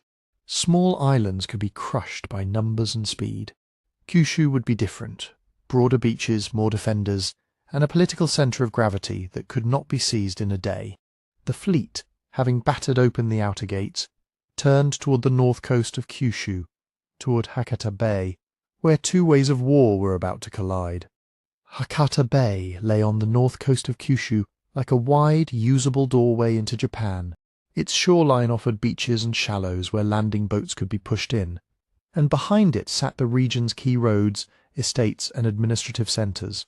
Just as important, it was a place where an expedition could anchor a large number of ships close to land, keep its units supplied by boat, and threaten multiple directions at once. For the Yuan-led commanders, Mongol, Chinese, and Korean officers working within a single plan, Hakata was a logical next step after Tsushima and Iki, a strike at a populous coast, close enough to Korea for a return, but deep enough to shock the Kamakura government and force a decision. By the time the fleet approached Hakata in mid-November 1274, Kyushu was already moving. The Kamakura shogunate had a network for emergency mobilization, and the defenders were not a single army so much as a rush of local forces responding to urgent messages. Warrior families from northern Kyushu, men tied to the Hojo regency through landholding and obligation, gathered with retainers and foot soldiers. Local officials and estate managers helped pull together provisions, horses, and whatever organized manpower could be spared. The speed varied by distance and readiness, and sources are not precise about exact totals, but the essential point is clear. Hakata did not greet the invaders empty. Men were arriving quickly, some with combat experience from domestic conflicts, most with the expectations of samurai warfare shaped by decades of fighting within Japan. When the armies met along the Hakata coastline, the contrast in equipment and battlefield habits became immediately visible. Japanese mounted warriors relied heavily on the yumi, the long asymmetrical bow suited to horseback use, and they carried the tachi, a slung sword optimized for mounted combat alongside spears and other sidearms. Their armor was typically lamella, small scales or plates laced together, designed to balance protection with mobility, and often built around the needs of the mounted archer. Across the waterline came a force with broader variety. Mongol units were famous for composite bows, shorter, powerful, and efficient from horseback. But this expedition was not only Mongol cavalry, it included Chinese and Korean troops as well, and with them came weapons that made sense for an amphibious landing. Spears and polearms for tight fighting at the shore, shields in some formations, and missile troops that could throw dense fire quickly. Japanese accounts and later interpretations often emphasize crossbows among the invaders. And while the exact distribution is hard to confirm for a single day's action, crossbows were certainly used in Yuan military practice and could be supplied through the Chinese and Korean contingents. The result was a mixed army, cavalry, infantry, and missile units, arranged to support one another rather than to fight as isolated champions. The tactical clash was even sharper than the differences in armor.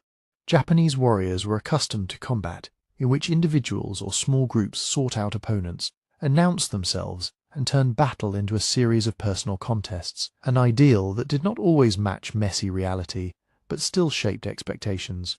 At Hakata, they faced an opponent that fought by coordinated groups.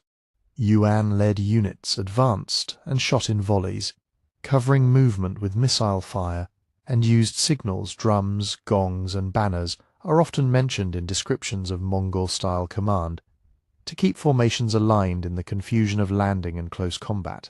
Instead of a battlefield breaking into separate duels, the defenders encountered pressure that came in organized surges. This mattered because the shoreline compressed the fight. On a beach or narrow flat, it was hard to create the space needed for mounted archery and individual maneuver. Japanese fighters, pushing forward to meet the landing, could be met by thick clouds of arrows. Some of those arrows were different from what the defenders were used to: heavier shafts, powerful composite bow shots, and perhaps poisoned or barbed heads, though claims about poison in particular are difficult to verify. What is much more solid is that the volume and coordination of missile fire was shocking. Japanese sources describe being struck down in clusters, suggesting volleys and concentrated shooting rather than scattered arrow exchanges. Then there were the explosions. Japanese narratives, most famously later illustrated traditions associated with the Mongol invasions, described the use of explosive projectiles often called thunder crash bombs. These were not mythic magic weapons, but early gunpowder devices, known in Song and Yuan China, thrown or launched to burst with a flash, noise, and fragments. The evidence for their use at Hakata rests on a combination of written Japanese descriptions and the broader, well-attested presence of gunpowder weapons in the Yuan military world, because no single surviving document functions like a modern after-action report. Historians speak carefully here, but it is entirely plausible that Chinese specialists in the expedition employed such bombs to disrupt defenders clustered near the landing points.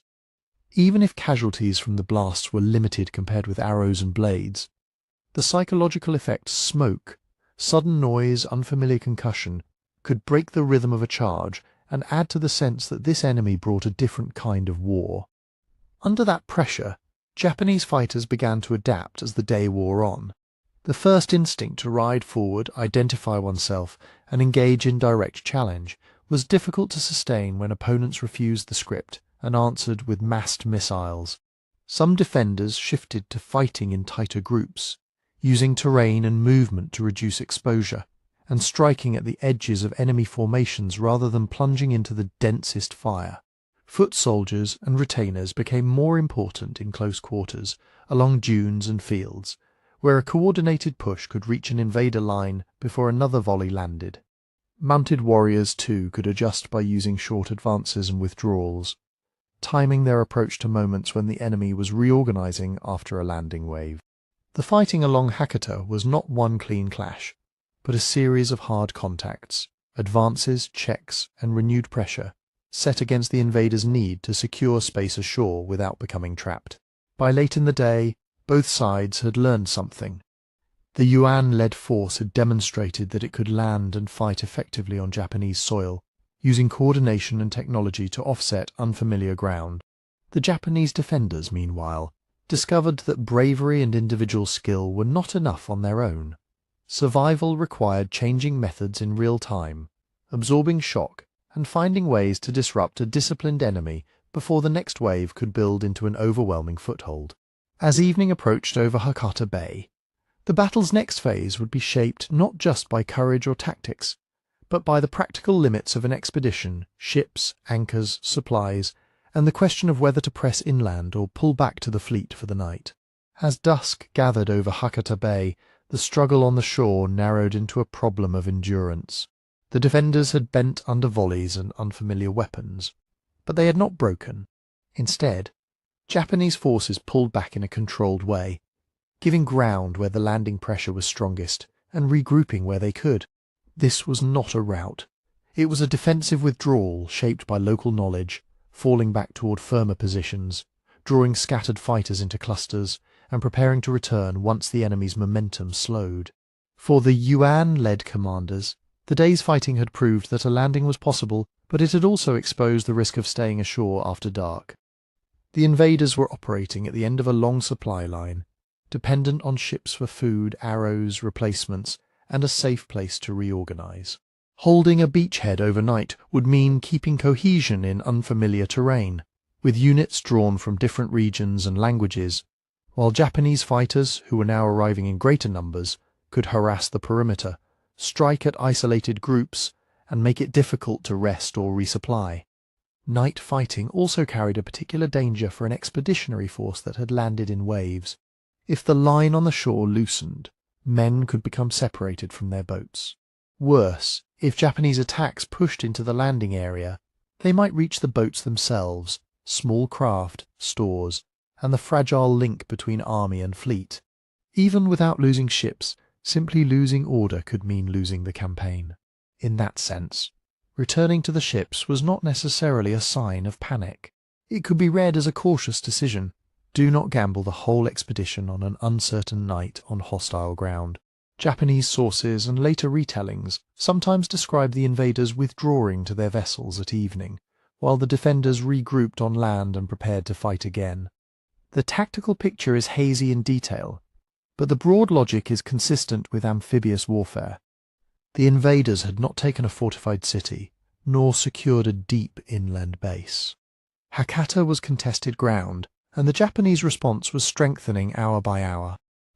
This is the point where tradition and weather enter the story. In Japanese memory, the 1274 invasion is often linked to a storm, an early echo of what later generations would call a divine wind, a kamikaze. The idea is powerful and enduring, the sea itself rising to defend the islands. But when historians look closely at contemporary and near-contemporary sources, they tend to be cautious. Some accounts suggest rough weather and losses at sea, but the dramatic image of a single decisive typhoon-like catastrophe is clearer in later narratives than in the earliest records. November in the waters between Kyushu and Korea can bring sudden storms and dangerous winds, and ships crowded with men and horses are vulnerable even without a legendary tempest. So what actually drove the retreat? One explanation is casualties and tactical stalemate. The Yuan-led force had inflicted serious losses and fought effectively, but it had not crushed the defenders or secured a stable position for an inland advance. If commanders judged the Japanese resistance to be rising faster than their own ability to build a foothold, pulling back could be a rational choice, especially if the plan had assumed a quicker shock and submission than what they were seeing on the beach. Another explanation centers on supplies. An invasion force of many thousands consumes food, water, fodder, arrows, and replacement equipment at a staggering pace. After Tsushima and Iki, after days at sea, and after a heavy day of fighting, stocks could run low. Resupplying across a contested shoreline is slow and dangerous, and in 1274 the expedition did not have a secure port city captured and functioning as a warehouse. Even a temporary shortage of arrows, for example, could change commanders' willingness to fight a second full day. Then there is the question of ships and crowding. The fleet assembled under Mongol direction, but built and crewed largely through Korea, was substantial, yet the logistics were strained from the beginning. Packing soldiers, sailors, horses and supplies into transport ships leaves little margin for weather or disorder. If units withdrew to the ships at night, the anchorage itself could become chaotic. Vessels close together, anchors dragging, collisions in wind and tide, men trying to re-embark in darkness. In that environment, a storm, whether moderate or severe, could turn a withdrawal into a disaster. Command decisions matter as well. The invasion was a coalition operation under the authority of Kublai Khan, but practical leadership in the field involved multiple commanders with different backgrounds. A cautious choice by senior officers, perhaps prompted by reports of Japanese reinforcements, fears of being cut off, or uncertainty about the next day's prospects, could have tipped the balance toward retreat. Some later interpretations suggest that the expedition's goals in 1274 may have been limited. A forceful demonstration, a raid, or a test of Japan's defences, rather than an immediate full conquest. That view is debated, but it fits the pattern of an operation that lands, fights hard, and then disengages without attempting a prolonged inland campaign. However, the decision was reached. The fleet did disengage. During the night, and into the following day, ships moved away from Hakata and set a course back toward the Korean peninsula. In accounts that mention losses, some vessels are said to have been wrecked, whether by weather, by poor anchorage, or by the hazards of crowded movement in darkness. Exact numbers vary widely in later retellings, and the surviving documentation does not let us give a precise count with confidence. What can be said is that the retreat was not perfectly orderly, and it was costly enough to be remembered. By the time the fleet was heading back across the strait, the immediate crisis on Kyushu had passed. Japan had survived the first shock, but it had also learned painfully that this was not a one-time raid by pirates or a distant threat. It was a state-backed invasion, and it could return in Kamakura. The shogunate moved quickly to shape the meaning of what had happened. Reports from Kyushu became political messaging. The realm had been defended, the regents had done their duty, and vigilance must continue. Yet the aftermath was tense. Warriors expected rewards for service, but there was no conquered land to distribute. Many received thanks, appointments, or modest grants, while others left frustrated. An invasion repelled, but no clear profits to match the cost. On the coast, readiness became permanent. Around Hakata, defences were reorganised and, in the years that followed, a long stone barrier, the Genko Borui, rose along vulnerable stretches, backed by patrols, watch posts, and a more systematic mobilisation of local forces. Across the sea, Yuan leadership drew its own lessons. The 1274 expedition had shown how hard it was to feed and coordinate an army on ships, how quickly time and weather narrowed options, and how much larger a force would be needed to hold ground. So 1274 failed for several reasons at once. Stubborn defence adapting under pressure, fragile logistics, contested command decisions, and weather that may have worsened a difficult retreat without fully explaining it. Kublai Khan did not accept the result. In 1281, he would return with a far greater armada, just before sunrise on Friday, 13 October 1307. Royal messengers moved through the towns and roads of France with sealed instructions they had been forbidden to open early, in commanderies, castles, and rented houses. Local officials broke the wax, read the king's orders, and acted at once. Doors were forced. Storehouses were searched. Men who had worn the Red Cross openly for generations were taken from their beds and put in chains, often without time to gather even their papers. The arrests were meant to happen everywhere. All at once, so no warning could travel ahead. It was a calculated strike against an organization that usually answered to no local lord. For ordinary people, the scene was startling. The Knights Templar were not bandits on the road. They were a military order, veterans of Crusades, guardians of property, and familiar figures in the life of many communities. Now they were being handled like common criminals. In Paris, the shock had a name. Jacques de Molay, the Templars' Grand Master, was seized along with other senior brothers. De Molay had been in the king's orbit and had attended public ceremonies. Only days earlier, he had moved freely in the capital. The sudden reversal made the message unmistakable. This was not a dispute to be negotiated. It was an assault designed to break the order's leadership in a single morning. The charges were set out as heresy and corruption, denial of Christ in secret initiation rites, obscene or immoral practices, and other forms of moral decay. These were presented as the official reasons for the arrests. What historians can say with confidence is that such accusations, whatever their truth, were now a weapon because heresy placed the Templars under the reach of church courts and under the harsh methods of interrogation used at the time. Behind the operation stood King Philip IV of France, a ruler who demanded obedience and money from nearly every institution in his realm. His government had fought bitter contests with the papacy, and it watched the Templars' wealth, privileges and independence with growing hostility.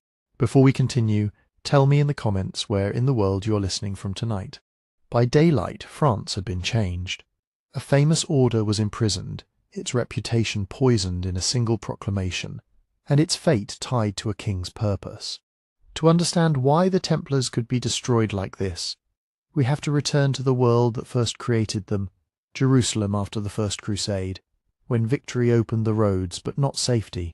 In July of 1099, after a long siege and desperate fighting, Crusader armies forced their way into Jerusalem. The city mattered for faith, but also for power.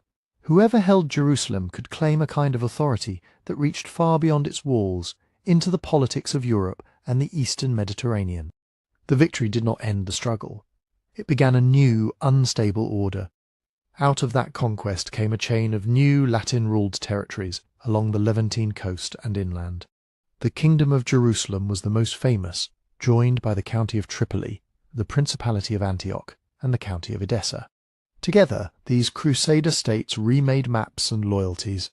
Frankish lords, men from what is now France and neighbouring regions, held castles and ports in a land where they were a minority, surrounded by older powers and rival faiths.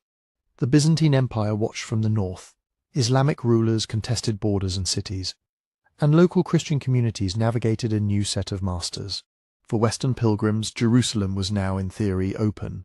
Word of the holy places under Latin control spread quickly, and the desire to visit grew stronger. But the roads to those places ran through a frontier. A pilgrim did not travel from port to shrine in a single safe jurisdiction. He crossed valleys and passes where authority changed from one lord to another, where a treaty made in one season might be broken in the next. The routes became dangerous because they were contested. Small wars and raids were constant, even when no major army marched. Some attacks were driven by politics, local rulers striking at a rival's income or prestige. Others were simply the violence of a thinly governed landscape, bandits, deserters and opportunists, who knew that pilgrims carried money, food, and sometimes valuable offerings. A group on foot, or a small party with pack animals, could be swallowed by the hills between Jaffa and Jerusalem, or picked apart on the road north toward Galilee. In the new Crusader states, the promise of access to sacred sites collided with the reality of limited manpower. Jerusalem's kings and nobles had reasons to protect pilgrims. Pilgrimage brought legitimacy, money, and a steady link to Western Europe. But the kingdom was stretched. Garrisons were needed in castles, along the coast, and at border fortresses. Lords had their own private wars and obligations. Even when they wanted to police roads, they often could not. Around 1119 or 1120, a small group of knights offered a direct answer to that problem. Their leader was Hugues de Payens, a knight from Champagne in northern France. The details of the first gathering are not preserved with perfect clarity, but the outline is firm. Hughes and a handful of companions proposed to live in Jerusalem under religious discipline and to dedicate themselves to protecting travellers, especially pilgrims, on the roads of the kingdom. It was an unusual idea, and in those early years it was also an uncertain one. Knights were expected to fight for a lord, seek land, marry, and build a lineage. Monks were expected to pray and withdraw from worldly violence. This little band tried to join two identities that Christian society usually kept separate. They were not yet the famous order that later generations would fear and envy. At first, they were simply men with a purpose, seeking permission to exist. What changed with their founding was not the balance of power on the battlefield. There were too few of them for that, but something quieter and, in time, more important. They offered a model: permanent armed service tied to the sacred geography of Jerusalem itself, not to a single prince's personal household. If it could be made lawful and respectable, it could be repeated and expanded. The king of Jerusalem at the time, Baldwin II, appears to have supported them. He understood the practical value of disciplined fighters who could be trusted to escort and guard without becoming another private army. The church leadership in Jerusalem, too, had reasons to encourage any force that protected pilgrims and strengthened Latin control. Yet approval alone did not solve the problem of survival. A handful of knights could not live on ideals. They needed shelter, food, weapons, horses, and a recognized place within the Christian world. Their headquarters gave them that first foothold, and it also gave them a name. They were lodged near the Temple Mount in Jerusalem, in a building associated with the Al-Aqsa Mosque, which the Crusaders called the Temple of Solomon. In medieval Christian imagination, the site was bound to the memory of the ancient Jewish temple and to the drama of biblical kings. To be stationed there was to stand at a crossroads of faith and history. It shaped how others saw them and how they described themselves. They became, in effect, the Knights of the Temple, Templars. That location carried reputation as well as symbolism. In a city where every street carried religious meaning, being tied to the Temple Mount suggested intimacy with the holiest ground, the Crusaders claimed. It made the group easier to notice, easier to patronize, and later, easier to suspect. In Jerusalem, closeness to sacred space brought honor but also scrutiny. In these early years, Hugues de Payens and his companions began to look beyond the kingdom for support. Jerusalem could offer purpose and local backing, but Europe held the deep reserves: land, rents, gifts, and a flow of new recruits. Winning European trust meant winning legitimacy from the wider church. A pious mission was not enough. It had to be recognized, regulated, and defended against critics, who would call it an armed gang in religious clothing. One of the most important steps was Hugues's journey west.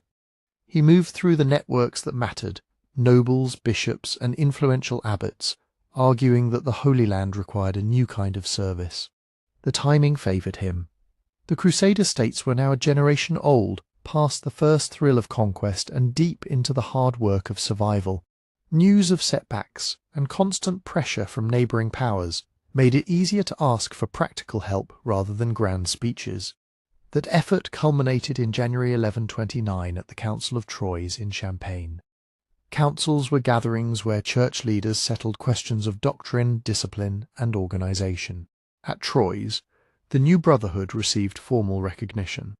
They were approved as an order with a defined purpose, and a rule of life was shaped for them, drawing on monastic discipline while adapting it to men who would ride and fight.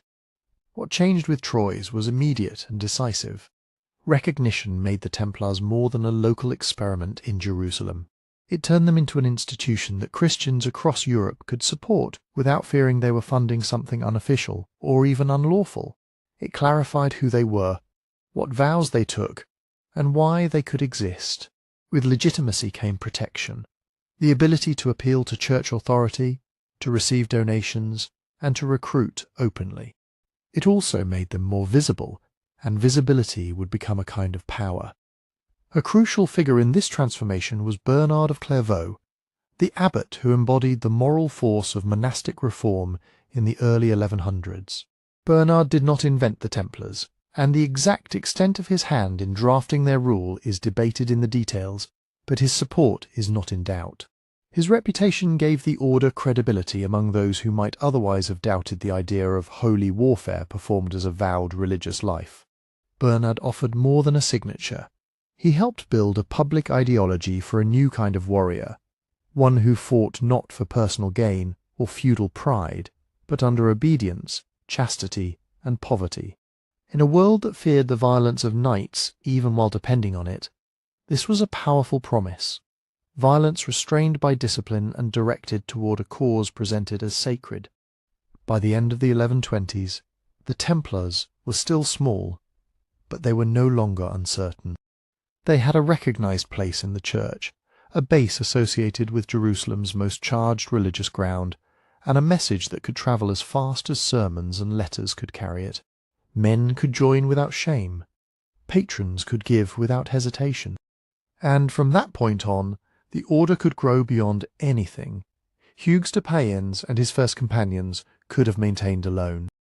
Growth, though, would pull the Templars into the hardest reality of the Crusader states: constant war on the frontier, the need to hold castles, and the pressure to prove that this new kind of vowed knighthood could survive not just in prayer, but in battle.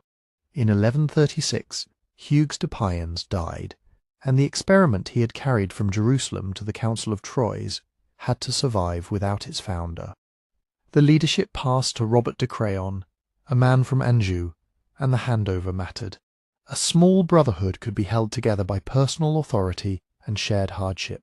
A growing order needed something harder to break: rules written down, a chain of command, and a daily routine that made obedience feel normal. The rule approved at Troyes was the backbone. It borrowed the language and strictness of monastic life, but it aimed at a different danger. The problem was not only sin in the cloister, it was violence in the saddle. Medieval Europe had long struggled to restrain knights who could burn villages, start feuds, and treat war as private profit. The Templars promised that a weapon could be placed under discipline. Their rule demanded obedience to superiors, limits on luxury, control of speech and temper, and punishment for disobedience. It treated a knight's pride as something to be managed, because pride on campaign could destroy cohesion as surely as an enemy charge. As the order expanded in the 1130s, it also became clearer who the Templars actually were. Not every member was a knight. At the top were the Knight Brothers, men of fighting status, heavily armed, trained to ride and to hold formation. Beneath them were sergeants, also fighting men, but usually of lower social rank, often equipped more lightly and used for a wide range of duties: scouting, garrison work, and guarding routes and baggage. There were chaplains, ordained priests inside the order, whose presence was not decorative. A military religious order needed confession, communion, and burial under its own authority, especially when a garrison might be weeks from the nearest friendly church. Around these core groups stood the support structure that made holy war possible. Some were serving brothers and workers attached to Templar houses, managing animals, stores, and repairs.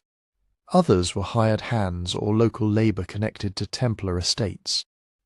The order's battlefield reputation would later be shaped by armoured men, but the institution was held up by people who never charged with a lance. The vows were simple to state and difficult to live: poverty, chastity, and obedience. Poverty did not mean the order would own nothing.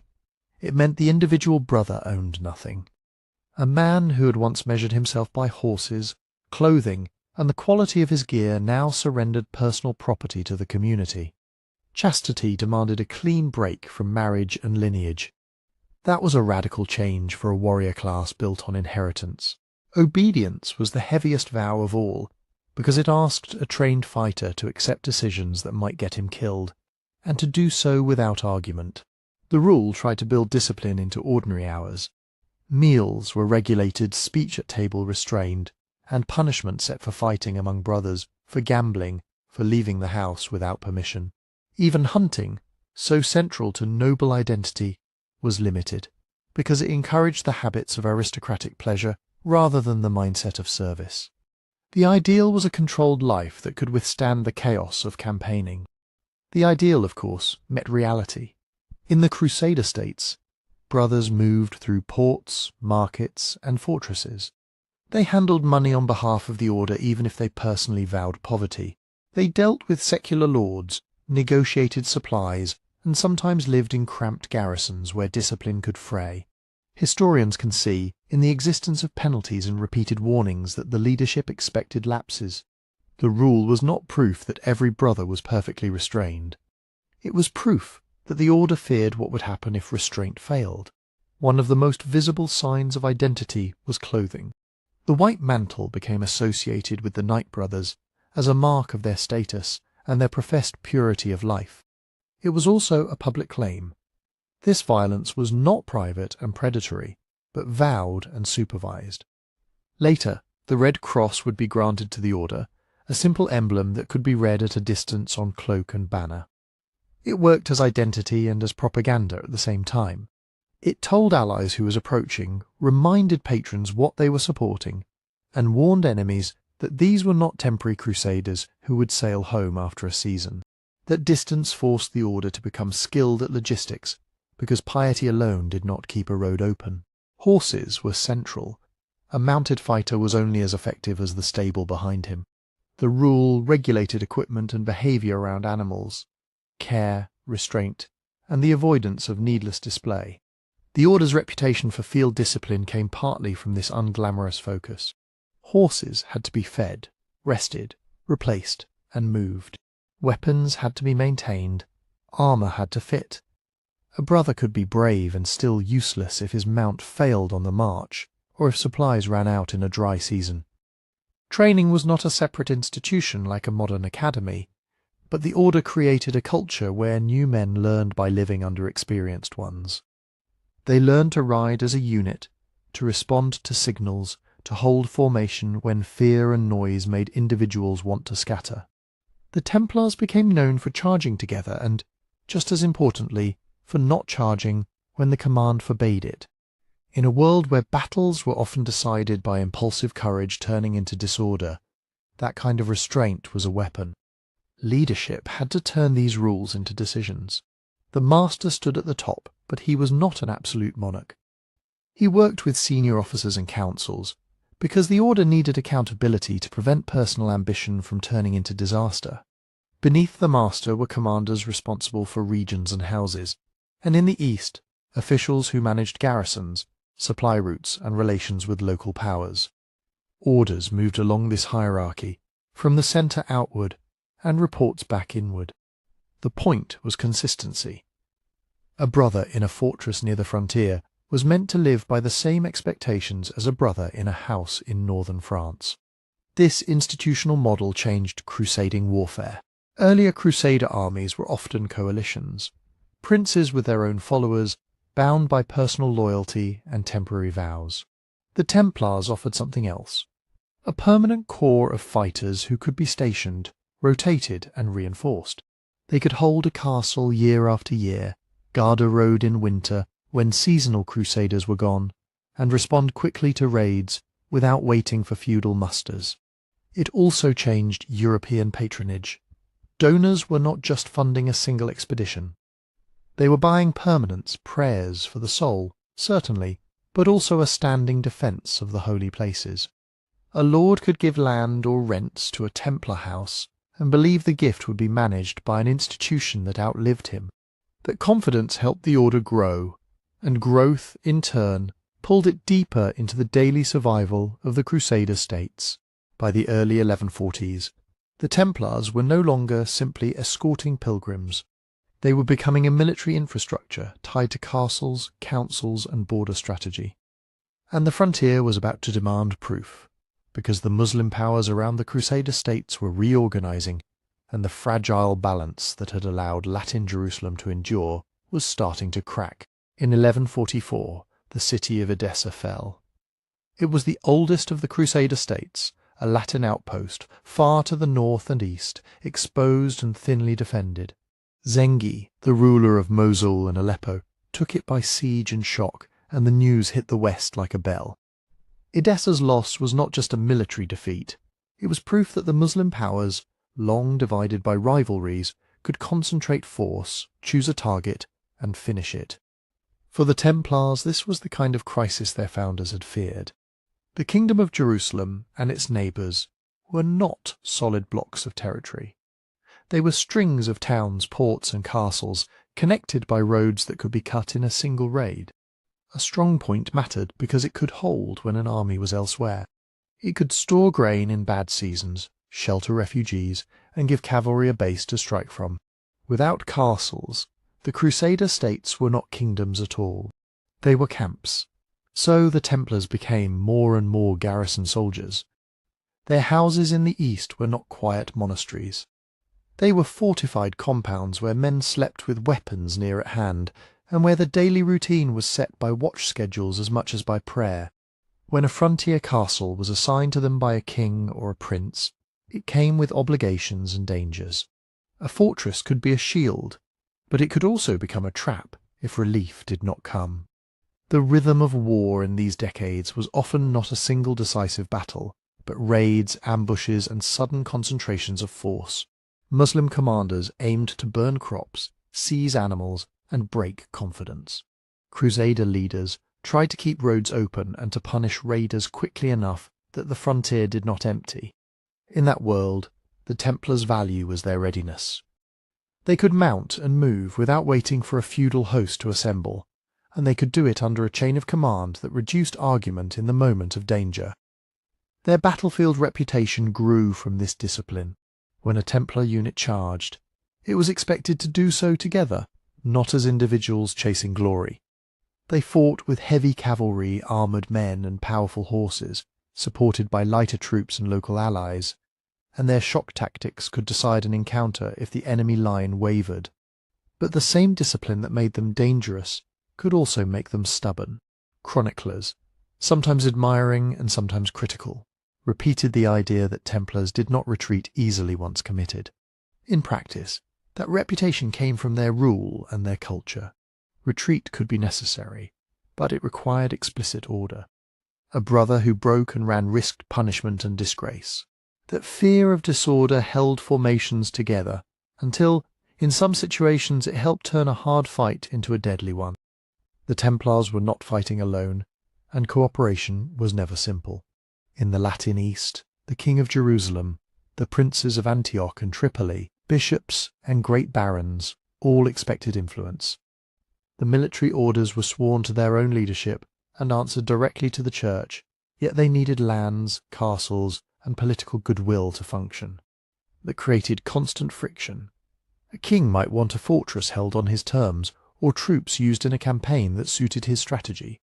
The order might insist on its own priorities, especially when it believed a decision endangered a key road or a vulnerable settlement.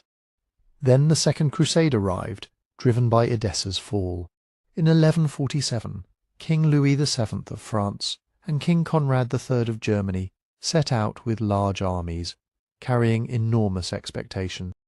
The strategic aim sounded clear: restore what had been lost and strengthen the Crusader states so the next attack could be stopped. But large crusades had a built-in problem. They were too big to feed easily, too slow to move quietly, and too dependent on allies whose interests did not always align. The march across Anatolia, the heartland of the Seljuk Turks, became a grinding trial. Terrain, supply failure and harassment broke formations and confidence. The Crusaders suffered heavy losses, especially Conrad's force, and what reached the Levant was smaller, worn down, and politically complicated. At this point, the Templars' experience mattered. They knew local routes, they understood the pace, horses could sustain, and they had learned, sometimes painfully, that undisciplined pursuit could become a massacre. In the Kingdom of Jerusalem, the Crusades' leadership faced a crucial decision: where to strike. Edessa was far away and difficult to retake. Some leaders argued for attacking Aleppo, a major power centre. Instead, the Crusaders chose Damascus in 1148, an ancient city close enough to reach, rich enough to tempt, and politically important enough to impress Europe if captured. The problem was that Damascus was not an isolated enemy. It sat in a web of alliances and rivalries, and an attack could drive it into closer cooperation with stronger Muslim rulers. The siege went badly and quickly. The Crusaders quarrelled over which sector to assault as supplies tightened and relief forces threatened. Local lords in the Latin East had their own calculations about who would control Damascus if it fell, and suspicion poisoned coordination. After only a few days, the Crusader army withdrew, and the failure echoed across Christendom. It made the whole expedition look wasteful and poorly led. In the aftermath, the military orders were judged in conflicting ways. Some praised the Templars and the Hospitallers, another military religious order based at the Hospital of St. John, for their steadiness when armies panicked. Others blamed them for hard advice, for political influence, or for acting like a state within a state. What is clear is that the Second Crusade did not deliver what it promised, and its failure made local defence even more important. If Europe could not reliably send a winning expedition, then the frontier would have to hold on its own. That pushed the Templars further into the castle system.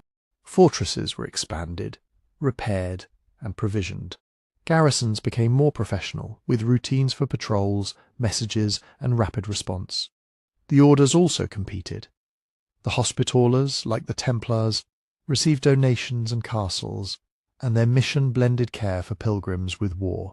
They shared the same basic goal, defending the Latin East, but competed for prestige, recruits, and strategic influence. Sometimes they fought side by side and bled together. Sometimes they argued over rights, boundaries, and who would control a key stronghold. The Crusader states needed both, yet rivalry could make coordination brittle in moments when unity mattered most. Meanwhile, the enemy was changing. After Zengi's assassination, his son Nur ad-Din took up the project of consolidation from Aleppo. He presented himself as a champion of Sunni Islam against the Crusader states and against rival Muslim powers. His campaigns were not a constant tidal wave. They were purposeful pressure, testing fortresses, punishing weak points, and taking opportunities when Latin leaders were divided by succession disputes or personal feuds. Repeated campaigning hardened the Templars. It raised their confidence in their own methods and deepened their expectation that they would be consulted, listened to, and rewarded with authority. It also hardened their opponents, who learned what Templar discipline could do in a fight and began to plan around it, using terrain, feigned retreats, and attacks on supply lines rather than accepting a clean cavalry clash. By the 1170s, the Crusader states were still standing, but the strategic atmosphere had shifted. The Second Crusade's failure had damaged the idea that salvation would arrive from Europe on schedule. Castles and permanent garrisons had become even more central, and so had the military orders that held them. At the same time, Nur ad-Din's model uniting Muslim forces under a single direction was spreading. It did not yet produce a single unstoppable empire, but it laid the groundwork for something more coherent than the Crusaders had faced before. And as the Templars expanded their role as soldiers and fortress holders, they also expanded their presence far from the battlefield into the estates, courts, and treasuries of Europe, building a power base that would one day make them indispensable, and then, in 1307, dangerously convenient to destroy. In the middle decades of the 12th century, the Templars began receiving gifts that were meant to last longer than a single campaign. A lord would ride home from pilgrimage or return from war, call witnesses, and place a charter on an altar, a strip of land, a share of tolls, the rights to a mill, sometimes an entire village's obligations. The language was pious, given for the salvation of the donor's soul, for the defence of Christ's patrimony, but the effect was practical and immediate. The order acquired roots in Europe. Nobles gave for several reasons at once. Some had seen the frontier and believed sincerely that disciplined permanent forces were the only answer to a long war. Others wanted spiritual insurance, association with an order that lived under vows and fought for Jerusalem. And many understood politics. A donation to the Templars could strengthen a family's reputation, settle disputes over inheritance, or place property under the protection of an institution that answered to the Pope rather than to a neighbour's court. Even kings played this game, rewarding service, gaining allies, and sometimes using the order as a counterweight to local magnates. The result was a web of estates spread across France, England, the Iberian kingdoms, Italy, and parts of the empire. The Templars organized these holdings into administrative districts, often called commanderies or preceptories, each run by an officer appointed by the order. A commandery was not just a house with a chapel. It was an economic engine. Fields produced grain and wine, flocks produced wool, mills turned harvest into flour, workshops repaired harness and shoes, rents and dues arrived in coin or in kind. The Templars were not unique in this. Monasteries and bishoprics did similar things, but the order's purpose shaped how the surplus was used.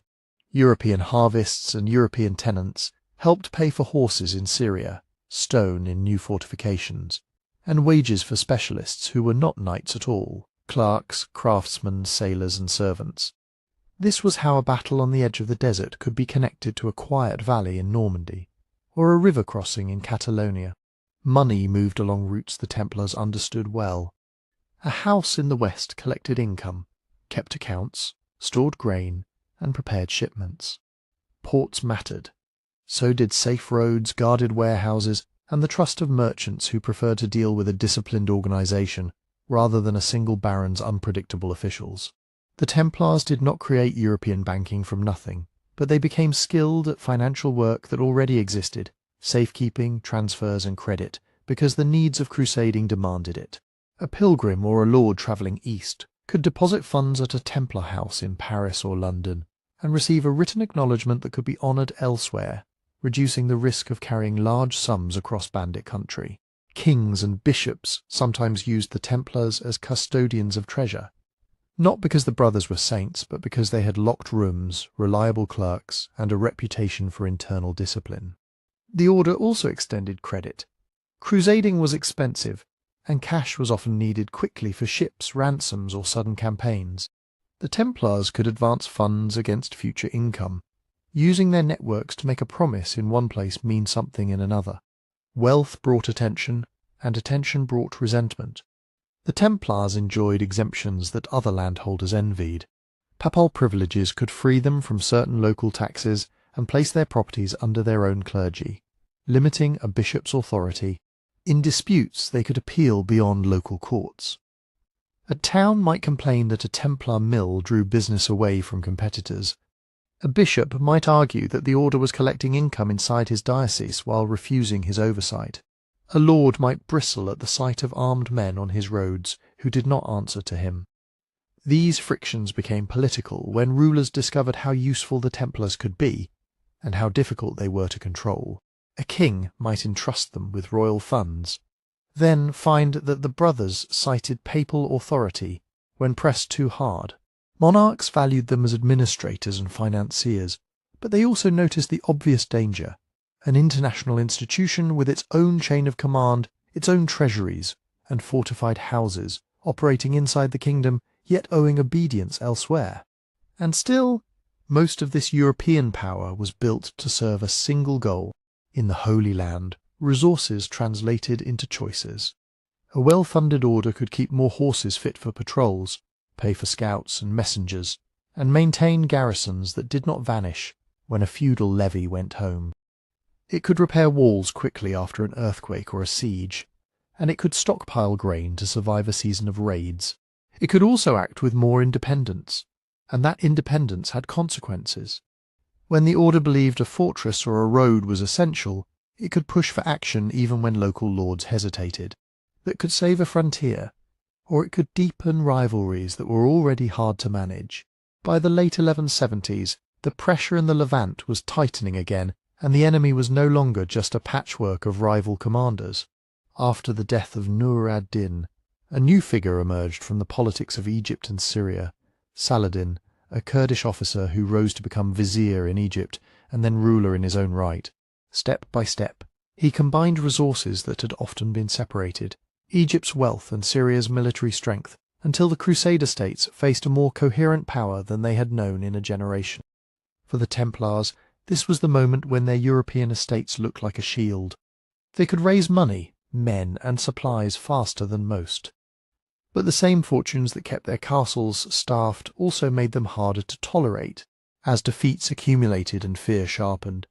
Wealth would start to look less like proof of service, and more like something tempting, something that could be seized, explained away, and used. And when the crisis finally broke over Jerusalem, the order's power would not save it. It would help decide how, decades later, the arrests of 1307 could be carried out with such confidence and such finality. In 1183, Saladin brought his army right up to the walls of Kerak, the great Crusader castle that watched the routes east of the Dead Sea. The siege was not only an attempt to take stone and mortar. It was a message. He was patient enough to strike where it hurt, and disciplined enough to stop when the timing was wrong. Kerak held. But the pressure did not lift. The Crusader kingdom, already tense with rival factions, was being tested by a leader who preferred to choose the moment of decision rather than be forced into it. Saladin's strength was not just in battle. It was in the years of politics that came before battle. He worked to unify Muslim Syria and Egypt under his command, replacing quarrelling rulers with loyal governors, negotiating where he could and using force where he must. That unity mattered. It meant supplies, pay, and coordination. It meant he could isolate Crusader strongholds, raid the countryside, and deny the kingdom the calm seasons it needed to recover. Inside the kingdom of Jerusalem, the problem was different. King Baldwin IV, the leper king, had held the realm together through skill and sheer will, but his illness made succession a constant crisis. When he died in 1185, a child king, Baldwin Zigmund briefly stood between competing nobles. When the boy died the next year, the crown passed to Guy of Lusignan through his wife, Sibylla. Many accepted Guy only reluctantly. Raymond of Tripoli, a powerful lord in the north, distrusted him. So did several leading barons. Authority fractured into camps at the moment when unity mattered most. The military orders were part of this fractured world. The Templars and the Hospitallers had their own command structures and priorities, and their leaders could become political actors as well as battlefield commanders. In the mid-1180s, the Templar Grand Master was Gerard de Rydvert, a man with a reputation for aggressive action and a hard view of compromise. That temperament would matter as the crisis accelerated. Saladin watched these divisions carefully. He did not rush toward Jerusalem and gamble everything on a single assault. Instead, he tightened control over the countryside, probed for weaknesses, and waited for the Crusaders to make costly choices. A truce might be agreed, then broken by raiding. One figure in particular made restraint difficult. Reynald of Châtillon, Lord of Ultra-Jourdain, who attacked caravans and threatened routes that were economically and symbolically important. When Reynald struck again despite agreements, Saladin treated it not as a minor provocation, but as the moment to mobilize a full response. In the summer of 1187, Saladin moved with purpose into Galilee. He targeted Tiberias, a fortified town by the Sea of Galilee held by Raymond of Tripoli's wife, Eschiva. This was a deliberate trap as much as a siege. If the Crusader army stayed put, Tiberias might fall and their prestige would suffer. If they marched, they would be drawn away from reliable water and into terrain Saladin could control. The Crusader host gathered at Sephoria, a strong position with springs water that could keep an army alive in July. A council met. Raymond, whose own lands were being attacked, argued for caution. He understood the ground and the risk. Better, he said, to let Tiberius endure and force Saladin to waste time, then strike when the enemy had overextended. But others pressed for action. The court could not bear the humiliation of abandoning a major town. Gerard de Rydfort urged marching out. King Guy, new to the throne and uncertain of loyalty around him, faced a brutal political logic. To hesitate might look like weakness, and weakness could cost him the kingdom even if the army survived. So the decision was made. The army marched east from Sephoria toward Tiberias, leaving water behind. The heat did its work quickly. Saladin's forces harassed the column, keeping distance, pressuring flanks, and blocking access to springs. The Crusaders tried to push through to the water at Tiberias, but the rhythm of the march broke. Horses tired. Men fell out of formation. By evening on July 3, they stopped near the Horns of Hattin, two rocky rises above the plain, not far from the lake but cut off from it. This was the point of no return.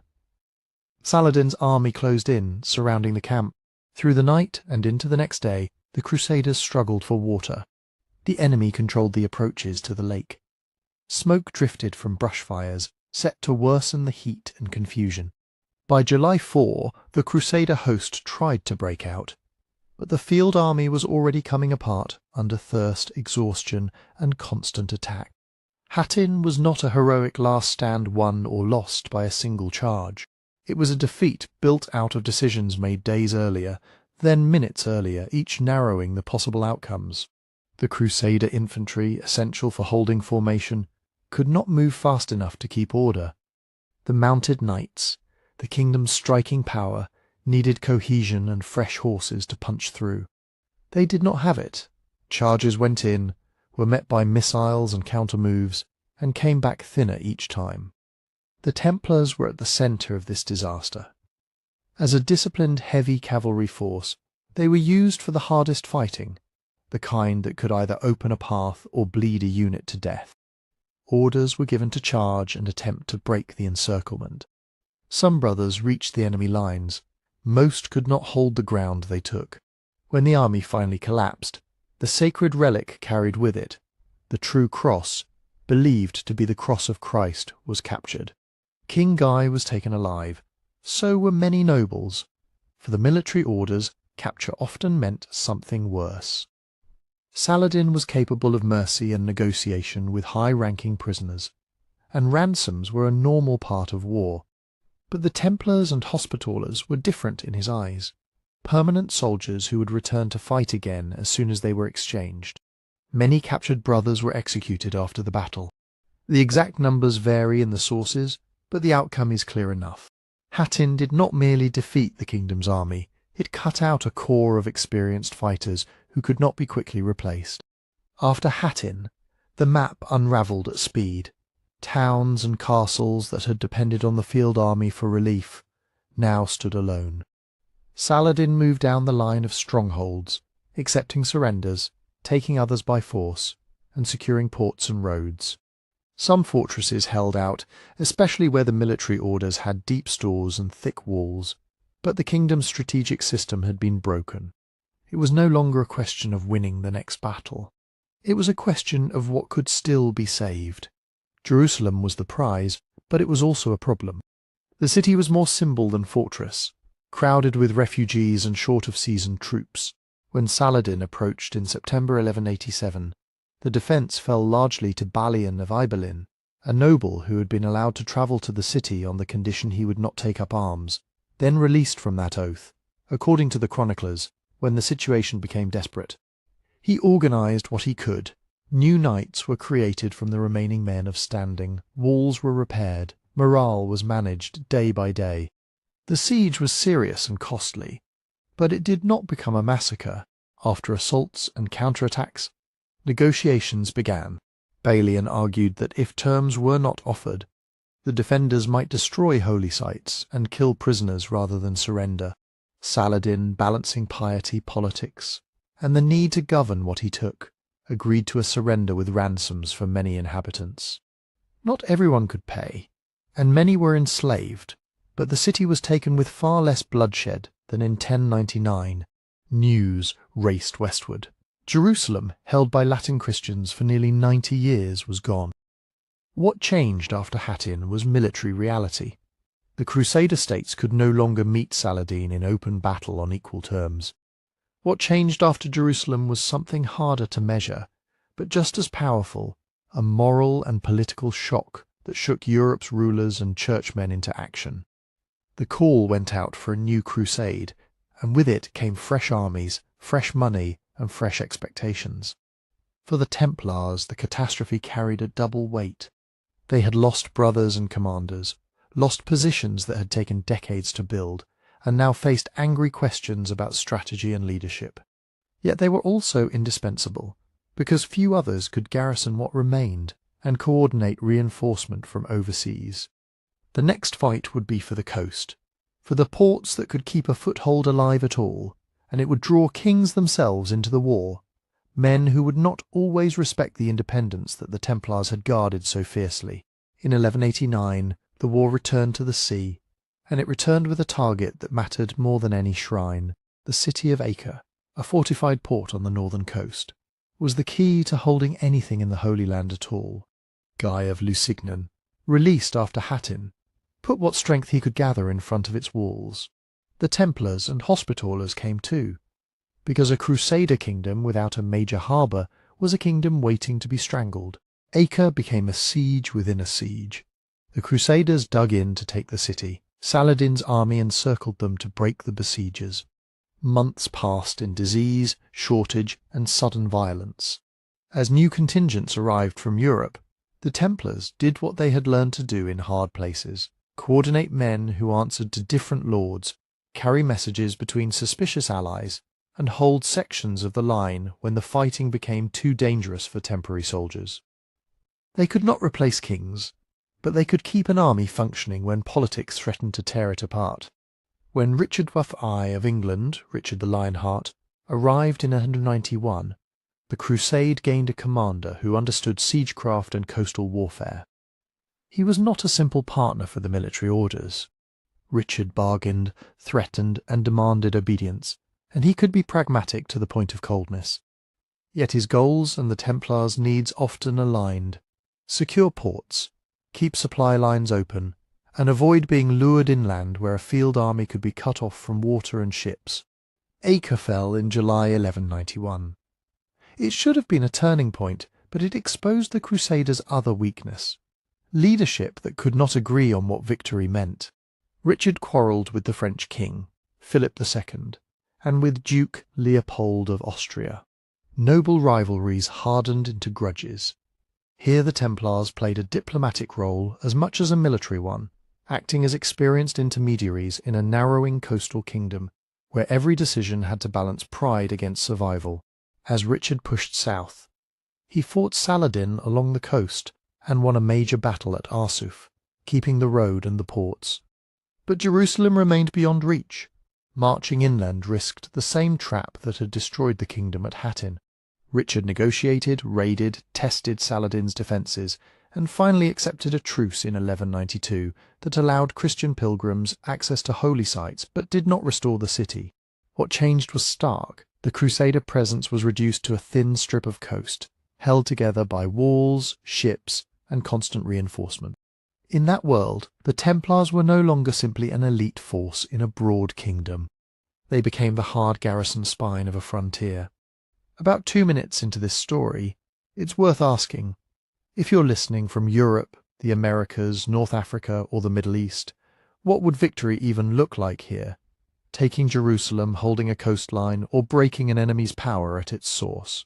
Medieval leaders asked the same question, and many decided the source was Egypt.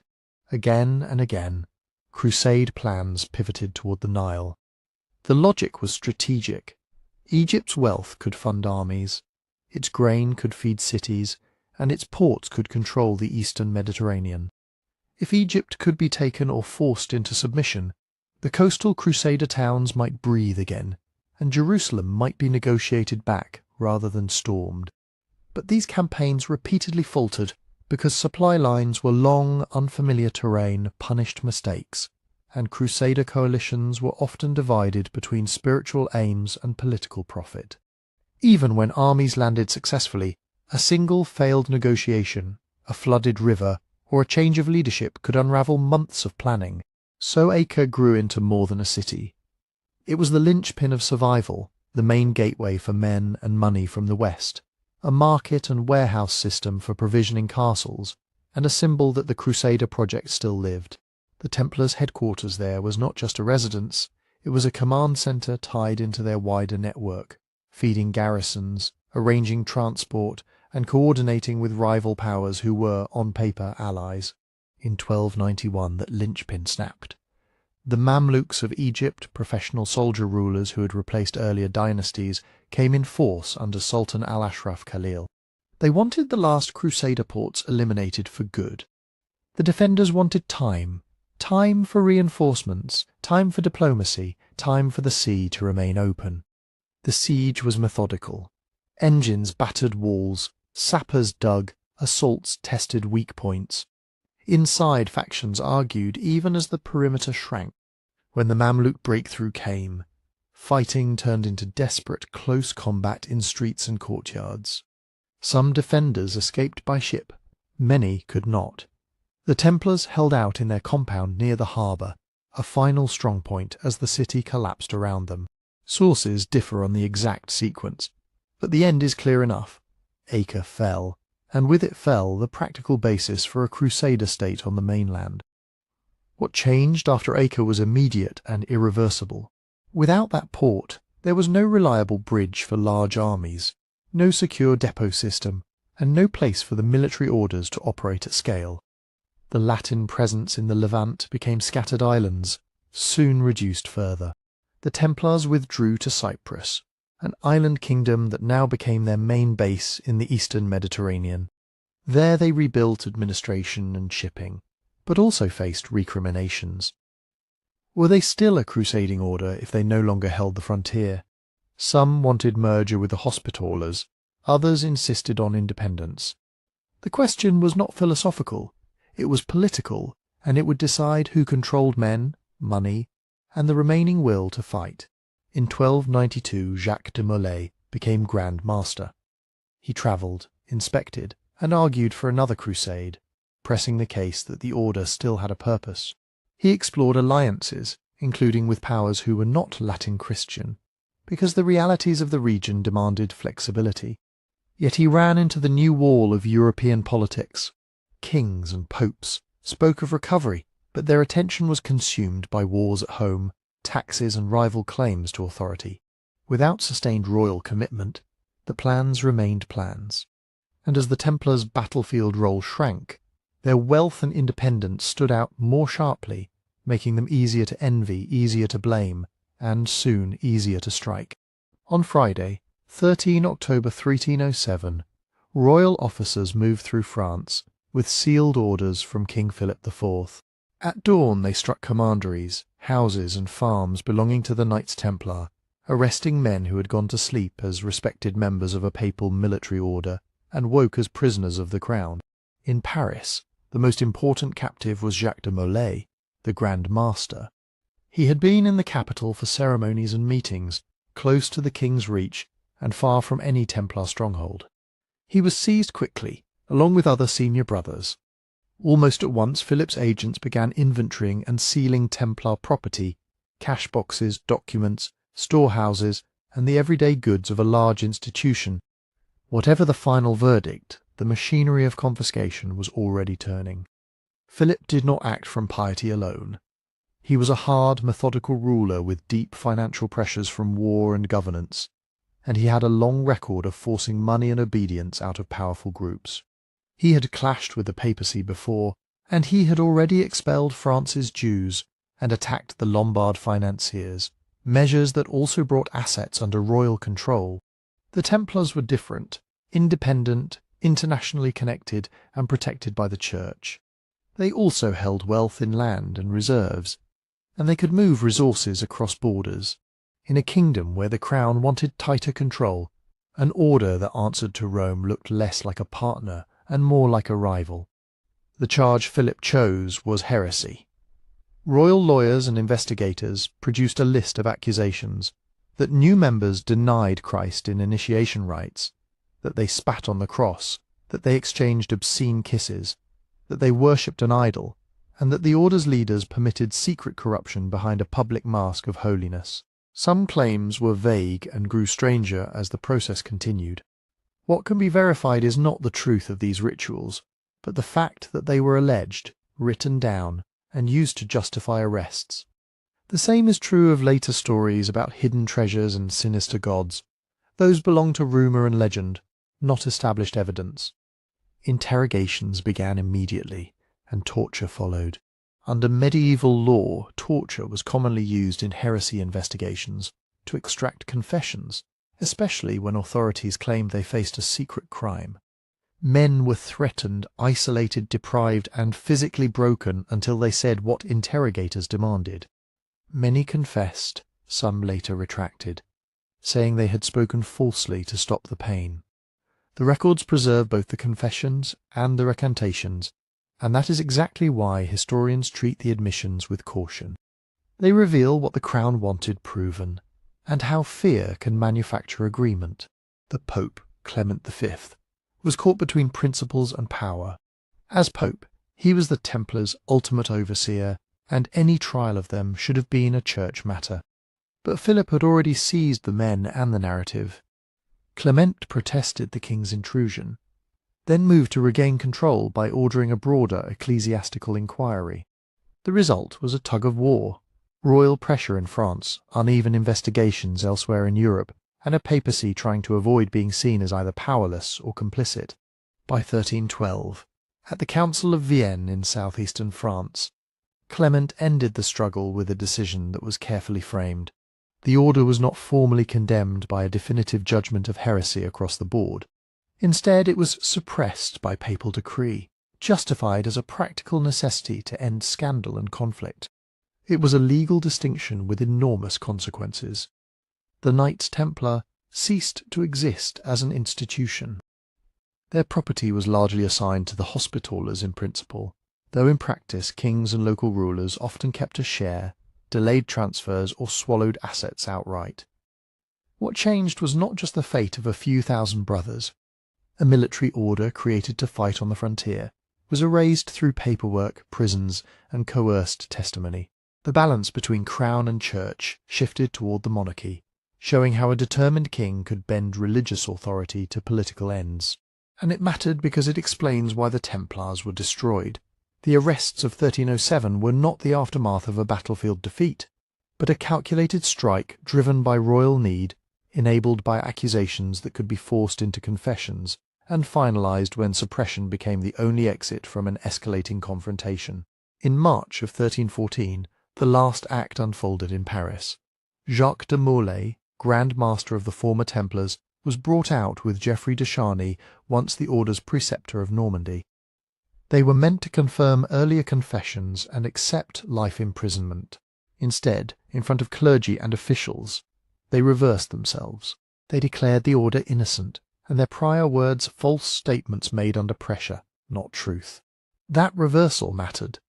It threatened the careful legal settlement reached in 1312, and it embarrassed the authorities who had built their case on admissions. Philip IV moved fast. As relapsed heretics, de Molay and de Charny were condemned and executed by fire that same day. Chroniclers remembered the calm firmness of de Molay's final stance, not because it proved anything about the charges, but because it showed a man choosing public defiance when silence might have saved him. The consequences spread across all of it.